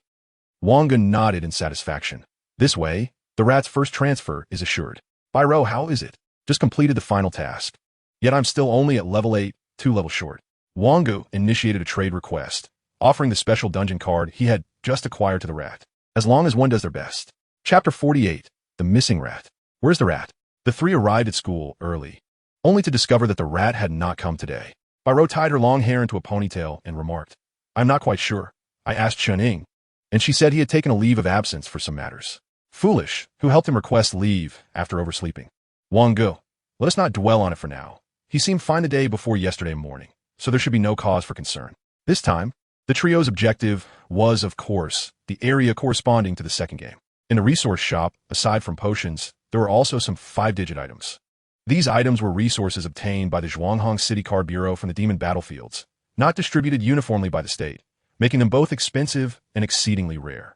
For instance, Biro had her eye on extremely rare mechanical side, first transfer skill card, Mechanical Summon. Players of the mechanical class, upon their second transfer, typically learn a skill called Mechanical Space, which serves as a storage area for weapons. The Mechanical Summon allows one to call forth any weapon from the mechanical space to any location within range. Su Jiansheng, stroking his bald head, exclaimed in astonishment, Have you all completed the second game? Indeed. So, the Formless Serpent was slain by you? Wang Ge nodded. The Formless Serpent is not particularly difficult. In merely a fortnight since the second round commenced, the competitive gaming landscape has truly propelled the players forward with an astonishing momentum. The identifier for the second game zone is 789,034. Thus, I shall refrain from observing your actions. Indeed, it seems unnecessary. Su Jiansheng gazed at the three individuals who had abruptly vanished before him. It appears that another prodigy is about to emerge from the third middle school of Zhouhang. Or perhaps 3 Li Ziekings. The difficulty level of the second game area is comparable to that of the first, at least from the perspective of the trio. By midday, they had nearly eradicated a staggering number of aberrant beasts and departed the realm shortly after 2 o'clock. The scorekeeper and the overseer had grown rather indifferent. To facilitate the normal proceedings for the other students, it fell upon that fellow Shiba to undertake additional hours. Biro appeared somewhat troubled, her brow furrowed. Perhaps we should inquire about the reason Shan Ying granted the mouse a leave of absence. Upon their arrival at Chen Ying's office, they found all the teachers on high alert. The trio's presence surely heralded trouble. What brings you 3 here? Biro inquired. Teacher Chun, we cannot reach the mouse. Are you able to contact him? Unable to reach him? As the homeroom teacher, Chuning was well aware of the former status of Lao Shu as a pariah. The path to absolution from such a status was predominantly through joining the frontline reserve. Regarding Lao Shu's absence, it was a notification issued by the Zhouhang City Prohibition Bureau. This left only one possibility. He had embarked on a mission, one that could not be disclosed. Chuning forced a smile. He must be preoccupied with some matters. What do you need him for? Shouldn't we search for someone who, in this world, possesses no family save for a few friends, when he suddenly loses contact? Wang Ge retorted emphatically. Biro and Pei Yuyao nodded in agreement. You truly are something else, Chuning began, hesitating to articulate her thoughts. This was no trivial matter. She had not anticipated that these 3 little demons could exhibit concern for others. He must be undertaking a task that cannot be disclosed, I suppose. Where does he reside? Let me check. It's at 1099 North 2nd Street. Upon reaching 1099 North 2nd Street, they discovered it to be an apartment building, inhabited by many individuals who had come to Zhouhang City for work. After acquiring Lao Shu's room number from the front desk, they approached his door. Biro retrieved a magnetic card from her pocket and deftly manipulated it, causing the door to open. The interior was starkly simple, as if no personal belongings had yet been added since moving in. The bedding was meticulously arranged into neat squares, and the sheets were impeccably laid out, exuding an almost unnatural cleanliness. Biro whispered, if he has indeed gone on a mission, what task from the Prohibition Bureau would necessitate the involvement of someone who has only completed 2 rounds? Indeed, Pei Yuyao concurred. Let us hope our concerns are unfounded. Yet, even if he has taken on a task, remaining silent is peculiar, unless he fears someone might deduce the nature of his assignment. Vanier pondered deeply. What kind of mission would require a level 0 individual, one with merely 2 zone completions, to step in? Moreover, it is a task that must remain concealed from others. Wang Ge's eyes sparkled with realization. I may have discerned what task he is undertaking. What task? The transfer mission of the divine and demonic regions. Wang Ge elucidated. During the transition of the divine and demonic territories, the existence of exotic beasts, resources, and terrains remains unknown. Typically, it is the Forbidden Card Bureau that undertakes the initial exploration. If this is indeed the case, the first area of this transfer is likely to require fewer game attempts. Otherwise, they would never permit the reserve team to take the lead. Bai Rou reassured herself. That's good. There's nothing to worry about. With how cunning the rat is, how could anything possibly go wrong? Wang Ge exchanged a glance with Pei Yu Yao, and their concerns seemed unabated. Pei Yu Yao remarked, the Forbidden Card Bureau holds a significant bias against the sinners. Even though both the frontline reserve team and the ordinary reserve team have entered, the sinners are certainly compelled to be at the forefront.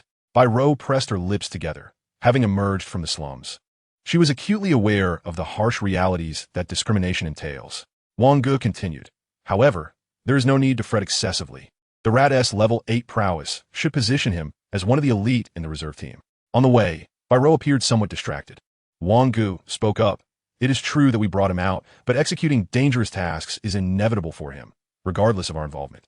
Thus, if he were to tragically perish during such a perilous mission, it would be his fate, a cost of escaping the life of a sinner. Bai Rou could only respond with a gentle hum. What are you doing? My aunt is watching a cooking tutorial video on a fast platform. She is determined to prepare a sumptuous meal for Wang Ge tonight. The oil in the pan ignited, and so did the food within, which had become unrecognizable. A strange, acrid odor, reminiscent of burning plastic, permeated the entire kitchen. Oddly enough, the video clearly stated that one could simply place the ingredients indirectly.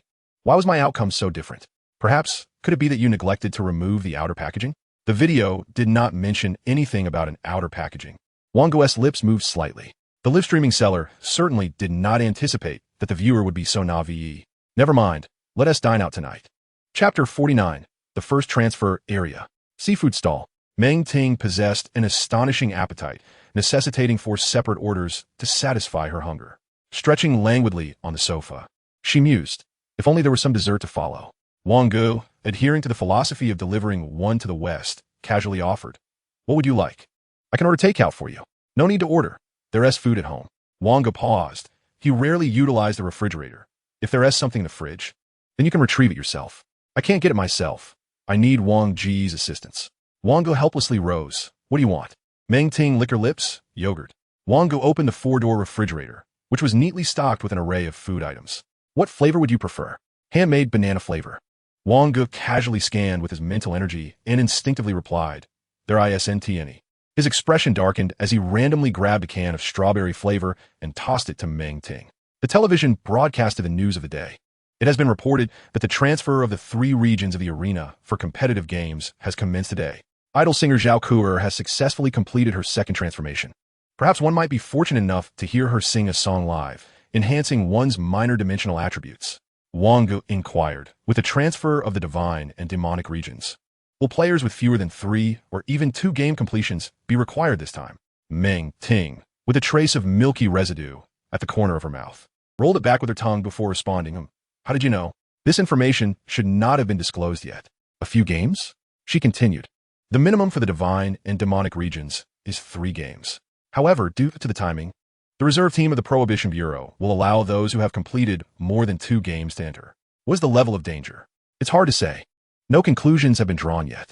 However, every transfer results in considerable casualties, making transfer zones one of the most disliked tasks for the Prohibition Bureau, especially with such a low number of game completions. In fact, the higher the number of games, the safer it is. Wang Ge nodded slightly, recognizing that a greater number of games implies the entry of more experienced individuals, thereby allowing the most formidable group to enter first. So, has that rat gone to execute this task? Presumably, I would guess. Then we shall wait in peace. Their role is merely to carry a recorder and traverse the entire area, documenting the terrain and types of aberrant beasts, subsequently submitting this to the Prohibition Bureau for evaluation of the region's danger level. Meng Ting changed the television channel to a soap opera. It shouldn't be long before they return. If they're merely observing without engaging, the danger should be minimal. However, the first group to explore will indeed acquire first-hand resources. Don't be deceived by the 3-game requirement. There could still exist 3rd and 4th-tier mineral veins, spiritual seeds, and so forth. For instance, in a typical scenario with 3 games, the average level in the region hovers around level 9 or just shy of level 10. If the Prohibition Bureau assesses the level to be higher than this, it indicates an exceptionally rich resource. Wang Ge cast a glance at the unfolding drama on the television. Male character, why are you wearing her clothes? Female character, if we are to pursue excitement, we must go all the way. What era are we in? Why are we still watching these dramas? Oh no, They are about to roll in the sheets. Wang Ge exclaimed. The woman failed. In the end, the man still chose his wife. What does that signify? It signifies that seduction is futile. Bang! Meng Ting gritted her teeth. That detestable Wang Ge, how dare he insinuate? The most despicable act was indeed the spoiler. Here, the efficiency of meditation is approximately double that of the real world. However, it has been over half a month since the magical seeds took root, yet there has been no observable change, until the incessant beeping in his mind interrupted Wang Ge's meditation. By row, Wang Ge, there has been an incident. The rat is severely injured. He may require mechanical reconstruction of his right arm. Where is he? At the First City Center Hospital. I will head there immediately, Pei Yuyao responded. In the frigid confines of the room, Meng Ting trembled, her pallid complexion contrasting starkly with her labored breaths. Grasping a vial of holy water, she consumed it with urgency, her body gradually stabilizing as she released her hand from her mouth, inhaling deeply. The sudden sound of a door slamming made her instinctively glance at the clock, 4:27. When Wang Ge arrived at the First City Central Hospital, the mouse lay upon the hospital bed, attended by a first-tier healer, evidently a member of the Bureau of Forbidden Cards medical team. Bai Rou and Pei Yuyao, upon witnessing Wang Ge's arrival, seemed to find their anchor in him. What transpired? Wang Ye inquired. The mouse, forcing a smile, replied, It's nothing, merely an unexpected occurrence during a mission. Unexpected? Wang Ge's formidable mental acuity allowed him to easily discern whether someone of lesser intellect was being deceitful. Sir, might you step outside for a moment? Wang Ge politely addressed the healer. The healer nodded slightly. There was still hope for the patient. A third-tier healer's intervention could potentially restore his right arm, as the living tissue had not yet succumbed to necrosis. Then why not treat him? The singular third-tier healer in the entire Zhohang city was currently engaged in a mission on the demon god battlefield and would be unavailable for a while. In fact, being summoned to oversee the situation was already a considerable privilege. Once the healer departed, only 4 individuals remained in the room. Wang Ge's gaze turned icy as he scrutinized the mouse. This was not merely an accident, was it? There are always those who must brave the forefront first. Coming from a background of sin, it's only fitting that I be sent. Bai Rou interjected, the moment you joined the frontline reserve team, you stood equal to everyone else within. The mouse lay on the bed, his condition stabilized, at least devoid of immediate peril. In truth, the mechanical arm has its advantages. It might even prove beneficial for bomb making. No, machinery is ultimately just machinery. Wang Ge accessed the auction house's automated vending section, glancing briefly to discover that enlisting a third-tier healer would cost at least 2,000 demon god coins. For the regeneration of severed limbs, the price could soar beyond 5,000 coins. He promptly issued a bounty task of 10,000 demon god coins. Turning his attention back to the mouse, Wang Ge calmly stated, Once you recover this time, we shall part ways. The mouse looked toward Bai Rou, yet her expression remained impassive, offering no aid in his defense. It's not that I refrain from speaking. It's merely more prudent to remain silent. The mouse forced a bitter smile. Among those who entered this time, one is the son of the deputy head of the Bureau of Forbidden Cards frontline branch. During our exploration, we encountered a spirit of power. But there was also a level 10 Lord-class gambler, Leopard, nearby, Chapter 50, in the name of the divine. Arise. Holy healing. Knock knock. Is this the place requiring a third-tier healer? Wang Ge nodded. The response was indeed prompt. 10,000 demon god coins equated to a staggering sum of 1.4 million. Wang Ge regarded the elderly man adorned with a cross, clad in a white robe woven with golden threads, who seemed to radiate a holy light, exuding an aura of warmth and approachability. Are you a third-tier healer? The uncle smiled shyly and said, regardless of whether I am a healer, isn't it sufficient to let him be reborn with a severed arm? Indeed. He clasped the cross that hung at his chest with his right hand, closed his eyes, and formed a unique gesture with his left hand. In the name of the divine, let the sacred healing descend.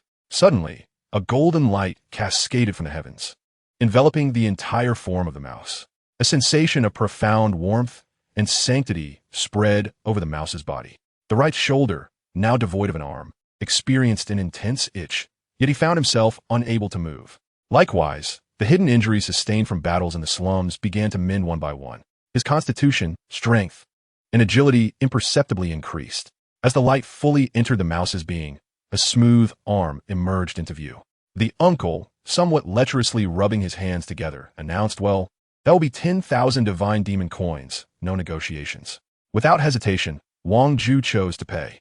Should such an occasion arise again, feel free to seek me out and add me as a friend. Pei Yuyao hesitated, inquiring, may I ask why the treatment is so costly? The uncle patiently explained. To ascend to the rebirth of a severed limb transcends human capability and requires the aid of other forces. For instance, I relied on the sacred light. Although, if you were merely a level 0 individual with a constitution of less than 20 points, the price could be somewhat lower. However, it still necessitates a portion of my sacred light, which can only be gathered within the game. Very well. The uncle waved goodbye to the four, saying, I shall take my leave. May the sacred light bless you. He did not suppress his emotions, tears flowing gently, dampening the white pillow beneath him. You take care of your injuries. We will handle the rest, Wang Ge said lightly.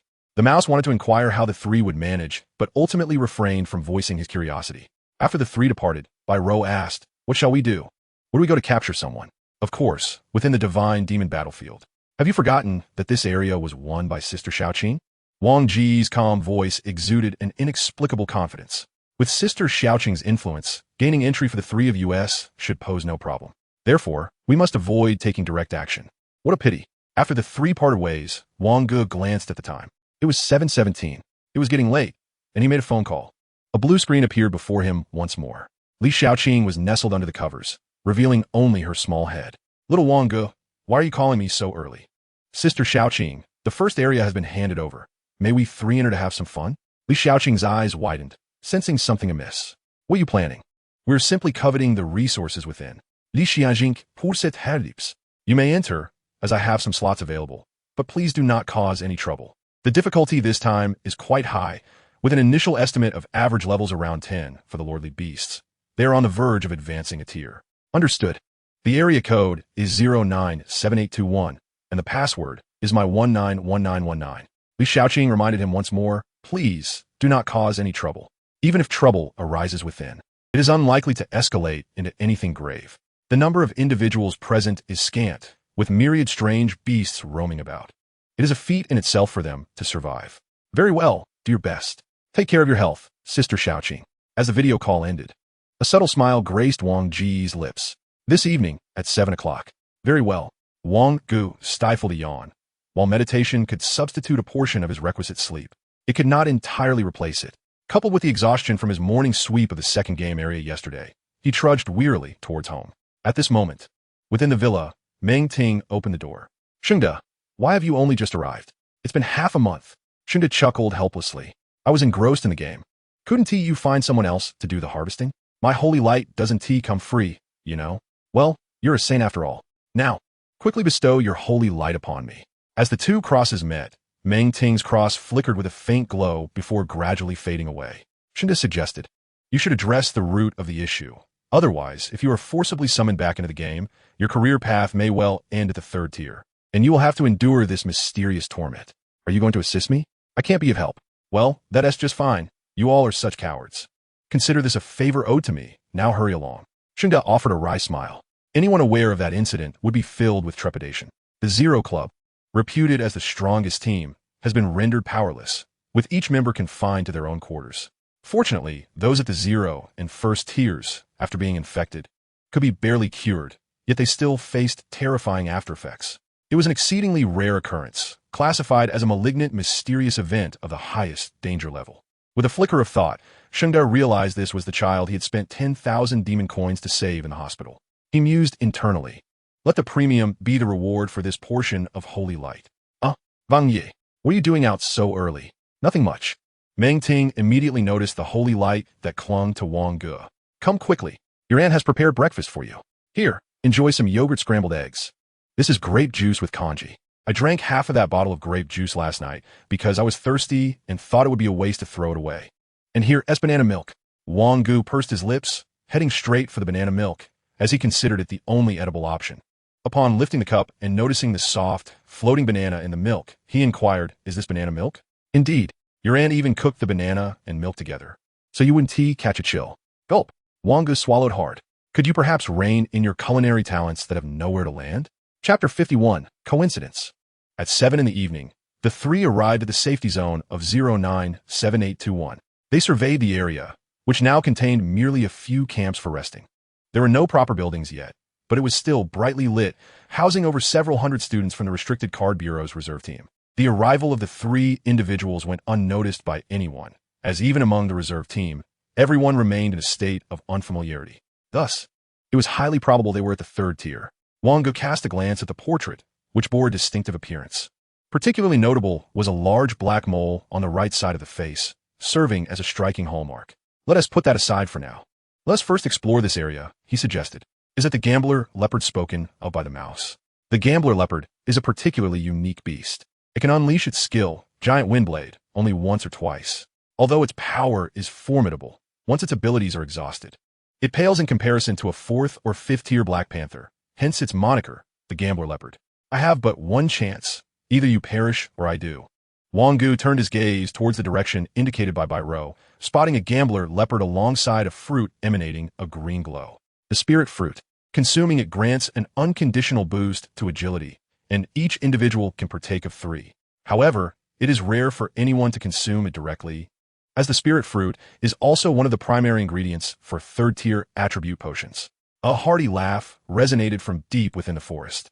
I told you it would be easier to find treasures at night. They all emit a glow, and here is yet another spirit fruit. Haigu remarked. Haigu is truly clever. How did I not think of that? What a joke. How could you possibly compare to Haigu?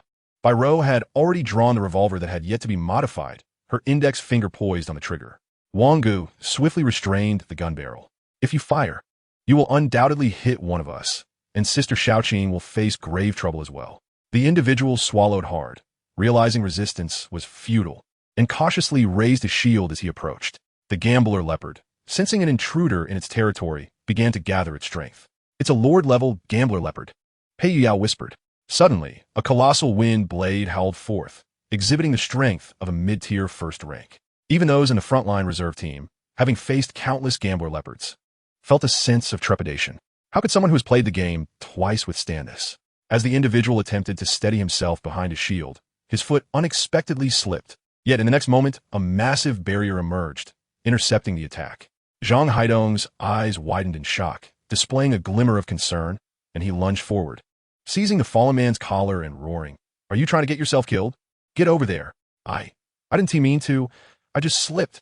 Zhang Hai's strength was evidently formidable as he hurled the man towards the gambler leopard.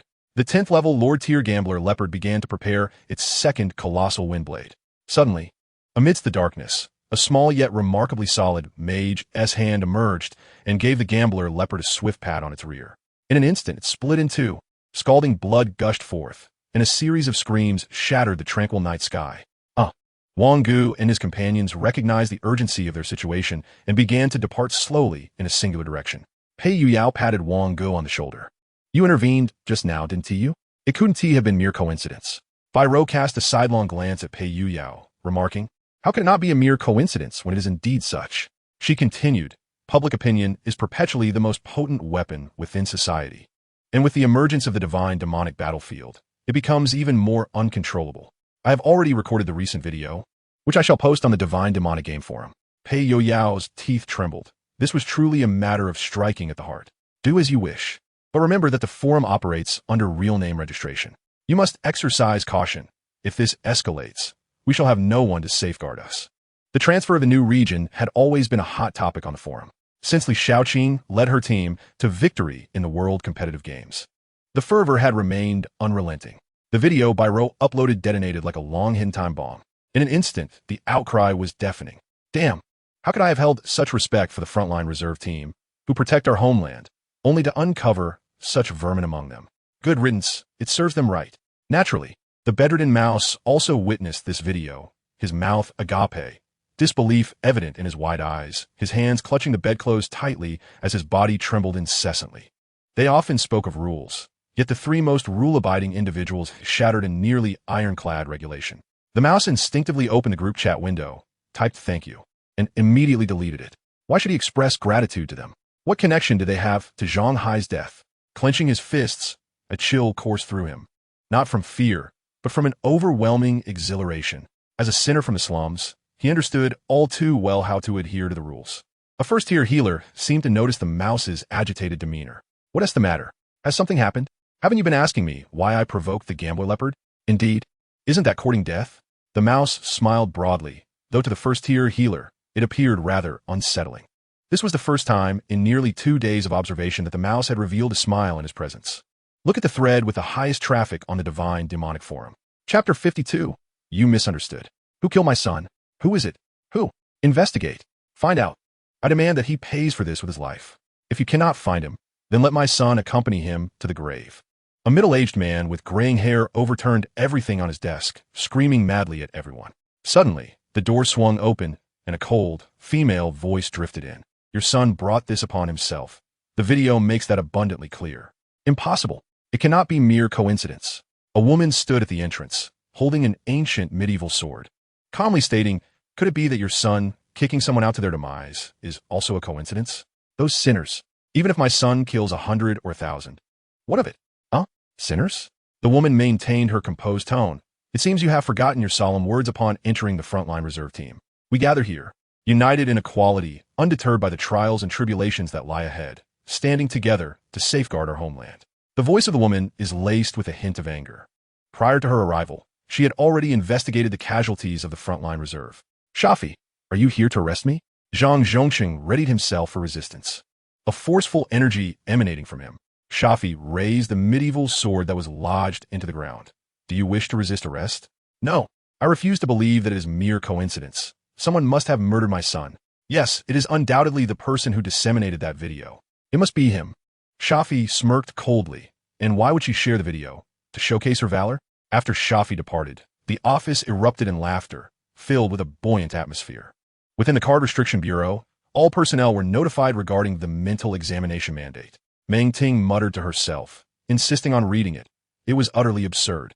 She was no longer employed at the Bureau. Wang Ge instinctively took 2 steps back, leaning against the door. What do you intend to do? Your aunt simply misses you. Is that so wrong? You'll truly worry yourself sick like this. A smile crept onto Meng Ting's lips. Did the 3 of you visit the newly transferred demon battlefield area today? How did you know? How could I not? Li Shaoqing specifically called to instruct me to keep an eye on the 3 of you. Wang Ge's face twitched. How much faith did Shaoqing have in them? I assured Shaoqing that everything would be fine. The 3 of us will certainly not encounter any trouble. Meng Ting's eyes sparkled as she gazed at Wang Ge. Moreover, based on the video, it all seemed to be mere coincidence. Zhang Hai had brought trouble upon himself, swiftly defeated by the gambler's dual wind blades. Your aunt is stepping out for a bit. Okay. Wang Ge exhaled deeply, still standing at the door, hesitant to move. I want to be having a late-night snack. What else would you eat instead? Wang Ge dashed into the room, slamming the door shut behind him. Meng Ting tidied herself up, although she could be casual at home. Dressing appropriately was a must when going out. Within the Card Restriction Bureau of Zhohang City, everyone stood ready. It had been a long time since the Bureau had conducted a mental oath. Previously mandated annually, external public opinion deemed it a restriction of personal freedom. Joining the Bureau was, of course, for the service of the people, yet each individual is not an isolated entity, nor are they robots. How could one expect everyone to be devoid of self-interest? It seemed as if they had all come to a silent agreement, aware that this was their final opportunity. Tonight would undoubtedly be a busy night for the tribunal. Meng Ting, you are here too? Fang Zheng inquired with a smile. Indeed, I received a notification as well. Was it you who sent it? No. How could it possibly be me? Is your team complete? Fang Zheng replied. We are still missing one. Qing Shu. Once he arrives, we can proceed. Him, I fear he might not dare to show up. I've always said he carries an evil burden. Half an hour later, Qing Shu lost contact. Fang Zheng, has the last member of your team arrived? Fang Zheng shook his head. We cannot reach him. A middle-aged man stood expressionless on the high platform. Let's not wait for him any longer. Issue a citywide manhunt. We must ensure the apprehension of Qing Shu. Following this, we shall commence our oath. Meng Ting stood in the second echelon, yawning while raising her fist. What a tiresome oath this is. Fortunately, the entire staff of the Zhuhang City Card Restriction Bureau has successfully passed. What about you helping me? Brother Lai remarked. I can no longer assist. I have already participated in the 21st game. Yours requires fewer than 20 games, does it not? Ha! I knew all men are unreliable, Meng Ting muttered. Except for my Wang Ge. Su Lai's expression grew stern. You must not let your guard down in the task of protecting him. I know. I have watched over him for so many years. How could he possibly escape? Su Lai gazed at Meng Ting, who was already walking away. Hey, that's not what I meant. You misunderstood. Chapter 53. The First Area. Outside the First People's Hospital in the city center, Wang Ge and his 2 companions stood silently in a line. The mouse emerged after completing the formalities and was greeted by the trio. I have truly held you back. That is not holding back. It is merely an unforeseen circumstance, they replied. Indeed, it is a pity that I cannot take revenge myself, the mouse remarked. Let's go. Today, besides picking you up from the hospital, we also look forward to exploring the new area together. You can enter as well? Pei Yuyao patted the mouse's frail shoulder. What is so surprising about that? It's not uncommon. When the four descended once more into the transfer area, the entire safe zone was utterly deserted. It seemed the events of yesterday had stirred far greater ripples than anticipated. Mouse, are you feeling better? A man with tousled hair approached, looking curiously at the mouse, who had seemingly resurrected from a loss of limb. The mouse nodded. This is my teammate. We plan to explore this area together. By the way, do you still have Type 1 scanners? Please give me one. We do have scanners, but according to the rules, we cannot bring anyone in. Your friends should leave quickly. If they get caught, it will be dire. The mouse smiled shyly. Xiao Gu, thank you for your concern. It's fine. They are already permitted to enter. Permitted? Han Xiao took out a device and scanned the three. A unified signal emerged. Li Xiaoqing. Han Xiao opened his mouth, hesitating to speak, an unusual glint flashing in his eyes. All right, I will fetch you a scanner. Shortly thereafter, a hovering device trailed the trio. Bai Rou aimed a revolver at the machine, disdain evident in her voice. I do not like this feeling of being monitored. But it is unavoidable. It is the rule. Very well. The mouse paused. Is it yet another rule? Indeed, as soon as one leaves the safe zone, a scanner must be carried. Before long, the four had collected over 7 varieties of aberrant beasts, the strongest still being the level 10 gambler leopard witnessed last night. While the others ranged from levels 8 to 9, the four had little interest in such aberrant beasts. It seemed a waste of effort, and even the demon god points acquired would serve no purpose. In this open area, the greatest rewards in demon god points undoubtedly resided within the region itself. Wang Ge inquired, Mouse, are you aware of how many regions are encompassed within this area? There are 3, Mouse replied with a hint of resignation. Currently identified are 3. 1 extreme ice rabbit, rated at level 13 by the scanner, a wind demon leopard, also approximately level 13, and the most formidable, a thunder elemental sprite, boasting a level of 17. 17? How outrageous! Pei Yuyao gasped in disbelief. Mouse shrugged. Indeed, it is quite absurd. After 3 attempts, a level 17 elemental is likely to render this area uncontrollable once more. Bai Rou glanced at Wang Ge. Brother, what should we say? Wang Ge recalled their first dungeon encounter with those wood elemental spirits. However, elemental sprites differ from elemental spirits. The former are not composed solely of pure, free elements, and thus are not immune to spells. Once we achieve our first-class advancement, we should be able to tackle the other 2, he remarked. The best rewards await us. Completing the challenge could yield a treasure chest. Given the difficulty of 3 attempts, there may be a chance for purple items. As the trio approached a relic resembling a teleportation portal, the 4 of them placed their hands upon the inscribed stone tablet in succession. Suddenly, a layer of blue film materialized around them. Regardless of the outcome, they decided to give it a try. The level 13 extreme ice rabbit should pose little threat. Wiping the cold sweat from his forehead, Mouse noted, this area is unlike the Wuxiang serpent. It will be stronger and possess more skills. Upon entering, they were immediately met with a bone-chilling cold. They found themselves in an ice-encased cavern, permeated with the foul stench of extreme ice rabbit excrement. A massive rabbit leaped forth from the depths, unleashing a barrage of ice balls from above. Ice collapse. Wang Ge swiftly conjured a magical shield above the 4 of them. Bai Rou, already armed with the silver revolver purchased from the Grim Lady, quickly loaded 6 rounds infused with fiery energy and fired toward the extreme ice rabbit with fervor. Rapid fire. Compress. Overload. A colossal ice dome materialized before the extreme ice rabbit. The 6 shots rang out in succession, shattering the ice barrier. Pei Yuyao charged forward, hurling a rapidly spinning hammer, adorned with several glowing red explosives. Boom! The stunning effect of Storm Hammer took immediate effect, followed by a deafening explosion. Wang Ge drew forth the ice spirit bow, knocking a silencing arrow, which he swiftly imbued with the frost arrow before releasing it. The extreme ice rabbit, momentarily stunned, found its magical power seemingly locked, rendering it immobile. However, its muscles contracted violently, causing the silencing arrow to shatter. Yet, those few seconds were sufficient. Bai Rou reloaded. While Mouse had already set the explosives, Pei Yuyao executed a dwarf-exclusive skill, Quake Hammer, with tremendous force.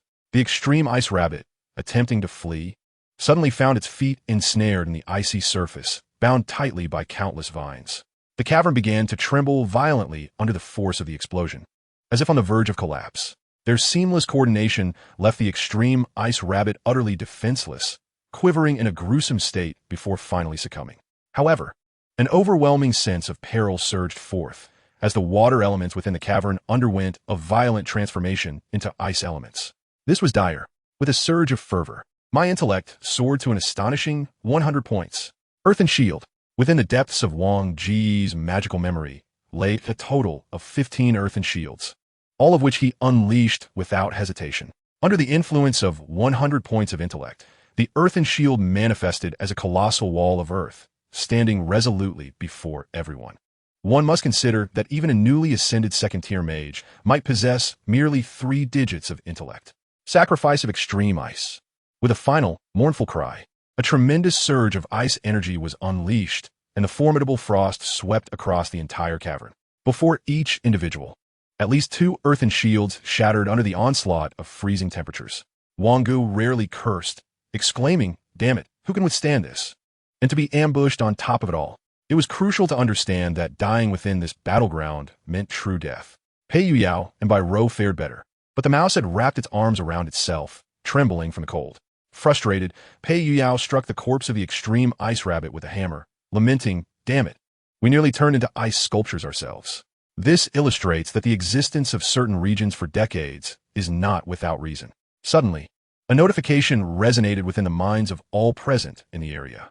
Extreme Ice Rabbit region has been slain. Extreme Ice Rabbit region has been slain. Extreme Ice Rabbit region has been slain. Chapter 54. A revitalizing cup of pearl milk tea. An icy blue treasure chest materialized, radiating a soft glow and chill. Once again, this cursed sense of ritualism struck Wang Ge's thoughts. The 3 individuals turned their gazes toward him, and he silently approached to unlock the chest. Acquired 1,000 demon points. Acquired 4,000 demon coins. Acquired 1 Holy Spirit fruit. Acquired 4 random card bags. Acquired 1 core of extreme ice. Holy Spirit fruit. Grade, purple. Description, grants 1 to stamina, intelligence, and agility. Maximum of 3 can be consumed. Random card bag. Grade, green. Description, randomly acquires cards, 500 tier, 500 first tier. Core of extreme ice. Grade, blue. Description, used for enchantment. Casting speed of ice spells 30, strength 20. Wang Ge displayed the rewards to the group, dividing the demon coins and demon points equally, with each person receiving a random card bag. I will hold on to the Holy Spirit fruit for now. And Yao, could you assist me in embedding the core of extreme ice into this glove? The distribution was met with consensus, as each took what they required. Bai Rou, the most eager, immediately opened her random card bag, only to darken an expression. What terrible luck. I ended up with this. 23 signal blocker, green. Type, item card. Required card capacity, 0. Equipment requirement, none. Agility 1. Blocks the detection of signals from blue items below. Pei Yao remarked, "It's not so bad after all. It's green, watch me. What a piece of trash." Child S toy hammer, green. Type, consumable card. Usage count, 1. Requirement, strength 20 points. Effect, can summon a colossal hammer with a strength and constitution of 20 to strike down. Wang Ge observed the cards of the 2 individuals, somewhat perplexed. However, it was evidently clear that these cards were not entirely random, but rather corresponded to one's profession. If high-tier cards were to be drawn, it was highly probable that they would benefit those aligned with machinery, as even in the present day, technology remains the foremost productive force. The mouse silently revealed his card. High-end remote control, green. Rank, level 1. Required card capacity, 2. Requirements, 1 intelligence, 172 agility. Initial profession as a gunslinger or scholar. Effect, able to remotely control any mechanical item. Duration 10 seconds. Cooldown 60 seconds. Remote control distance depends on intelligence. Bai Rou raised an eyebrow. What a splendid skill. Once you master it, do replicate a card for me. The mouse nodded. Bai Rou preferred firearms over explosives, relishing the straightforward nature of guns. This card would yield the most formidable effect in his hands. For instance, a bomb, if not equipped with a timer or remote detonation module, would offer greater space for explosives, thus enabling a more pure and precise design. Hurry, brother. Among the 3 of us, you are always the most exceptional. Let us see what you can draw. Wang Ge shot Bai Rou a bewildered glance. What manner of speech is that? He then proceeded to open the random card pouch. Acquired card. A cup of invigorating pearl milk tea, blue. A cup of invigorating pearl milk tea, blue. Type, consumable card. Usage count, 1 consumed upon drinking. Requirements, All attributes 20 points.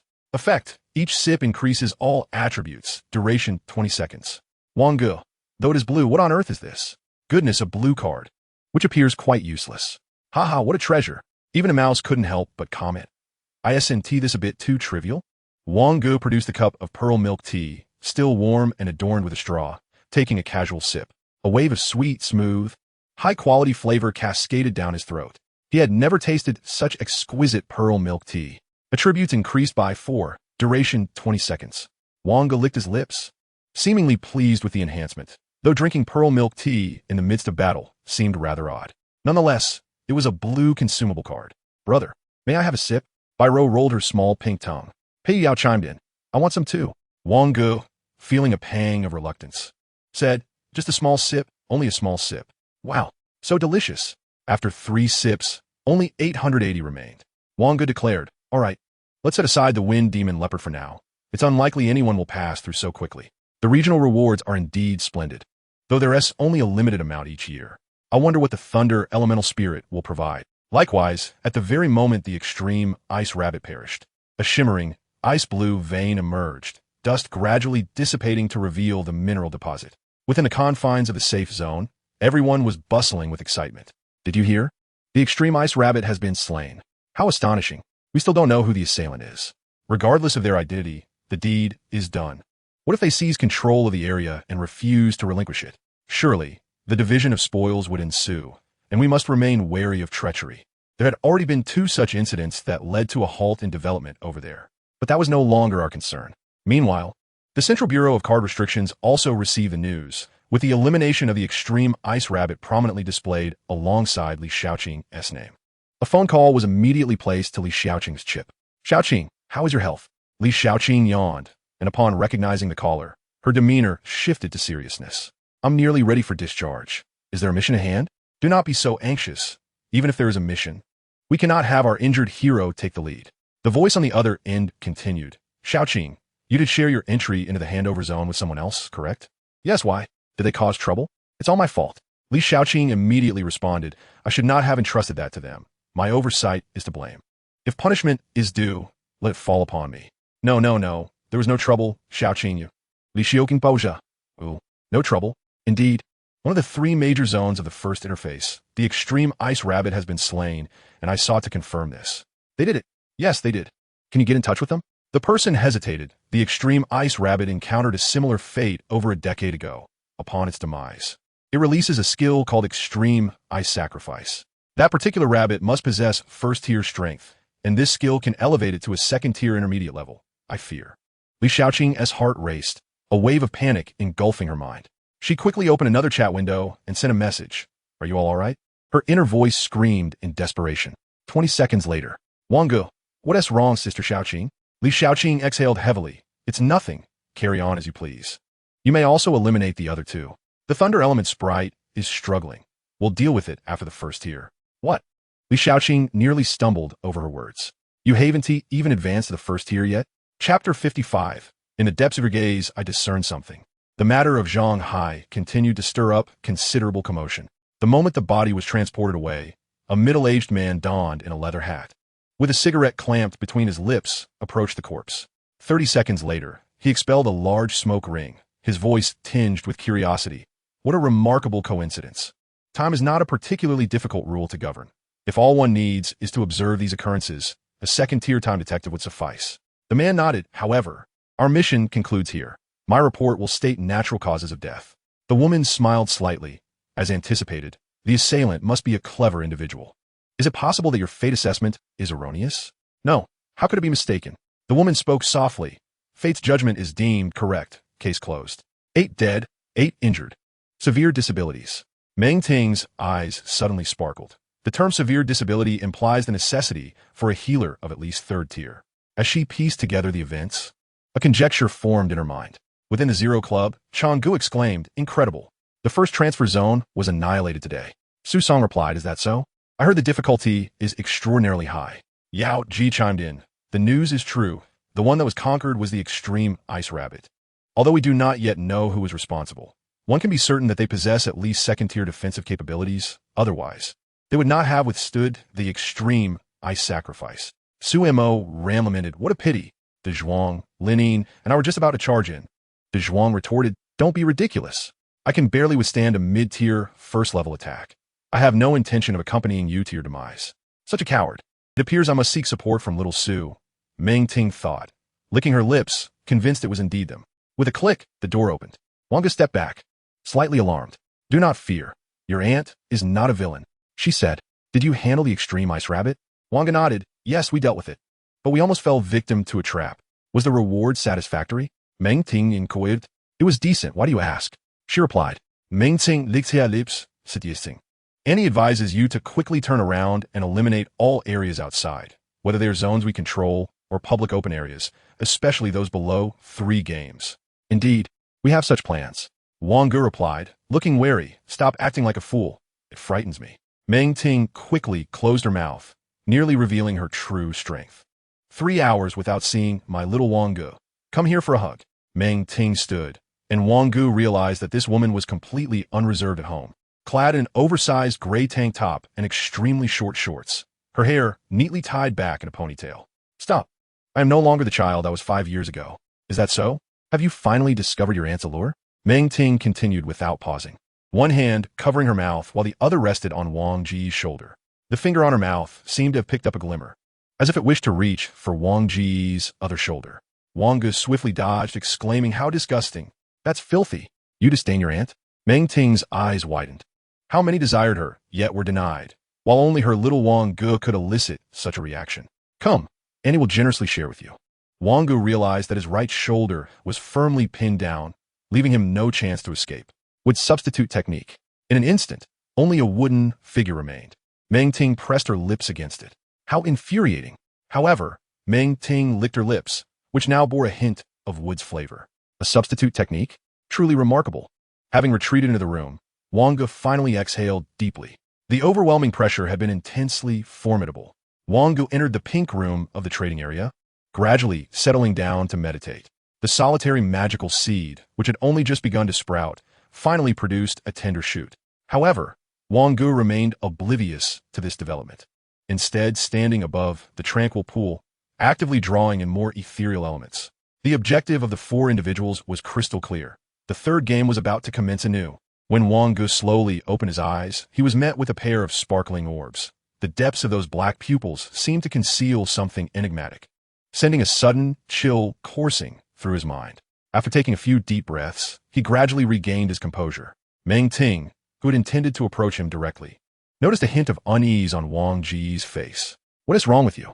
she inquired. "It's nothing," Wang Ge replied, pursing his lips before confessing. "I saw something within the depths of your eyes. Though I cannot discern what it was, it felt significant." Meng Ting was taken aback, instinctively placing her hand over Wang Ge's lips. "You saw something? That's impossible. The mystery suppressed by the holy light cannot be perceived through one's eyes." Once Meng Ting released her grip, Wang Ge added, "Perhaps I was mistaken. I must have misinterpreted it. Come, let your aunt soothe your wounded spirit." The impending 3rd game loomed large, marking the determination of his first-class transition. Upon transitioning to a mage, regardless of the class obtained, one would invariably possess a class passive or trait.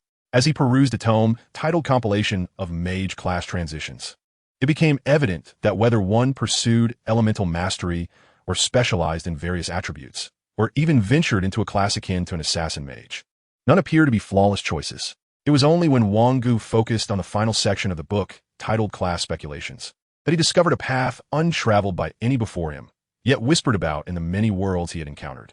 Chapter 56. Arcane. Arcane, a class existing solely within the annals of records. Even the scant descriptions within the tome offered little insight. It was said that only those proficient in 5 elements could attain the arcane class.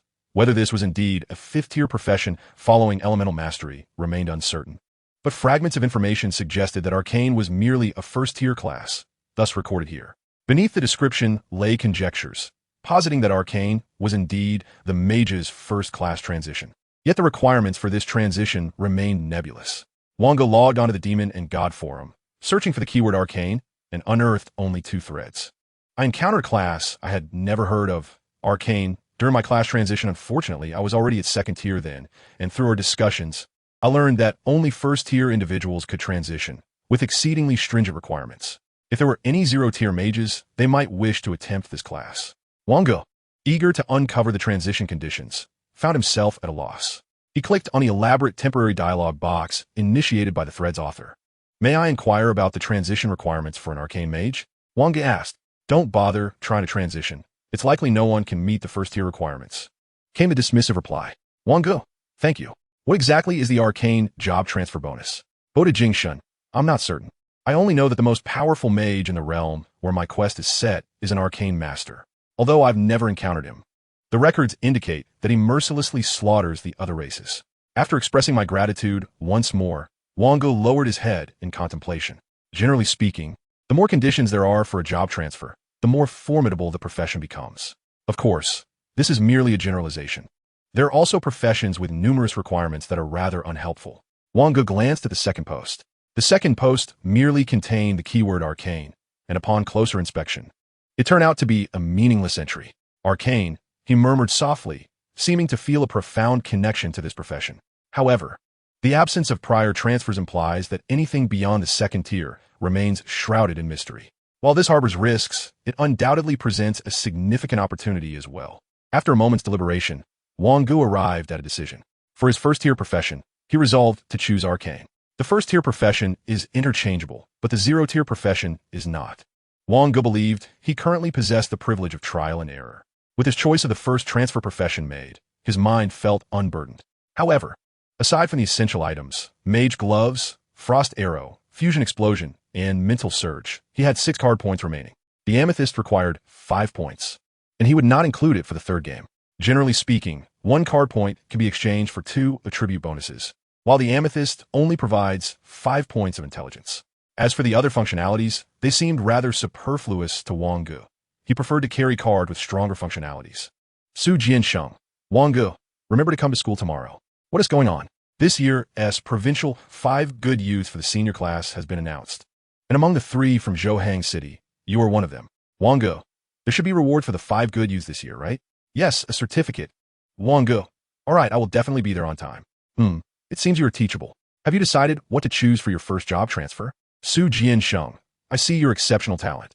You might consider choosing to specialize in dual element mastery or even tri-element mastery. Wang Ge sat cross-legged on his bed, his expression tinged with curiosity. If an elemental master can specialize in 2 elements, does that mean the distinction between arcane and elemental master is merely a matter of the number of elements mastered? Are there any requirements? Why can't one master 4 or 5 types? Su Jiansheng, you are thinking too simplistically. Mastering 1 element requires 25 points of intelligence, 2 elements require 30 points, and 3 elements require 35 points. Moreover, for more than 3 elements, each additional one demands an extra 10 points. Therefore, if one were to specialize in all 6 basic elements of the first transfer, one would need 65 points of intelligence. Do you possess 65 points of intelligence at 0 tier? Furthermore, each element requires mastery of 3 or more skills, not to mention the various other complexities. Wang Ge, EC, you are indeed teachable. Feel free to ask me any questions. Wang Ge closed the chat window. Although the elemental master, specializing in the 6 basic elements, appeared similar to arcane, the distinction in nomenclature undoubtedly held significance. The mouse had already confirmed its first transfer as a demolition expert. Pei Yao was awakening his bloodline, while Biro, have you found your first-class job yet? I believe I will choose the Pioneer. The Pioneer, a first-class profession for gunners, is characterized by its ability to acquire knowledge of advanced mechanical techniques. Indeed, it is a vocation that suits Biro perfectly. Wang Ge, are you having a midnight snack? And what about a little ant? Su family, the exemplary youth of the senior class 3 in Jingbei City has emerged, and our little Su is one of them. Suddenly, while devouring his meal, little Su raised his head and quickly declined, saying, No. How could little Su be worthy of such a title? What is this? Weren't you always striving for it? Why would you refuse it now that you've finally earned it through your own efforts? Su Song looked at little Su, who appeared as if he had just returned from the brink of starvation. Eat slowly. No one is competing with you. Little Su unworthy. Su Song, huh? Since when did little Su gain such self-awareness? Little Su wiped his mouth. By the way, bro, could you fetch me the list of exemplary youths from this year's National Senior Class 3? What do you want to see that for? Su Song calculated. Each city has around 3, so there must be over 1,000 nationwide. Oh, I want it. Unable to refuse. Su Song had to request a comprehensive list from above. Here it is. Take a look yourself. Su Song added thoughtfully. Our little Su is undoubtedly a true exemplary youth. Hee, what a lie. Su Song, who? Since when could foolish little Su see through his deception? Su Mo Ran was reading intently, eventually fixing her gaze on an icon under the Zhouhang area. Zhouhang-san, Wang Ge. Su Mo Ran licked her lips. Little Su, come here. What are you looking at? Little Su, this person is handsome, but Su Song pursed his lips. In our family, aside from being handsome and beautiful, there are no other advantages. He is even more handsome than I am, so he wouldn't have eyes for you. Su Mo Ran instantly erupted in fury, transforming into a human alarm. Sister, Su Song is bullying me. You need to control your husband. Chapter 57, The Traitor. The four transformed into a human sweep, traversing almost the entire border area and conveniently dispatching dozens of alien beasts. However, the points awarded by the divine and demonic system were exceedingly meager, barely adding up to a few points over several days. They did, however, accumulate countless Tier 0 and Tier 1 herbs, along with a few Tier 3 medicinal ingredients like the sensitivity spirit fruit. Wang Ge, look over there. Wang Ge turned to the direction pointed out by Pei Yu Yao, where the teleportation altar of another region's wind demon leopard was located. Within their line of sight, the four sequentially pressed the activation switch and, in an instant, vanished from the area. Mouse, were we outpaced by others? It seems so. Pyro, why don't we wait outside? Perhaps they will fail, and we can enter without being robbed. Pei Yu Yao agreed. We have already scanned over 95 of the area. There is hardly anything left for us to collect. It would be better to eliminate this and prepare for the third game. Wang Ge nodded slightly. Why is it that only these four individuals managed to enter? They stand as an anomaly. For the reserve team of the Forbidden Card Bureau, each appearance is a significant affair, invariably attracting a crowd of onlookers. Rat, can you discern what was displayed on the scanner moments ago? Excellent. Indeed, all four of them. The quartet exchanged glances as if sensing impending trouble. Pyro turned to Wang Ge, cautiously inquiring, reanimation of the impure world, coupled with the shadow clone technique? Cease your baseless conjecture. Wang Ge gestured to Rat, indicating that in this scenario, it is highly probable that it pertains to that matter. Precisely. This is undoubtedly an inside job. Although this region has been designated for Huagua, it merely implies that Huagua is aware of the Area S designation and holds preliminary management rights. Ultimately, the authority over the region will depend on who successfully clears the 3 zones. Rat promptly activated the emergency alarm. The alert was relayed to the safe zone and subsequently dispatched to the Central Forbidden Card Bureau. Yet again, we failed to prevent this. I have always maintained that even for games under 3 rounds, identity verification must be arranged near the teleportation altar. One individual, with a grim expression, remarked, in games under 3 rounds, the disparity is minimal. Who establishes the rules? Enough bickering. We can only hope that those 4 lack the capability to clear the challenge. In an instant, all individuals within the safe zone assembled urgently, converging towards the location of the 4. An urgent alarm blared. Rat produced an unfamiliar device, and Pyro similarly focused her gaze on it, her expression growing increasingly grave. What is it? There are explosives nearby, and an innumerable quantity of them. Hot inhale it deeply, stating, the machine indicates at least over 200 bombs. It is utterly unmanageable. Pyro fixated on the device, slowly articulating, the target is the individuals approaching the safe zone. Hot! Pei Yu Yao had just begun to speak when Rat interrupted. Communication is impossible. It has been blocked. Moreover, the bombs must have been buried long ago, merely awaiting activation. Is the chat system in the Demon and God game also non-functional? I haven't even added you all yet, let alone others. Wang Ge and the others came to realize that they were largely unfamiliar with the chat system in the Demon and God game, as adding friends was excessively cumbersome. The most absurd rule was that one must have played together to become friends. Thus, everyone resorted to a platform known as Demon and God messaging, which only allowed communication among players within the same region during the Demon and God battlefield. This was also one of the reasons Rat explained for the lack of communication. He was unable to send messages from within this zone. To obstruct signals, at least a Tier 3 artifact is necessary. Such items should not be permitted here, correct? Pyro shook her head. No, even Tier 4 artifacts cannot block the chip signal. It is highly likely that the information base station in the safe zone has been compromised. Rat opened his mouth. Xiaoge. Wang Ge replied calmly. Among this group, there must be one or several individuals controlling the detonators. Identifying them is our priority. Wang Ge exhibited no sense of urgency. Regardless of the number of bombs, they could not breach his earthen shield. However, it was evident that this scheme had been meticulously orchestrated over time. Moreover, they cunningly included all 4 of them in their scheme. Their collision with the 4 individuals upon entering the Wind Demon Leopard's portal was undoubtedly no mere coincidence. It was a deliberate act, staged specifically for their presence. As for how they discerned their location, Wang Ge lifted his gaze to the scanner. It could only be attributed to that device. The mouse, in a state of urgency, exclaimed, "There's no time. They've already surrounded us. And with an explosion of this magnitude, no one could possibly survive." Wang Ge cast a sidelong glance at the mouse, stating, "Panicking will resolve nothing. Don't you possess that advanced remote control skill?" The mouse's eyes widened in realization. How could he have forgotten about the card he had just acquired? "Yes, I have advanced remote control. I can detonate it directly, but we are at the epicenter of the explosion." Wang Ge replied calmly. "Do not concern yourself with us. I have a plan." "All right," Wang Ge declared. "I will count down from 3, and you will detonate all the bombs."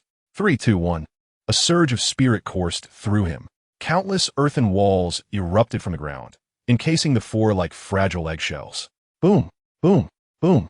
A series of violent explosions ensued, flames soaring and the sound deafening. Within a 100-meter radius of the altar, it transformed into a no-go zone. The acrid scent of gunpowder filled the air, as black dust swirled amidst the chaos. All the support team members who had approached were momentarily stunned, only to realize that communication signals were severed. In an instant, everyone thought of Han Xiao, the sole communicator within the safety zone. Behind all, Han Xiao trembled, his right hand gripping the remote, his eyes reflecting the inferno. Mouth slightly agape. He had not pressed the detonation button, so why had all the bombs exploded? Seize Han Xiao. He silently drew a pistol, aiming it at his temple. Bang! Amidst the gaze of all, blood sprayed forth as he slowly crumpled to the ground. As the explosions subsided and the earthen walls crumbled, Wang Ge and his companions emerged unscathed. It seemed they had all survived. Wang Ge glanced at the scanner that still followed the group, which likely contained a similar black box recorder. "Mouse, this time, you have at least achieved a 5th rank, no, a 4th rank merit." Just as Wang Ge finished speaking, the portal illuminated once more with a blue glow. The 4 emerged disheveled, their skin appearing as though it had been ravaged, with crimson veins visible across their bodies. In that moment, the 8 individuals exchanged glances, each scrutinizing the other. Chapter 58. The Requiem of the Wind Demon Leopard. The 4 were bound tightly by entangling vines that nullified their abilities. Wang Ge asked, "Have you considered the price you will pay?" "It is merely death," came the reply. Byro added, "For you 4, death has become a mere luxury. However, the task of interrogating you should not fall upon us." The vines tightened further, rendering the 4 completely immobile. One individual cautiously approached. The mouse stood upright, addressing Deputy Team Leader Hai. Is it you? Who are these people?"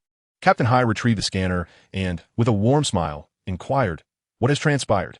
Wang Ge gestured towards the scanner hovering above them, stating, "It knows more than we do." "Shall we engage the Wind Demon Leopard?" Wang Ge nodded slightly. "Since we are here, it would be a pity not to give a try." Under the watchful eyes of a group of reserve team members, the 4 entered the portal. "How fortunate the mouse is," one remarked. "Fortune? Achieving level 8 twice. And you call that luck? I am also at level 8. Yet even after my first promotion, I wouldn't dare venture in. Indeed, I will surely survive. Here." Although the safety zone posed no threats, communication with loved ones was severed. It is noteworthy that these reserve team members had only just completed their 2nd game, with some yet to even commence, now faced with such ferocious beasts in the transitional zone. The 4 emerged from another portal into a realm of blue skies, white clouds, and vast grasslands, where a leopard adorned with azure spots sprinted towards them. The Lord-level Wind Demon Leopard. Storm. In an instant, as the Wind Demon Leopard advanced, a tempest arose across the grasslands, as though each gust of wind had the capacity to sever throats. By rows long, white hair was swept into the air. "This seems rather troublesome," Pei Yuyao shouted. "I cannot pinpoint its location. It is far too agile." Byro struggled to aim. Only Wang Ge remained calm, attuning his senses with mental focus. Suddenly, a colossal hand of a mage descended from the heavens, pinning the swiftly moving Wind Demon Leopard. In that moment, Byro unleashed a torrent of firepower, while Pei Yuyao hurled a storm hammer. However, the storm hammer's judgment failed, and the Wind Demon Leopard broke free from the mage's grasp without hesitation. Giant Windblade, a skill akin to that of the Gambler Leopard, yet slightly less potent. Within the storm, a verdant wind blade materialized, but immediately, a small fireball followed, detonating the wind blade.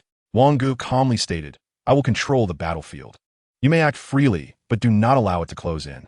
The mouse called out, 7 o'clock position, explosion. The sound of the blast erupted, and the wind demon leopard swiftly altered its course. Meanwhile, Byro had readied her charged floating bullet. Bang! A compression of 57 times. 31 times overloaded. A silver bullet imbued with levitation power traversed the tempest, piercing directly into the wind demon leopard's chest. One opportunity. Pei Yuyao charged forward, swinging his hammer to strike the leopard's head with the first-tier strength skill, Skull Crusher. Concurrently, an arrow infused with the power of profound ice followed closely, plunging into the breach created by the floating bullet. Upon landing, a deafening explosion resounded. The mouse's anti-gravity mine, the wind demon leopard, was propelled skyward once more. Even with the might of the storm, it struggled to resist in midair. Byro's second bullet was poised and ready. A first-tier special bullet, explosive bullet. The second arrow of Wang Ge was already knocked on the string. Under an almost flawless collaboration, the wind demon leopard, despite its struggle to rise, was utterly defenseless. Suddenly, a fierce gale began to howl. Could it be that a mutual destruction skill was about to be unleashed again? Wang Ge murmured, and for the sake of caution, he unleashed his Spirit Surge and Earth Shield without reservation. Tempest Inferno. The raging winds sweeping across the prairie transformed instantaneously into a hellish onslaught of 1,000 cuts. Waves upon waves surged forth, relentlessly eroding the earthen walls from the periphery. As the tempest gradually subsided, Wang Ge silently pondered. In such a realm, could anyone withstand the defensive spell unleashed by someone with over 100 intelligence, apart from himself? Byro donned her liquid exoskeleton, scratching her head. It seems I should procure some energy shields. Pei Yuyao and the mouse exchanged glances, and the mounds of soil debris along with the terrifying howling winds naturally led them to surmise what had just transpired. I recall, if we can't withstand this final blow, does that count as a victory? Pei Yuyao inquired. Wang Ge nodded. Yet, the majority of this area lacks such mutual destruction skills, indicating that this territory is anything but simple. Byro rubbed her hands together. By the way, if we were to slay all three, would this area belong to us? It would. But we must wait for the Bancard Bureau to fully develop all resources before the territory is transferred to us. Why aren't the resources ours? Wang Ge gave Byro a perplexed look. Don't behave like a bandit. The sacrifices made by the Bancard Bureau for the world as competitive game far exceed what we could achieve by merely defeating 3 foes. We should receive around 12 of the resources in due time. Each one is 4? Indeed. Wang Ge glanced at the wind demon leopard still struggling to hold on and casually sent a small fireball flying. Wind demon leopard area has been defeated. Wind demon leopard area has been defeated. Wind demon leopard area has been defeated. The 3 notifications echoed in the minds of all players in the region. What the hell? It truly has been slain? Impressive lax. Who on earth are they? They must be elite forces from above, no doubt about it. With 2/3 down, if they could muster their efforts, it would be splendid to see them take down the lightning elemental sprite as well. That would be exceedingly difficult. A chest radiating a cerulean glow materialized before the 4.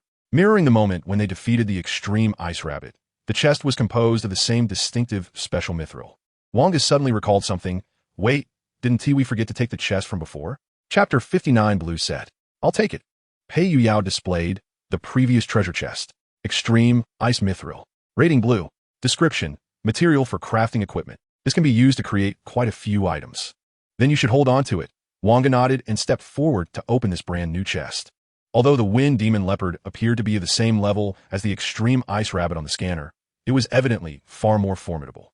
Acquired 1,200 points of divine magic. Acquired 5,000 divine coins. Acquired 1 Holy Spirit fruit. Acquired 4 random car bags. Acquired 1 swift boot. Acquired 1 swift gloves blue. Acquired 1 swift leather armor blue. Wang Ge gazed at the items that had emerged, his expression one of astonishment. Had a complete set of equipment been directly obtained? The crowd gathered around him. Pei Yuyao exclaimed, a set. Quickly showcase its attributes. Swift boots blue. Type, item card. Required card capacity, 2. Equipment requirement. Total of attributes 60. Agility 4. Active skill Wind's Embrace. Grants an increase of 20 agility. Maximum 25 points upon activation, lasting for 30 seconds, with a cooldown of 1 hour. Set effect, Wind. Agility 10. Swift gloves blue. Type, item card. Required card capacity, 2. Equipment requirement. Total of attributes 60. Agility 4. Passive skill Wind Speed Accumulation. Reduces the charging time of charge type skills. Must be released through the gloves by 35. Set effect, wind, agility 10. Swift leather armor, blue. Type, item card. Required card capacity, 2. Equipment requirement, total of attributes 60. Agility 4. Passive skill wind shield, defense skill strength of 10. Set effect, wind, agility 10. Wang Ge glanced over the 3 pieces of equipment, clearly crafted for agility-based classes. The set effect is permanent, meaning that if one possesses 100 points of agility, an unconditional increase of 10 points is granted. Not to mention the 2 passive skills and 1 active skill, which could elevate the combat prowess of an agility-based profession significantly. Wang Ge inquired, "Which of you 2 desires this?" The mouse shook his head. "It would serve little purpose for me. Better suited for Sister Byro." Byro pondered for a moment. "Primarily, my card points are insufficient. The liquid exoskeleton has already consumed 6 points. Adding this would leave me unable to equip even a weapon. However, perhaps after the first transition, I could wear them. I can don the boots and gloves for now." Pei Yu Yao stored the treasure chest materials, swift mithril, blue, enviously remarking, "Why is there nothing for me?" The time then arrived for a stroke of fortune. Random car bags were distributed, 1 to each. However, it was evident that luck was not on their side this time. Byro and the mouse unveiled white-quality weapons, which were naturally of no interest to them, lacking even the value for modification. Pei Yu Yao muttered something about roasted mice, startling the actual mouse. After the blessings concluded, he tore open the card bag before the 3. A flash of blue light flickered. "I can't believe it. I can't believe it. It's blue. I am indeed the chosen one." Yet, when the card was revealed, silence enveloped the 4. 77 genetically modified banana, blue. Type, consumable card. Usage count, 1 pound consumed upon use. Requirement, total of attributes, 70 points. Effect, a gene strain discovered by chance when ingested. Accelerates blood flow and promotes the expansion of the corpora cavernosa while simultaneously replenishing nutrients, yielding exceptional results. Caution is advised for those with a constitution under 35 points. Byro could not help but laugh, finding the situation quite amusing. "Haha, I have a feeling you'll definitely make use of it in your 3rd game." Pei Yu Yao's face fell. "It must be fake." Wang Ge replied, "As long as it's a blue item, it will suffice. Watch me." He tore open the card packet, suddenly reminded of the infuriating ritualistic nature of the divine and demonic game. A flash of green light flickered momentarily. Wang Ge pursed his lips. Although he had not expected to unveil a purple card, it was indeed surprising that not a single purple card appeared in such a challenging area. Boots of Evasion, green. Type, item card. Required card capacity, 2. Equipment requirement, all attributes 60. Active evasion. Under the infusion of mana, agility increases exponentially depending on mana, maximum 25 times agility. Capped at 75 agility. Description, shoes crafted by a timid mage, inscribed with runes for fleeing. An absolute choice for mages in flight. Wang Ge raised an eyebrow, finding it rather appealing. While it did not enhance attributes and had high equipment requirements, it fulfilled a mage's need for speed. His current agility stood at 16, and if he could fully activate the escape ability, his agility would soar to 40, surpassing that of many agility-oriented characters. After tidying up, he naturally took the corpse of the wind demon leopard with him, just as he had done with the extreme ice rabbit. When the 4 of them reappeared in the divine and demonic battlefield, they were met with countless adoring gazes. "So impressive. The mouse. My hero." The crowd surged towards them. The 4 of them swiftly made their way to the safe zone. Meanwhile, Vice Captain Hai awaited them there. "Due to prior events, you need to visit the ZH City Card Restriction Bureau to provide a statement and confirmation." Subsequently, Vice Captain Hai patted the mouse on the shoulder, saying, "With this 4th-class merit, you should be well on your way. Perhaps there's a chance you'll leave the frontline reserve in the future." The mouse smiled brightly. "Yes. Hopefully, but this time it wasn't solely my accomplishment. All is recorded. Off you go." A floating vehicle came to a halt before the 4 of them. "Are you the 4 from Wang Ge?" "Yes." The driver, sporting a square face, presented his identification from the Card Restriction Bureau. "Then please board. We're heading to the ZH City Card Restriction Bureau." Suddenly, the vehicle surged forward. "Slow down. We're not in a hurry." The driver paused and replied, "But I am." The 4 fell silent. The aerial routes were well planned, with massive floating ships replacing trains and sea transport as the primary means of conveyance. While admiring the scenery of ZH City, the mouse's pupils dilated in alarm. At this speed, they would undoubtedly collide with the approaching transport ship. "Driver, slow down. There's a floating ship ahead." "I told you, I'm in a hurry," the driver retorted, accelerating the floating vehicle once more. Byro pointed her gun directly at the driver's head and asked, "What could possibly be more urgent than your life?" The driver in the rear view mirror smiled ominously. "Of course, it is your lives." Boom. The hovercar collided with a massive floating ship at supersonic speed. Chapter 60. A Narrow Escape. Such a malicious traffic incident had not occurred in many years. People on the ground and those inside the airborne vehicle turned their gazes toward the billowing smoke. At this velocity, even a second-tier individual would surely perish. The news of the accident was instantly relayed to the Zhuhang City Restriction Bureau. Why hadn't the personnel sent to retrieve them made contact? Fang Zheng reviewed all records and silently uttered a name: Lu Qingshu. You should consider how to inform Meng Ting about this matter. The city was under a no-fly zone, unless on a special mission. Meng Ting unfurled 2 pairs of luminous wings behind her, descending from the sky with a somber expression, the wings disintegrating into countless glowing particles. The holy light swept over the ruins, revealing nothing but emptiness. Deputy Director Meng, you have arrived? Meng Ting's eyes were red, pure yet touched by tears of sanctity that slipped down her cheeks. Aunt, why are you here? Upon hearing this voice, Meng Ting quickly wiped away her tears and turned to see Wang Ge and the others unharmed. Oh dear, you scared Aunt to death. Meng Ting immediately threw herself into Wang Ge's embrace. The other 3 exchanged glances, questioning her seriousness. Wang Ge, feeling somewhat awkward, only pushed her away when he realized his clothes were soaked with her tears and snot. We're fine. Fang Zheng arrived late, noticing Meng Ting's terrifying expression, and offered an awkward smile. Actually, we sent someone to pick you up, but we were ambushed by Lu Qingshu on the way. Are you all right? Wang Ge shook his head, relieved to still possess wood substitute technique consumption card. Together, the 4 of them used the wood substitute technique along with a mage's hand for protection, narrowly escaping disaster. That guy didn't perish either. He vanished just before the collision. Much like an assassin's substitute. Fang Zheng remarked, you 4 are indeed fortunate. I wonder why Lu Qingshu chose not to strike directly, but instead orchestrated this explosion. Meng Ting snorted, a fight would introduce too many variables. This way, 1 strike is all it takes, and no one can react in time. Lu Qingshu? Fang Zheng explained, Lu Qingshu's profession is a second-tier shadow assassin. We've been searching for several days and have yet to find any trace of him. Wang Ge paused and glanced at Bairo. Bairo nodded slightly. Fortunately, she had affixed a tracker to him earlier. She pulled out a scanning device and whispered, he's still around. No way, there are too many civilians. We would need a 3rd tier to intervene. Aside from Director Su Lai and the 2 deputy directors, everyone else in the Zhuhang City Restriction Bureau was 2nd tier, albeit varying in strength. Fang Zheng looked at Meng Ting, who subtly shook her head. She too was unable to act. Suddenly, a wave of mental pressure descended from above. Everyone present received a notification. Subject to mental confinement. Judgment failed. Only Meng Ting blinked her eyes, feigning a state of captivity. An elderly woman, her hair styled in a grandmotherly gray perm, appeared in midair. After confirming Lu Qingshu's location, she extended her finger and pointed.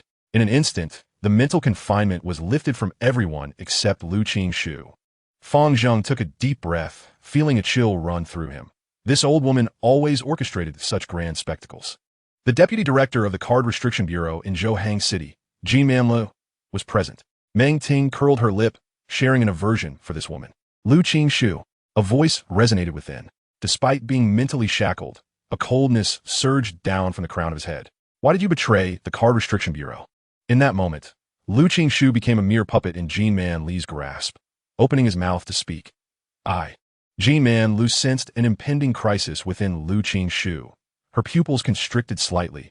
In the next instant, Lu Qingshu's mind shattered like a burst watermelon. Such strength. At least a 4th-tier mental lock. Fang Zheng's expression grew serious. Another failure, just like the 4 individuals from before. Wang Ge and the others, accustomed to bloody scenes, displayed no change in their expressions. However, the mouse, despite having witnessed cannibalism in the slums, was somewhat unsettled by the scene before him.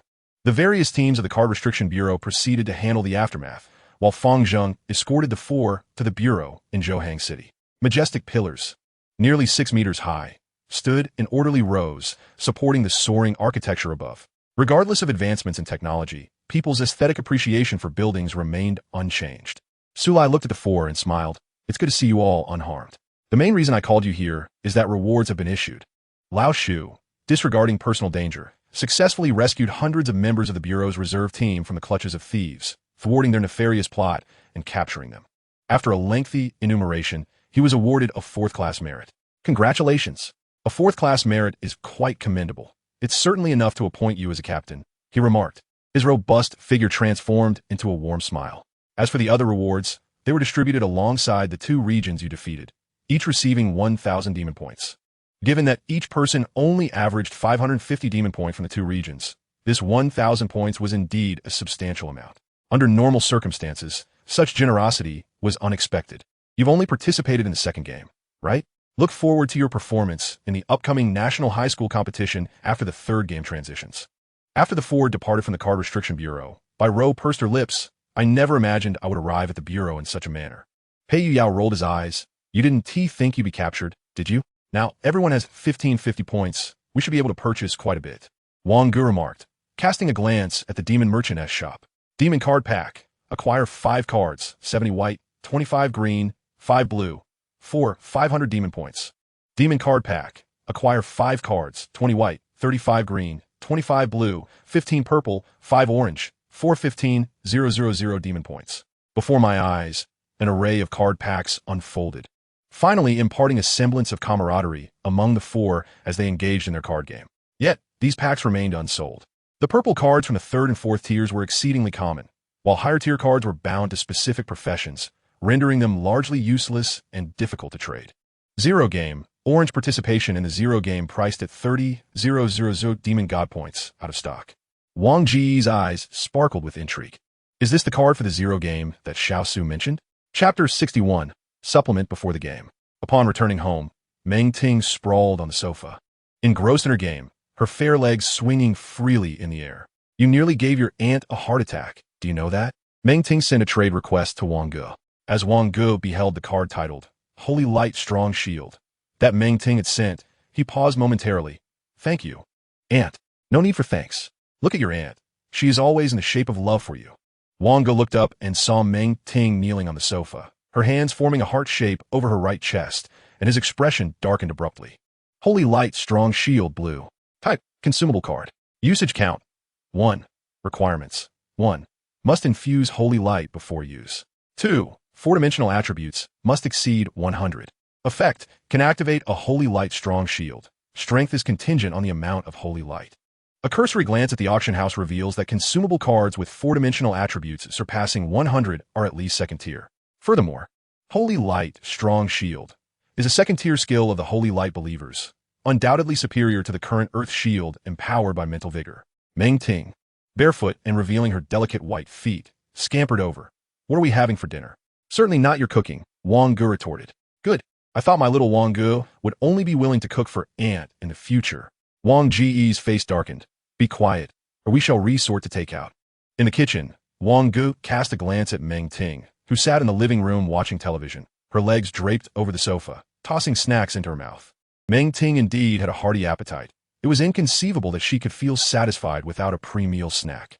Yet, why was her appetite so considerable? Could it be that this slender aunt possesses strength attributes? Of course, the slenderness did not encompass her ample curves. All right, let's eat, Wang Ge declared, removing his apron and employing a cleaning spell to disperse the remnants and grease lingering in the kitchen. Meng Ting's eyes narrowed into crescent moons, her upper body swaying gently. Wang Ge, seated opposite her, could only eat quietly. I'm full. Is that all you've eaten? Wang Ge replied, I need to prepare for the third game. By the way, have you decided on your first profession? Arcane, Wang Ge replied indifferently. Meng Ting momentarily faltered. Was arcane an option among the first-tier professions for mages? In the Zero Club group chat, Meng Ting queried. Ji Duo Xing, quickly come forth. Do you know what profession arcane is? Ji Duo Xing responded. It should be a first-tier profession for mages, but thus far, no one has successfully transitioned within the borders of Huagua. Changge Xing remarked, Arcane, you say? Previously, I encountered an extraordinary experience with Luo Bing in a special dungeon. It was not merely impressive, but overwhelmingly formidable. Despite being at the same 3rd tier and utilizing the same ice-based spells, the power that Luo Bing unleashed was only half of what I could achieve. However, he lamented that he could not ascend to the 4th tier. Were the prerequisites for class advancement? Ji Duo Xing remarked that he was uncertain of the specifics. Yet this particular class is absurdly demanding, requiring mastery of 6 elemental schools just for the first transfer, and to attain legendary status, one must master all 8. In reality, who possesses such an extraordinary range of abilities? Meng Ting stroked her chin, realizing that Xiao Wang Ge must possess at least an affinity for 6 elements. If the requirements for the fourth transfer are already so outrageous, one can only imagine how daunting the prerequisites for the fifth and sixth tiers must be. However, who would contemplate achieving divine status at the 0 tier? Within the confines of his room, Wang Ge meticulously assessed the cards he would bring into the dungeon, totaling 11 points when including the silencing arrow. The spell Gloves, crafted by Pei Yu Yao, were still awaiting enchantment, and once completed, they might necessitate a few additional card points. After scanning the auction house and finding nothing of interest, he proceeded to enter a meditative state. 2 days later, Pei Yu Yao announced, the enchantment is complete. Mage Gloves Green. Spell Gloves Green. Type, item card. Required card capacity, 4. Equipment requirement, intelligence, 25. Intelligence, 4. Spellcasting speed without a staff, 15. Strength of summon form spells, weapons, 30. Enchantment, extreme ice core. Perfect enchantment bonus, 20 ice-based, spellcasting speed, 30. 6. Strength, 24. Wang Ge glanced at the newly enchanted spell Gloves, and, as anticipated, the required card capacity had increased slightly. The Extreme Ice Core had significantly enhanced his most powerful single-target damage spell by approximately 25, which was a considerable augmentation. Wang Ge expressed his gratitude. Thank you. Why thank me? Pei Yu Yao replied, however, I still cannot comprehend Bai Ro's mechanical enchantment. What exactly is the method of energy borrowing? Bai Ro responded, let us set that aside for now, as I am nearing the completion of my modifications. The mouse's absolute precision is quite effective. Pei Yu Yao added, I used my divine demon points on the Bloodline Awakening Auxiliary Potion, blue. Bloodline Awakening Auxiliary Potion, blue. Type, consumable card. Uses, 1. Requirement, limited to within 3 Bloodline Awakenings. Effect, during Bloodline Awakening, it can stimulate greater Bloodline power. Wang Ge glanced at the Divine Demon Shop and noted that this potion required 1,000 points. There was also a green quality potion available for 500 points. However, why not invest in something superior if funds permitted? As for the purple potion, it required more than 3 Bloodline Awakenings, which Pei Yu Yao could not utilize. The mouse chimed in, I also purchased one along with Big Sister.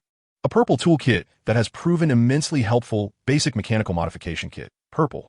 Wang Ge pursed his lips, wondering if he alone was unaware of what to purchase. With 550 points, there were numerous items available, yet none could enhance his immediate combat prowess, so he opted to save the point for now. He took a moment to organize the gains acquired over the past few days in the border region. The low-tier and mid-tier medicinal herbs were directly packaged and sold to the Zhuhang City Regulatory Bureau.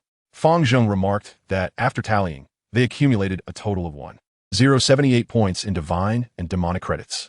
Will you sell the other higher-tier items? It appears you've obtained quite a few spiritual fruits as well. We shall not part with them. We are waiting to exchange them for potions. At present, these items are of little use to you.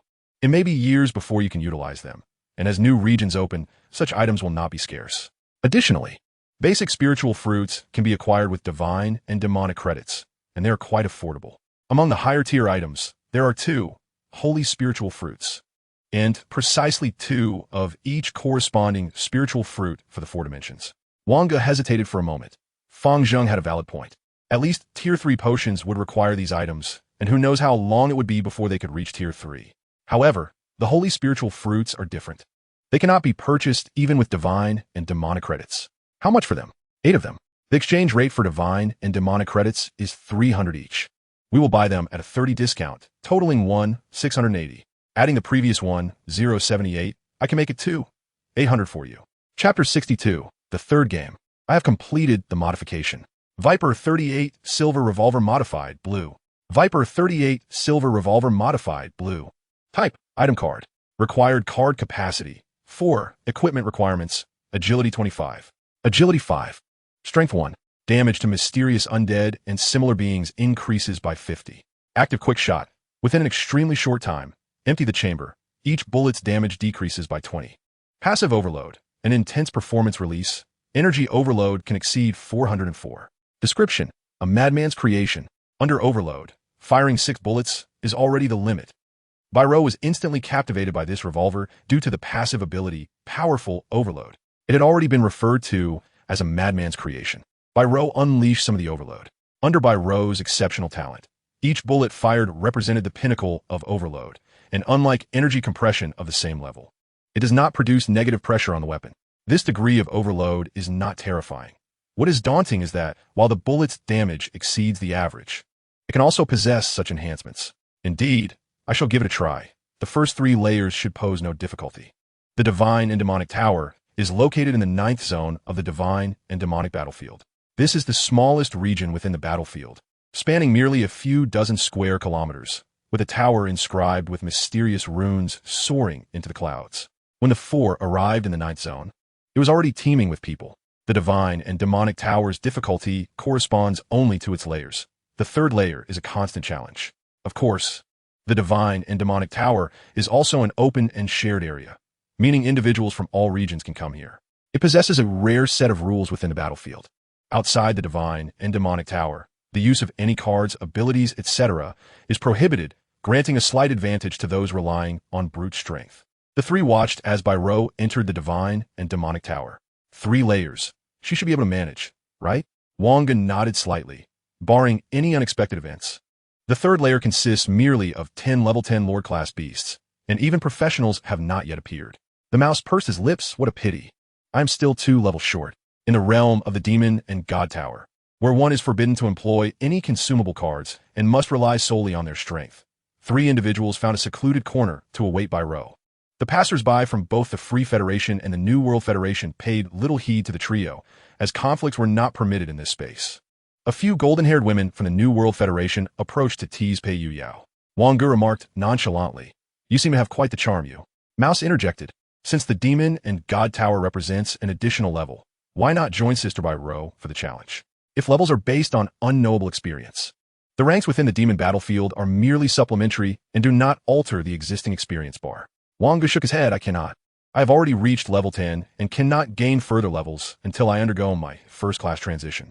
Pei Yuyao pursed his lips. "My bloodline awakening differs from yours. My rewards are based on bloodline purity, which correlates to levels. However, bloodline purity can also be acquired within the game. I sense that my next bloodline awakening is imminent, and I fear that if I go to the Demon and God Tower without the assistance of the dwarves, it might be squandered." Mouse nodded in understanding, his reasons differing from the others. He lacked confidence. After about an hour, Ro finally emerged, exclaiming, "I passed." Wang Ge gave a thumbs up, though it took longer than expected. The 3rd level featured 3 iron giants. While they couldn't kill me, I struggled to inflict damage. I had to achieve a 92-fold compression to breach their defenses. Pei Yuyao expressed astonishment. So, with Overload, it was merely a 3,600 multiplier to break through? How could a level 10 Lord be so formidable? It's not a simple matter of Overload providing a direct increase. Energy has its limits unless transcended. The effective multiplier is around 1,400, which is indeed outrageous, but those 3 iron giants were stationary, mere targets. Well, it's a relief you succeeded. Now it's time for the 3rd game. Ro nodded. I will first complete my class transition before proceeding. By the way, Mouse, have you found a method for your first class? Mouse shyly replied. Wang Ge has already provided me with a special dungeon card. I will directly enter for my class transition after the 3rd game. Ro widened her eyes in surprise. You managed to acquire a special dungeon card without making a fuss. Wang Ge, be serious, he admonished. Come on, you weren't like this when we shared a bed. You were gentle then, afraid of hurting me. Wang Ge's expression darkened. That was because I believed you were cursed. At that time, your grandmother had just passed, and you lamented about being afraid alone. Are you truly the type to fear sleeping alone? But I genuinely feared Ro's pretentiousness back then, she protested, standing on tiptoe and twirling, her voice rising in pitch. Huh, were you afraid when you watched horror films late at night? Pei Yuyao felt a deep resonance and nodded earnestly. Wang Ge paused for a moment. There's a sprint class in the last 14 days at school, starting on August 28th, just before the city competition in Zhoang. 3 teams will be selected from 4 high schools. Pei Yuyao and Ro shrugged nonchalantly, but the mouse displayed a serious expression, as this was his first participation in a selection and competition among peers. Upon returning home, he confirmed the cards he needed to bring. Wang Ge glanced over and noticed there were 4 card points left, just enough to equip the Boots of Escape and the Gale leather armor that Ro could not wear temporarily. Enter the game. Please select the direction for the 3rd game instance. Wang Ge calmly uttered 2 words. Arcane. Random instance selected. Abyss Stairs. Unseal. Arcane Throne. Difficulty. 3rd game. When a world is gazed upon by the abyss, countless monsters from the depths descend. The long-sealed arcane throne, shrouded in cobwebs, begins to awaken. Those who comprehend the arcane ascend to the throne and are crowned as kings in an instant. You're a foot soldier in the Kashar Church region. The abyss has erupted. What will you choose? Mission Objective 1. Main quest survive the first night. Mission Objective 2, Side Quest Master Rank 0 Arcane. Mission Objective 3, Ultimate Quest Take on the Arcane Profession. Game time, 14 days. Chapter 63, What Uses Faith? In a dim and damp dormitory, many people sat cross-legged, holding a thick book adorned with a pure white cross on its cover. The air was heavy with the mingled scent of sweat from the crowd, along with an undercurrent of unease. This was the scene Wang Ge beheld upon opening his eyes. After slowly digesting his memories, his gaze began to clear. He found himself in the Kaishar Church region, part of the Abyss Guardians' 3rd Battalion, 8th Squad Dormitory, under the Arcane Empire. Most of the inhabitants were rank 0, with only the squad leader and vice leader having recently undergone their job change. The dormitory was co-ed. Wang Ge, why haven't you recited the Bible today? Reciting the Bible was, of course, a means to beseech the blessing of the holy light. The abyss signified darkness, while the holy light was indeed their nemesis. It was unclear when it had become increasingly popular to believe in the holy light within the Arcane Empire. The speaker was a girl with braided hair, a flat nose, bright eyes, and a face speckled with freckles. Wang Ge shook his head. Sasha, I don't believe reciting the Bible will summon the holy light. However, at the very least, it may protect us during the next abyssal upheaval.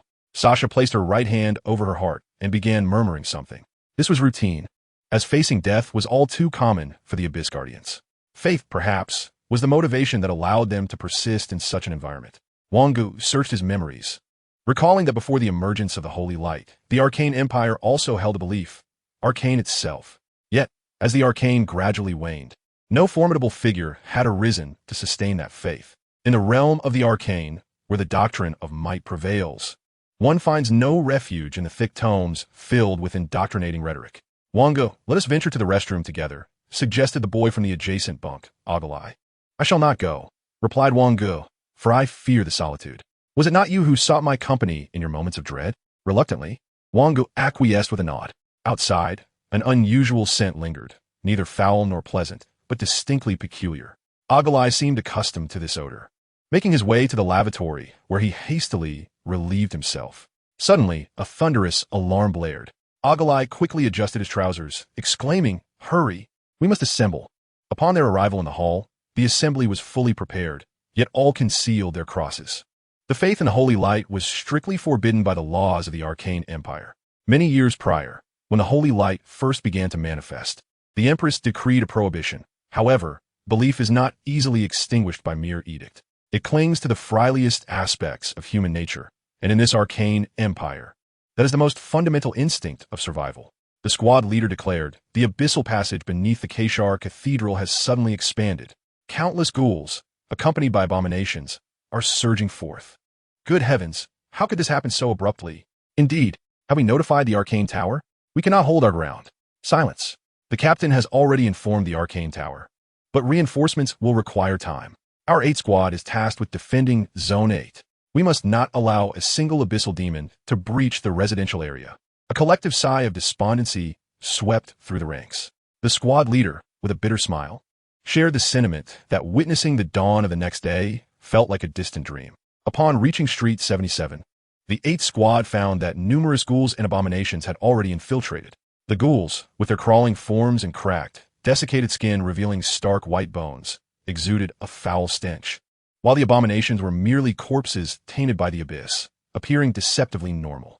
Upon hearing the 8th squad's approach, the demons lurking in the streets charged madly toward them. This is the end. There are too many. We cannot retreat. Behind us lies the residential area, and the evacuation is not yet complete. Our orders are to hold the line until dawn. The squad leader's voice resonated with authority as he brandished a blade aglow with the essence of fire, charging forth. Shasha, there are words I have yet to share with you, Agalai said, brandishing his shield and wielding a short sword. Shasha, appearing as a mage, hurled several small fireballs. Be silent. I do not wish to hear your last words. Then Wang Ge, I ask that you convey my message to Shasha after my demise. Wang Ge shook lid. Shall I care for your wife? What do you mean? Nothing of consequence. Focus your attention. In an instant, the shield-bearing warrior at the forefront was encircled by abyssal demons. Agalai, too, found himself compelled to lead the charge.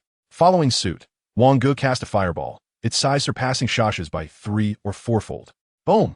The fireball erupted upon a ghoul, sending sparks flying in all directions, igniting some of the surrounding undead. Wang Ge surveyed the multitude of ghouls crawling towards them and took a deep breath. With just our 8 squad, we cannot possibly hold the line. What then? If we cannot defend, sacrifice is inevitable. Holy light, I beseech you to descend. Shasha chanted verses from the scripture. Wang Ge replied, regardless, prepare for a hasty retreat.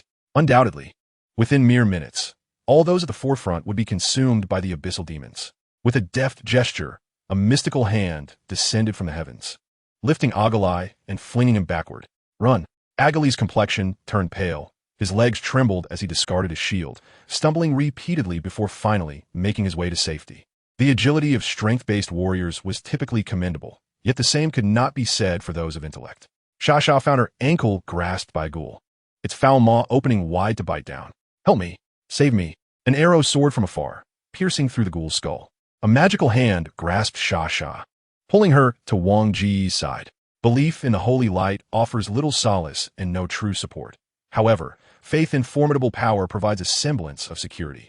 Shasha swallowed hard, gripping Wang Ge's hand tightly as he dragged her away. At that moment, the spirit of the entire group was utterly extinguished. The squad leader was left with only his blade, bereft of even a bone. What were they to do, being of such low rank? Wang Ge led Shasha into the restroom they had previously occupied. It appeared sturdy enough to conceal their scent. Earth shield. Countless earth shields sprang from the ground, encasing the small restroom. What of Agalai? Can you save him? Shasha's eyes still reflected terror as she hung her head and shook it softly. If you lack the power to save him, do not bear guilt should he perish. It is akin to his recent choices. Chapter 64. Lord of the Abyss, Karthus. The main quest typically does not present overwhelming challenges. Yet, an unsettling anxiety lingered in Wang Ge's heart. Outside, the sound of the earth walls being struck echoed, but the undead and ghouls possessed limited destructive capability against the earth shields. Shasha gradually regained her composure, retrieving a costly crucifix blessed by a so-called saint from her garment. With a firm tug, she gazed at it for several seconds before casting it into the restroom's drainage. Straining, she asked, "Are we safe?" No. Wang Ge's expression grew grim. The outermost earth shield had already been breached. A more formidable abyssal demon was surely at play. There was no way that ghouls and undead of such low rank could have penetrated his defenses. Wang Ge readied himself, equipped even with escape boots. He remained confident in surviving the night. After all, this was merely the 3rd time he had engaged in this game. The level of difficulty would not align with his abilities, but rather with the number of attempts made. However, should one seek death, the outcome could prove dire. Wang Ge cast a glance at Shasha, who was leaning against the wall, taking deep breaths, and a flicker of regret surged within him. Why had he endeavored to save her? Had he fled at that moment, perhaps he would not find himself in such a precarious position now. With a thunderous crash, the earth shield shattered. A skeletal warrior with eyes like crimson embers stared at them. Wang Ge could not identify the creature, but the force that had shattered the earth shield suggested that this skeletal being was merely of the lowest rank. Suddenly, a ghoul charged forth, only to be cleaved in two by the skeletal warrior's blade. A mysterious whisper emanated from the warrior's lips, causing all ghouls and undead to change their course. Wang Ge locked eyes with the flickering red orbs. The skeletal warrior lunged forward, brandishing a bone knife fashioned from an unknown source. Time to flee. In the blink of an eye, the warrior's bones misaligned, causing it to continue its advance in a rather comical manner. This was troublesome. Wang Ge was still reluctant to unleash his mental surge. It was his final bastion of hope. The ice spirit bow materialized in his grasp, and the anti-magic arrow imbued with the essence of ice shot forth with sudden ferocity, embedding itself into the skeletal warrior's frame. The warrior effortlessly grasped the anti-magic arrow and pulled it from its body, seemingly unscathed. Shasha cowered in the corner, trembling, lacking the courage to cast even a single spell. No, it was not entirely without effect. Wang Ge perceived that the crimson glow in the warrior's eyes had dimmed slightly. Vines ensnared the skeletal warrior, but with a mere lift of its leg, the vines snapped. Wang Ge's heart sank. This creature possessed a strength exceeding 50 points. Mental surge. The ice spirit bow reappeared in his hands as he drew another anti-magic arrow, the glacial arrow, under the influence of the core of extreme ice.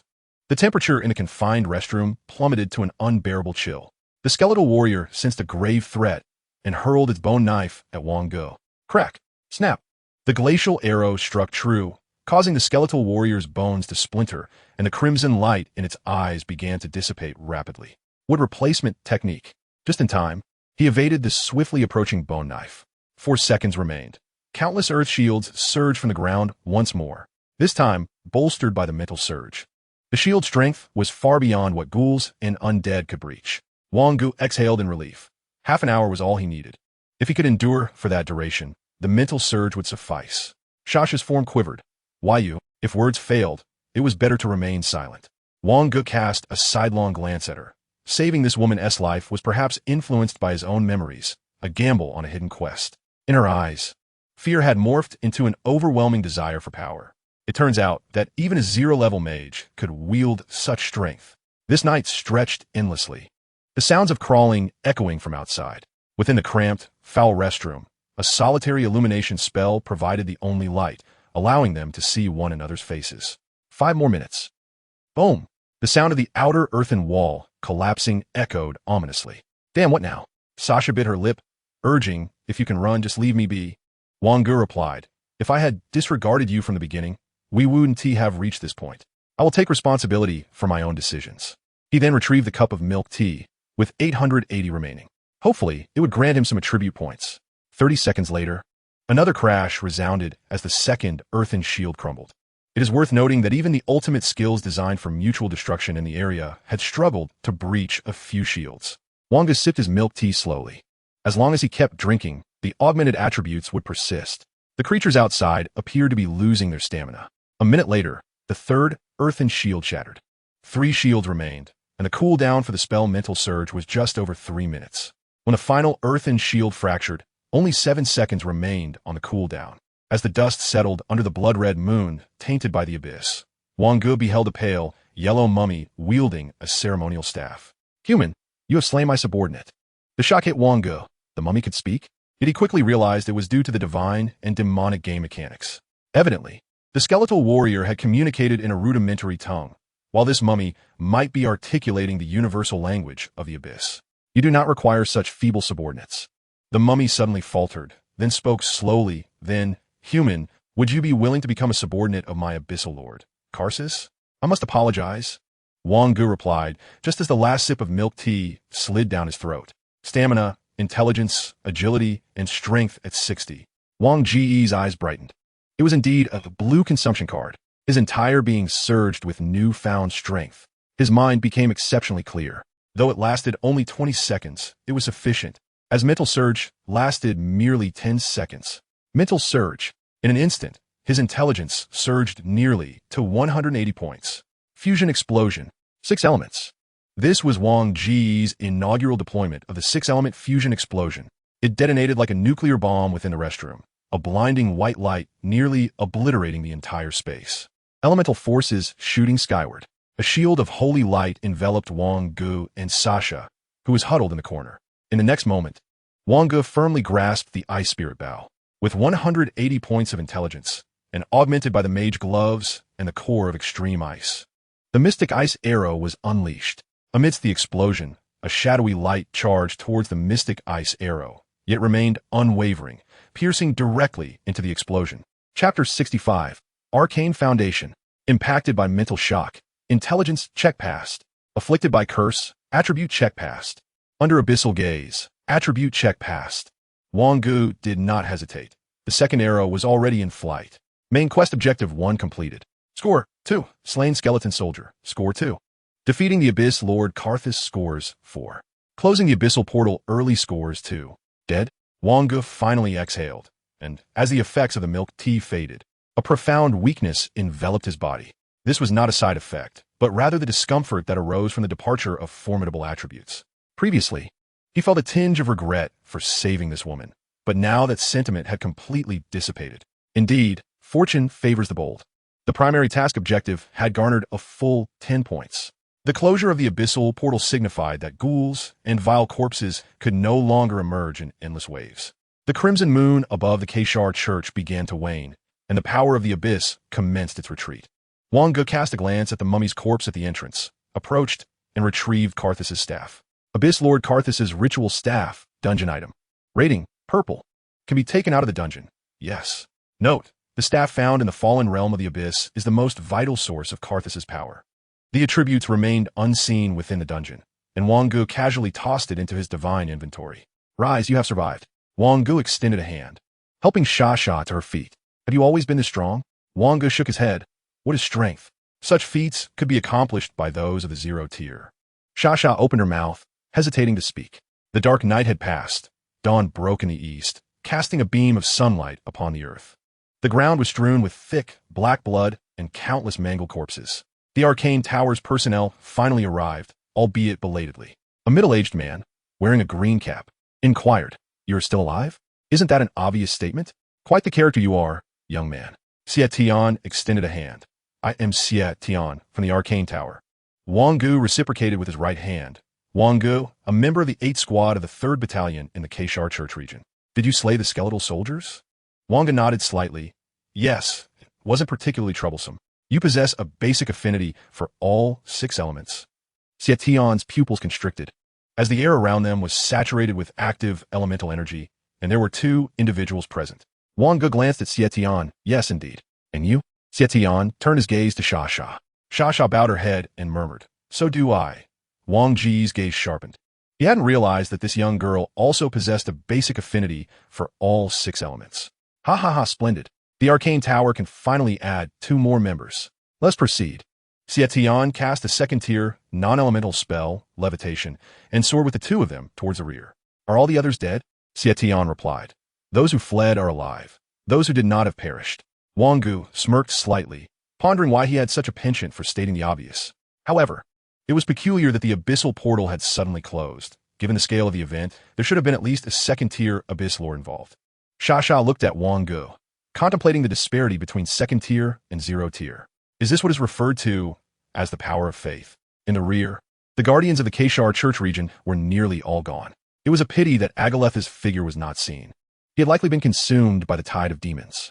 The recent upheaval in the abyssal passage of the Kashir region nearly scattered the entire contingent of abyss keepers, leaving only a handful of the 1st-tier squad leaders surviving, while the captain managed to endure, as both ghouls and malevolent corpses are classified as 0 tier entities. The scale of this incident was unexpectedly vast, akin to a desperate gamble made by an abyssal lord. However, the arrival was swift, and so was the departure. Following Xie Tian, Wang Ge listened to the fragmented conversations among those resting on the ground beside them. Fortunately, it turned out to be a false alarm. Had the ghouls and malevolent corpses breached the residential areas, the Kashir Church district could have been transformed into a hellish landscape. Xie Tian paused momentarily before continuing. Stay close to me.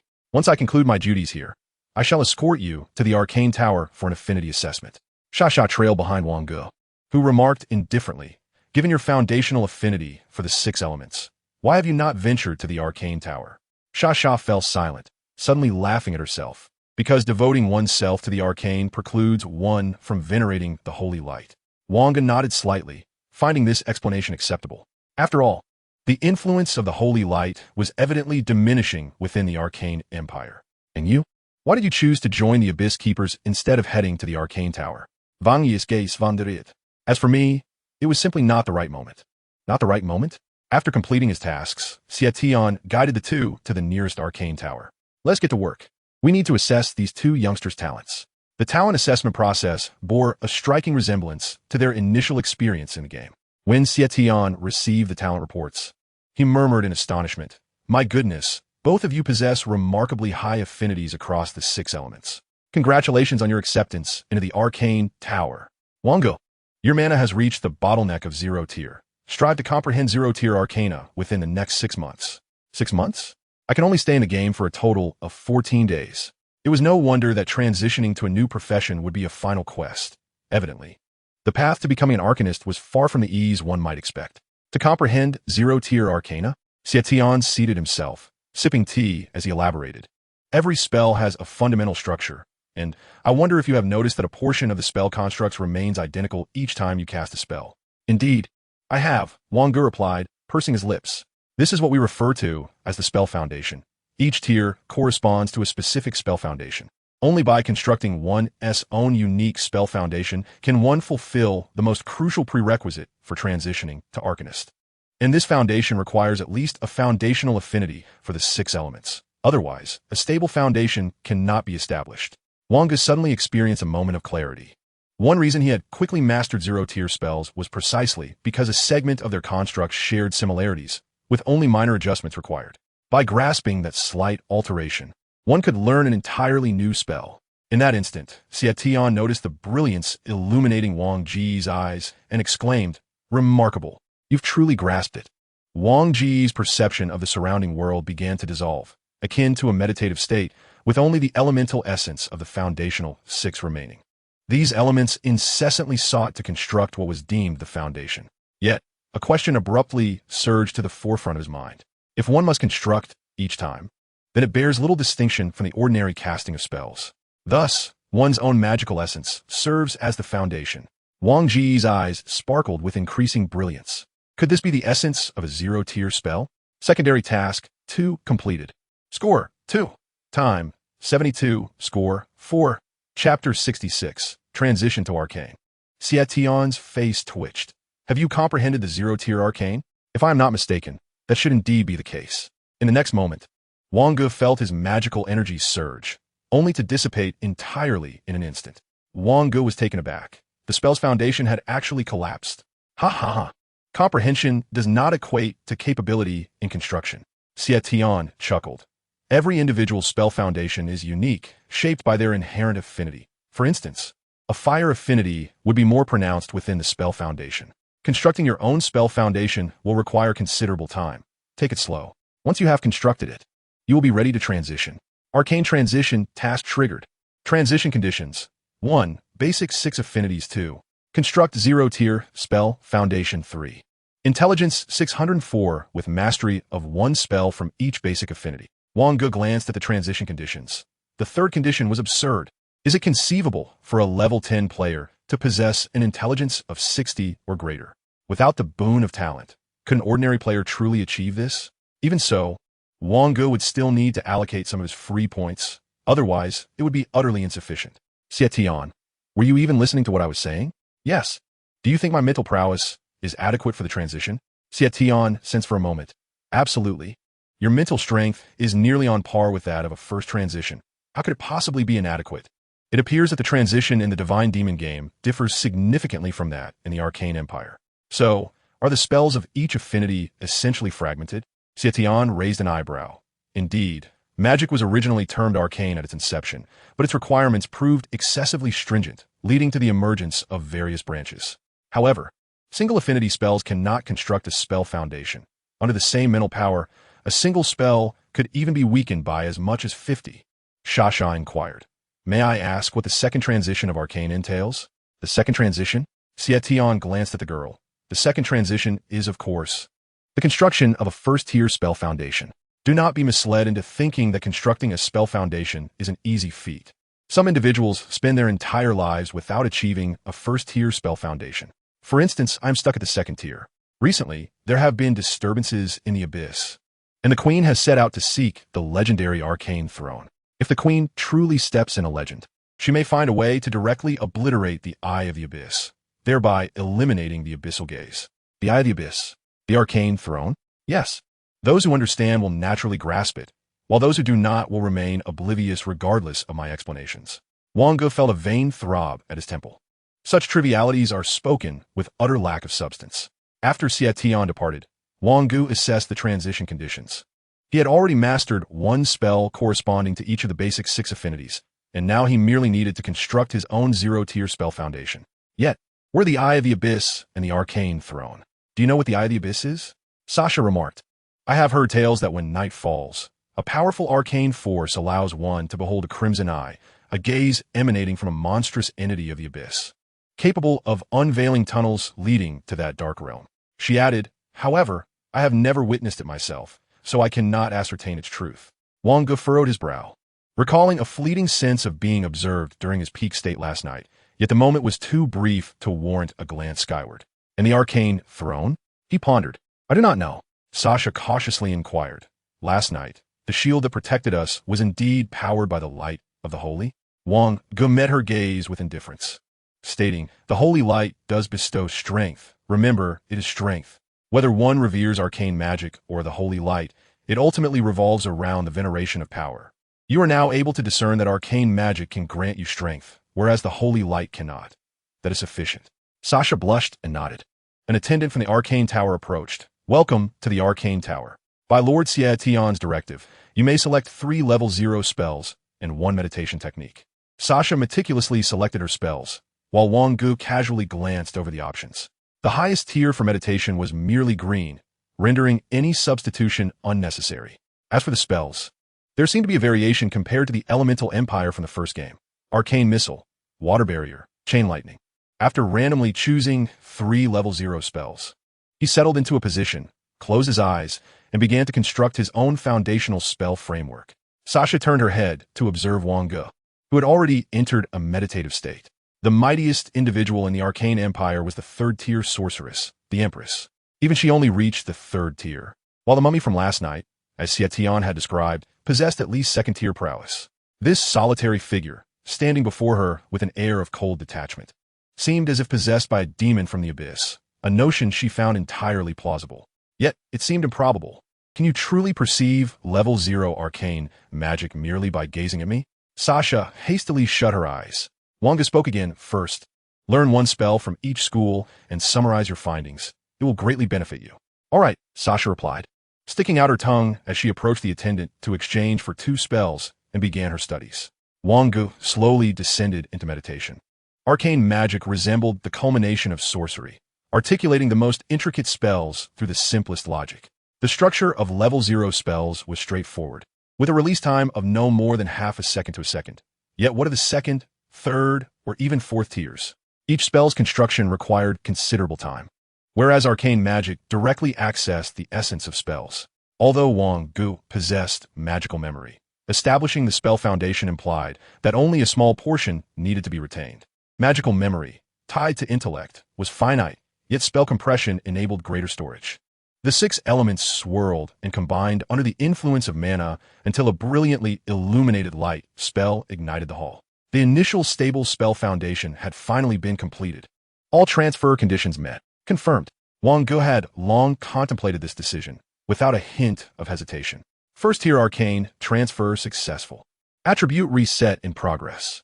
His mental power began to surge, and the range of his perception astonishingly expanded almost 2-fold. His body was now infused with an indescribable force, seemingly drawing him closer to the elements and spells, enabling him to grasp the essence of magic with a mere gesture. Panel update completed. Chapter 67, Dennis Karen. Name, Wang Ge. Level, 11. Class, 1st-tier arcane. Intelligence, 102. Transfer, 60. Class passive, 20. Class bonus, 22, 13. Strength, 22. Class bonus, 0, 51. Constitution, 22. Agility, 22. Free attribute points, 20. Card capacity, 16. Mastered skill, Ice Spirit Bow. Passive, Arcane Truth.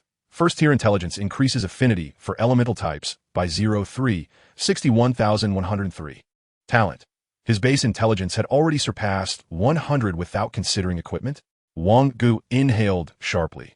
The passive abilities acquired after each class transfer were typically straightforward, yet none were as direct as Arcane Truth. However, the true power of the arcane lies not in arcane truth, but in the foundation of spells. From what he observed, the foundation of spells had rectified the inherent logical flaws that burdened them, enhancing even the simplest fireball spell's potency by approximately 30. The capacity for magical memory, which could hold around 40 to 50 spells, became less pronounced as intelligence increased, yet at this moment, it had at least tripled. Task Objective 3, Final Task completed. Score, 8.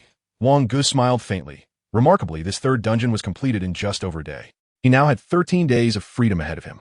The previous 2 dungeons were either perilous or related to inheritance, and even if he could remain within the dungeons, he could garner little reward. Wang Ge chose not to venture out immediately, but instead perused the tomes housed within the Arcane Tower. Chronicles of the Arcane Empire. It recounted the rise and fall of the Arcane Empire. Arcane magic was birthed from a colossal tree known as the Arcane Tree, which soared into the heavens, too vast for several hundred individuals to encircle its trunk. Its blossoms and leaves bore the fundamental truths of spells, and each fruit contained a supreme spell. Consequently, more and more children exhibited affinity for the 6 elemental types, leading to the flourishing of arcane magic. The moment the first 4th-tier spellcaster was born, the Arcane Empire was established, until one fateful day, when a noonday sky darkened, devoid of stars, and a dreary, ash-colored rain began to fall. Those caught in its deluge suffered from skin rot and unbearable pain, with some beginning to undergo a grotesque transformation. When the rain ceased and the sky cleared, a blood moon loomed overhead, and a colossal eye appeared in the sky, as abyssal portals opened one after another. A demon from the abyss, known as Sarek, descended upon them. When the empire fell and the abyss consumed the north, transforming it into a desolate wasteland, the holy light finally descended. It manifested as a woman with 3 pairs of radiant wings, pointing toward a colossal cross as she descended from the heavens. The former arcane empress, a being of the 4th tier, sensed the vast chasm of power disparity through the descriptions in ancient tomes. Yet, she relied on the might of the arcane tree and made the ultimate sacrifice to seal away the demon lord, resulting in a cataclysmic battle where even the holy light was scarcely left untouched. Gradually, the arcane throne faded into obscurity, marking the decline of the arcane empire. On the next page, an illustration appeared. The once majestic saint, now with tattered wings, gradually departed under the sunlight, leaving behind no grand title. The holy light, which brought forth illumination and hope, thus became an eternal legacy. As Wang Ge read this, his thoughts briefly paused. Indeed, there were several regions within the battlefield of gods and demons that were tainted by the abyss, with pathways connecting to it. The holy light saved this world, yet it seemed not to have spread within it. What was the origin of this 6-winged angel? Was her purpose solely to assist the arcane empress in vanquishing the abyssal lord? Or was she merely another player in this divine game, akin to his own existence? A 5th-tier being, terrifying indeed. Wang Ge closed the tome, recalling Xie Tian's words that the current arcane empress was merely of the 3rd tier, still far from the 4th. Glancing out the window, he felt a piercing gaze upon him. Yet, the game of gods and demons offered no hints. The area surrounding the Keshel Church lay in ruins from the previous night's turmoil. Remnants of black liquid stained the shattered walls, while the ground bore withered, yellowed flora.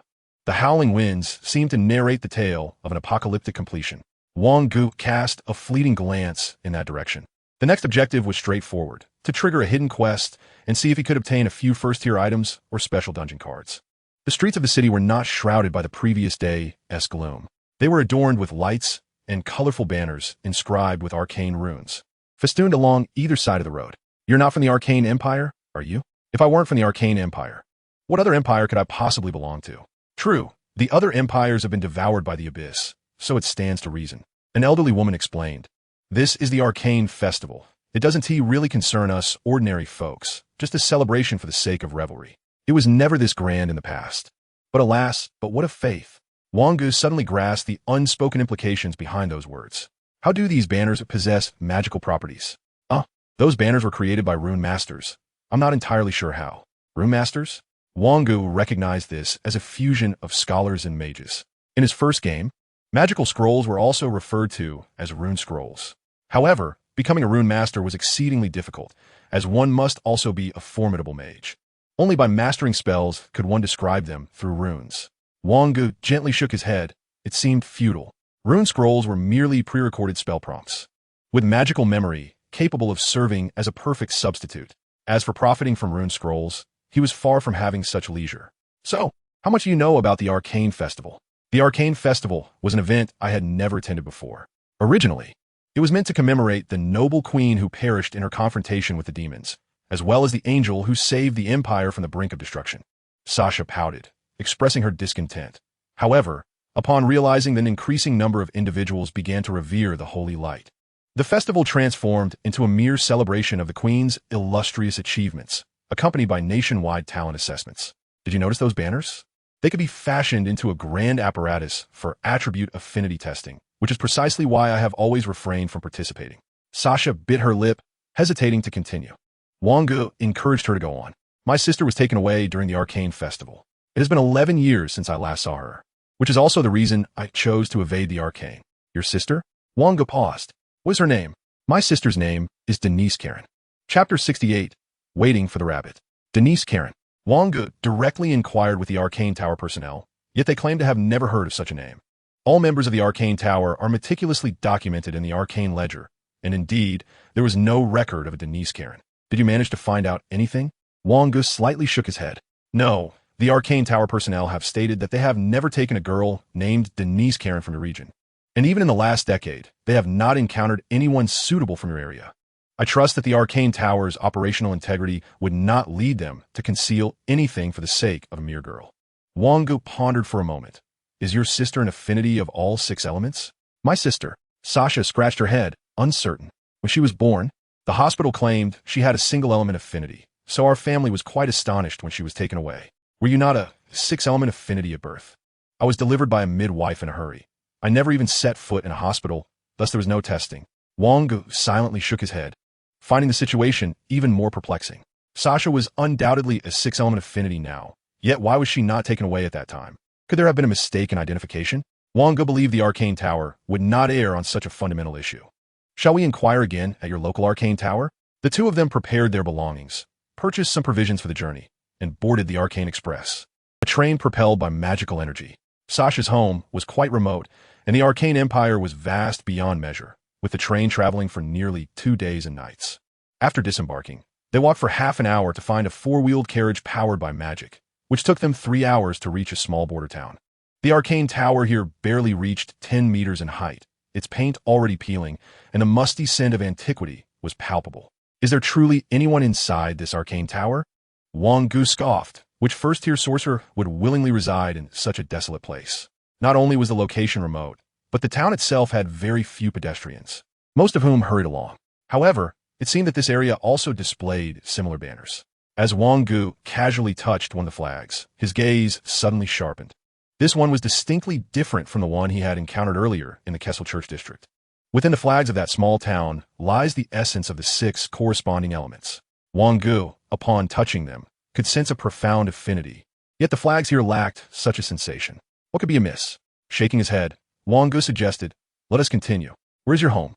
"Ah, just ahead." The rhythmic sound of footsteps echoed, followed by a creaking door. However, the interior was devoid of life, thick layers of dust having accumulated over the years. It had been 2 or 3 years since one became a guardian of the abyss, necessitating constant vigilance unless one could break through to the next tier. 3 months? The dust here had certainly settled for at least half a year. The duo discovered a small squad of guardians of the abyss within the arcane tower, only to find a mere 3 individuals present. Each appeared gaunt and aged, clutching smoking pipes that emitted faint wisps of gray smoke. One of them exhaled a dense cloud of smoke and spoke. "You mean the Dennis family?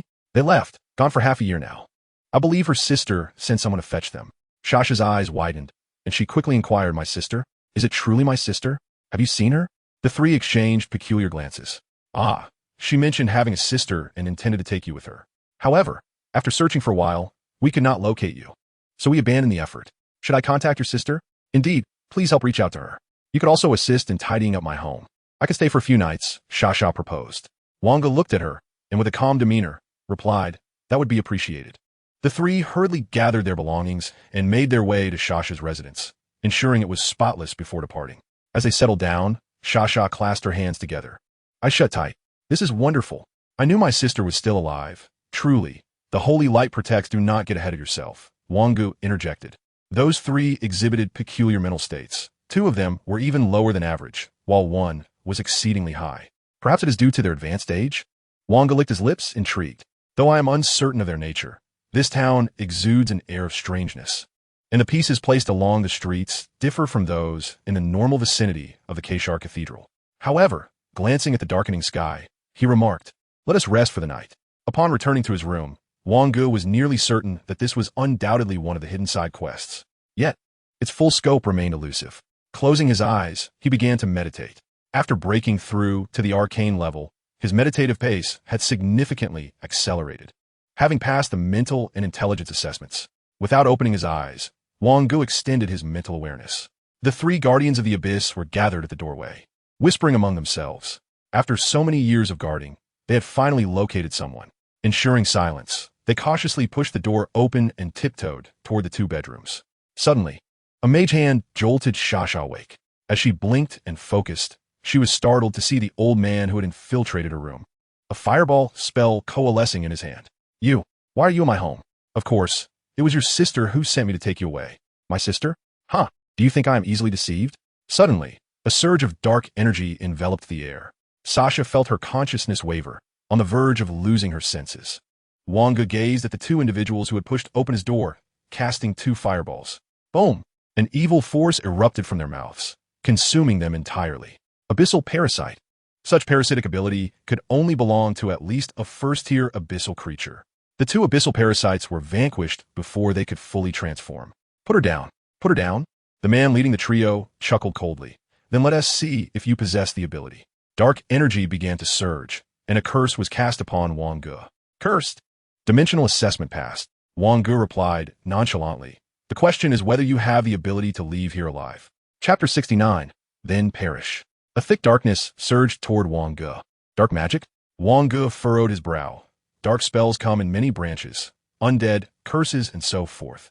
Yet their commonality lies in their troublesome nature. However, as long as he could ascertain that this individual's intellect was inferior to his own, it would suffice. The ice soul bow reappeared in Wang Ge's grasp.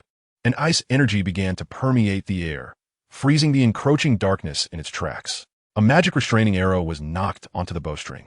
Mystic ice arrow, dark magic cube. Yet, the magic restraining arrow pierced effortlessly through the deep black cube, causing the man holding Sasha to narrow his eyes in disbelief. How could this be? He extended his right hand, shrouded in black mist, in an attempt to intercept the arrow, but to no avail. The arrow penetrated his hand and subsequently pierced his heart. The dark magic cube transformed into a myriad of dark elemental fragments, gradually dissipating. Counter magic is akin to a natural enemy when facing a mage. The man clutched the fletching of the magic restraining arrow, pulling it forcefully, causing the sensation of impeded magical flow to vanish abruptly. What kind of power is this? Wang Ge responded, a power you do not need to comprehend. I advise you to mind your own business. This girl will not come to harm, but rather will thrive. Furthermore, she will possess an arcane power of an unknown nature. Wang Ge continued, release her, and she will remain unharmed. Although I am eager to inquire about certain matters, I presume you would not divulge them? Ha! You know enough. Do not waste your efforts. In an instant, another arrow was loosed, piercing directly through the man's brain. That will suffice. I do not enjoy pleading with others to act. The ice soul bow dissipated in Wang Ge's hands as he stepped forward to lift Sasha from the ground. The abyss will consume this hypocritical empire. Arcane magic shall ultimately become a sacrifice for demons. He could feel his life force draining rapidly, and in the next moment, the parasitic entity within him began to devour his magical energy, subsequently consuming all his vitality. A black sarcoma emerged from his withered skin, and a multitude of dark spots crawled out from his 7 orifices, enveloping his entire head. Suddenly, a pair of crimson eyes sprang wide open. A deep, hoarse voice resonated. You kill me. Wang Ge gently laid Sasha upon the bed and turned to face the abyssal creature that had completed its parasitic transformation. Yes, I killed you. And then? Then you must die as well. In an instant, a mage's hand descended from the heavens like the divine palm of Buddha. Yet the monster merely swatted its claws, dispersing the spell effortlessly. Wang Ge's expression hardened. Second tier. It was indeed a second-tier abyssal creature. But even so, it could not possibly match the might of Cassius from that fateful night. A colossal black hand lunged toward Wang Ge. Silently, he harnessed ice energy to forge a dagger, thrusting it straight towards Sasha's heart. Stop! The massive black hand froze midair. Wang Ge paused and declared, stop. Rather than having her impede me here, it would be better for me to end her life myself.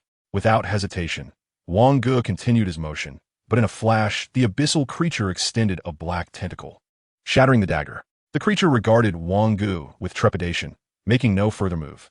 You are cold-blooded enough to befit the title of Abyssal Lord. Wang Ge smirked coldly. Spare me your empty words. If you still refuse to clarify the situation, next time, saving her will not be so simple. Then you shall accompany her to the grave. The abyssal creature roared at Wang Ge, yet he remained unperturbed. Do you think a mere creature newly ascended to the second tier can intimidate me? The abyssal creature suddenly faltered. What gives a first tier like you the audacity to speak to a second tier in such a manner? A feeling of unjust grievance welled up within. What do you wish to know? The reason you care for her life is likely because her sister holds a significant position in the abyss, is it not? The creature fell silent. Lord Helen is about to become a demon. She will suffer no harm, only thrive. To thrive means to become like you? You. The creature extended its dripping black hand. My patience is limited. Wang Ge discerned through subtle cues that this second-tier abyssal creature still possessed the mind of the individual from before. If it weren't for me, she would have perished at your hands days ago. Who's subordinate? Cassius. That luck-stricken mummy? A sneer flickered in the creature's eyes. If you are willing to follow me into the abyss, you would undoubtedly become an Abyssal Lord. Wang Ge did not deny it. What of her parents? They will be reunited in the abyss. Wang Ge believed the creature's words, for it had no reason to deceive him. In that case, when she awakens, let her choose for herself whether to embrace the abyss or remain in the mortal realm. Moments later, Sasha stirred awake, her gaze drifting to the man and the creature beside her. Bewildered, she had no inkling of what had transpired. It took her a few minutes to comprehend that her sister was in the abyss and had taken their parents with her. My sister is in the abyss. Indeed, your sister is the Lord of the Abyss, and it is quite likely that you will fare better there than you would here. The abyss, a term that haunts the dreams of even the most steadfast guardians. Sasha has witnessed countless individuals brutally slaughtered by the monsters that dwell within its depths. Just days ago, the turmoil in the abyss surrounding the Keshar church is still vivid in her memory, where a ghoul had clutched her ankle tightly, its razor-sharp fangs poised to strike. To venture into the abyss and consort with such creatures, the revelation that her sister is the Lord of the Abyss leaves Sasha trembling, her eyes filled with tumultuous conflict. Why? Why must it be so? Why has her sister become the Lord of the Abyss? Will I ever have the chance to see her again? Why? He remained silent. The sorcerer's power began to coalesce. If you truly wish to take her, it will be prudent to be forthcoming. I'm afraid I cannot divulge that information. Even if you were to kill me, I would remain silent. A surge of energy coursed through him, intellect soaring to new heights. Alas, this first tier card had fully realized its potential at the 0 tier, leaving it somewhat behind now. The good news, however, is that post-first tier, this spell can be stored in magical memory. The figure sensed something amiss and dashed toward the door. The frost arrow was unleashed. Just as it was about to flee, a 6-element fusion explosion erupted. Boom! Boom! Boom! The elemental detonation soared skyward, a brilliant tapestry of colors interweaving in the air. Near instant annihilation. Wang Ge advanced. I told you, you cannot escape. I offer you another chance. I do not harbor any deep-seated hatred for the abyss. It holds no significance for me. The creature lay upon the ground, its chest encased in frost. A raspy voice, now weakened, uttered, I cannot speak, then perish. Chapter 70. Only by slaying the demons may one ascend. Has my sister truly descended into the abyss? Wang Ge paused. It is highly probable. Do you still wish to seek her? I. Wang Ge hesitated, uncertain if this hidden task had been completed, but then self-deprecatingly smiled. Has he ultimately transformed into a heartless task automaton?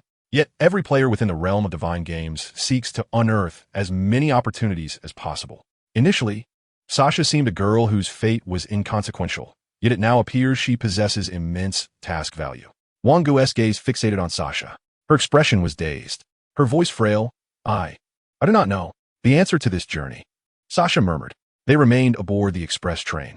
Their destination, the Arcane Empire's arcane capital, the very heart of the Arcane Empire, its most vibrant locale. Simultaneously, it was the grandest venue for the upcoming Arcane Festival. Sasha sat on the train, lost in thought and heavy-hearted. Wang Ge sipped the moonflower tea, a unique delicacy of this world, sweet and tangy, leaving a fragrant aftertaste. I heard the entire sky above the capital has darkened. How did you come to know? The Arcane Bulletin Board. Just take a look at the front of the train, and you will see. Wang Ge rose and walked toward the front of the train. Upon a whiteboard imbued with a magical aura, various news headlines flashed before him. The Imperial City is now sealed. No entry, only exit. Dear passengers, greetings. The destination of the Arcane train number 1234. The Arcane Imperial City has encountered an unforeseen incident. This train will halt at the previous station, White Egret Creek Station. Please pay attention to the disembarkation time. An incident at the Imperial City, particularly on a day when the entire Arcane Empire rejoices, surely indicates something extraordinary. Could it be related to the Arcane Throne? Something must have transpired in the Imperial City. I must go there. What about you? Sasha, in a daze, seemed to find in him her only support. If you go, I will certainly accompany you. The two disembarked at White Egret Creek Station, nearly 20 kilometers from the Imperial City, and they had no choice but to rent a vehicle to continue their journey. The sky above the Imperial City was a pitch-black hue so dark it seemed to ooze ink, appearing to spread outward. Wang Ge could faintly discern an eye within the darkness, spinning wildly. An abyssal descent? Sasha gazed blankly at the distant Imperial City, well aware of the implications as a guardian of the abyss. How could there be an invasion when the Elemental Empress presided over the Imperial City? It was said that a third-tier arcane mage could forcibly close abyssal rifts. How could this be possible? Are you certain you wish to proceed? Wang Ge glanced at her and replied coolly, yes, it is prudent to investigate. After all, I am now a member of the Arcane Tower, am I not? But, just as they drew within 2,000 meters of the Imperial City, a rift appeared above. Dark mist swirling and strange lights flickering as countless abyssal demons surged forth like a frenzied tide. Within the Imperial City, the Elemental Empress stood atop an altar, observing the relentless stream of abyssal creatures pouring in. She brandished her colorful staff, and suddenly the winds roared, clouds swirled, even overshadowing the black mist that filled the sky.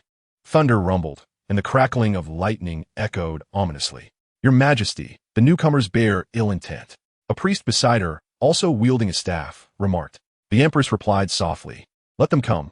We shall slay them all. But the arcane throne. The Empress shed her ceremonial robe, donning a vibrant red robe.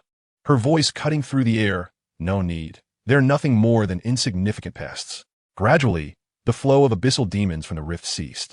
A profoundly sinister aura began to permeate the atmosphere, an overwhelming presence surging forth.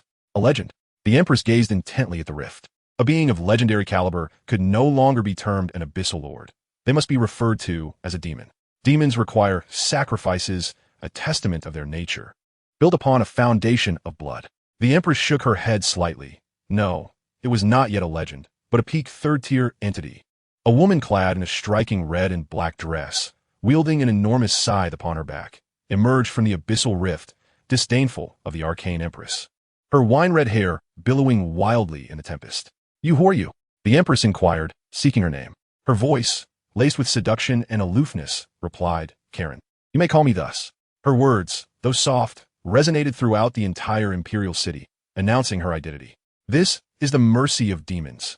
Listening to their proud names before death, Sasha halted, staring vacantly at the figure in the sky. Karen? Sister? Wang Ge pressed her lips together. To stand against the arcane Empress, she must be at least a third-tier mage. In just a few years, she has reached such heights. No wonder that person claimed they could not disclose the truth. It seems this was the reason. Are you still planning to enter the city? Yes, why not? I must know what my sister intends to do. This time, Sasha's voice was unwavering. The city gates were already deserted. Some had fled, others had fought. After leading Sasha into the city, Wang Ge chose to observe from a distance. Arcane Empress, you invade my empire for what purpose? For what reason? Karen, is it not obvious? The Empress slowly uttered a single word, demon. Indeed, there was no other choice. Karen, I did not wish to ascend in this world that sustains me, but the directives of the high-ranking demon leave me no option but to comply. Is this your mercy? If you deem it so, then so be it. The scythe swung, and a beam of darkness struck toward the Empress. With a cold snort, the Empress raised her hand and unleashed a fireball. Yet in the next moment, the fireball was cleaved in two. My companion weapon is named Demon Severance. The Empress teleported into the air, confronting Karen. Wang Ge stroked her chin. Demon Severance must be a spell-breaking mechanism. However, that beam of darkness seemed to be a crystallization of shadow energy. Thus, it is highly likely that Karen is also a branch of Mage, albeit one closer to a battle Mage wielding a scythe. Wang Ge silently retrieved the anti-magic dagger from her backpack. The silver blade was exceptionally sharp, capable of nearly halting the flow of mana within her body.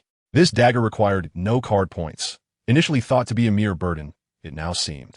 Wang Ge's eyes shifted. Sasha, you aren't considering joining in, are you? Do you wish for your sister to win, or the Empress?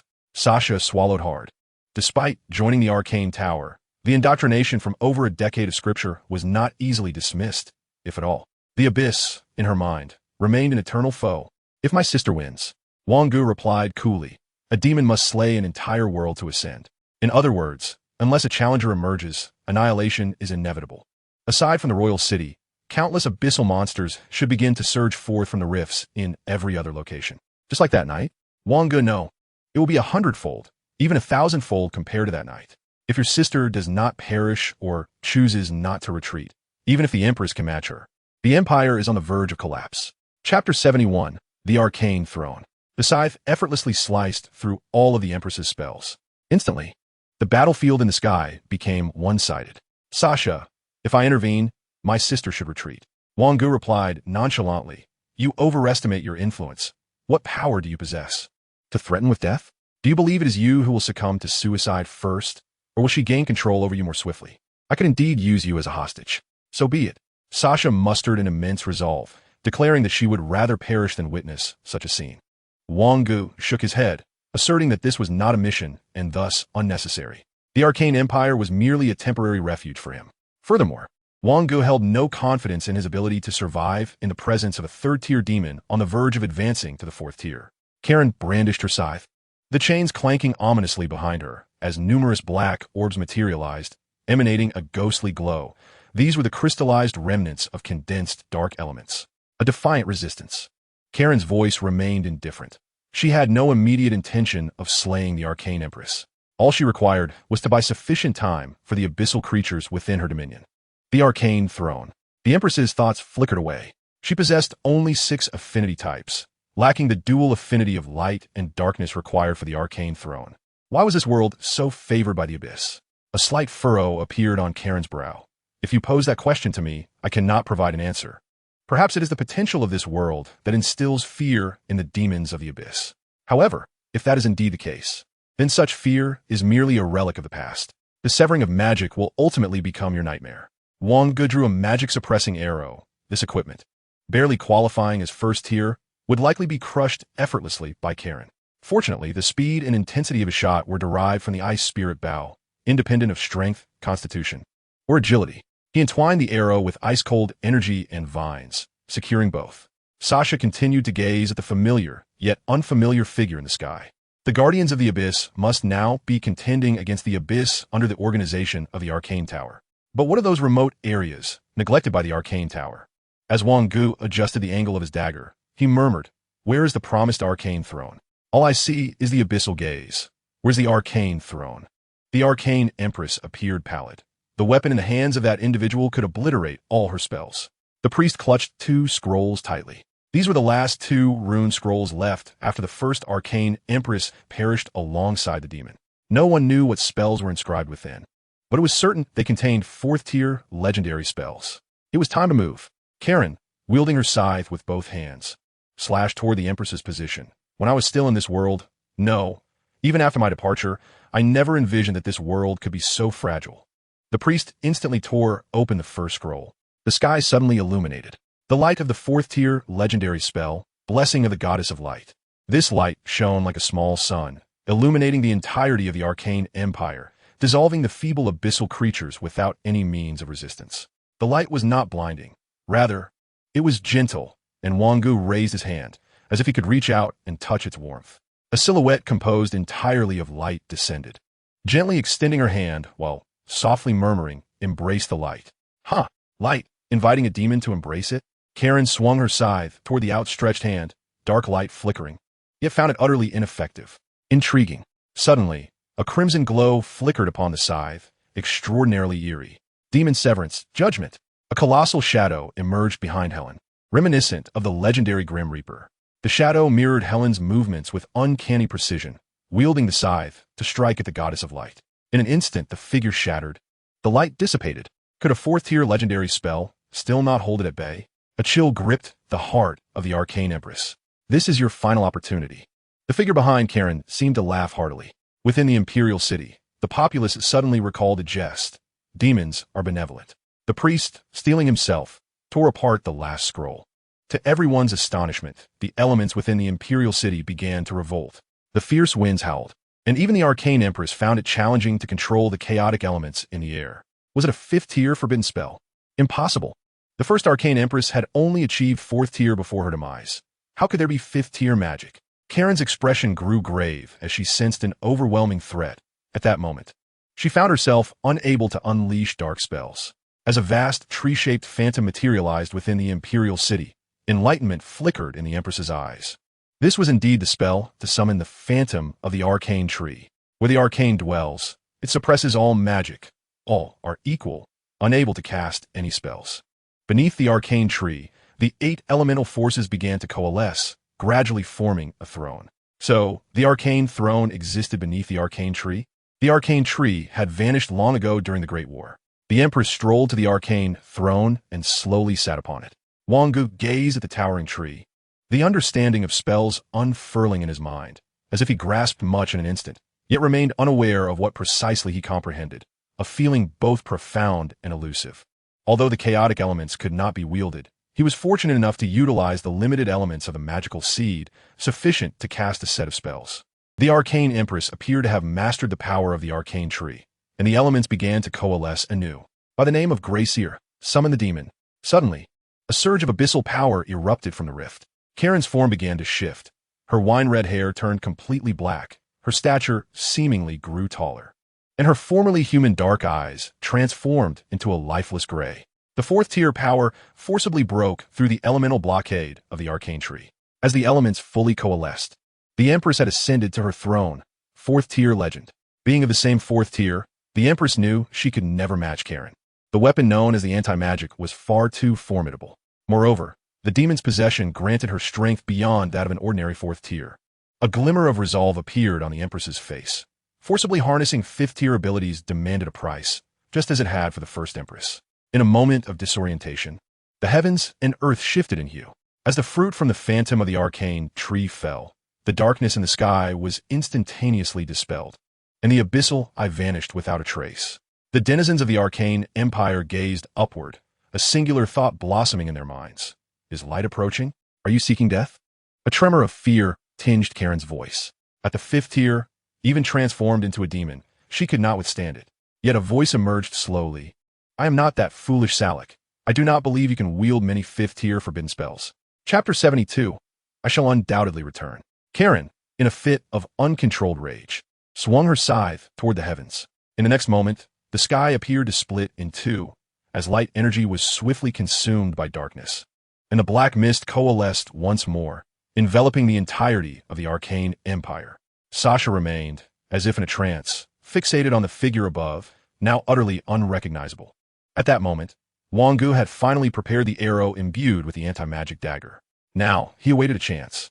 Whether the arcane prevailed over the demons, or the demons obliterated the arcane, mattered little to him. In the skies, dazzling spells and battles intertwined. Wang Ge could scarcely discern the nature of the spells. Yet he silently lifted the ice spirit bow.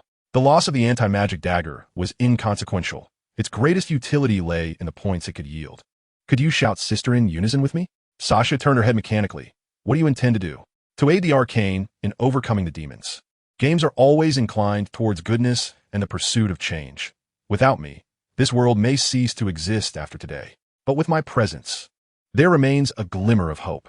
Although Sasha could not comprehend Wang Ge's words, she merely nodded, as Wang Ge sensed the elements stirring once more, and another fruit fell from the arcane tree. He felt a surge of spirit. Frost arrow, a special arrow shot toward the figure suspended in the air. Neither the queen nor Karen paid heed to the seemingly feeble arrow that appeared easily destructible with a mere gesture. With a flick of her hand, Karen unleashed a dark blade. Yet at the moment of contact, the dark blade was shattered by the anti-magic dagger. Sister. Sasha exerted all her strength to shout those two words. Momentarily taken aback, Karen faltered. That voice, and the anti-magic dagger was now before her. An opportunity. The queen swung her staff, casting her final spell after exhausting all her power. Forbidden technique. Light burial. Karen's form froze. Her demonized skin akin to a thin layer of rice paper, allowing the arrow imbued with the anti-magic dagger to pierce through. Her inner magic began to solidify, the power of the demon gradually dissipating. What on earth is this? The voice, familiar yet unseen, carried a hint of astonishment. The power of light coalesced around Karen, growing ever more potent, as if intent on consuming her entirely. As Karen was thrust into the abyssal rift, the last vestige of darkness in the sky vanished, and the abyssal fissures that plagued the arcane empire dissipated as well. The entire arcane empire lay in utter disarray. As the phantom of the arcane tree faded, the throne beneath the Empress crumbled abruptly, causing her to stumble and fall to the ground. The priest rushed over, exclaiming, Your Majesty, are you unhurt? The Empress extended her right hand, and as the cost of wielding a fifth-tier spell, her fingers began to transform into shimmering starlight, nourishing the arcane tree. Who shot that arrow? Find him. The arcane throne was merely a vassal. As long as one possessed affinity with the 8 elements, the throne was unnecessary.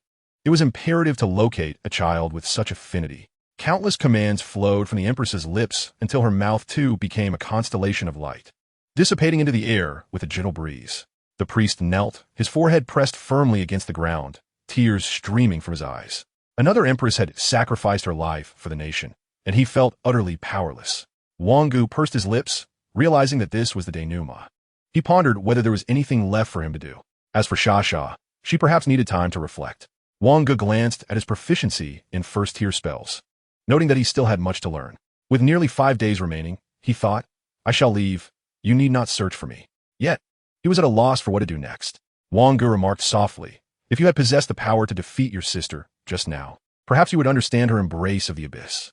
You are merely a little girl, praying before a cross, uncertain of what to do, merely surviving like the vast majority of this world.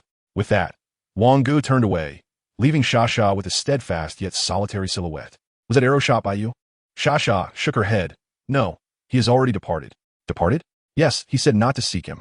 The priest was somewhat bewildered. He had witnessed that peculiar arrow pierce through Helen's offense and defense. Little girl, you are of the 6 elements. The priest's eyes widened in realization.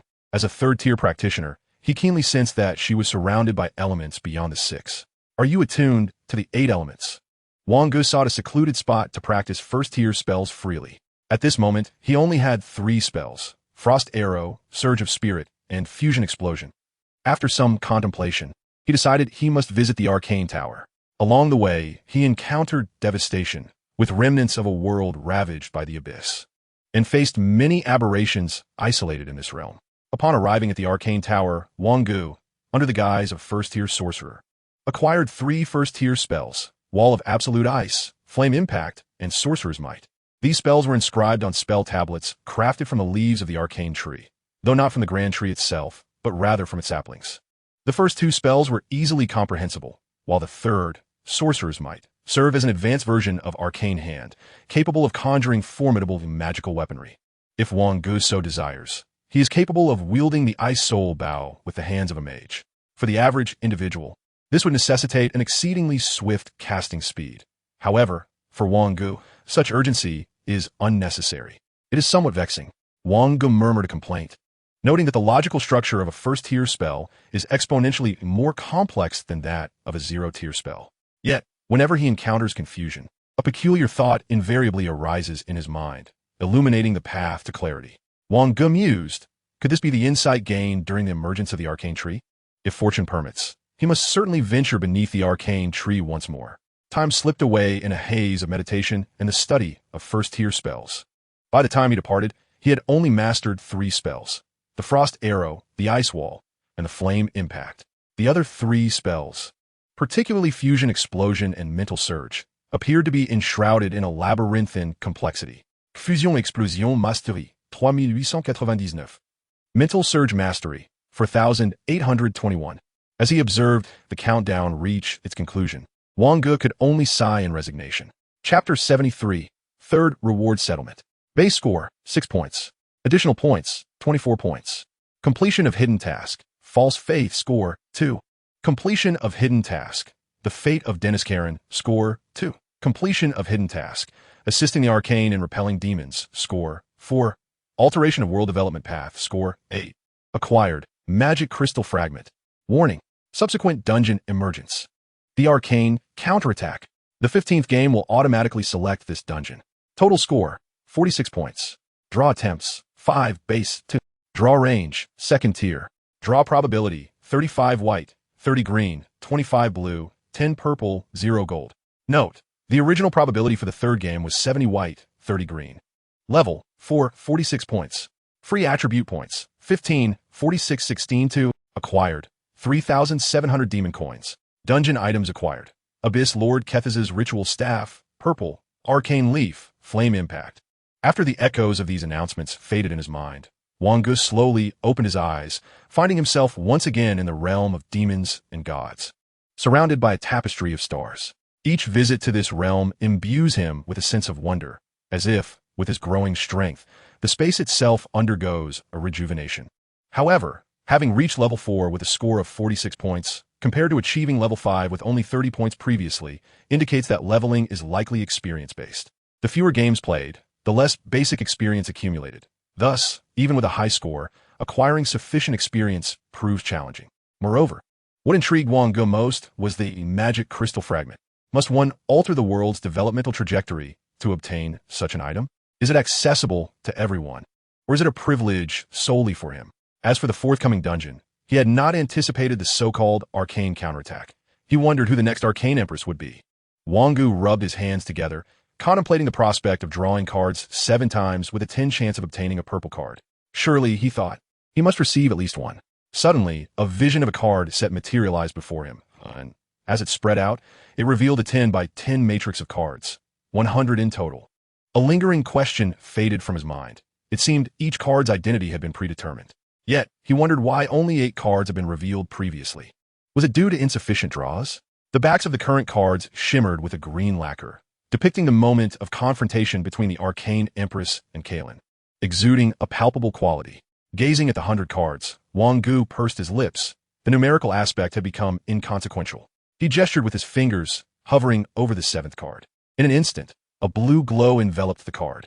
As it slowly turned, he found himself relishing the ritualistic essence of this demon and god game. Blank card blue, skill card. Wang Ge bit his lip. Despite its blue hue, its value was rather low. Next came the 11th card, when a white light illuminated it. He felt no desire to discern its identity. The 16th and 22nd cards followed suit, both white and devoid of worth. However, upon selecting the 2nd card in the 4th row, a brilliant purple light erupted. A purple card? Wang Ge's heart raced. It was his first purple card. For players of this game, this was a watershed moment. Having seen a purple card versus not having seen one represented 2 entirely different realms.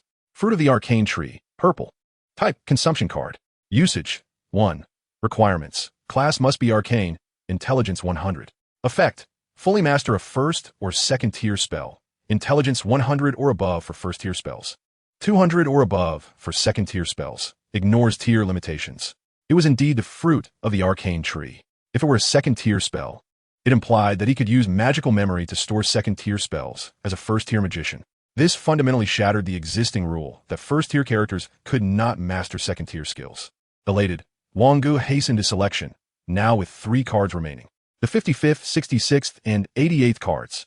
2 blue and 1 green. Not bad, he murmured to himself. Arcane Journal, green. Type, item card. Required card capacity, 3. Equipment requirements, class must be arcane. Intelligence 8. Arcane, casting power 5. Description, the Journal of the 3rd Arcane Empress. Wang Ge's eyes sparkled. This was indeed a valuable item. It constituted an exceptionally cost-effective piece of equipment, specifically tailored for arcane practitioners. The 2 blue cards consisted of 1 consumption card and 1 item card. As it was commonly stated, upon reaching higher tiers, skill cards became increasingly scarce. Lightning Strike, blue. Type, consumption card. Usage, 1. Requirements, class must be a mage of level 10, intelligence 130. Description, 2nd tier lightning spell, Lightning Strike. Admiration of Dusk, blue. Type, item card. Required card capacity, 5. Requirements, 1 profession is arcane, 2 intelligence 150. Intelligence 10. Agility 5. Active momentary time. Time pause within an intelligence range of 100 meters. Lasting 200 seconds, with a maximum duration of 15 seconds and a cooldown of 24 hours. Description, before his demise. A certain runesmith who comprehended the essence of time poured his heart and soul into this creation. The Dusk's admiration is a diminutive ring, presumably named after the exquisitely layered yellow gemstone atop it. Wang Ge admired this small yet ethereal ring, which had already delved into the realm of temporal power. While spells belong to the domain of time, no one is inherently attuned to time magic from birth. One must at least achieve a legendary status to wield such temporal and spatial spells. Truly, as a profession-specific equipment, a mere 5-card capacity astonishingly translates to an impressive 25 points in 4-dimensional attributes. Fortunately, the skills that previously occupied the most card points can now be relinquished. With these enhancements, a significant breakthrough in attributes awaits. Wang Ge glanced at his panel. Name, Wang Ge. Level, 15. Profession, 1st tier arcane. Intelligence, 130. Strength, 26. Constitution, 26. Agility, 26. Unallocated attribute points, 35. Card capacity, 1625. Mastered skills, Frost Arrow, Extreme Ice Wall, Flame Impact. Passive, Arcane Truth. 1st tier intelligence increases affinity type level by 3, 61,103. Talent. His panel, undeniably splendid, reveals an alarming disparity between intelligence and the other 3 attributes. It seems he must acquire a body refinement card.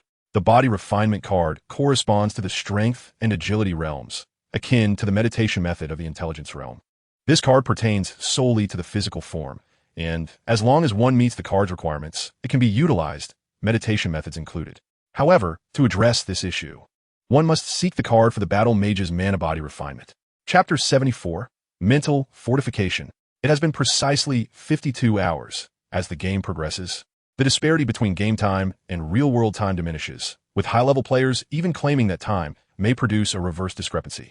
At this moment, 2 items quietly rested within his backpack.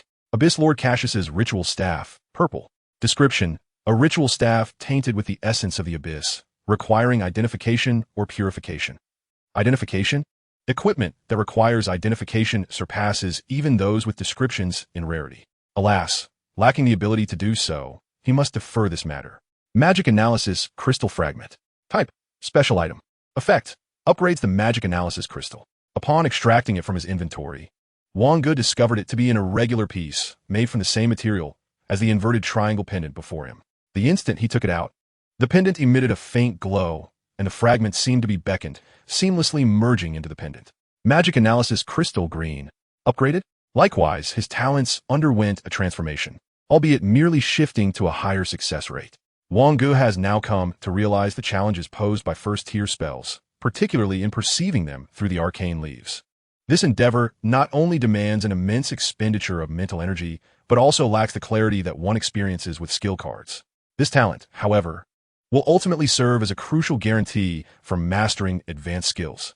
Wang Ge sensed his surroundings, and, upon discovering that Meng Ting was absent, he sighed in relief and entered the trading area S room, having posted a bounty for the acquisition of men-enhancing cards for battle mages. He continued his attempts to master the remaining 3 first-tier skills. When his mana and mental energy were depleted, he sat down to meditate, repeating this cycle. After 3 days, a voice finally emerged from the group. Disturbed from his meditation, Wang Ge could only unleash a surge of mental energy, which proved to be the most significant obstacle on his journey to learning this spell, with its half-hour cooldown. A glance at the bounty revealed that only one individual, named Bayana, had responded with the card. Bayana. In-game name, Strength and Cognition Blue. Strength and Cognition Blue. Type: skill card. Tier: first. Required card capacity: 4. Requirements: Intelligence 100, Constitution 30, Agility 30, and Intelligence 230, with the profession being Mage. Effect: with the aid of mana, it harnesses powerful mental energy to unlock the body's potential. The greater the disparity between intelligence and the other 3 attributes, the more pronounced the effect.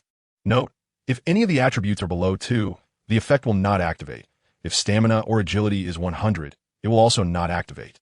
Wang Ge licked his lips, satisfied with the card, as it effectively addressed his immediate needs. How much? He inquired. 10,000 demon coins, no bargaining, came the response. Very well. The petite girl, barely 1 meter 50 tall, faltered momentarily, surprised by his swift agreement. Had she known, she would have asked for a higher price. At the moment of the successful transaction, the girl's eyes sparkled as she watched her demon coins in her backpack surge from 3 digits to 5. The instant Wang Ge equipped the card, he realized that he, too, could learn Strength and Cognition, perfectly aligning with his learning of the remaining 3 spells. However, as mana and mental energy flowed through him in accordance with the method of Strength and Cognition, his entire body began to convulse. Sweating profusely and pallid, he collapsed onto the pink sheets. It must have been the significant disparity between his intelligence and the other 3 attributes, he mused quietly, resolving to exercise greater control next time. Why are you so cheerful today? Pei Yuyao whistled. Good brother, I saved a little for you, want it? Am I that kind of person? Just as Pei Yuyao was typing, he noticed a trade request, chuckling to himself, confirming that a good brother remains a good brother. The mouse paused its modifications. That special dungeon was quite interesting. It's a pity it couldn't continue. Special dungeon? Indeed, it is a vast island, predominantly enveloped by the ocean, characterized by a region where mechanical prowess reigns supreme, divided into an upper and lower zone. The upper zone signifies the lavish lifestyle of the aristocracy, while the lower zone is rife with human modifications. The objective is to obliterate the laboratories established in the upper tier from the lower tier. Regrettably, the special instance permits entry only for 7 days, and I lack the capability to ascend to the upper zone, where it is rumored that entities of the 4th tier reside. Furthermore, whispers abound of the existence of magic and deities beyond that world. Wang Ge offered a faint smile, seemingly delighted by the prospects of this instance. remarking that there would be another opportunity in the future. Chapter 75, An Unexpected Turn. The school is in the midst of meticulous arrangements. The prerequisite for participating in the college entrance examination is a first transition, typically achieved by completing approximately 4 gaming sessions within a year, alongside a job change. However, including Su Jiansheng and Chuning, none of the 4 have approached the situation with any sense of urgency. 4 days later, Wang Ge finally mastered the spell, Strengthened Spell. As for the fusion of explosion and mental surge, he was still a tad short. The logic behind first-tier spells had become undeniably intricate. Every time Wang Ge endeavored to delve into the 3 first-tier spells he had already grasped in search of commonalities, he found himself utterly perplexed, leading to immense mental fatigue. Regarding cognitive enhancement, during these 4 days, only his intelligence and 2 other dimensions saw minimal improvement, yet Wang Ge remained unperturbed. Casting a glance at the group chat, Wang Ge noted that although Bai Rou also needed to complete 2 instances, her prolonged absence was unexpected. Curiously, Meng Ting had vanished without a trace. Mouse, indeed. It has nearly been 10 days. Tomorrow, the intensive class is set to commence. After my transition, the duration for the 3rd instance extends to 30 days. Perhaps that is the reason. Bai Rou, let us meet up for a barbecue? Soon, the 4 gathered at Old Lee's barbecue. Following this instance, Bai Rou exhibited the most significant transformation, an aura of profoundly negative emotions shrouding her. Wang Ge inquired, Bai Rou, how did your 3rd gaming session fare? Once seated, Bai Rou replied, the outcome was satisfactory. I completed the final task in 18 days within the 30-day span and even managed to secure 3 hidden tasks. Wang Ge pondered, realizing that gaming could indeed alter one's perspectives, leading many to madness or extremes. What tasks were they? Perhaps something akin to energy strikes. Bai Rou forced a smile, clearly unwilling to elaborate further. Pei Yuyao interjected, 3 hidden tasks are trivial. Let me tell you, upon conclusion. The divine magic game prompted me to alter the developmental trajectory of that world, granting me 8 additional points. I have surged directly to level 13. Altering the developmental trajectory of that world? Wang Ge was momentarily taken aback, surprised that Pei Yuyao had achieved such a feat. Mouse, enviously, asked, how did you manage that? You cannot hope to replicate it with your slight frame. Pei Yuyao took a large swig of cola and exclaimed, that princess has finally conceived. It nearly drained me.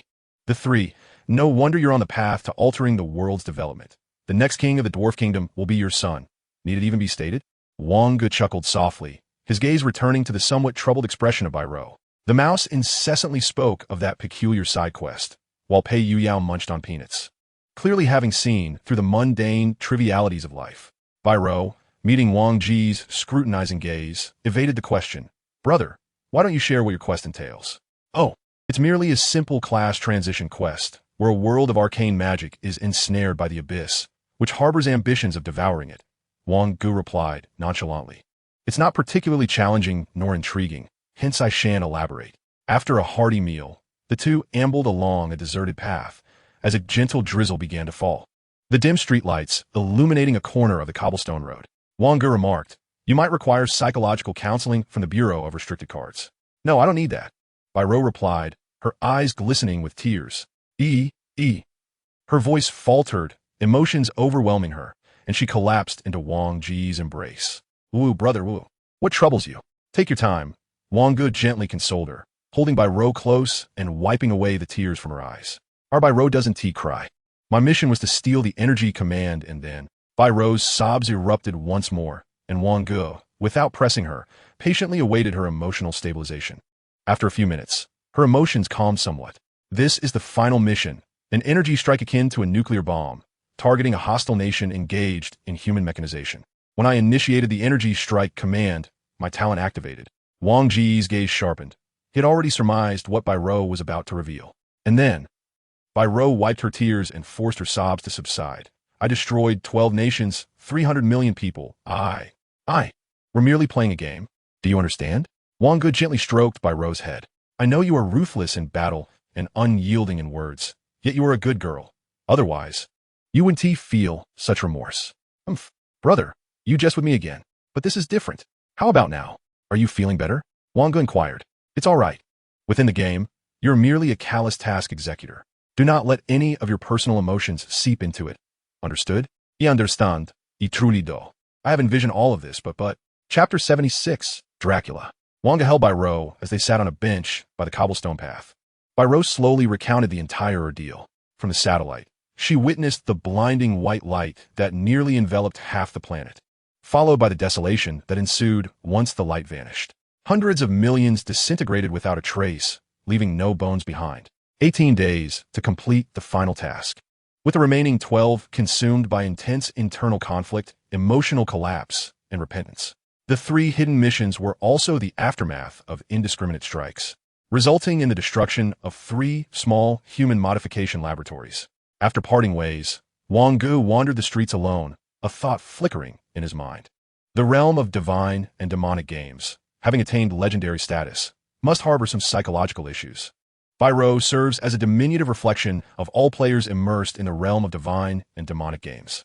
Wang Ge found himself perplexed. Perhaps it was due to his lack of immersion, for when confronted with the gruesome sight of ghouls and corpses devouring one individual after another, his emotions remained utterly unperturbed, devoid of any discomfort.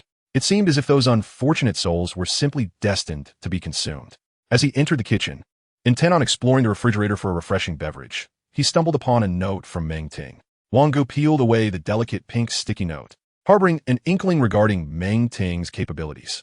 Back in the trading district, Meng Ting had inquired of the underworld matron whether she had discovered a method to access the realm of legends, specifically the arcane legends, to which the matron had provided a definitive response. This indicated that Meng Ting was at least of the 3rd tier. Otherwise, the underworld matron would not have engaged in dialogue from an equal standpoint. Wang Ge casually grabbed a bottle of milk, consumed it, and, after attending to his hygiene, succumbed to sleep, his exhaustion palpable after 7 sleepless days. Meditation could not substitute for rest, and he collapsed into slumber. Meng Ting hoped here these vices, pondering the effectiveness of her previous actions. How had she attracted the attention of a being of legendary mystique? Upon glancing at the date, she realized nearly 10 days had elapsed since her visit to the underworld matron. Indeed, the matron had entered the realm of legends. Yet she remained powerless against the enigmatic force residing within her being. Mysteries are inherently selfish. One cannot harbor 2 distinct enigmas within a single vessel. The simplest method for expelling a mystery is to replace it with a powerful yet innocuous one, subsequently employing the long-established technique to dispel the stronger mystery. However, the 4th-tier mystery summoned by the matron proved incapable of dislodging the existing force even slightly. With the matron's assistance, some degree of suppression was achieved, at least more reliable than consuming holy water, yet liberation from the constraints of divine light remained elusive. The following day, Wang Ge stretched luxuriously, affirming that sleep was indeed a necessity. His mind felt refreshingly clear. Upon opening the door, he was greeted by the sight of a pair of delicate, fair feet peeking out from the sofa. Ah, Auntie's Wang Ge. He instinctively stepped back, feigning to close the door. How was your health? Meng Ting pursed her lips. I'm fine. Have you undergone your first transition? Yes. Arcane? Yes. Curiosity piqued. Meng Ting inquired, what are the requirements for the arcane transition? Wang Ge contemplated for a moment, feeling no need for concealment, and candidly replied, primarily, one must possess an affinity for the 6 elemental schools and achieve an intelligence score of 60 points. Other conditions vary by individual. A level 10 player with 60 intelligence? Is that feasible? Meng Ting licked her lips, considering the challenge. While 60 points of intelligence is not unattainable, the issue lies in the necessity of utilizing all available free points. Free points are akin to reserved ammunition. Depleting them all at once could lead to complications if further needs arise. Have you used your free points? Wang Ge nodded slightly yes. Well, that transition requirement is indeed rather stringent. Meng Ting's expression still bore a hint of lightheadedness. Are you going out today? Yes, I have matters to attend to. Meng Ting's sudden seriousness left Wang Ge somewhat at a loss. Wang Ge, if I wish to appraise equipment, where should I go for the assessment? To appraise equipment? At 666 Dongsan Street in the trading area, there resides an eccentric individual known as Dracula, who is not a player of the divine and demonic game, but rather someone summoned into this realm. Meng Ting remarked, he possesses the ability to appraise items. However, he does not accept divine or demonic currency, requiring instead a pledge of goods. Understood, came the response, as the speaker vanished in an instant. Meng Ting opened her mouth, then muttered softly, I haven't even mentioned what she desires yet. How vexing. Dracula is an exceedingly peculiar ant, who seemingly desires nothing but high-quality equipment that has been sealed or damaged. It is likely that little Wang Ge has nothing left. Meng Ting don't hear itile. glanced into her divine and demonic backpack, and retrieved the discarded purple cross, Light of Despair, from the previous dungeon. Light of Despair, purple. Description: a damaged piece of equipment requiring repair. Initially intending to mend it and persist in a few more games, it now appeared unnecessary. She should exchange it for something for little Wang Ge instead. In the next moment, she found herself once again in the trading area. Chapter 77. Let's round it off. This must be the place, Wang Ge thought, following the signs to a blacksmith shop that appeared capable of appraising equipment. Inside, several ants were hammering away at the forge. A visitor? Wang Ge wasted no time and directly stated his purpose. I wish to appraise an item. Dracula pointed to a nearby screen, displaying a rather jumbled list of rewards. Forge a piece of equipment of the same quality or higher that is discarded, sealed, or cursed. Appraise 5 pieces of equipment of the same quality or higher that are discarded, sealed, or cursed. Enchant 2 pieces of equipment of the same quality or higher that are discarded, sealed, or cursed. The staff was of purple quality, which indicated that he required a piece of discarded equipment of the same caliber. Wang Ge glanced at the auction house of the divine and demonic game. Purple equipment was already scarce, let alone discarded items. Who would place discarded equipment in the auction house? A shifty-eyed individual entered. Brother, do you not have any discarded equipment? What quality do you seek? I have orange. Wang Ge replied, purple. How much? 30,000 divine and demonic coins for 1 piece. Hey, don't rush to call it expensive. First, discarded equipment can potentially be repaired, and some may even contain materials of immense value, which are hidden worth, right? In truth, 30,000 is not exorbitant, but since I feel a connection with you, I shall offer a discount of 92, making it 27,600. At the auction house of the divine and demonic game, one could purchase reasonably good purple equipment for 30,000 coins. Thus, Wang Ge was not easily swindled. He replied coolly, rounded off. Very well, the individual said, his expression brightening. That would be 27,000 coins. You misunderstood. Rounding it off means 276 divine and demonic coins. However, since you mentioned 27,000, rounding it off would equate to 27. The man's expression suddenly froze. What do you mean by rounding it off in that sense? Even if I sold it for scrap iron, it would be worth more than 276 coins. You're being unreasonable, brother, Wang Ge stated calmly. You were the one who was unreasonable first. Zhang-san, is your posterior itching again? Are you daring enough to deceive even my nephew? Upon hearing Meng Ting's voice, Zhang-san contemplated a hasty retreat, but was firmly grasped by the collar by Meng Ting. It's not that I didn't know he is your nephew. Besides, he certainly lives up to your lineage. His bargaining skills are truly exceptional. I am thoroughly impressed. After delivering a swift kick to Zhang-san's rear, Meng Ting placed the Light of Despair onto the table. Here, keep this. The remaining 5 times are yours to save. With a smile, Dracula accepted the Light of Despair. Now, present the equipment that requires appraisal. Wang Ge extracted a staff from his backpack. The staff was entirely crimson, adorned with flickering dark red, mysterious patterns, and topped with a visage that seemed to draw one in upon making eye contact. Is this from the abyss? Dracula's eyes reflected a hint of disdain, and he hesitated to reach for it. Where did you acquire this? I obtained it from an abyss lord. Dracula scrutinized Wang Ge closely, noticing the necklace around his neck and the ring on his hand. Place it on the table. Return to me in 3 days. Next time, refrain from bringing such abyss-related items to me. Wang Ge frugit. This occurrence was purely coincidental. Who knows if there will be a next time?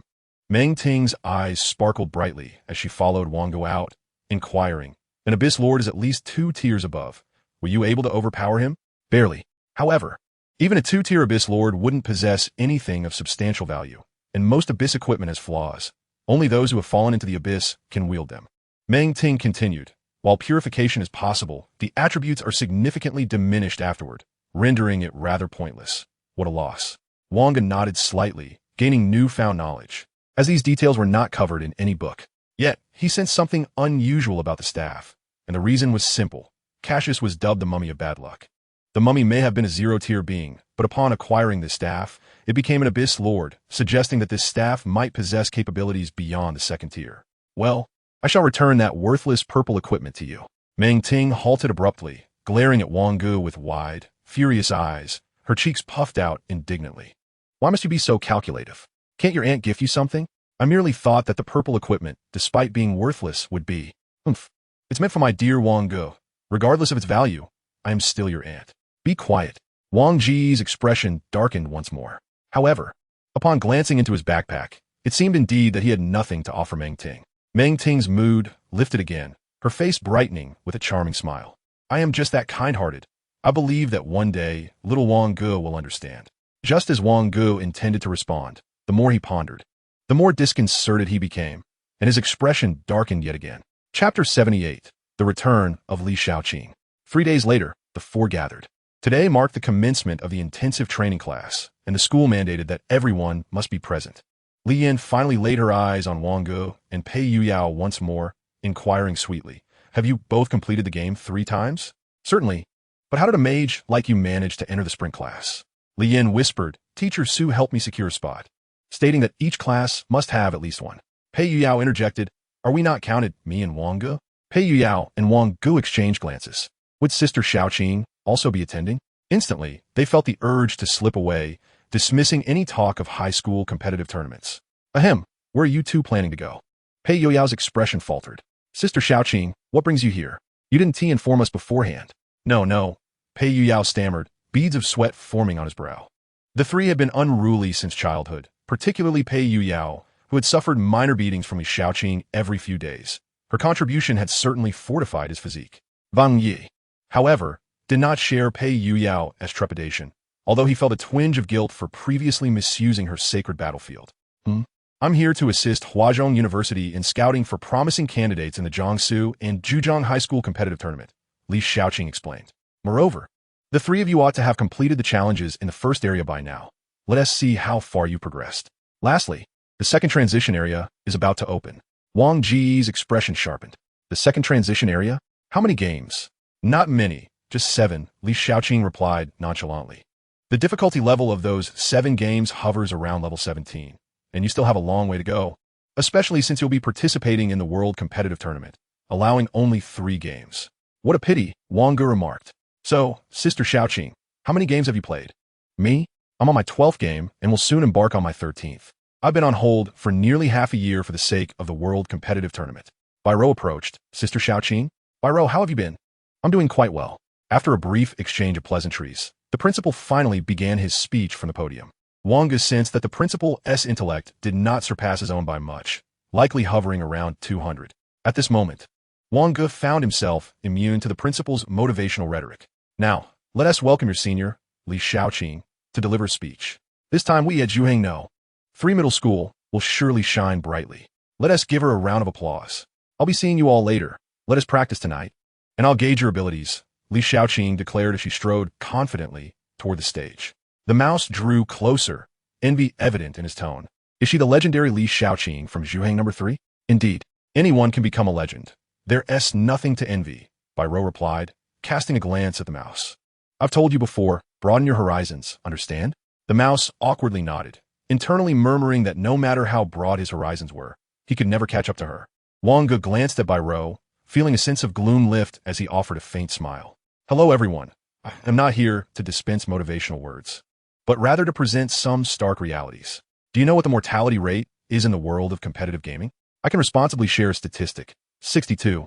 This means that out of every 100 individuals entering the world of competitive gaming, 62 will meet their demise. In our country, the mortality rate exceeds this figure. Yet, what compels us to risk everything to participate? Li Shaoqing expressed with calm conviction, it is the rules and the rewards that beckon us. Each new territory may unveil unprecedented treasures. For instance, in the recently transitioned first region, can you guess what was discovered? We are all aware that the gates to mass-produce purple mechanical products have swung open, yet few recognize that we are still stymied by certain rare minerals. We do not possess them now, but soon we shall. Every word from Li Shaoqing was delivered with a serene demeanor, yet it radiated encouragement. The mouse felt an urge to inquire how Wang Ge and the others perceived such a high mortality rate, but upon observing their composed expressions, he hesitated, his mouth opening and closing without utterance. In their eyes, death seemed a fate reserved for others, and an inexplicable confidence began to shimmer in their gazes. Wang Ge remarked coolly, the purpose of a sprint class is fundamentally to enhance practical combat skills. Have you gathered your rewards? Almost. This time we reaped substantial gains. The trio nodded in unison. Next, they prepared to sweep through the third game area, gearing up to confront the Thunder Elemental Sprite after consuming their Tier 1 potions. Bairo and Pei Yuyao had long since grown accustomed to their clear-cut assignments.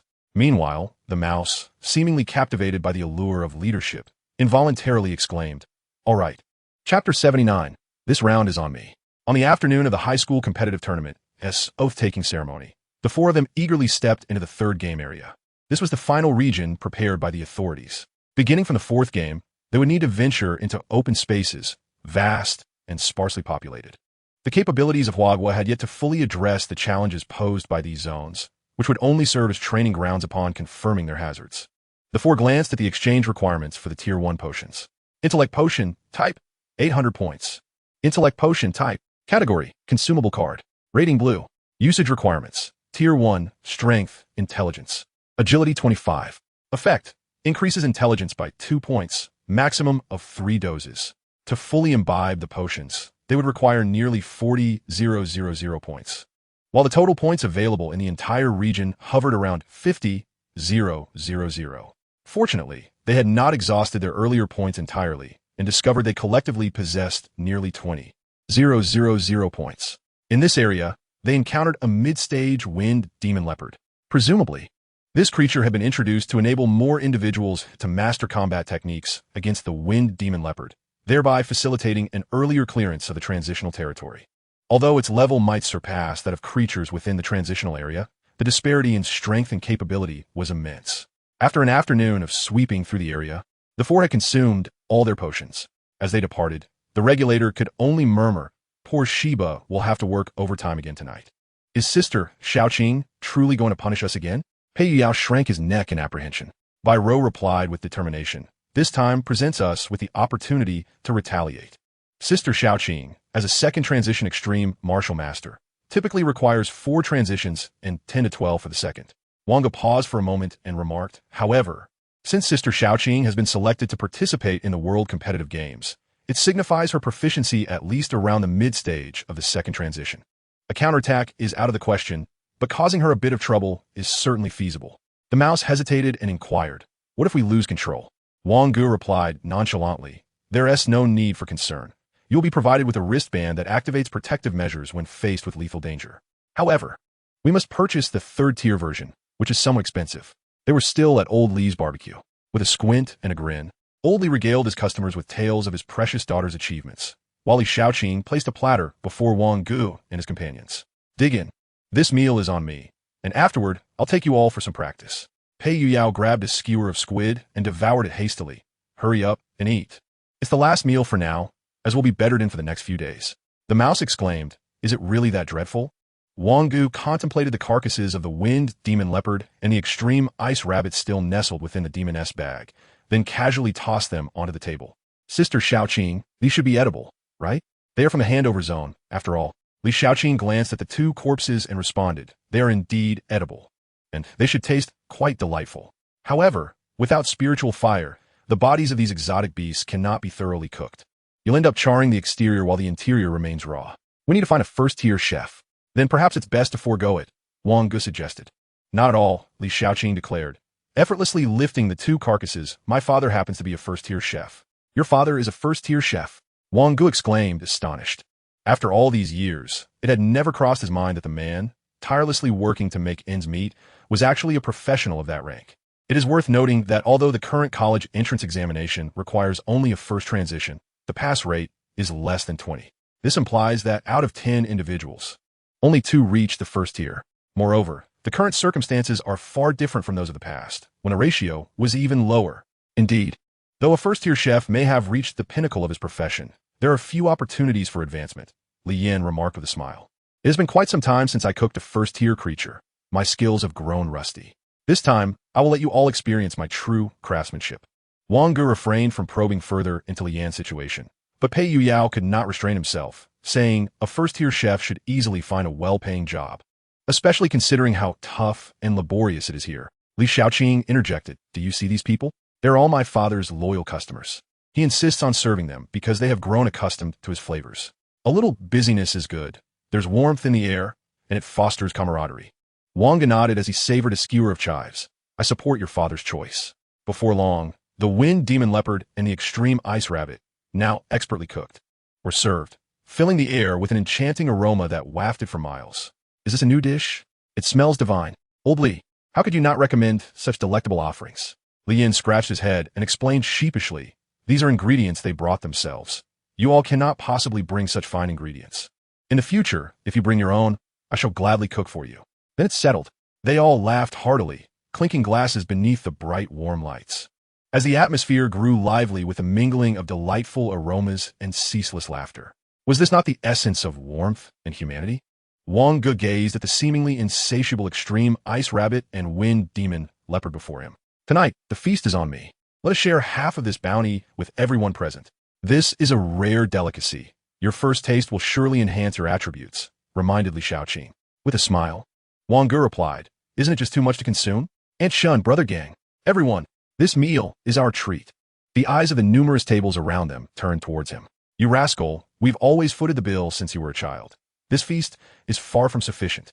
I knew Wang Ge and his friends would surely achieve greatness. The barbecue stall was instantly enveloped in a joyous atmosphere, as if they were all one big family. Chapter 80. The Deity Descends. The first arena of Zhouhang City, an expansive area exceeding 200 acres, undoubtedly backed by the Forbidden Card Bureau. Here, each of you takes a third-tier bracelet.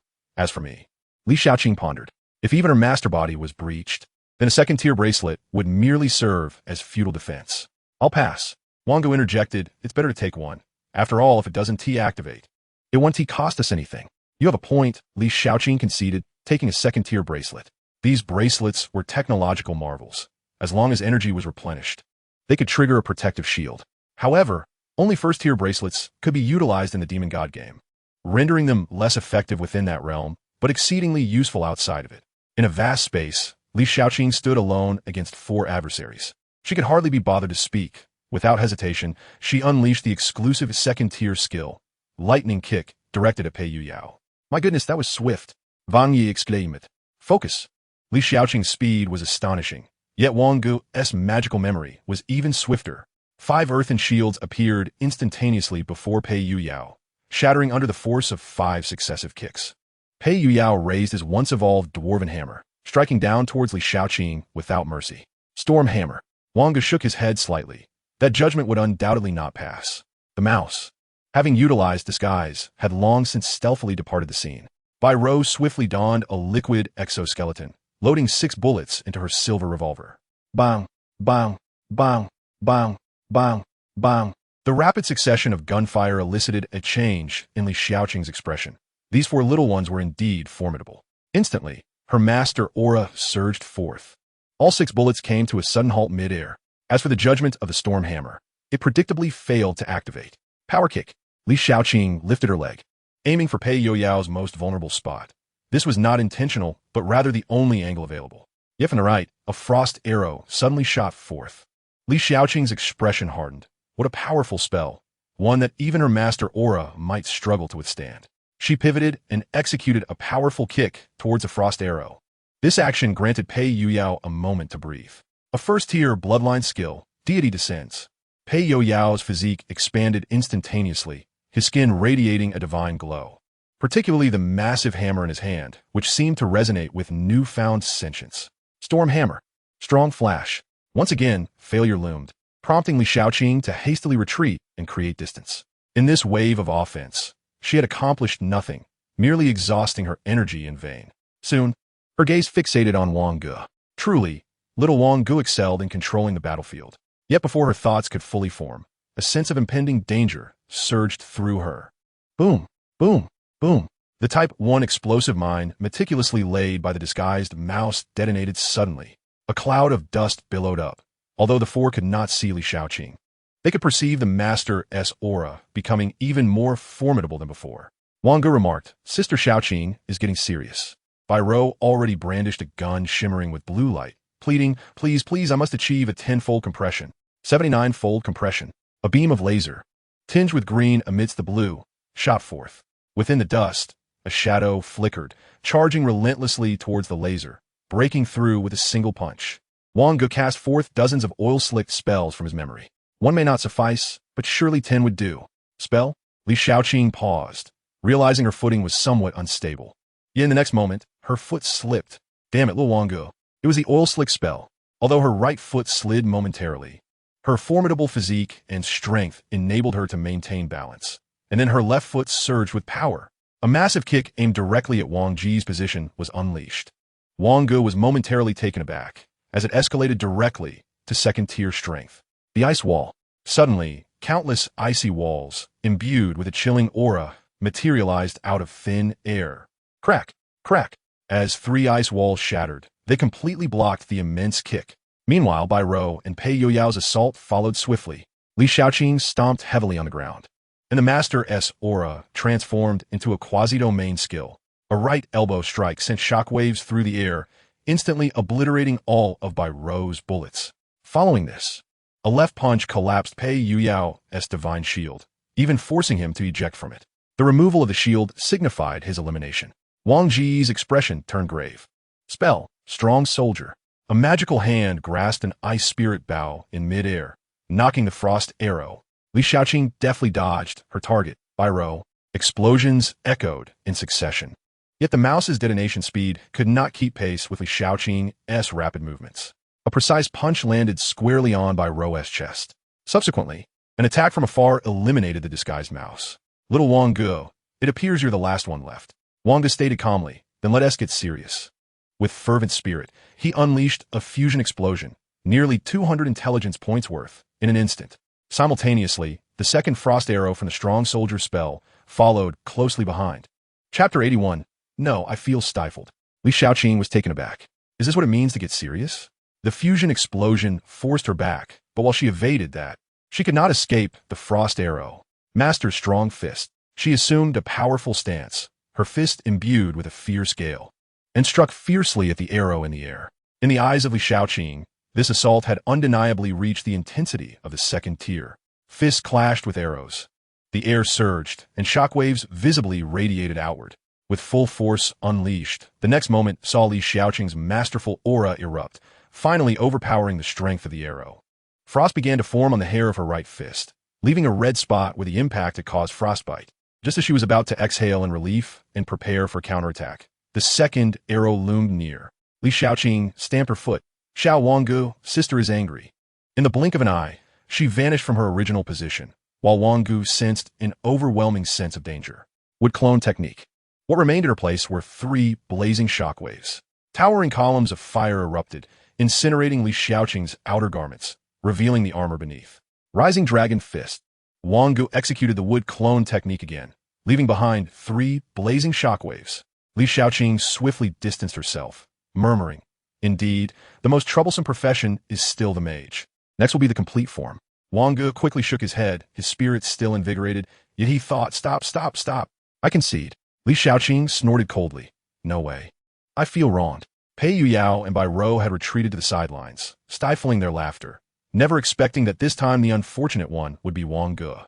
Wang Ge did not wish to showcase his resilience before his 3 teammates and could only gather his composure. However, even with an intellect of 130 points, it was exceedingly difficult to pinpoint Li Shaoqing's current location. This was the agility of the second tier. Though it may not have reached 130, it was certainly close. A sudden forward dash, a punch aimed at Wang Ge's abdomen, was launched. Several layers of water screens appeared, intercepting this fatal blow. Subsequently, the spell of the arcane strongman. The frozen arrow arrived in the air. After obliterating the frozen arrow with a punch, Li Shaoqing raised an eyebrow. No wonder you conceded so quickly. It turns out you can't endure for even a few seconds. So can I concede? No, I still feel wronged. In the end, with no other choice, Wang Ge had to endure a punch, triggering the protective shield on him. Thus, the battle came to a complete conclusion. The mouse watched with a racing heart. Was this the power that a first tier could possess? Wang Ge smacked his lips, realizing that the fundamental reason a lower tier could not surpass a higher tier was still the insufficiency of firepower. The ice spirit bow, bolstered by arcane fundamentals, had already gained an enhancement of at least 30, yet it could barely breach Li Shaoqing's defenses. However, that should have been her strongest defense. Clearly, there was still a gap. Nevertheless, for this battle, he had not donned any equipment. After equipping Dusk's Admiration and Arcane Manuscript, it would be worth a try. Li Shaoqing retrieved a set of clothing from her inventory in the Demon God game.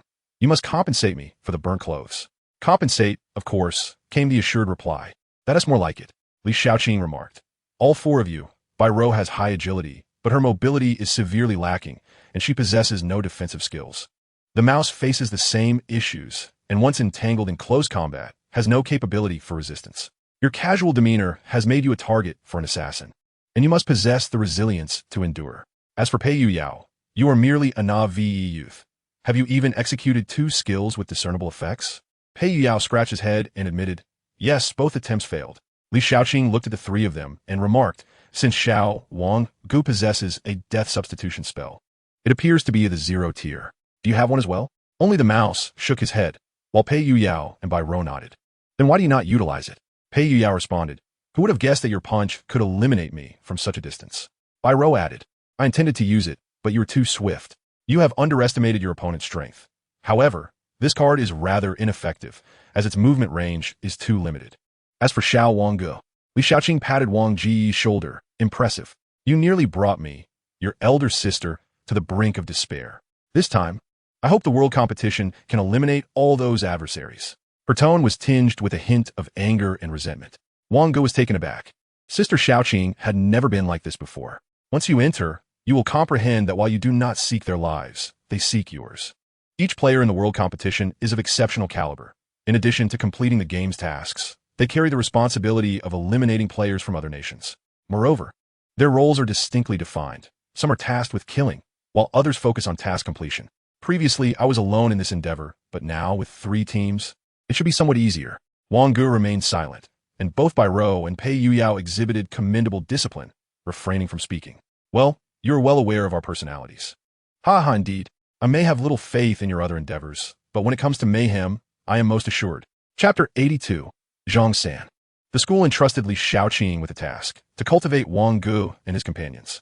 However, after this battle, Li Shaoqing felt there was little left to nurture. Wang Ge's control over the battlefield is unparalleled. Who could rival him in 3 games? Even the prodigies from Zero Club, who begin with 2 talents, pale in comparison to him. His prowess in solo combat is formidable. Even when I unleash my full power, it takes time to subdue him. His spells fire like a machine gun, and it is evident that this is either Wang Ge's talent or a special skill card. While Li Shaoqing was curious, she refrained from inquiring further. Consequently, Wang Ge and his companions were left to their own devices. Although they were part of the sprint class, they were not required to attend its lessons. Regarding the level 17 lightning element sprite, the plan was for the team participating in the world competition to test it out. Wang Ge had no intention of provoking it for the time being, as he possessed the ability to protect himself. Yet Pei Yu Yao and the others fell short. As Li Shaoqing noted, there remained ample room for their improvement. Calculating the time, it was nearly time to visit Dracula to ascertain the attributes of the identified purple equipment.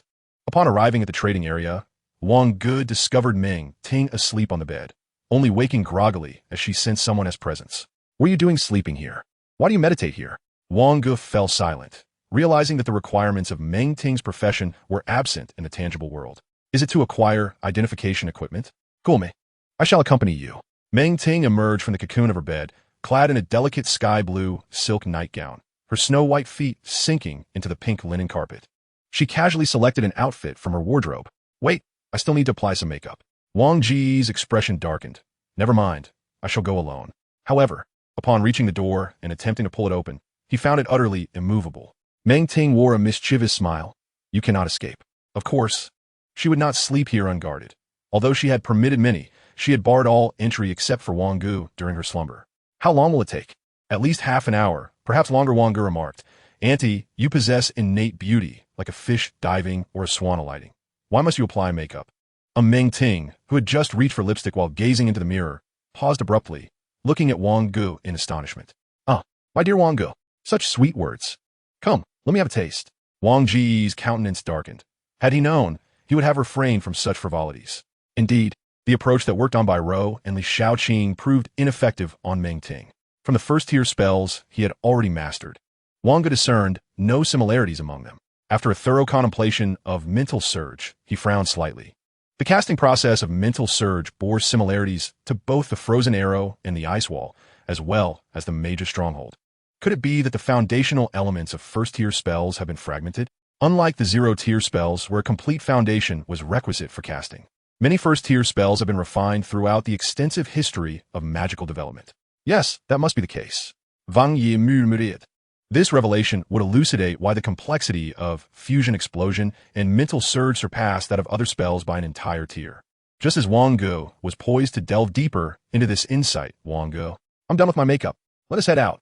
Wang Ge's cheeks twitched as he spotted the made-up Meng Ting in the trading district. Is this your idea of makeup? Meng Ting chuckled, haven't you heard? This is called a natural look. Wang Ge.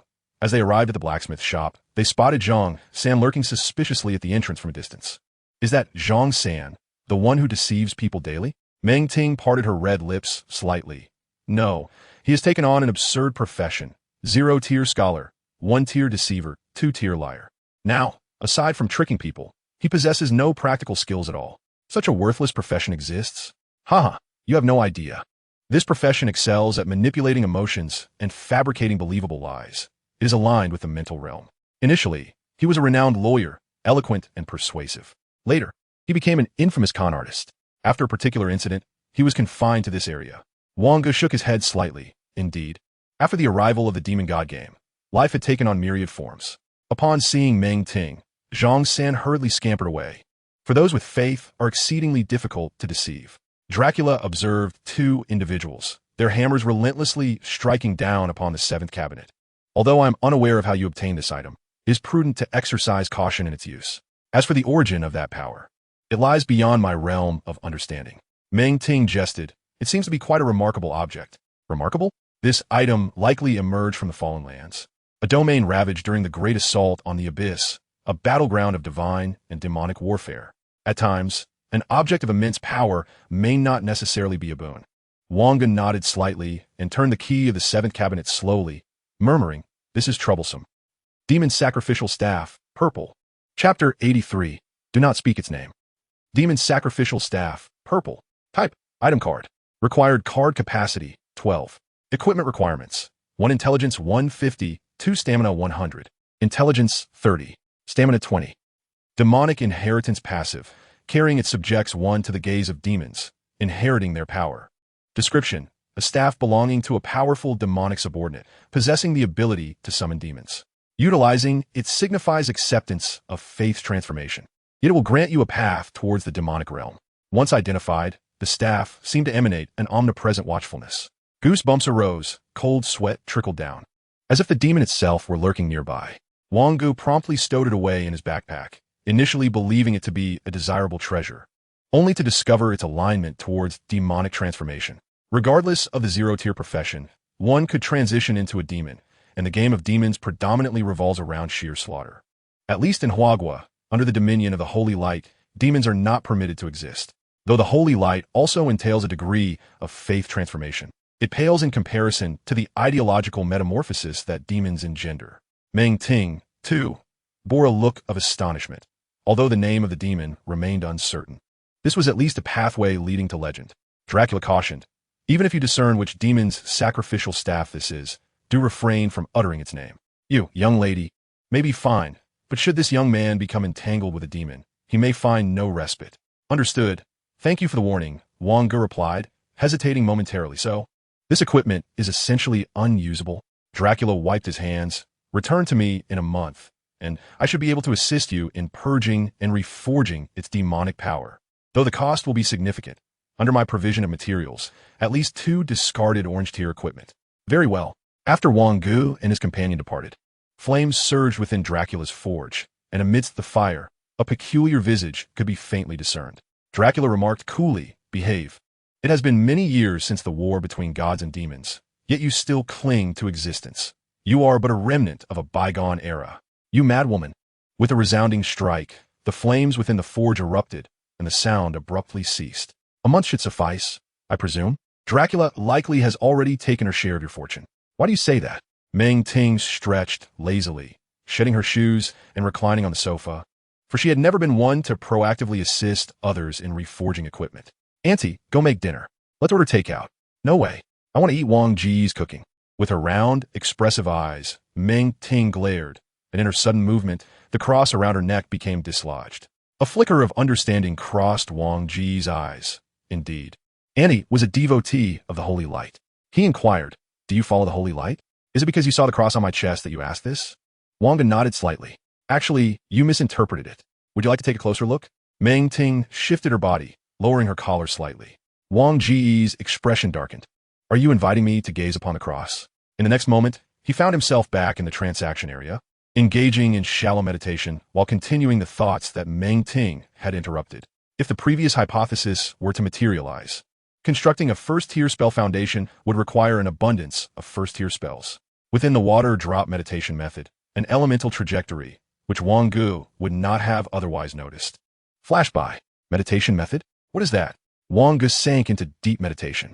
Hours later, he suddenly opened his eyes.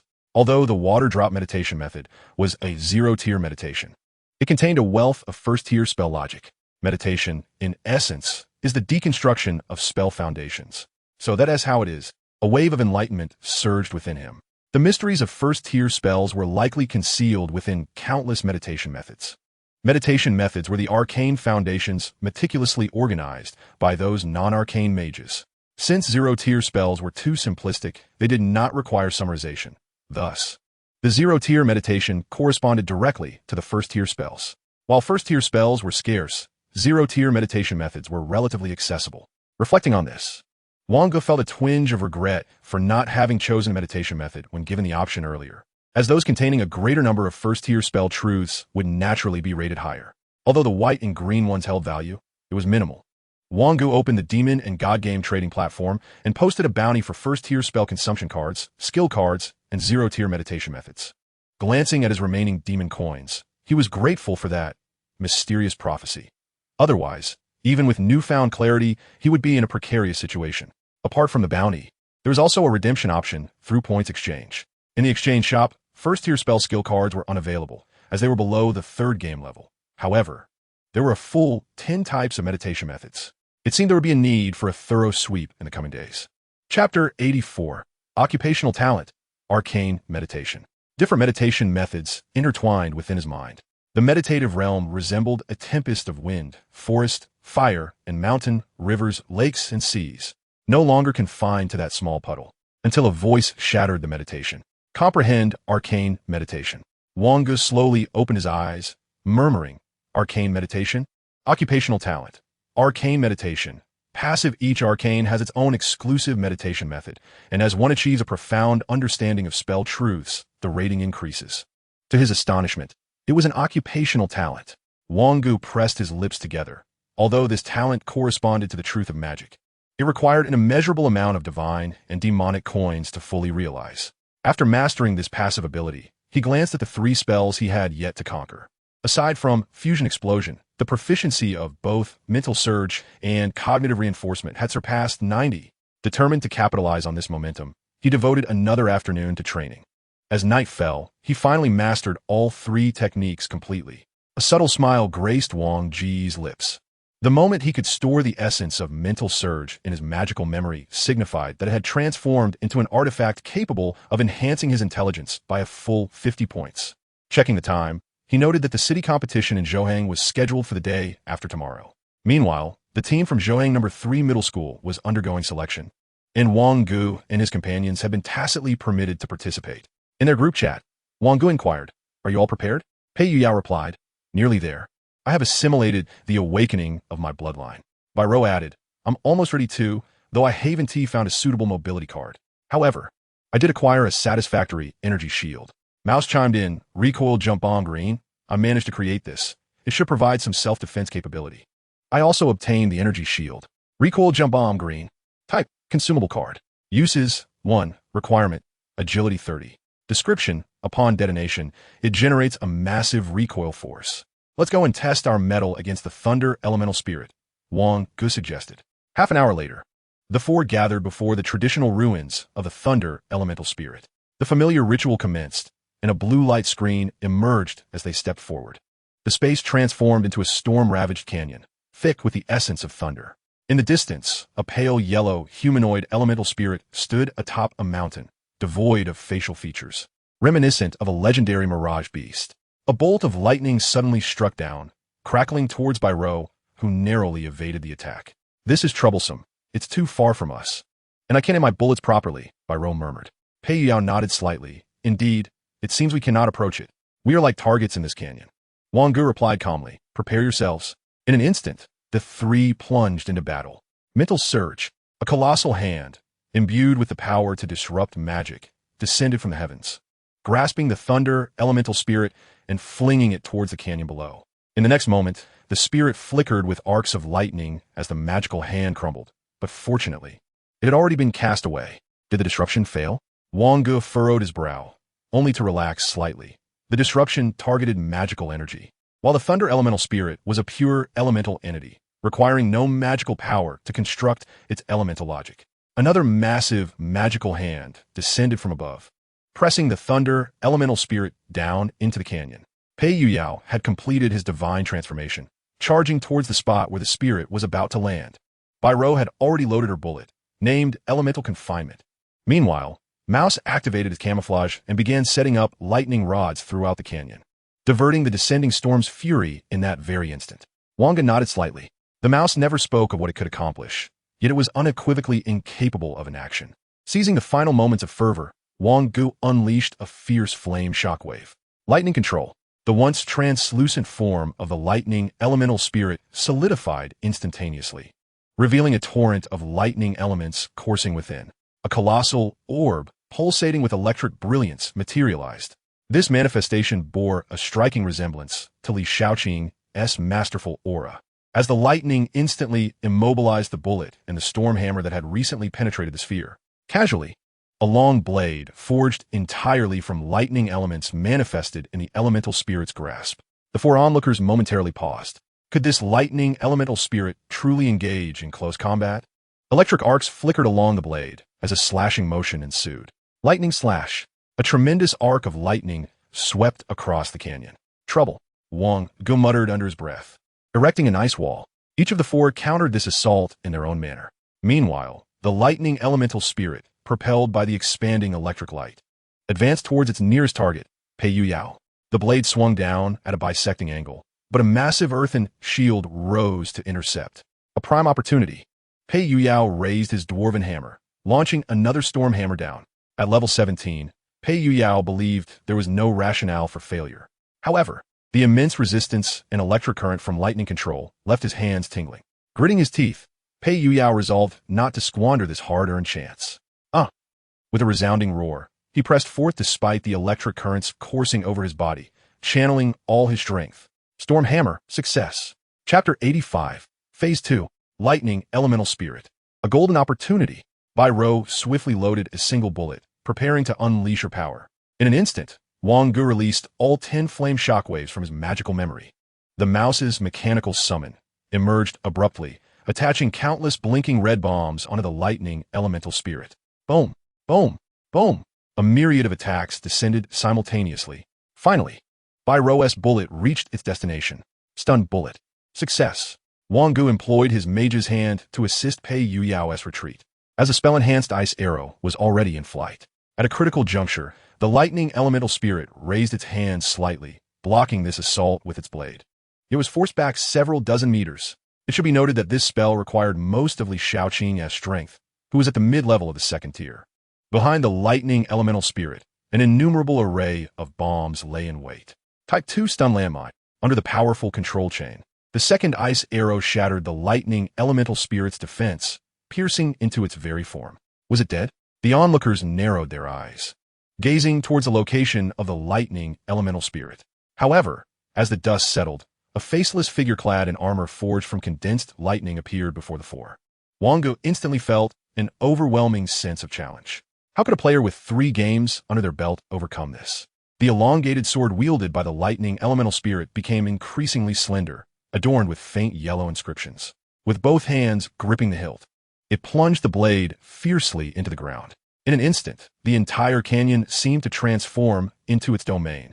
Lightning flickered, sending a tingling sensation across the skin of the 4 individuals. No, it was merely a pinnacle of the first tier, not yet reaching the second. Wang Ge exclaimed, "Do not hold back, give it your all." In that fleeting moment, as Wang Ge's voice resonated, the remaining 3 fusion explosions from his magical memory erupted violently at the center of the arena. The 6 elements disrupted the lightning within the space, and the pain of being eroded by electricity finally subsided.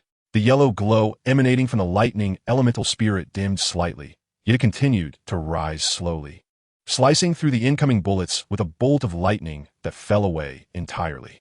those non-existent eyes fixated intently on Wang Ge, disregarding the other three entirely.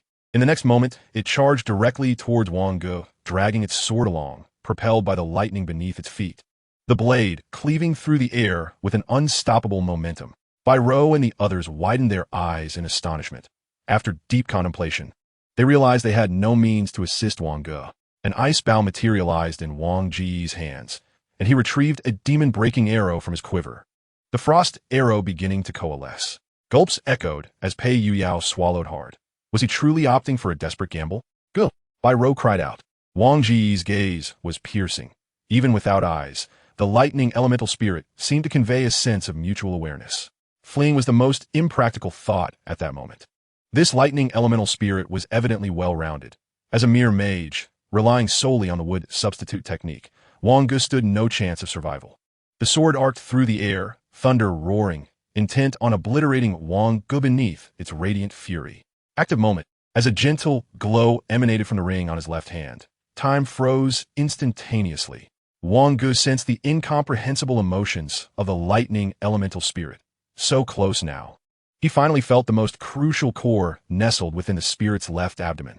The frost arrow shot forth towards the left side, and upon piercing through, a lightning core fell to the ground, causing the lightning element to begin its disintegration, just as the four of them exhaled in relief. A crisp metallic sound reached their ears. The lightning rod shattered. The sky roiled with thunderstorms, and all the lightning elements coalescing around the spirit surged skyward. Second-tier lightning spell. Lightning strike. Wang Ge raised an eyebrow. If it truly was a lightning strike, then it would be manageable. In an instant, countless earth shields enveloped the four entirely. Thunder rumbled as lightning cascaded down, but fortunately, it was redirected underground. Compared to the earlier desperate gambits of the two, this seemed almost trivial. Once the storm subsided, the earth shields gradually dissipated. Was it over? Wang Ge nodded. It is over. It was a lightning elemental spirit, and also a practitioner. Therein lay the true challenge. Simultaneously, an exhilarating voice resonated in the minds of all players with access to this area. Lightning elemental spirit, area, has been defeated. Lightning elemental spirit, area, has been defeated. The elemental spirit of thunder has perished. The area code 097821 has been fully unlocked. For a moment, everyone was taken aback, but soon a wave of joyous exclamations filled the air as the momentous news spread. This highly valuable domain had at last been completely transferred. It is noteworthy that plans had already begun to exploit it, with players from the third game poised to take the lead in development. The four exchanged knowing smiles. It was now time to reap the rewards. Surely, such a challenge would warrant at least an orange-tiered prize. Wouldn't it? Chapter 86. Orange Equipment. Rice Light. Wang Ge bent down to retrieve the core of the thunder elemental spirit, a transparent orb flickering with electric light, which sent a slight tingling sensation through his hand. Original path. Initial thunder. Rating. Purple. Description. A lightning seed left behind by a legendary figure, imbued with that individual's profound understanding of the power of lightning. With numerous applications. What a remarkable item. It even held the potential for self-class change. From the previous transformation of the thunder elemental spirit, it was evident that the legendary figure must have been a swordsman associated with lightning. And the strength of the lightning seed he left behind truly lived up to his legendary status. Alas, none of the four could utilize it, and they would be left with no choice but to sell it for a handsome price. They turned their gaze to the treasure chest that materialized after the thunder elemental spirit's body dissipated.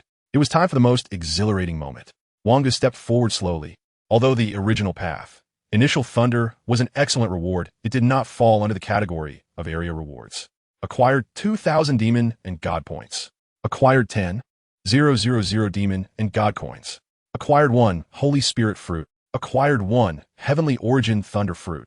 Acquired 4 random car bags, tier 1. Acquired 1 Ice Light, orange. Acquired 1 Thunder Control, purple. An orange tier item? Wang Ge exclaimed in surprise. What? An orange item? Byro leaned in closer, eager to see. Rice Light, orange. Type, item card. Required card capacity, 14. Requirements, 1 Physical Intelligence Agility, 502 Lightning Affinity. Physical Intelligence Agility, 20.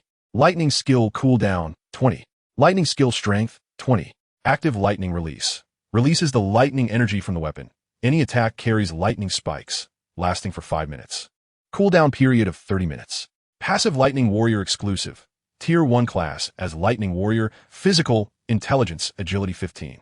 Good heavens! Is this not the very long sword he had just held? The slender blade bore a light yellow hue reminiscent of ripened rice. Its metallic sheen occasionally illuminated by flickers of lightning reflecting the faces of the four. The handle was a matte black, and gripping it felt as though one could command the very forces of lightning. Wang Ge pursed his lips. What a pity. None of us can wield it.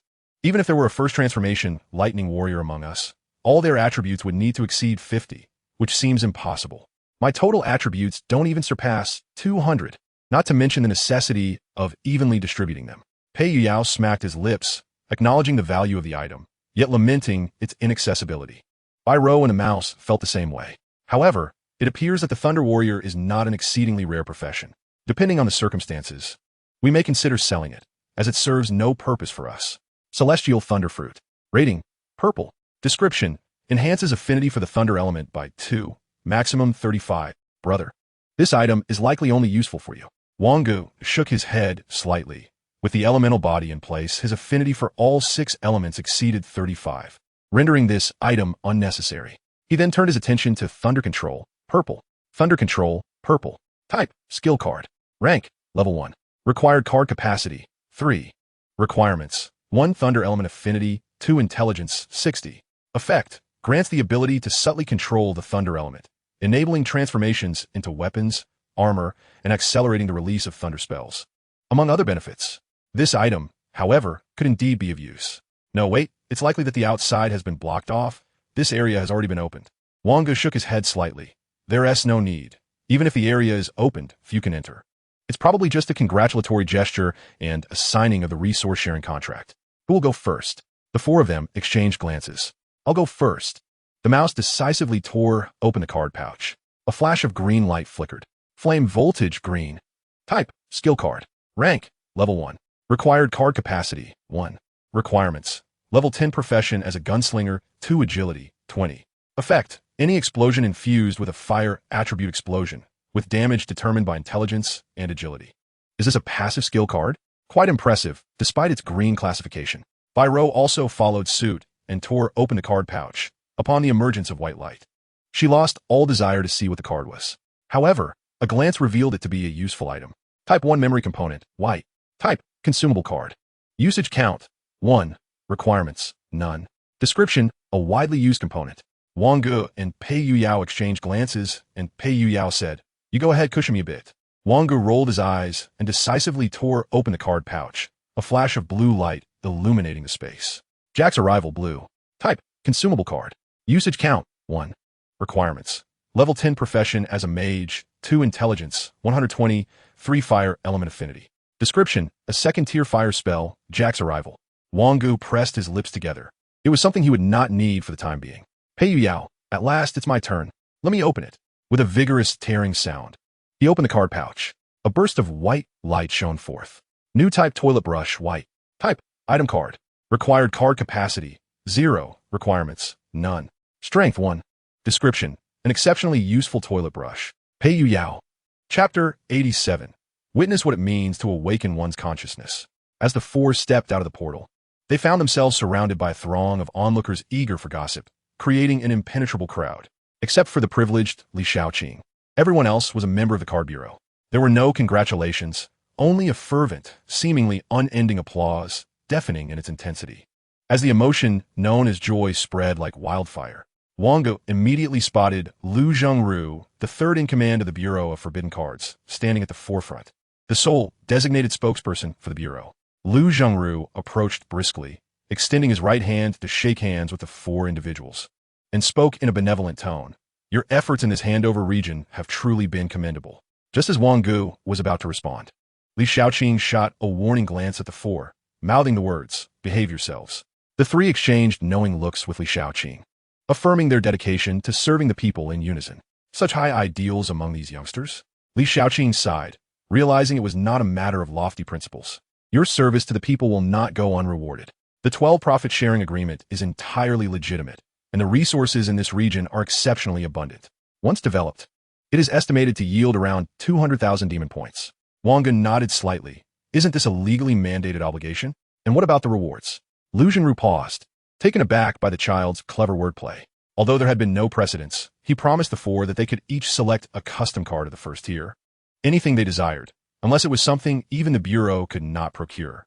Furthermore, they would be granted automatic admission to the national competition of the high school national tournament. Wang Ge replied coolly, "You underestimate us. We can certainly qualify for the national competition." This was somewhat tricky, Lu Jingru mused inwardly. Despite his profession allowing him to easily sway the four, he couldn't afford to treat such significant contributors lightly, especially since the initiative lay with them. These were merely trifling requests. Moreover, these youngsters might even participate in international competitive gaming, so it was only reasonable to offer them a sweetener, akin to an investment. "What is it you desire?" Wang Ge pursed his lips. "We have several items we no longer need, and would like to exchange them for demon points. Additionally, I recall the Bureau has special numbered potions, correct?" "You are quite discerning," Lu Jingru remarked, observing the youthful countenance of Wang Ge, a flicker of familiarity crossing his mind, leading to an epiphany. These were indeed the children of those two individuals. "The only potion suitable for first-tier consumption is number 18. Lu Jingru continued, "Then it is settled. You have authorization to grant to the Bureau of Forbidden Cards, and once all resources are fully extracted, the rights to this area will be returned to you. You may communicate your desired cards directly with the Bureau in Zhuhang City, and the potions will be delivered to you." Lu Jingru paused. "What items do you wish to sell?" Wang Ge promptly presented all the items they no longer needed. Demon points are far more useful than demon coins. And finding a buyer for demon points outside is akin to searching for a needle in a haystack. How could one possibly miss such a golden opportunity to benefit from the Bureau of Forbidden Cards? The most valuable items were undoubtedly the three: Heavenly Yuan Thunderfruit, Rice Light Orange, and Mystical Epistle Green. As for the Mage's job change book, Wang Ge hesitated to part with it, as its value was nearly incalculable. In addition, there is the original Dao's First Thunder. The utility of this item remains unknown, and presenting it in such a manner is rather biased. The Heavenly Origin Thunderfruit can be obtained from the Divine Demon Shop for 1,200 points, but I shall consider it as 1,000. The current price for lower-tier special dungeon cards is high, so I will assign it a value of 1,000 points as well. As for this weapon, it is extraordinarily powerful. Lu Jingru felt a jolt of astonishment. This is an exclusive orange weapon of the first tier. It is rare to encounter an exclusive orange weapon of the third tier.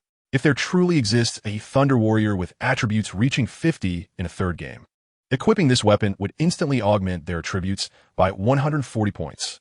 Consequently, their attributes in the third game could surpass 340. How terrifying would that be?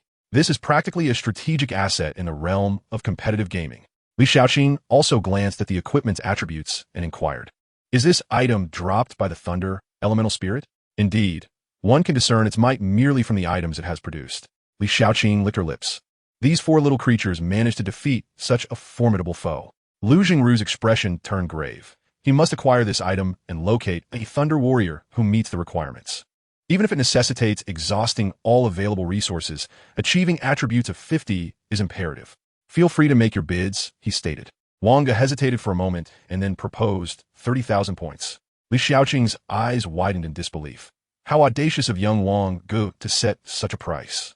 30,000 points could purchase a card for the 0th game. Although it is true that after the development of this area concludes, there will be 200,000 divine demon points. Who knows how many years this development will take? Moreover, it will be divided among 4 individuals. Assuming it takes 10 years, each person would receive merely 5,000 points per year. 30,000 points is far too exorbitant for a third-tier orange weapon. Yet, Lu Jingru remained surprisingly calm, as if this price was within his expectations. He softly replied, "All right." Chapter 88, Smuggling. After evenly distributing all divine demon points, the 4 departed from the area. Before leaving, Wang Ge casually inquired about the treasures within this region. Lu Jingru did not conceal the truth, stating, "There are large-scale energy mineral veins inside. Energy minerals of this grade are nearly depleted in the entirety of Huagua, with only one small mine remaining. The purple mechanical constructs cannot be powered by anything less than grade energy. Whether it is Huagua, the Free Federation, or the New World Federation, they have unanimously chosen to advance their technological sectors. The only constraints on technological advancement, aside from technology itself, are energy resources. Until artificial grade energy is mastered, reliance on grade energy mines as the most straightforward source of power is inevitable." Lu Jingru was evidently anxious as the world competitive game looms near. The emergence of Dao Light has significantly enhanced the strength of the officially trained teams among the three factions. Yet finding a Thunder Warrior with attributes of 50 is no simple task. Furthermore, in the competitive games of different iterations, the Prohibition Card Bureau is well equipped with numerous cards. But no one anticipated the emergence of competitive games for the third iteration and below. Li Shaoqing stepped onto a chair, and with her right thumb, she forcefully pried off the cap of a beer bottle, slamming it onto the table. Come now, tell us how you managed to defeat the last Thunder Elemental Spirit. The mouse animatedly recounted the events that transpired. And how did it conclude? It chuckled sheepishly. You would have to inquire with the captain. I couldn't quite grasp it myself. That Thunder Elemental Spirit was immobilized and dispatched in an instant. Li Shaoqing turned to Wang Ge, who merely displayed the ring in his hand. Li Shaoqing rolled her eyes. What business does a grown man have with a ring? Equipment can be concealed. Impressive indeed. While time suspension is not an exceedingly rare phenomenon, it is quite uncommon for it to be usable at the first tier. A sudden realization struck her. Wait. Your intelligence is at 150 now. Wang Ge pressed his lips together, including equipment, yes. Li Shaoqing punched the air in frustration. Darn it. After a brief silence, she asked, have you all decided on what custom card you want? By blurted out, I want Mechanical Enthusiasm. Mechanical Enthusiasm is a first-tier passive divine card aligned with the mechanical path, enhancing attack power based on a mastery of the mechanical skill tree, encompassing skills, energy, and the mechanics themselves, essentially a comprehensive augmentation. However, Wang Ge and the other two shook their heads in unison. Such a splendid opportunity warranted careful consideration. The elixir arrived swiftly. Not long after, a hovering vehicle halted before Old Lee's barbecue stand. Fang Zheng alighted, waving, Ah, it's you four little rascals again. I've brought you something splendid. Elixir número 18, Perped. Type, consumable card. Usage count, 1. Requirements, tier 11, 2 stamina, intelligence, agility 30. Description, stamina, intelligence, agility 3, can be consumed once at most. Wang Ge drained the elixir in one gulp. It tasted sweet like peach nectar. Are you all set to participate in the World Competitive Games? How did you manage to acquire elixir number 18? Fang Zheng mused, a hint of envy in his tone. Although it seemed unremarkable, the elixir's production was exceedingly limited. Li Shaoqing appeared somewhat surprised. Fang Zheng, are you quite familiar with them? Troublemakers, indeed, though they are not directly related, Fang Zheng replied. Once, a peak-tier second stage, full transformer crossed paths with them, and another time, a traitor from the Forbidden Card Bureau orchestrated an accident in an attempt to eliminate them. Li Shaoqing regarded the trio with pity. I warned you three to keep a low profile. Surely, you aren't truly intending to partake in the World Competitive Games? What's wrong with that? Fang Zheng stroked his chin thoughtfully. While you have secured us 3 team opportunities, that amounts to merely 12 individuals. For will likely be from the Forbidden Card Bureau, from the Zero Club. Is it possible that the remaining 4 would be them? Even if so, they would likely be restructured. Li Shaoqing replied coolly. Once you've delivered the elixirs, you should skedaddle. Don't meddle in affairs that don't concern you. After Fang Zheng departed, Li Shaoqing turned to the trio. Have you encountered full transformers before? Yes, Wang Ge replied, pursing his lips in contemplation before speaking, smuggling. A group has been using full transformers for smuggling, outfitting them with technological products beyond the scope of this world's technological tree. Li Shaoqing's previously languid demeanor shifted to one of seriousness. Could this truly be feasible? Previously it was attempted, yet those who are not fully transformed cannot be brought forth. Are you certain? Indeed. So, what did you acquire from that fully transformed entity? Wang Ge replied nonchalantly. Nothing significant, merely a level energy. Can we not only bring out level energy at most? Li Shaoqing was acutely aware that Wang Ge was not disclosing the full truth, but it was evidently a valuable item they were reluctant to part with. I understand. I shall report this matter. Chapter 89, The White Bun. With the recent influx of demonic points, Wang Ge's total reached 9,000. After purchasing every available level 0 meditation technique, he commenced a thorough search for level 1 spells. He even visited the witch again, acquiring all the level 1 spell skill cards. In the absence of skill cards, he procured a few consumption cards, gradually converting them into skill cards through the passive ability of magic analysis. 8 skill cards and 4 consumption cards, that should suffice. Wang Ge murmured as he scanned the 12 cards quietly resting in his backpack, removing all his equipment and adorning himself with the 8 skill cards. Thornbind, Shield of the Earth, Arcane Assault, Flash Spell, Spear of Thunder. Each spell construct flickered through Wang Ge's mind, continuously refining an increasingly intricate foundation of spells. Arcane Meditation, level up. When Wang Ge opened his eyes, the proficiency of the 8 level 1 spells had risen above 50, as if orchestrated. After casting each spell several times, he mastered all 8 without any hindrance. Wang Ge sighed in relief. If the meditation technique supplemented the foundational level 1 spells to around 30, then the 12 level 1 spells collectively contributed barely 15. This implies that while quantity yields results, unless one possesses an abundance of cards, the effects remain ultimately limited. It appears that self-exploration is still necessary. Wang Ge murmured, closing his eyes once more to meditate.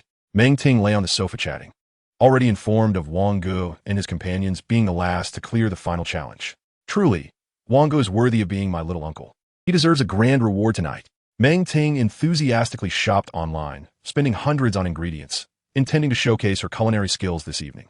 Fang Yi Xing, absurd, absurd, absurd. Yao Ji, you're always the last to receive news. Are you referring to the information regarding the first handover area being entirely cleared? Su Shong, Yin Siding. I initially thought this area would become a historical remnant.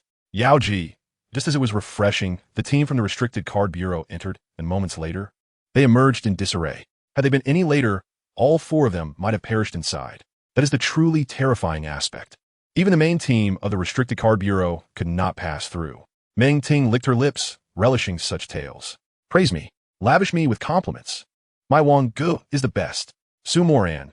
Humph. If it weren't for Xiao Su's team still searching for the 4th member, they would have already rampaged. Shut your mouth. This remark, of course, came from Su Song. Ji Duo Xing. Everyone performed remarkably this time. The Restricted Card Bureau rated the difficulty as 4 stars, 5 stars, and 7 stars. 7 stars? Long Song. Han Buxing. Have you finally emerged from your eternal lurking? One might think you have transcended the legends and no longer wish to play with us. Han Buxing. The 7 stars signify an elevation of 10 levels above the average, meaning that players who have engaged in 3 games have conquered a difficulty of 2 tiers? Yao Ji, if my understanding is correct, that is indeed the case. Silence enveloped the group for a few seconds. Meng Ting, sprawled on the sofa, was overjoyed, her laughter a delightful cacophony. Once she composed herself, she sent a message. The second area has opened. Let us tag those little ones from last year and inquire about their situation. Beishan, you have entered the second transitional area. Haven't you? Beishan, yes, but we are currently unable to overcome it. We need to study it further. Is the difficulty of the second transitional area equally daunting? Beishan, not exactly.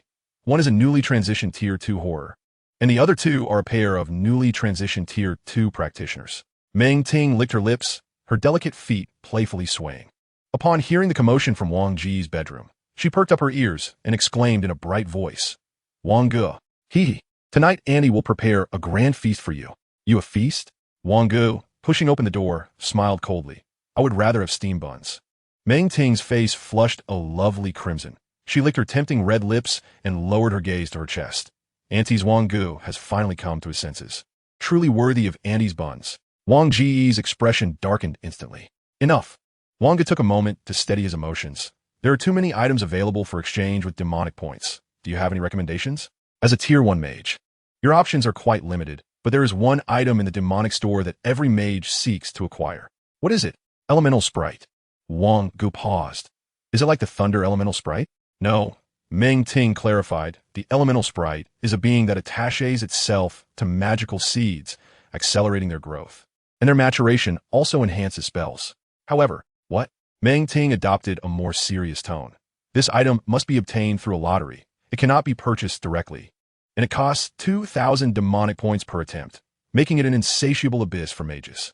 Chapter 90, Purple Skill, Elemental Ignition. Wang Ge finally located a description of the Elemental Sprite in a book. They are a group of diminutive beings that thrive on elements, enhancing spells through their elemental amplification. Some mature sprites can even assist in spell casting, making them the best companions for mages. Yet to this day, no one has ventured into the world of elemental sprites to partake in the game. Thus, these sprites are only available in the demonic store. Elemental Sprite Egg, 2,000 points. Wang Ge pursed his lips, intending to purchase one to see what it hatches. Knock, knock, knock. My groceries have arrived. Meng Ting, Bedfoot, hurried to bring in the groceries. Today, I shall ensure Annie S. Wang Ge enjoys a splendid meal, but if steamed buns are a must, Annie shall. Quiet. Let me handle it. Meng Ting playfully pouted, her large eyes sparkling with delight. With so many items purchased by Meng Ting, Wang Ge casually selected a few to prepare a meal. As Wang Ge removed his apron, he was suddenly struck by an illusion. Was Meng Ting summoned by his parents to care for him, or was it he who was to look after her? After their meal, Wang Ge began to ponder the matter of custom spell cards. Are there any first-tier orange spell cards? He inquired. Meng Ting, munching on her rice, blinked her large eyes and replied, there are no orange skill cards of the first tier, and even the purple ones are quite scarce. What purple ones are available? He pressed. You should visit the car museum. All the skill cards that have been reported should be cataloged there, as there are points to be earned through such submissions. Wang Ge logged into the card museum established by the Forbidden Card Bureau, but regrettably, when he inputted the filtering criteria, the result was a blank page. Do they not exist? He murmured, then opted to search for first-tier blue spell consumption cards. To his dismay, only 2 cards appeared. Lightning Sword Blue. Type, consumption card. Usage, 1. Requirements, 1 lightning affinity, 2 strength, intelligence, and agility of 50. Description, summons the lightning sword, which can stack with sword-type weapons, delivering a fearsome lightning attack for a duration of 5 minutes. Wang Ge raised an eyebrow. Was this not an elite advancement card that imbued weapons with lightning? However, this spell would be of little use to a mage dedicated to becoming a long-range artillery expert, as he would disdain engaging in melee combat. As for the second card, Wang Ge's expression suddenly grew serious. Elemental Ignition, Blue. Type, consumption card. Usage, 1. Requirements, profession level 10 as a mage, intelligence at 60. Description, each time a spell is cast, the corresponding element of that spell ignites, increasing the potency of all spells by 5 for a duration of 15 seconds. This card's effect lasts for 5 minutes. Unsurprisingly, this appeared to be a passive skill. To others, it might seem rather trivial. Even for a master of 3 elements, it would only enhance spell intensity by 15, and one would need to cast a corresponding elemental spell every 15 seconds. Not to mention, as levels increased, the casting time for a spell would extend to 15 seconds. Would one really have time to throw in a 0-tier spell? However, for Wang Ge, who possessed magical memory and had the profession of an arcanist, its significance was entirely different. It was akin to a divine skill comparable to the mechanical sides, mechanical zeal. Yet this was a consumption card. After hesitating for several seconds, Wang Ge decided to embrace the consumption card, reasoning that he would find a way to justify it later. So, do you have any? He asked. Yes, Wang Ge replied. I've set my sights on a blue consumption card, but there are no corresponding skill cards. Then there's nothing to be done. You should look at others, she suggested. With little inclination to explore further, Wang Ge promptly reported the Elemental Ignition card to Fang Zheng. When his request reached the Forbidden Card Bureau, they too were taken aback. They had expected these 4 young individuals to select purple skill cards, yet none had chosen purple cards, and indeed, they had not chosen any skill cards at all. Soon, a trade request was sent to Wang Ge. After acquiring Elemental Ignition, he smiled to himself, for this card could still yield a 30-point boost in an era when opportunities for enhancement were dwindling. Come, let me show you. Annie, what card did you select? Wang Ge spoke softly. I won't give it. You. My dear Anne is angry. Even during meals, your mouth cannot be silenced. That depends on what mouth is being silenced. The pressing matter at hand was to transform this card into a skill card. This was Wang Ge's first time converting a blue card, and as all the cards were placed within, a success rate appeared before him. Success rate, 29. A surge of excitement coursed through him. Success rate, 37. Such a low success rate. Wang Ge inhaled sharply, returning to the auction house and scouring for 17 more blue consumption cards. Only then did the success rate finally reach 100. The cost for this single attempt approached 20,000 demon coins. Should he attempt this again, it might well deplete his reserves entirely. Analysis successful. Obtained Elemental Ignite, purple. Indeed, it was a purple skill. Chapter 91. Entering the Demon and God Tower. Elemental Ignite, purple. Type, skill card. Rank, level 1. Required card capacity, 6. Requirements. Level 10 profession as mage, intelligence 60. Description, each time a spell is cast, the corresponding elemental of that spell is ignited, increasing the strength of all spells by 5, with an ignite duration of 15 seconds. A first-level skill card with a capacity of 6? Wang Ge murmured softly, raising his hand to cast the simplest of illumination spells, channeling all his focus into feeling this card. Such a complex structure. After utilizing so many skill cards, Wang Ge easily concluded that the higher the rating of the spell, the more intricate it became.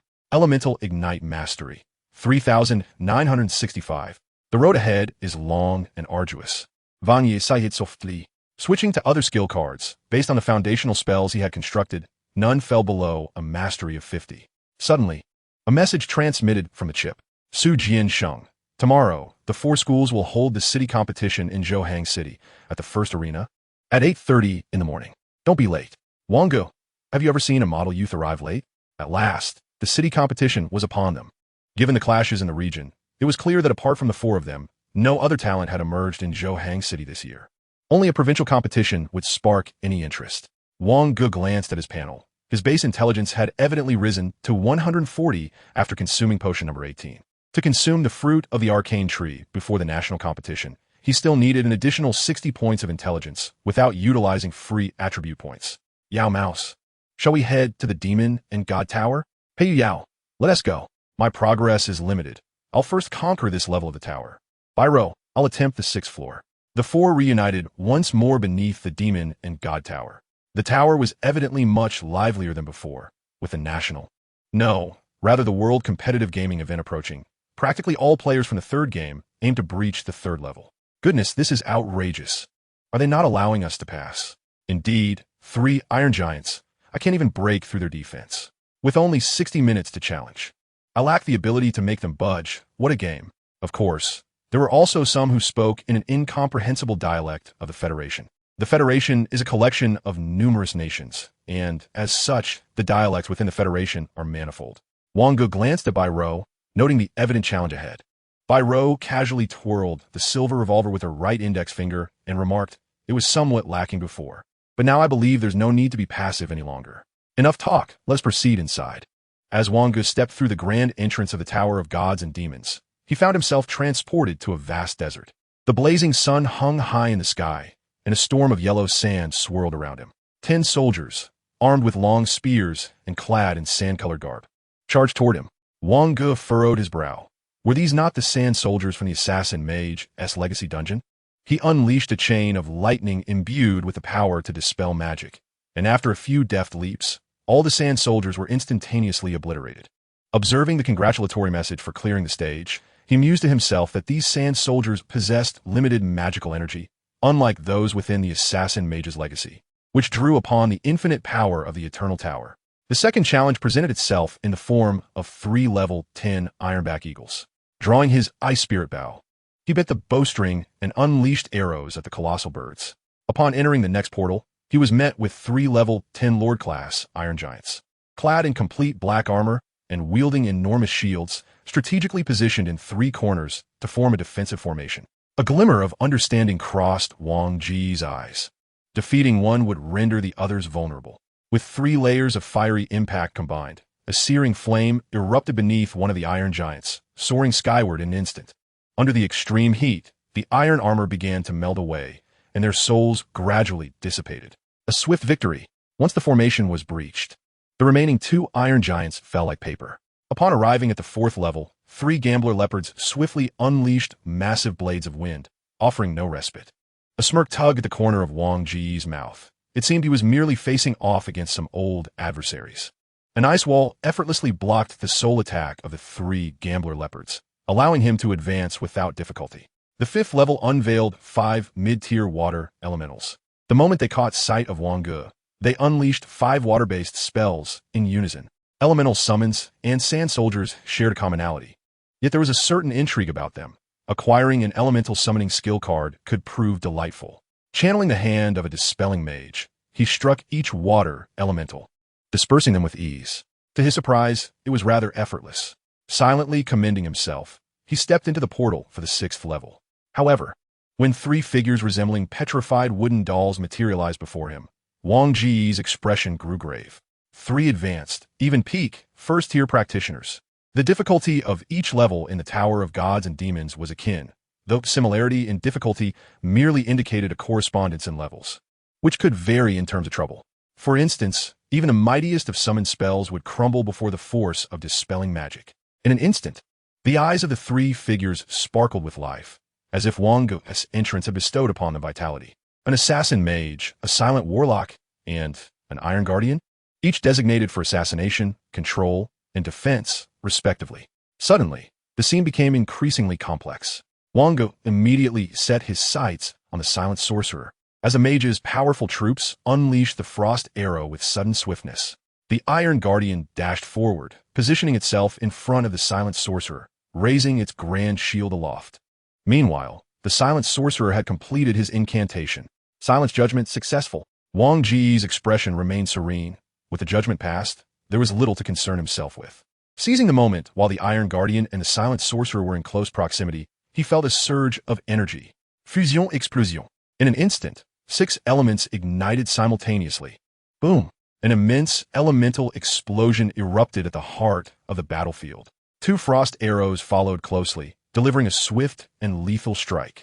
Wang Ge's mental acuity instantly detected the assassination mage, who had maneuvered behind him and was poised to strike. With substitution technique. Chapter 92. Title: Challenger of the Tower of Gods and Demons. After employing the wood substitution technique, Wang Ge appeared behind the assassination mage, wielding a spear infused with lightning, and thrust it fiercely toward his heart. Spear of Thunder. Substitution. Wang Ge's demeanor remained calm, as his formidable mental prowess allowed him to sense the assassination mage's position in an instant. Just as the assassination mage lunged forward with a dagger aimed at Wang Ge's chest from behind, a frost arrow had already been released towards Wang Ge's back. The assassination mage raised his hand, intending to split the frost arrow in two with his dagger, but an unexpected weight surged through the dagger, slowing his movements by a fraction. Gravity enhancement. The frost arrow pierced straight through the assassination mage's heart. Wang Ge halted all his swirling mana, employing a familiar tactic once more. Congratulations on clearing the level. The 4 characters reappeared, and after a moment's hesitation, Wang Ge chose to depart. Clearing the 7th and 8th levels held no significance if he could not conquer the 9th. The 9th level would likely feature 3 or 4 mid to late-stage professionals. And with the meager resources from 3 attempts, he would only be courting death. It was better to refrain from wasting time. Reward settlement. Additional level 2. Title acquired. Challenger of the Tower of Gods and Demons. Cleared 6 levels. Challenger of the Tower of Gods and Demons. Title. Stamina, Intelligence, Agility 2. All skill strength 2. Description. A reward for players who clear the 6th level within 5 attempts or fewer. Wang Ge raised an eyebrow. Although he was aware of the existence of titles, he did not anticipate it to arrive so unexpectedly. With 5 attempts, the average level should hover around 12 to 13. It was indeed appropriate to bestow a title for clearing a level guarded by 3 professionals averaging levels 17 to 19. When Wang Ge exited, the trio had already gathered at their agreed-upon location. Wang Ge, you all are quite fast. You didn't clear the 6th level, did you? Wang Ge nodded slightly. Do your best to clear the 6th level within 5 attempts. He then showcased his title. Pei Yu Yao. I encountered 5 rending mantises on the 5th level. They were ferocious, fast, and dealt high damage. I couldn't even catch a glimpse of them. Bai Rou. What about you? Bai Rou's face bore an unexpected gravity, as if she was pondering how to succeed. It was so close. I had intended to eliminate the 3 individuals within the brief moments provided by the energy shield, yet their cooperation exceeded my expectations. With today's attempts exhausted, I believe that with a few more tries, I would surely prevail. Wang Ge nodded in agreement. If Bai Rou could acquire a suitable weapon under favorable circumstances, her potential could be extraordinarily formidable. As long as I could dispatch everyone before they reached me, I would be invincible. Thus, let today conclude this way. Do not be late for tomorrow's competition. The deficiency of 40 intelligence points now seems irreparable. After much contemplation, there remains but one final option, the freedom points. With 3 games concluded, the sole avenue to earn freedom points lies within the special games. The rewards in these special games are singular and meager, offering only a scant amount of freedom points. The cards previously obtained, such as the Whisper of Mysticism, pertain to solo special dungeons, which, while currently valuable, are not worth the effort for mere attribute points. However, the multiplayer special dungeons are a different matter altogether. They present higher difficulty, more substantial rewards, and better task extensions, with the ultimate rewards distributed according to contribution. Most importantly, with a financial incentive, one can easily join in. After posting a request for a ride in 5 games or fewer for the multiplayer special dungeons on the Demon and God Game bounty board, I calmed myself once more to engage in arcane meditation. As the area opened up, an increasing number of individuals entered this newly transitioned zone, including many prodigies drawn by the allure of the world competition. Their chosen sequence of challenges typically began with the Thunder Elemental Sprite, followed by the Wind Demon Leopard, and concluding with the Glacial Rabbit. Although the area refreshes daily, only the first kill yields substantial rewards. So they were merely eager to experience the difficulty and prove their superiority. However, the death toll among those facing the Thunder Elemental Sprite began to rise sharply, prompting the ban on this entity by the Card Restriction Bureau. Concurrently, discussions regarding the Thunder Elemental Sprite became the most fervent topic on the Demon and God Forum. God, I shall call the four who achieved the first kill of the Thunder Elemental a divine team. Death count, 97. The Card Restriction Bureau announces the ban on the Thunder Elemental Sprite.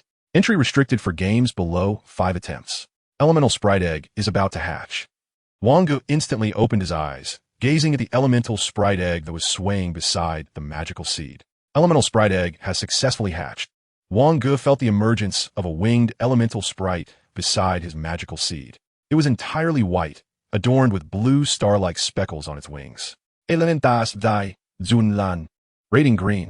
Level. Larval stage, larval, growth, and mature stages. Non-attribute skill strength, 2. Water attribute skill strength, 2. Intelligence, 2. Description. This is an adorable elemental sprite. Chapter 93. The City Competition. If the intelligence of the magical seed is considered bare intelligence, can the intelligence of the elemental sprite be deemed as such as well? Wang Ge was suddenly struck by this question and promptly sought out the manual for the game gods and demons. Entry. Bare attributes. Explanation. Attributes that do not account for any cards are referred to as bare attributes. If one were to calculate based on this premise, the enhancement from elemental spirits would indeed be included in the bare intelligence. Even titles should be considered as part of the bare intelligence.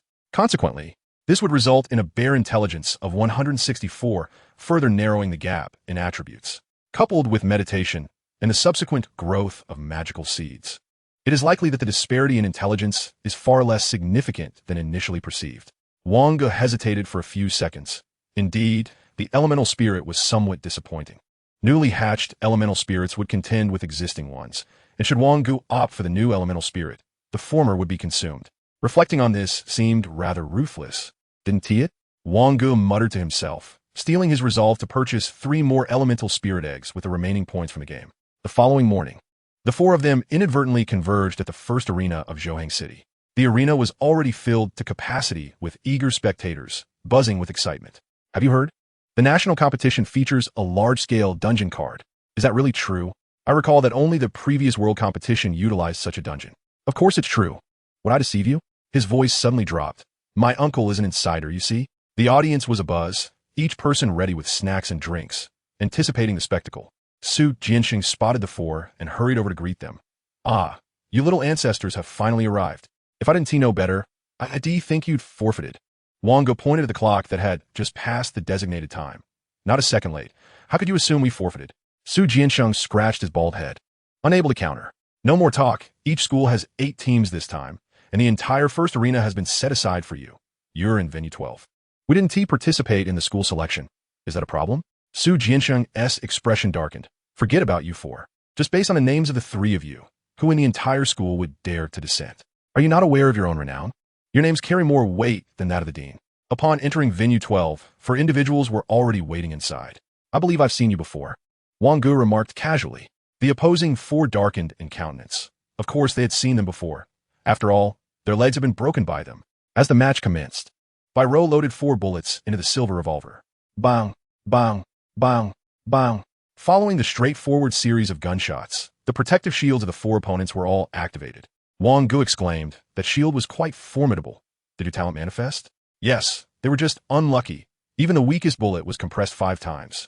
The 4 emerged after just 20 seconds, with Su Jiansheng exclaiming, so soon? Indeed. Su Jiansheng composed himself and cautiously inquired, have you all reached the first tier? What else could it be? Su Jiansheng brushed his bald head and remarked, among the first-tier players apart from you, there are only 2 others in our school, both at Yizhong. We also have a prodigious talent who just reached level 10 after 3 games. However, he is unable to change classes. So, shall we continue our battles? Why would we not? Strike with fervor. As for what strike with fervor entailed, the subsequent matches saw the opposing team surrendering voluntarily. By the time of the finals in the evening city competition, the strongest team from Yizhong decided to test their mettle with 2 first-tier players. As the match commenced, the 4 adversaries standing before them were the same ones previously incapacitated by Pei Yu Yao. Are you certain you wish to engage? Pei Yu Yao asked, wielding a massive hammer. The four opponents exchanged determined glances, resolute in their decision. Huh, your strongest members are merely first tier. We too belong to that rank. If we do not attempt, how shall we know our capabilities? In an instant, Pei Yuyao channeled divine prowess, raising his hammer and crashing it down upon the ground with a thunderous impact. Thunderous strike. The ground beneath the four opponents crumbled instantly, unleashing a sudden surge of force. All four were successfully ensnared in a state of slowed movement.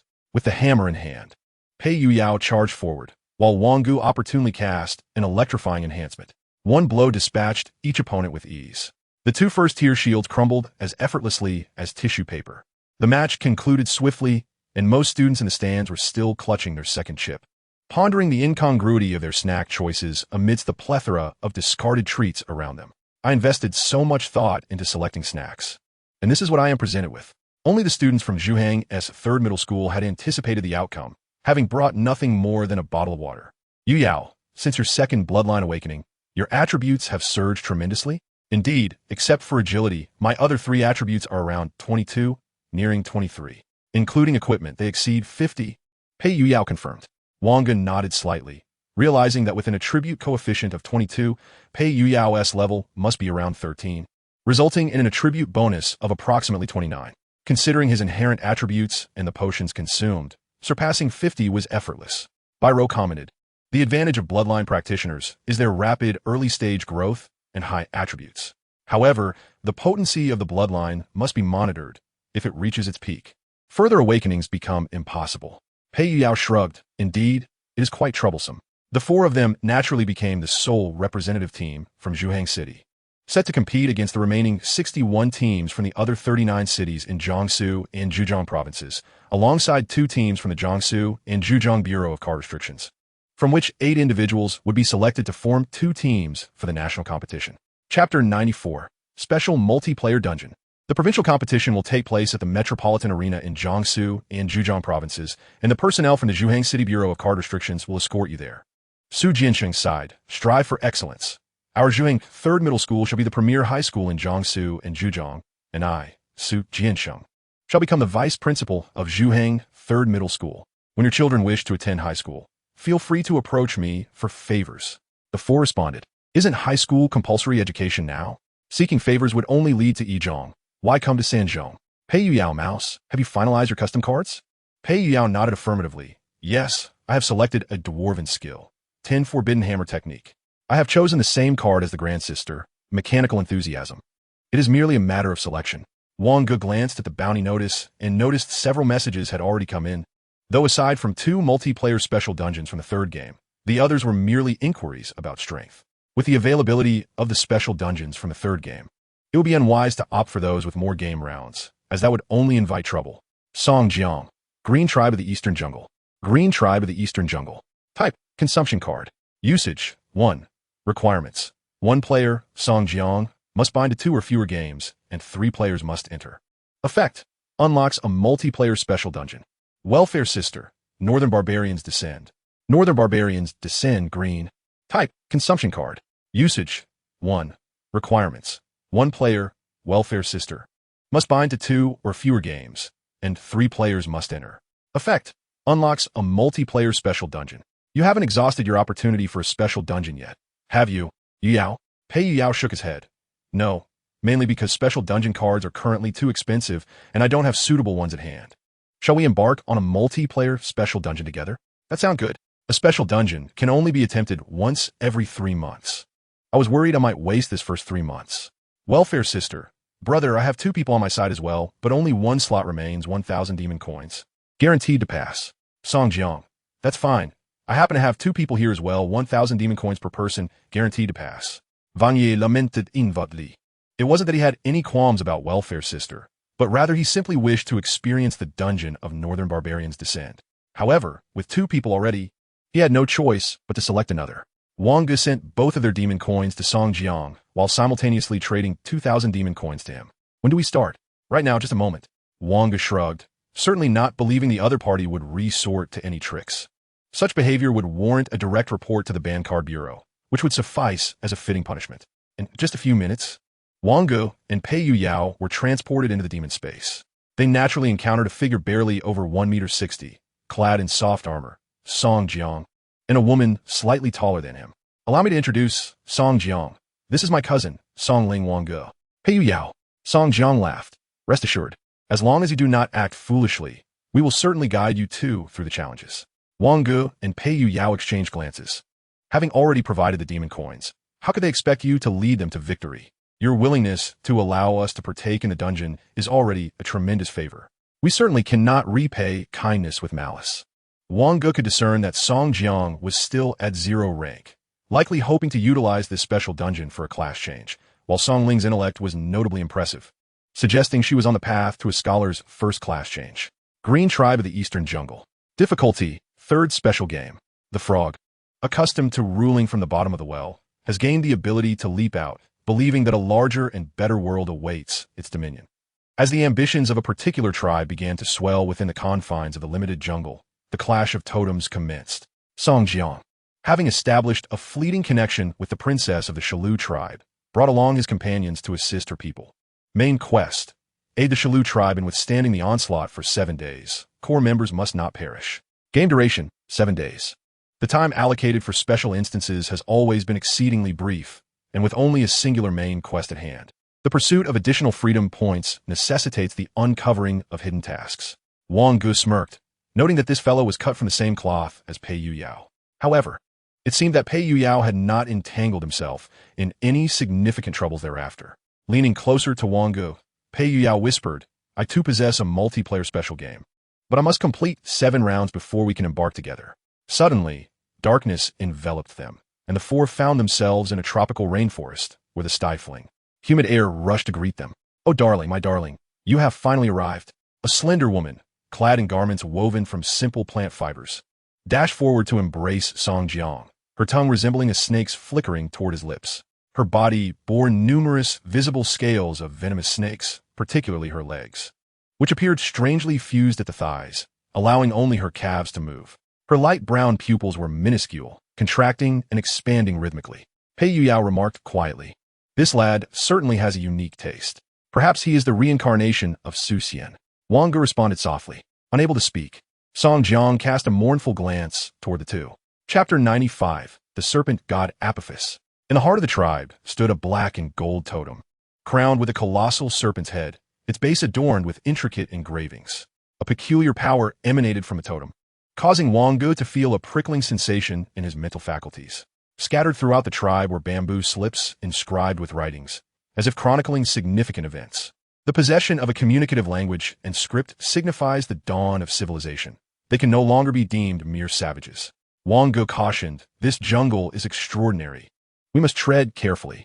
Pei Yu Yao instinctively nodded, sensing something unusual, an essence stemming from their bloodlines, albeit a diluted and chaotic power within these tribespeople. The chieftain Shida welcomed the 4 with gratitude, saying, thank you for journeying from afar to assist our Shalu tribe. Your presence is deeply appreciated. Song Jiang promptly replied, no need for thanks. It is my duty. Could you enlighten me about our most pressing crisis? The greatest threat comes from the Eagle Eye tribe. When we face them, we often find ourselves paralyzed with fear. Should they launch a major offensive, our Shalu tribe may struggle to withstand it. Once all introductions were made, the main quest was laid bare before them. 2 tribes posed the highest threat, the Eagle Eye tribe and the Giant Bear tribe. Excluding the children who cannot partake in battle, these 2 tribes collectively muster 500 warriors. In contrast, the Shalu tribe can only field just over 100 to defend their homeland, which means they must hold back an invasion of nearly 500. This aligns closely with the difficulty of the 3rd special multiplayer game. Song Jiang's expression grew somewhat solemn, indicating that this situation seemed to exceed his judgment. It could prove troublesome. If both tribes were to unite, we would undoubtedly be unable to withstand their assault. Song Ling anxiously glanced at Wang Ge and Pei Yu Yao, inquiring, do you possess any large-scale destructive consumable cards? Wang Ge and Pei Yu Yao exchanged glances and shook their heads in unison. A flicker of disappointment appeared in Song Jiang's eyes, yet he still offered reassurance. The strongest here is likely only at the 1st tier. Even if the other 2 tribes are slightly stronger than the Serpent Lu tribe, they would not exceed 5 first-tier individuals. As long as they do not attack simultaneously, we should be able to hold our ground. Trust me, my cousin is already a 1st-tier practitioner. Song Ling rose to leave, stating, I will now proceed to set up the artillery and traps. Artillery and traps? She is most likely an alchemist or an architect. Song Jiang glanced at the two of them, candidly admitting, I miscalculated the difficulty this time. I will refund you the demon currency, but please keep an eye on the main storyline. Wang Ge smiled and waved his hand dismissively. No need for that. We have both benefited from your special multiplayer endeavor, so how can we not compensate you? Indeed. You focus on your awakening. We will handle the rest. They chimed in unison. Song Jiang was puzzled for a moment, but could not quite grasp the meaning behind Wang Ge's words. With the inter-school competition approaching, he must complete his second bloodline awakening. Once they exited the tent, Pei Yuyao rested his chin on his hand, musing, the main storyline should pose no significant challenge. With a single spell, you could eliminate those who need to be dispatched. The issue lies in the solitary main quest. Where in this tropical rainforest can we find hidden tasks? Are we to eradicate the Eagle Eye tribe and the Giant Bear tribe? Pei Yuyao calculated the points. That would yield at most 4 points. Hence, it is essential to first ascertain the conditions within this jungle. What Sarah mentioned holds little value. As he released his overwhelming mental energy, Wang Ge noticed an individual in this tribe whose mental state was entirely different. Follow me. With a swift motion, Wang Ge conjured a hand of magic and seized the person. You do not belong to this tribe. ABA. Unable to articulate words. Were they? ABA. Wang Ge remarked, what a pity. A fool indeed. Let us just smash his head. Pei Yuyao initially wondered what was happening, only to realize Wang Ge had discovered simpleton. However, this simpleton seemed devoid of any bloodline aura. Raising his hammer, he prepared to deliver a blow to the individual's head. Spare him. You can speak. Yes. Wang Ge wore a benevolent smile and inquired. Then why did you not speak earlier? Just now, the individual stammered, eyeing the descending hammer, and quickly added, I am playing the role of a fool in this tribe. I have not yet managed to extricate myself from this role. Purpose? The person gulped, glancing at the hammer, which was larger than his head, to await the birth of a child within this tribe who possesses even a trace of the bloodline of the serpent god Apophis. Serpent god Apophis? Pei Yuyao scoffed. In such a haphazard mixture of inferior bloodlines, how could there possibly be any trace of the serpent god's lineage? Wang Ge, intrigued, settled onto a small stool and urged, please elaborate. The man, driven by the instinct for self-preservation, recounted all he knew in meticulous detail. Upon concluding, a rare glimmer of compassion flickered in Wang Ge's eyes. Cultivating venomous creatures, they indeed possessed a faint trace of the bloodline of the serpent god Apophis. But it was exceedingly diluted, compelling them to engage in continuous inbreeding in hopes of birthing offspring with a stronger lineage. The totem was merely a tool employed by the schemers to deceive and manipulate faith, incessantly provoking the latent bloodline. This was true not only for the snake tribe, but also for several other tribes. Given this context of breeding venomous creatures, why then instigate a war? Well, I've been playing the fool here for over a decade, and nobody has ever mentioned this to me. He lamented inwardly, realizing the depth of his folly. How long would it take to escape this forest? This posed a considerable dilemma, as the forest was, in fact, a vast island ensnared by a formation that prevented any exit below the second tier. With only 7 days of game time remaining, Wang Ge promptly abandoned the notion of venturing beyond the jungle. Chapter 96. The Black Dragon Tribe. Will you not slay him? Outside the tribe, they observed Song Ling setting up artillery and traps. You should refrain from wandering aimlessly. Instead, lend me a hand in laying out these traps. Wang Ge replied. Do not mind us. By the way, do you have a map? The chief should possess one, Song Ling responded, watching the duo swagger into the chief's tent with a sigh, pondering the potential waste of this opportunity. The two acquired a rudimentary map from the chief, which marked only the tribes within a 10-kilometer radius, specifically highlighting the two most threatening tribes, the Eagle Eye tribe and the Giant Bear tribe. Within the jungle, swamps festered. Venomous creatures lurked and thorns thrived. In the Eagle Eye tribe, for individuals were resting, conversing fluently in the common language of the Free Federation. The bloodline of the Divine Eagle, who would have imagined a second awakening in such a primitive locale, murmured a green-haired man. Who knows? The awakening of the beast bloodline is typically a gradual process, but its pace is dreadfully slow. We have already spent 3 days here, wasting precious time. Regardless, let him awaken his bloodline here. We must annihilate the 3 surrounding tribes, or else it would be a gross squander of this opportunity for merely 2 freedom points. Shall we act tonight? Indeed, tonight it shall be. The 3 exchanged glances and nodded in agreement. Suddenly, a thunderous explosion erupted from outside. Countless members of the Eagle Eye tribe rushed from their tents, and the trio followed suit. Wang Ge showed no mercy, with fervor coursing through him. He unleashed a fusion explosion directly at the heart of the Eagle Eye tribe. A dazzling array of colors erupted, accompanied by a deafening roar. Numerous natives of the Eagle Eye tribe perished within the magnificent maelstrom of elemental chaos. The three from the Free Federation activated their defensive skills just in time to evade disaster. Wang Ge raised an eyebrow, surprised to encounter players so swiftly. Yet they appeared not to be from Huagua, and he felt no inclination to engage further. 3 fiery blasts erupted beneath the feet of the trio, instantly whisking away the 3 individuals who were utterly oblivious to the unfolding events.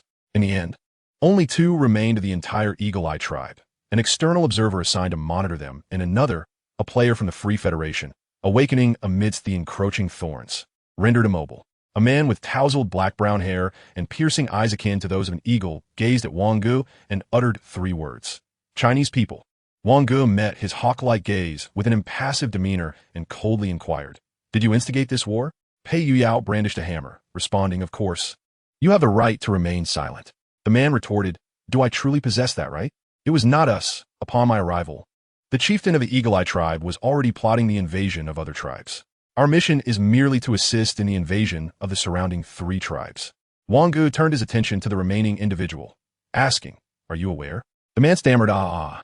Wang Ge remained silent. Pei Yuyao scoffed, "Why not just kill him? After all, there are others left." The man's gaze faltered. It seemed his feigning ignorance had been exposed. He had hoped to evade disaster by relying on that companion's act. Quickly, he clung to Pei Yuyao's leg, exclaiming, "No, no, no. I know much more. You must have come from a Shalu tribe, correct? A strong will to survive." Wang Ge silently commended him. "Speak." The leader of the Black Dragon tribe, after undergoing 4 bloodline awakenings, broke through to the 2nd tier and discovered that they were on an island with boundaries. He conveyed to all tribes his intention to lead the Black Dragon tribe away. The man swallowed hard. Then chaos ensued. When the tiger is away, the monkeys take the throne, but there are too many monkeys. Why allow war to fester? Or is it that your forces here lack the strength to prevent it? The man revealed his yellowed teeth. War is what we wish to see. Perhaps in the terror of slaughter, some may awaken their bloodlines, which would be a delightful surprise. Wang Ge nodded slightly. This was far more useful than the feigned ignorance of the Shalu tribe member, and it sounded closer to the truth. For them, it resembled a game of gods and demons from which there was no retreat, with the duration of the game stretching across a century. The main quest was exceedingly clear: to breed children with special bloodlines. On the day the countdown reached 0, those who completed the main quest would continue to exist as mere breeding machines, while the others would face an unknown death, utterly powerless to resist. Chapter 97. Do not be afraid. We are not bad people. Chinese people, do you not have an old saying, "Leave a line when doing things, so that you may meet again in the future"? Wang Ge replied nonchalantly, "Are you suggesting that in the future, you expect me to spare you?" Pei Yuyao interjected, "Sparing you is not enough. Do you wish for 2 chances? Dream on." The man was taken aback. So this was the meaning behind that old saying? In his astonishment, he was struck down by Pei Yuyao. Wang Ge pursed his lips. "Next time, let me handle such matters. Yours was rather bloody." This terrified the individual cowering in the corner, trembling. "Do you have anything else to say?" "No, nothing at all." "Do you have a map?" "The map of the entire island." For over a decade, he had never ventured beyond the confines of the Shalu tribe. Thus, why would he require such a thing? "Indeed, there is." The man hastily dashed into the room and emerged with an enormous map. Wang Ge gazed upon the scattered tribes depicted on the map, a total of 13. How long has it been since the chieftain of the Black Dragon tribe ascended to the 2nd tier? Not long, perhaps 2 or 3 months. Originally, the chieftain of the Black Dragon tribe had only a slim chance of undergoing 4 bloodline awakenings. Yet it is said that an individual appeared from an unknown source and suddenly achieved 4 awakenings. However, this person was fleeting, vanishing inexplicably by the time we commenced our investigation. The 13 tribes correspond to 13 distinct bloodlines. Wang Ge possessed limited knowledge of bloodline wielders, as the tomes within the library primarily catered to scholars and intellect-focused disciplines. "Yuyao, what are your thoughts on these 13 bloodlines?" Pei Yuyao stroked his chin. "I'm only familiar with a few, such as the serpent god Apophis, the eagle god Vidurfo, the bear god Drew, as well as this one, and that one. As far as I know, these few, for instance, the serpent god Apophis is merely ranked at the 5th tier in the Dwarven tribe's bloodline chronicles. Therefore, those who awaken these bloodlines can at most reach the 4th tier." Wang Ge raised an eyebrow, finding little of concern in that. Yet a question arose. Does this not imply that bloodline wielders cannot surpass the bloodline itself? It is indeed challenging, though exceptions exist. Take Apophis as an example. If a person named Adai were to awaken its bloodline and surpass him, the bloodline would then be referred to as the serpent god Adai, with Apophis simply being the mightiest among that category of bloodlines. Wang Ge remarked, I'm also quite curious about how you acquired the dwarven bloodline. Is the awakening of this bloodline random? I cannot say for certain. Perhaps our world was once a realm of games long ago, and the divine demon games bestowed these bloodlines upon us? Wang Ge cast a surprised glance at Pei Yuyao. Your hypothesis is quite intriguing. Upon realizing that this was a world of bloodline wielders, he lost interest. He likely would not return, nor did he care to inquire about the nature of the outside world, deeming it a waste of time. Do not be afraid. We are not villains. Cowering in the corner, the man trembled, striving to speak in a convincing tone. Yes, I know. You two are good people. Wang Ge nodded slightly. It is good that you understand. Will you take care of these bodies and ensure they receive a proper burial? The man eagerly nodded. My family has a hereditary burial craft, with 10 years of experience. I assure you it will be done meticulously. Thus, Wang Ge and his companion made their way towards the next tribe. Pei Yuyao remarked, why keep him around? It would be better to eliminate him entirely. Would it not be more advantageous to have someone who can assist these natives with their burials? Pei Yuyao took a deep breath. In truth, we are somewhat akin to those nurtured by the divine demon games, are we not? The moment the protective mechanism emerged, we were no longer so. We possess the capacity for resistance, while they do not. Wang Ge replied calmly. Moreover, leaving them might allow us to establish a legend about ourselves in this land, one we are unlikely to revisit. Would that not be an intriguing endeavor? Pei Yuyao smacked his lips, expressing a preference to label it as your peculiar taste. With this grand map, the journey became significantly easier, albeit the travel consumed most of their time. As night fell, Song Ling anxiously gazed towards the direction of the Eagle Eye tribe. If there was a time to invade, it would undoubtedly be during the night. Song Jiang also ceased his bloodline awakening. What about the two of them? Who knows where they wandered off to? Look at the team panel. Are they still alive? Yes, they are. Then we shall disregard them. It seems they cannot be of much assistance. If all else fails, I shall use my blue first-tier consumption card. Report. There are no living souls at the Eagle Eye tribe. However, there are 389 graves. The crowd wore peculiar expressions. So you took so long? Merely to count graves under the cover of night? Chapter 98. The Black Dragon's Goodness. A wildly absurd thought flickered in Song Ling's mind. Surely, those two Wu Ti Song Jiang blinked, hesitating for several seconds. No way, right? Have you inquired about their strength? Song Jiang shook his head. After only 3 games, what is there to ask? The strongest among them is merely as capable as you, cousin, at most reaching first tier, and you were fortunate enough to obtain an unconditional class change book during the 3rd game. The Haven-T even ventured into special dungeons. Is it possible to reach level 10 after 2 games and then class change in the 3rd? Song Ling nodded slightly. This indeed made sense. You should hasten your awakening. With the Eagle Eye tribe gone, only the final giant bear tribe remains, allowing us to breathe a sigh of relief. Song Jiang smacked his lips. But if it were truly their doing, it would be utterly ridiculous. A kind death god who kills and then erects graves for the deceased. It was not until Wang Ge and his companion departed from the last tribe capable of threatening the Shalu tribe, the giant bear tribe, that a notification sounded. Main quest completed. Rating 2. As dawn broke, the island welcomed its first rays of sunlight. The warm breeze, carrying the scent of the ocean, dispersed the lingering stench of blood. Wang Ge, we must hasten our pace. This island is too vast, especially with the Black Dragon tribe positioned so far away. The location of the Black Dragon tribe was peculiar, perched atop a hillside in the upper left corner, while the other 12 tribes clustered in the lower right corner, resembling half the island being allocated to the Black Dragon tribe, with the remaining 12 tribes vying for the other half. If only he were 2nd tier like Sister Shaoqing. Wang Ge shook his head. Although he is a 2nd tier bloodline holder, for him, this island is a prison. He cannot access any of the abilities within his grasp.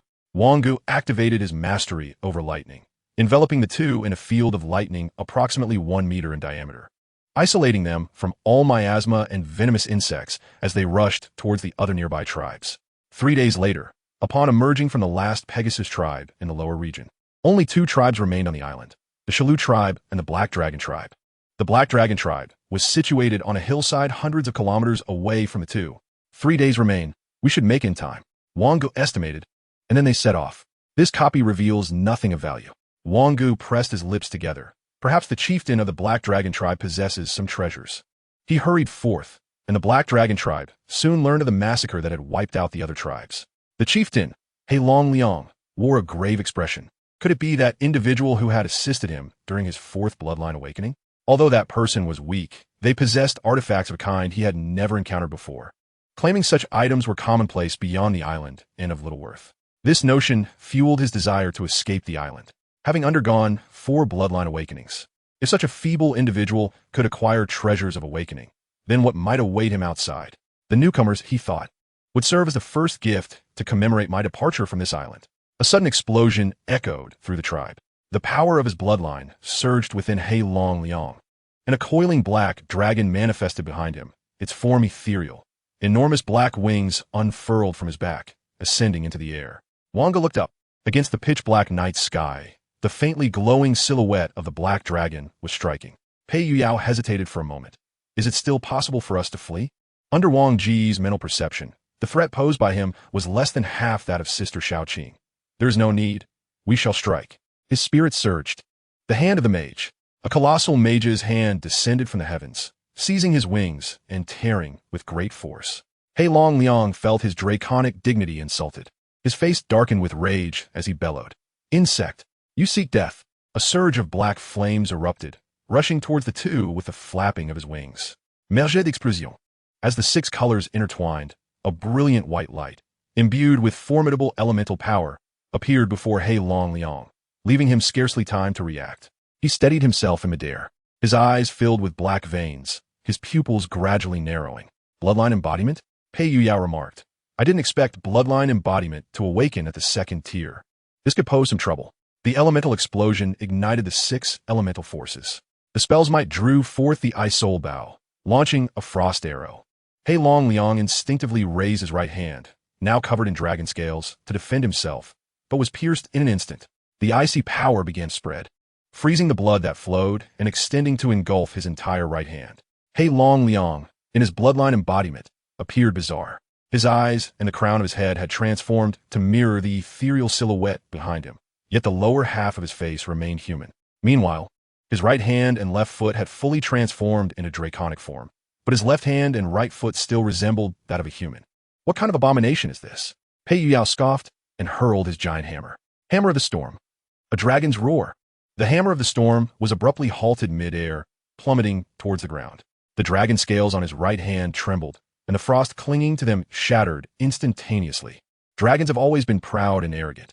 The pale yellow eyes of the black dragon Liang seemed to fixate on 2 insignificant ants. What is your strength like in the outside world? The outside? It's merely a shade stronger than the powerless denizens of the lower realm, he replied.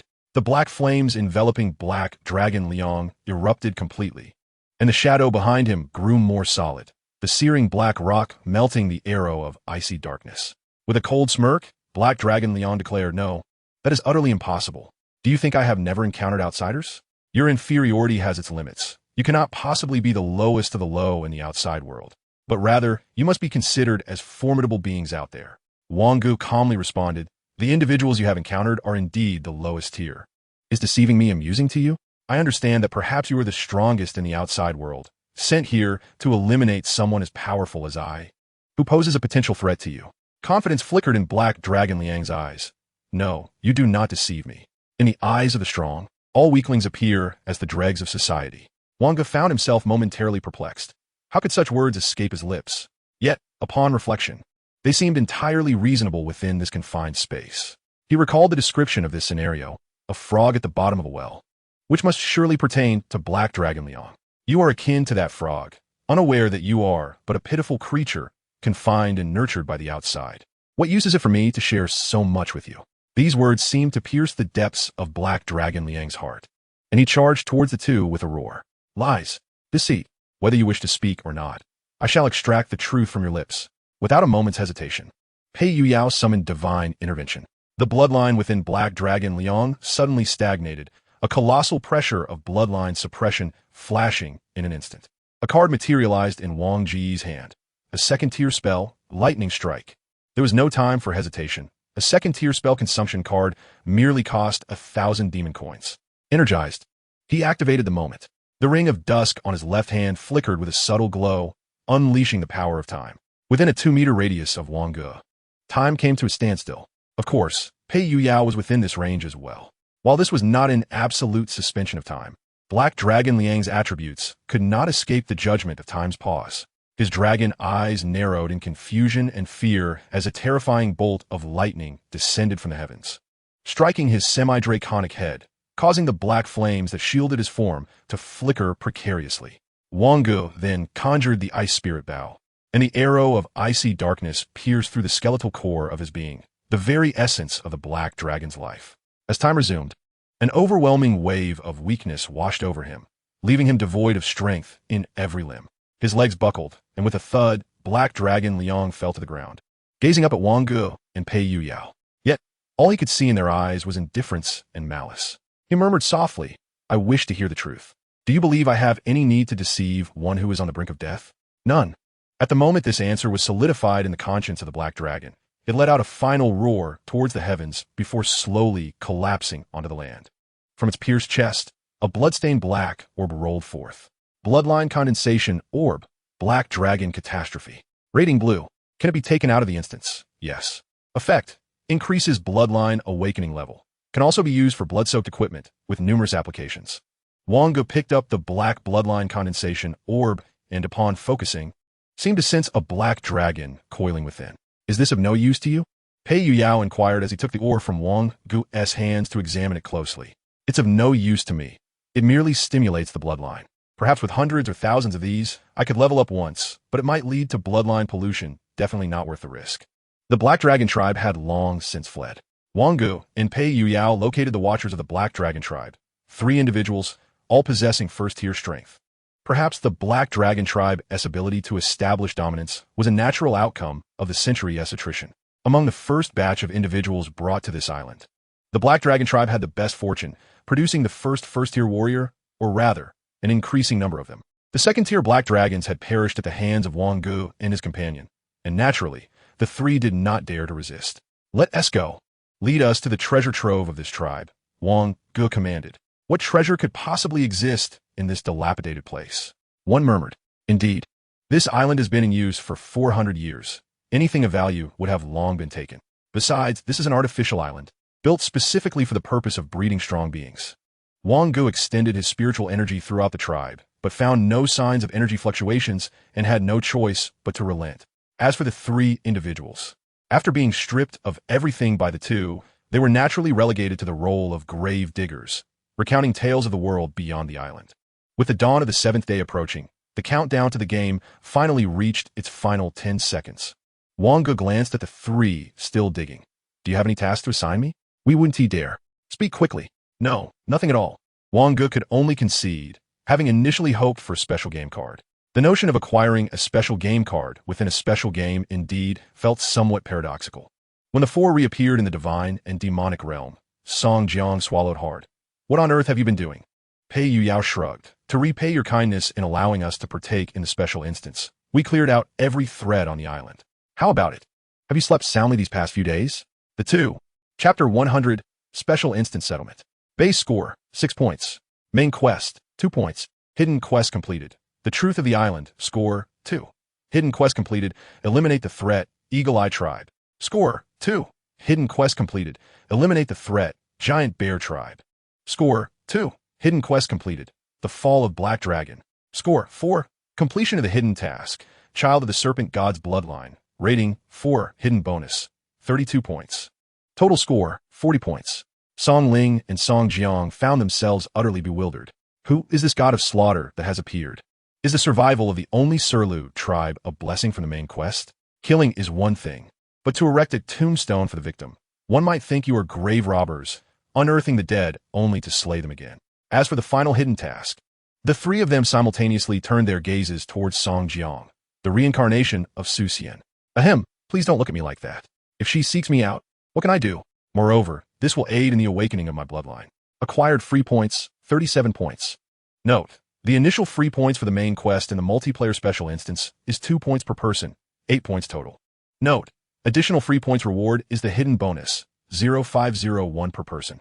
Contribution, Wang Ge, 583, 172. Pei Yuyao, 247, 72. Song Jiang, 14, 42. Song Ling, 3, 12. Indeed, In a multiplayer special instance, the rewards are nearly double those of a solo quest. This is largely due to the straightforward nature of this special instance, coupled with the undeniable prowess of Wang Ge and Pei Yuyao. Wang Ge smiled at the two, saying, "Thank you for allowing us to partake in this multiplayer special instance." Song Jiang lamented more than she smiled. "I truly apologize for the trouble you two have gone through." Not at all. Had we not given you 2,000 demon coins, we would have felt quite guilty." He chuckled. Song Jiang's smile grew even more strained. "Do I truly lack this 2,000 demon coins?" However, while dawn was just breaking in the game, the real world was already illuminated by a full moon. Wang Ge glanced at the hatching times of the 3 elemental spirit eggs, puzzled as to why the hatching times differed despite being purchased together. The first had 1 hour remaining, the second 5 hours, and the last 12 hours. At this moment, the magical seeds still in their sprout phase could not accommodate so many elemental spirits. Although the continuous 7 days of tireless efforts in the instance had left him utterly fatigued, Wang Ge could not afford to sleep just yet.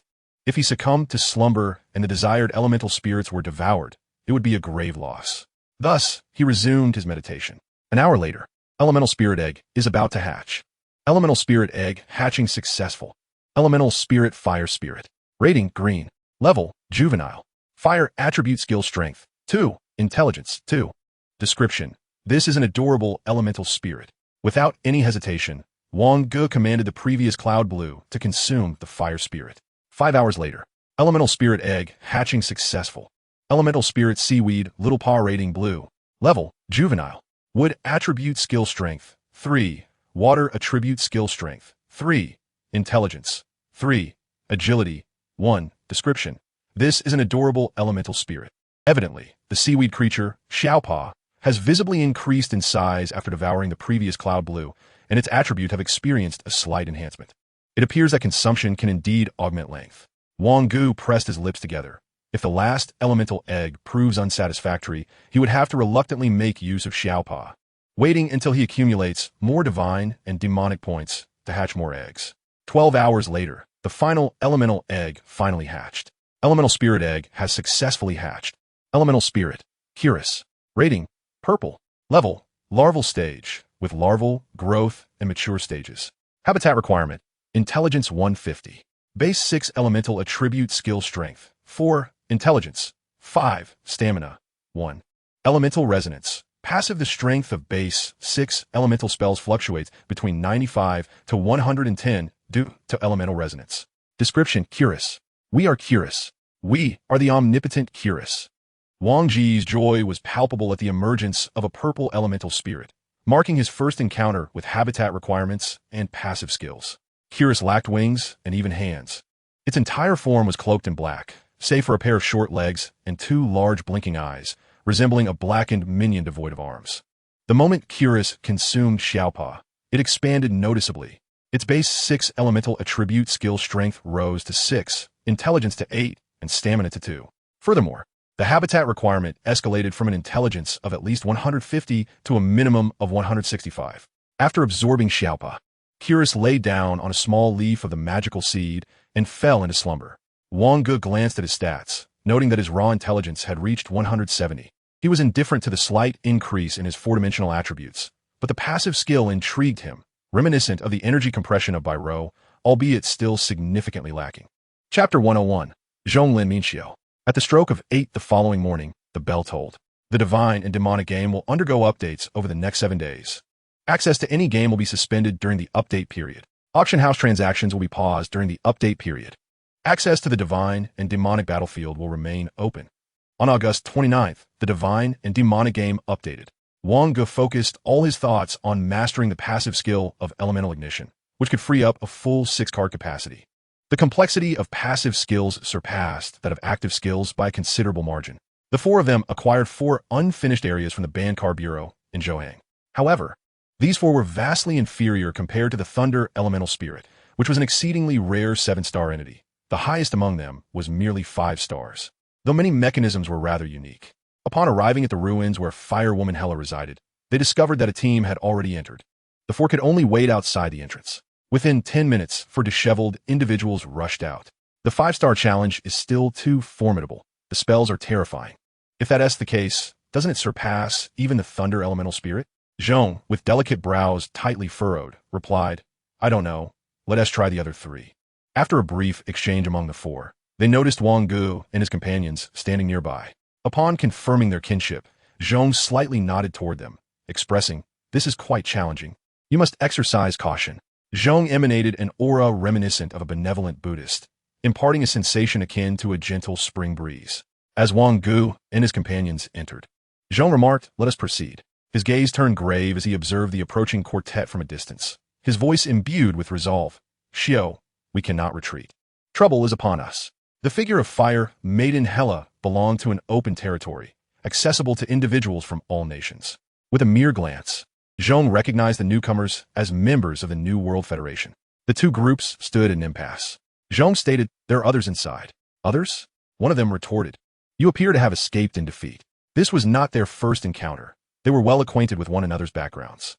The individuals from Hua country, codenamed Zhonglin Minxiu, hailed from a team within the Bureau of Prohibition, identified in intelligence reports as likely candidates for the upcoming World Competitive Games. The four from the New World Federation represented the primary team of the second-largest nation, Nan country. Zhong maintained a calm demeanor. This situation is indeed extraordinary. It exceeds our capabilities. Ah, you're truly modest. However, since we have crossed paths, shall we engage in combat? The expressions of Zhonglin Minxiu and his companions instantly turned serious. A battle implied a fight to the bitter end. A silent understanding passed among them, resonating in their minds. We must fight. There are still our people inside. They may fear us, but will undoubtedly not spare those four. Xiao, I concur with your assessment. But it would be prudent to delay slightly, allowing those four to exit. We must ensure they remain within this territory.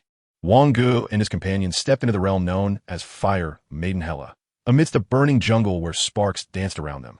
And the air was thick with a complex scent of charred earth and an overwhelming presence of fire elements. Suddenly, a massive fireball descended from the sky. Ice wall. Wang Ge, with an intelligence roughly estimated at around 110, swiftly deduced the caster's intellect from this attack. Albeit a simple estimation, it would likely skew high rather than low, due to various passive enhancements and equipment augmentations, which Wang Ge directly translated into intelligence. Furthermore, the fireball was not a spell. Wang Ge sensed that the dispelling force affixed to the ice wall was utterly ineffective. Thus, only one possibility remained. It was not a magical incantation, but rather a sacrificial summoning.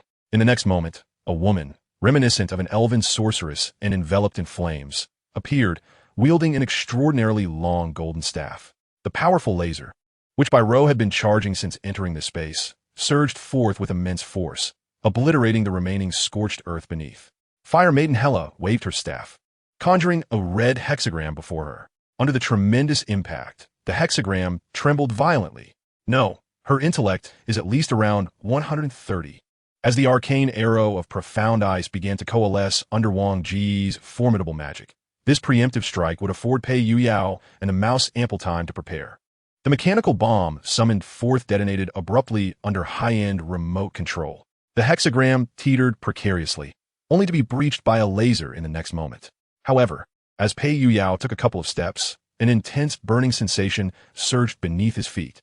In this area, each movement ignited searing flame traps on the ground, compelling him to strike the earth with his colossal hammer. Wang Ge's ice arrow swiftly followed. Boom! To their astonishment, the entire forest erupted in flames, soaring as if to celebrate a grand welcome. A woman adorned in opulent attire materialized before the four, her tattered red gown transforming into a voluminous ceremonial dress, her disheveled hair intricately styled into a magnificent updo, and her staff radiating a crimson glow. O great fire god, hear my prayer. Sacrificial fireball descends. A fireball, thrice the size of the previous one, plummeted from the heavens. Wang Ge's expression turned grave, his intellect nearing 200. His spirit surged. Ice wall of extremes. Boom, boom, boom. The fireball crashed against the dual ice walls, yet the four encircled by the icy barrier still felt an indescribable heat. This was beyond human capability. Would even a second-tier being remain unscathed from such a blow? Pei Yuyao remarked with sarcasm. Bai Rou silently regarded Wang Ge. As long as he deemed it possible to fight, they could proceed. Wang Ge pondered for several seconds, arriving at a starkly simple conclusion. They could not fight. This descending fireball wielded power comparable to the self-destructive attack of the wind demon leopard. How could a mere second game possess such might? Yet, the fireballs continued to rain down relentlessly. Although over 50% of Wang Ge's defensive spells resided within his magical memory, they were incapable of mounting a viable counterattack now. They would merely be gradually extinguished by the heavenly fireballs. Give it a try, mouse. Utilize your mechanical summoning and high-end detonation. The mouse nodded slightly, and a small black Q-bomb appeared beside the Fire Maiden Hela. Boom, boom, boom. A colossal protective shield enveloped Hela, nullifying all damage. Wang Ge shook his head inwardly. A bomb nearing the second tier struggled to even breach defenses. It seemed inevitable that they would have to press onward. Just as he was about to speak, he noticed that the fireball's power seemed to diminish. Under the influence of his formidable mental perception, he sensed that the fire elements within this space were dwindling. The fire elements in this realm were finite. Each time Hela sacrificed or utilized her shield to absorb damage, she consumed fire elements. If they could just hold on a little longer, there was hope. After countless attacks, the subsequent fireballs could no longer break through even the zero-tier earth shield. It is time for us to counterattack. As the defensive spells surrounding the four suddenly vanished, Bai Rou unleashed a barrage from her revolver. Pei Yuyao swung his hammer. Akin to a divine being descending, the mouse's mechanical summoning and high-end detonation reappeared. Wang Ge's ice arrow was already poised for release. An exceedingly arcane incantation flowed from the lips of the Fire Maiden Hela. By my command, elemental fire, the last of your kind in this realm, ignite the flames that cleanse the world of all its sins. Sacrifice of a life, fire. Without a moment's hesitation, Wang Ge unleashed all his defensive spells in a torrent. He released every fiery shockwave stored in his magical memory, summoning forth every ounce of fire elemental energy he could muster. The Fire Maiden Hela transformed into a spark, and in an instant, the entire forest became a paradise of flames. The fire danced with exuberance, wreaking havoc all around. What in the world is this madness? The sacrifice of life has always been the most potent technique among spells of the same tier. This is arguably one of the strongest sacrificial spells of the first tier. As all defenses were instantaneously melted away by the flames, the tongues of fire seemed to find an outlet for their fury, surging towards the four with wild abandon. Active moment of stasis. The flames were thus suspended in midair. With the remnants of his magical power, other first-tier defensive spells could not be cast in time. Only the arcane water shield could be summoned. Layers upon layers of water enveloped the four. However, once the moment of stasis faded, the tongues of fire lost their capacity to continue the assault and gradually dissipated. It is reasonable that some issues become legacies of the world. Wang Ge let out a sigh of relief, and the other three did so simultaneously. What a final life sacrifice. Fire Maiden Hela region has perished. Region ownership: Huagua 52, Nangua 21, New World Federation, Kilauea 27, Free Federation. The two notifications echoed in the minds of Zhonglin, Min Xiu, and the others. Indeed, that territory had previously been claimed by Nangua and Kilauea, which led to a moment of disbelief in their eyes, but quickly. Capture them. Second-tier consumption card, drawing boundaries. Second-tier consumption card, silencing forbidden arts. Second-tier consumption card, dark domain. The four of them threw out every consumption card they had that could ensnare their foes. Chapter 103, The Flame Gala. A chest ablaze with roaring flames appeared before them. If one mastered the method, it should not be more challenging than the elemental spirit of thunder. However, Wang Ge and his companions, in their naivety, opted for direct confrontation. Wang Ge slowly opened the fiery chest, obtained 2,000 demon points, obtained 10,000 demon coins, obtained 1 Holy Spirit fruit, obtained 1 Wand of the Praiser, purple, obtained 4 random car bags, first tier, obtained 1 Sacrificial Fireball Descend, blue, obtained 1 Flame Gala, purple. Indeed, while the direct confrontation proved more challenging than the Thunder Elemental Spirit, the rewards did not yield an orange tier. This implies that, in the eyes of the demon game, this encounter was simpler than facing the Thunder Elemental Spirit. Wand of the Praiser, purple. Type, item card. Required card capacity, 6. Requirement, 10th tier profession as Mage, Intelligence 110. Intelligence 15. The strength of the sacrificial spell is 10, and its casting speed is 20. Wang Ge cast a fleeting glance before losing interest. Although sacrificial mages are indeed a type of sorcerer, they lack inherent power and thus rely on offerings to commune with higher beings. They belong to the category of summoners. The card titled Sacrificial Fireball Descends, blue, is classified as a skill card, requiring a capacity of 3 cards. The prerequisites include a level 10 profession as a mage, an intelligence of 803, and a sacrifice. Its effect is to summon a colossal fireball. While this skill card is usable, It is deemed unnecessary. Pei Yuyao remarked. Wang Ge, although this is a mage, there is nothing here that you can utilize. The card Flame Gala, purple, is classified as an item card, requiring a capacity of 5 cards. Its prerequisites include an intelligence of 1002, a physique of 55, and an intelligence of 15, with a fire attribute, spell strength, of 15. Its passive ability, Guardian of the Fire Element, enables the automatic consumption of fire elements to create a shield when under attack, with the shield strength determined by intelligence. The description reads, when I don this, I can dance with flames. A mischievous smile appeared on Pei Yoyao's face as he patted Wang Ge, exclaiming, this equipment is excellent. Truly remarkable. Wang Ge rolled his eyes at Pei Yuyao, questioning whether to open the card pouch now or save it for later. The four soon reached a consensus to save them for a collective opening. They decided to leave and subsequently visit Lu Jingru to sell these 2 items. The handover area is distinct from the open area. Wang Ge could see a request in the background, specifically one to lift the restrictions on the number of times this dungeon could be played. This request originated from 2 other nations and required permissions exceeding 50 to be approved. As the major shareholder of the current region, Wang Ge and his companions decisively chose to decline the request. Upon entering the area, they were met with a chaotic skirmish involving 8 individuals. Leave them to us. They are members of the New World Federation. With a slight nod from Wang Ge, the other 3 sprang into action. Wang Ge's invigorated ice arrow swiftly eliminated the crowd control specialist among the 4 adversaries. You seek death, Wang Ge stated calmly. Whether you seek it or not is uncertain. But now, you are destined to die. Bai Ro's silver revolver, charged with energy, and a single shot pierced through an enemy's skull. Pei Yoyao's storm hammer incapacitated 1 foe, and a cube bomb detonated instantaneously, claiming another life. Zhong Lin and Min Xiu stood in stunned silence. The efficiency of the onslaught was astonishing. Wang Ge inquired, shall I leave one for you? No need, came the prompt reply. In the next moment, Bai Ro's bullet once again breached an opponent's energy shield, resulting in another headshot. The battlefield fell silent within a mere minute. Regrettably, the Divine Demon game lacked a death drop system. Zhong swallowed hard and introduced greetings. We're the quartet known as Zhonglin Minxiu. Wang Ge raised an eyebrow, recognizing that their use of code names indicated they were from the Band Card Bureau. Who but the most serious individuals would resort to code names? Perhaps we should have Lu Jingru seek us out once more. Lu Jingru? To seek them out again? Zhong slowly articulated, elemental spirit of thunder. Are they truly the ones? Lin nodded slightly, acknowledging that it was indeed those 4 who possessed remarkable strength, especially in their offensive capabilities, which were on an entirely different level.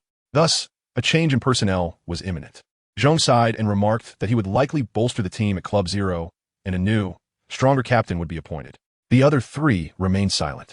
It was true that their synergy was exceptional, with a high potential ceiling, yet their lethality seemed somewhat lacking.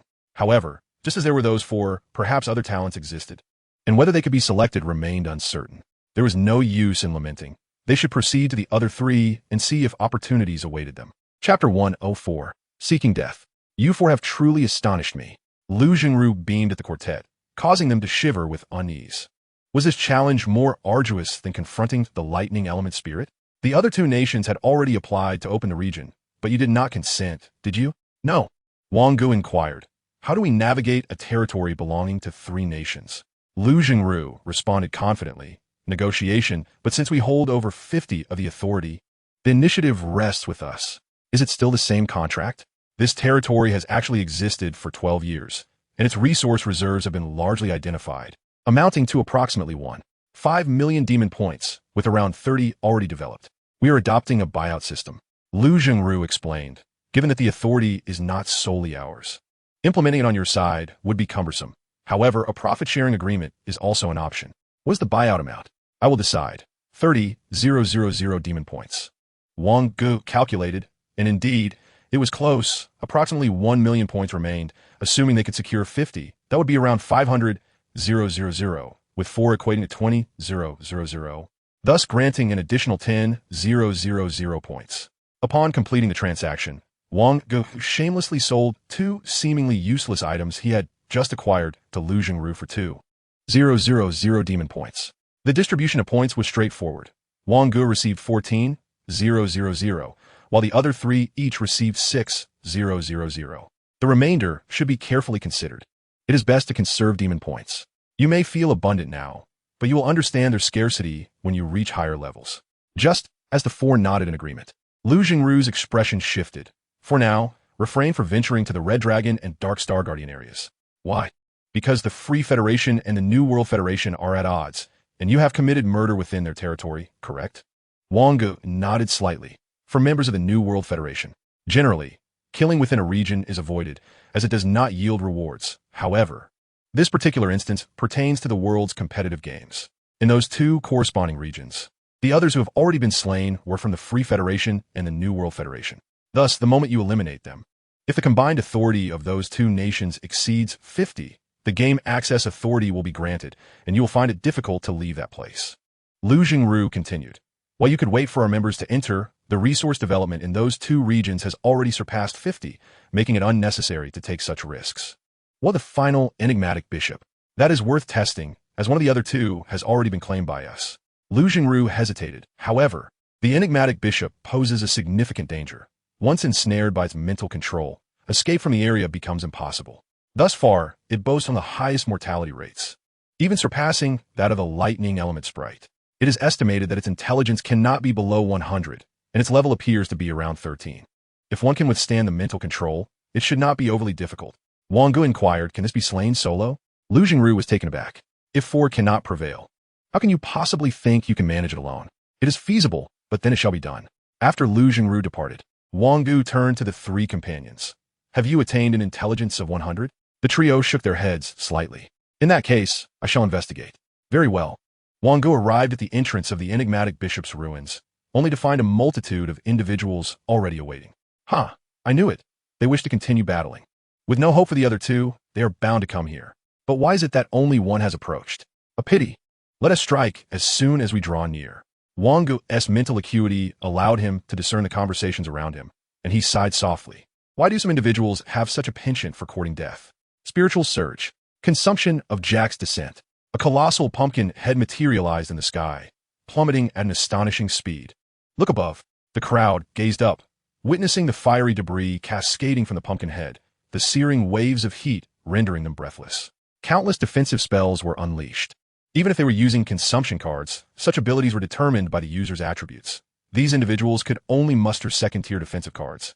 Yet their attributes were insufficient for even that.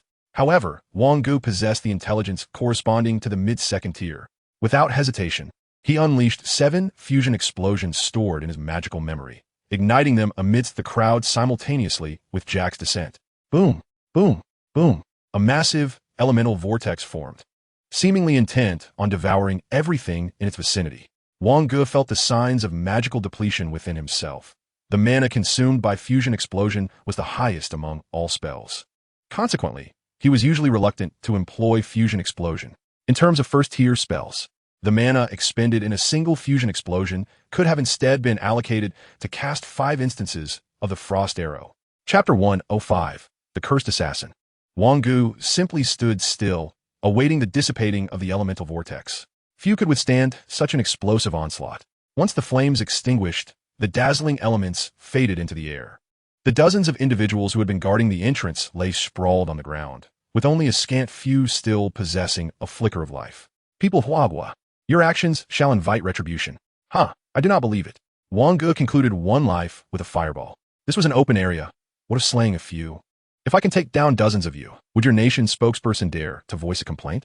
Did I single-handedly confront dozens of you? Or did you all gang up on me alone? Wang Ge remained unfazed, perceiving this clash as merely a trivial skirmish.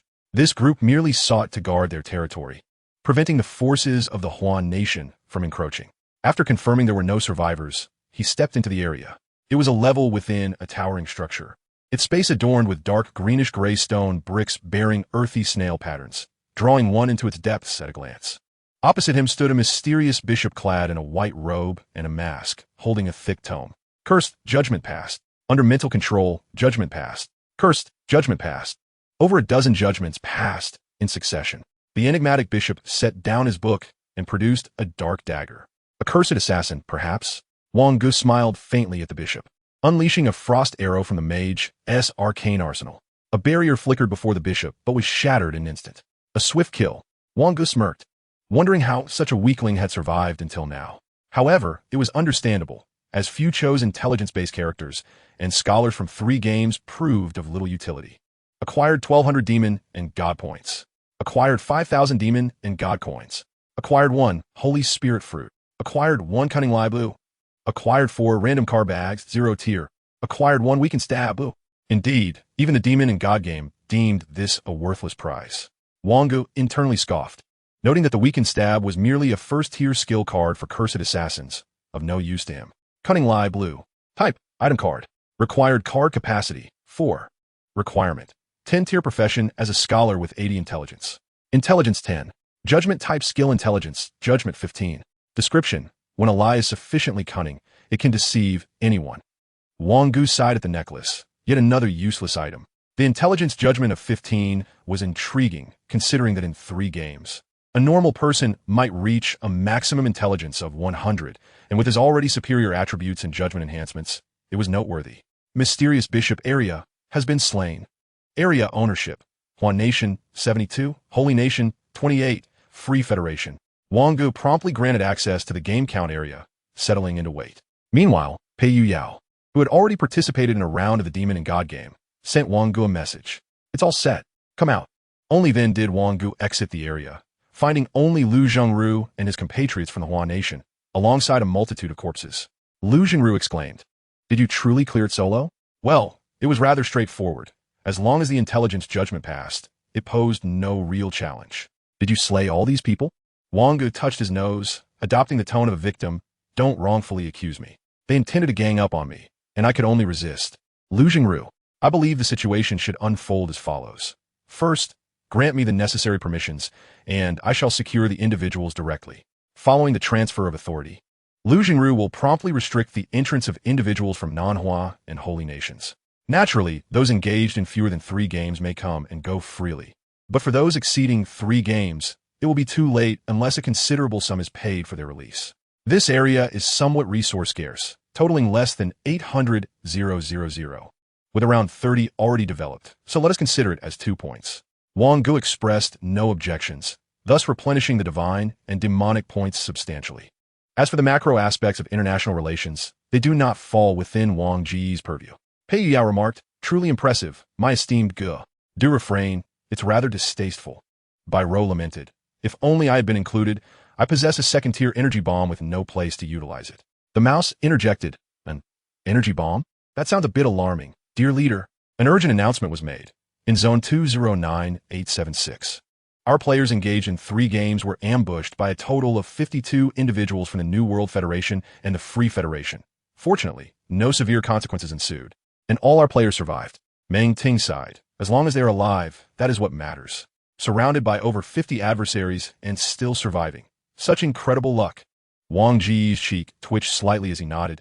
Indeed, but I wonder if the members of the Free Federation and New World Federation are alive. Chapter 106. The Divine and Demonic Game Update complete. 5 random card bags. 4 0 tier, 1 first tier. Wang Ge grasped the 5 card bags with his left hand, pinching them between his thumb and index finger, before tearing them open with a sudden motion of his right hand. 3 beams of white light, 1 of green, and 1 of blue intertwined. The 3 white lights revealed 0 tier cards, lacking significant value, even inferior to Pei Yoyao's toilet brush. Hera's earring green. Type, item card. Required card capacity, 2. Requirement, level 10 profession as Mage with 40 intelligence. Intelligence, 5. Sacrificial spell strength, 3. Active, beautiful deception. The next sacrificial spell used does not require sacrifice, limited to first tier and below non-living sacrificial spells. The strength of the sacrificial spell is determined by intelligence, with a cooldown of 1 hour. Wang Ge raised an eyebrow. This equipment is quite commendable. He had previously delved deeply into the sacrificial mage profession when considering his career path. The primary challenge of this profession lies in the limited availability of sacrifices and the reliance on external resources.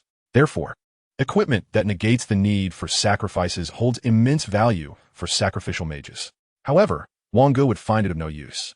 Destiny coin blue. Type, consumable card. Usage count, 3. Requirement, 50 points in all 4 attributes. Effect, 50 chance to trigger the Curse of Misfortune, 50 chance to trigger the Blessing of the Goddess. Curse of Misfortune, attributes decline, reduced to 12 from original, maximum reduction of 100 points, duration of 5 minutes. Blessing of the Goddess, attributes expand, increased to double the original. Maximum increase of 100 points. Duration of 5 minutes. Destiny coin? Wang Ge gazed at the fake coin that had appeared in his hand, reminiscent of the inexpensive chocolates from his childhood, yet possessing an exquisite quality and texture. One half bore the sun, while the other half bore the moon, allowing him to break off a piece and consume it at will. This undoubtedly heralded a trio of blessings, no explanation needed. In a cheerful mood, Wang Ge tucked away the 2 trinkets. The accumulation of divine and demonic points from both realms sparked within him a desire to hatch a spirit egg. Indeed, is it not addictive to play with probabilities? He forced himself to regain his composure. If he were to hatch an elemental spirit superior to Kuluosi, would he then cast Kuluosi aside? No, Kuluosi was a spirit that satisfied him sufficiently. At the very least, he would ascertain whether its passive could evolve before contemplating a replacement. Just as Wang Ge was about to enter a meditative state, he suddenly heard the voice of the divine and demonic game resonating in his mind. Divine and demonic game update complete. Divine and demonic game 57. The update details are as follows. 2. 5 new open areas have been unlocked, corresponding to 8, 10, 12, 15, and 18 game sessions respectively. 3. In light of the excessive low-tier useless cards, a card synthesis feature has been implemented. 5 cards of the same tier have a chance to synthesize into a higher tier card. 1 card combined with 4 cards of lower tier can synthesize into a different card of the same tier, e.g. 5 white cards and 1 green card, e.g. 1 purple card for blue cards and 1 purple card. 4. A limited time equipment card pack has been launched in the Divine and Demonic shop with a purchase limit of 1 per person, available for 3 days. 5. A limited supply of first-tier random job-changing scrolls will be available for purchase on September 9th at 10 a.m. 6. Interface beautification. After perusing the entire update, Wang Ge found himself at a loss for words. In a game where one risks their life, they're still seeking to exploit players. As for the final update, it was said that every time the Divine and Demonic game is updated, the interface is beautified, yet often appeared hastily done. Many times, it merely involved a change in color, barely perceptible to the naked eye. It seemed that the prices of cards would soon experience significant fluctuations. Wang Ge sighed inwardly, recalling that he still had 4 first-tier consumable cards that had yet to be converted into skill cards. As for synthesizing cards, such a gamble was likely to deter most players. However, there would undoubtedly be those eager to test the probabilities of the Divine and Demonic game. After all, compared to many mobile games, the odds in the Divine and Demonic game were considered quite fair. Wang Ge promptly opened the Divine and Demonic game and entered the Divine and Demonic shop. Divine and Demonic equipment card pack, limited to 1 purchase per person. Non-tradable depending on the buyer's tier, class, and attributes. Receive 5 equipment type item cards, 40 white, 30 green. 15 blue, 10 purple, 5 orange, priced at 10,000 divine and demonic points. 10,000 points. Why not seize it? Just as Wang Ge was about to continue his lament, his expression hardened slightly. The contents of the card pack corresponded to the respective tier, meaning there was a chance to obtain exclusive equipment like Dawang, which had nearly disrupted the balance at lower tiers. Moreover, it was highly likely that it would be usable by him. Where else could one find first-tier exclusive orange equipment? Gazing at the freshly acquired and yet to be warm divine and demonic points, I resolved to endure the pain and make the purchase. In the next moment, a shimmering bag of cards radiating a bright orange light materialized in Wang Ge's hands. He immediately prepared himself, lighting 3 incense sticks, and gently tore open the card pack valued at 10,000 points. Chapter 107. The Moon Blue Vine Bracelet. Before him appeared 5 cards, their backs adorned with a luxurious dark golden hue, embellished with designs reminiscent of hats and staves. I do not demand an orange card. At the very least, grant me a piece of purple equipment. Wang Ge extended his right index finger and delicately tapped the card depicting a staff, accompanied by a subtle green glow. The card gradually turned over. Ah, the absurdity of ceremony. Staff of the Arcane Novice, green. Type, item card. Required card capacity, 2. Requirement, level 11 in the arcane profession. Intelligence, 7. Arcane spellcasting strength, 3. Passive spell accumulation. Each spell cast increases spell strength by 0. 5. Lasting 30 seconds, stacking up to 10 layers. Wang Ge curled his lip. While the staff's passive accumulation was commendable, reaching a maximum of just 5, combined with its base of 3, amounted to a mere 8, entirely insufficient to meet his expectations for a staff. He had also pondered carefully whether to forego the spell gloves, ultimately concluding that it was not feasible to relinquish them just yet.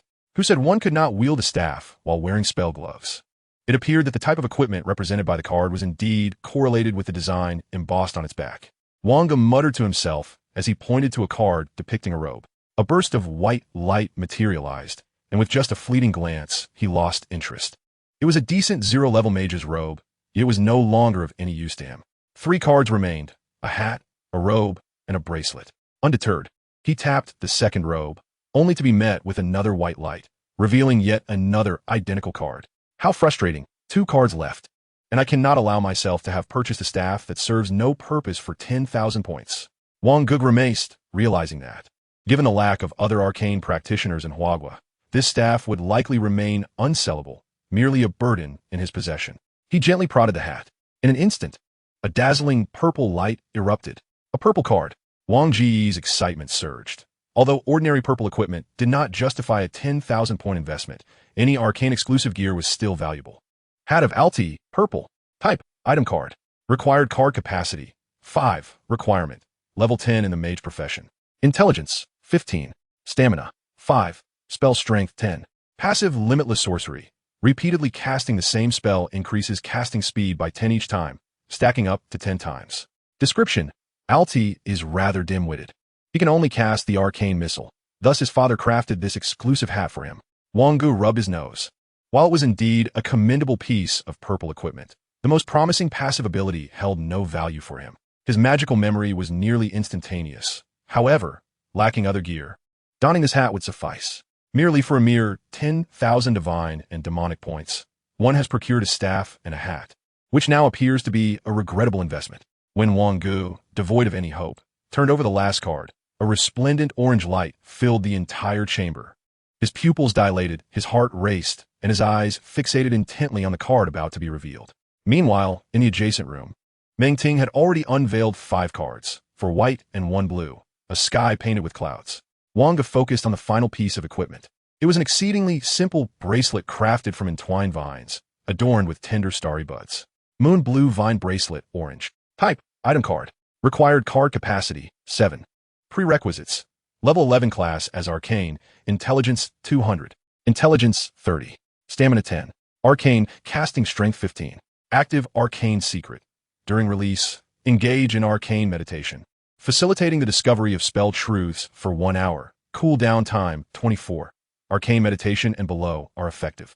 Description, a bracelet woven from the moon blue vine, entwined around the arcane tree for a century, now imbued with the secrets of the arcane. Wang Ge immediately donned the bracelet. Although it may not be as outrageous as the patty light, the moon blue vine bracelet undoubtedly lived up to its orange rating. However, this left him with insufficient card capacity. Knock, knock, knock. Wang Ge, I know you're awake. Your aunt is in a foul mood. Come accompany me for a midnight snack. Wang Ge opened the door with a beaming smile, a stark contrast to the dark expression on Meng Ting's face. I'm upset. I'll go eat alone. Wang Ge pondered for a moment, wondering why her mood had suddenly soured at night. After all, it wasn't her time of the month. What's wrong? It's nothing, just feeling down and wanting to hit someone. Meng Ting yanked Wang Ge out. How could I bear to hit my dear Wang Ge? Come, let us go together and maintain world peace. Wang Ge. It was only when the task of the 3 prohibited card missions appeared on Wang Ge's chip that he comprehended what maintaining world peace truly entailed. Out late at night to undertake prohibited card missions? I merely sought a few individuals to confront. They were fortunate to encounter a beauty like my aunt and subsequently receive a thorough beating. Wang Ge could only silently follow behind Meng Ting, wondering which unfortunate soul had offended her on this fateful night. He had initially wanted to share his joy of drawing an orange card, and had Meng Ting possessed 10,000 divine and demonic points, he might have lent her some, but now he reconsidered that notion. After Meng Ting inadvertently revealed her use of the holy light, she showed no inclination to conceal it. Grasping a spear of holy light, she thrust it at anyone who crossed her path, aiming for the chest of women and the lower regions of men. Wang Ge instinctively maintained a safe distance from Meng Ting.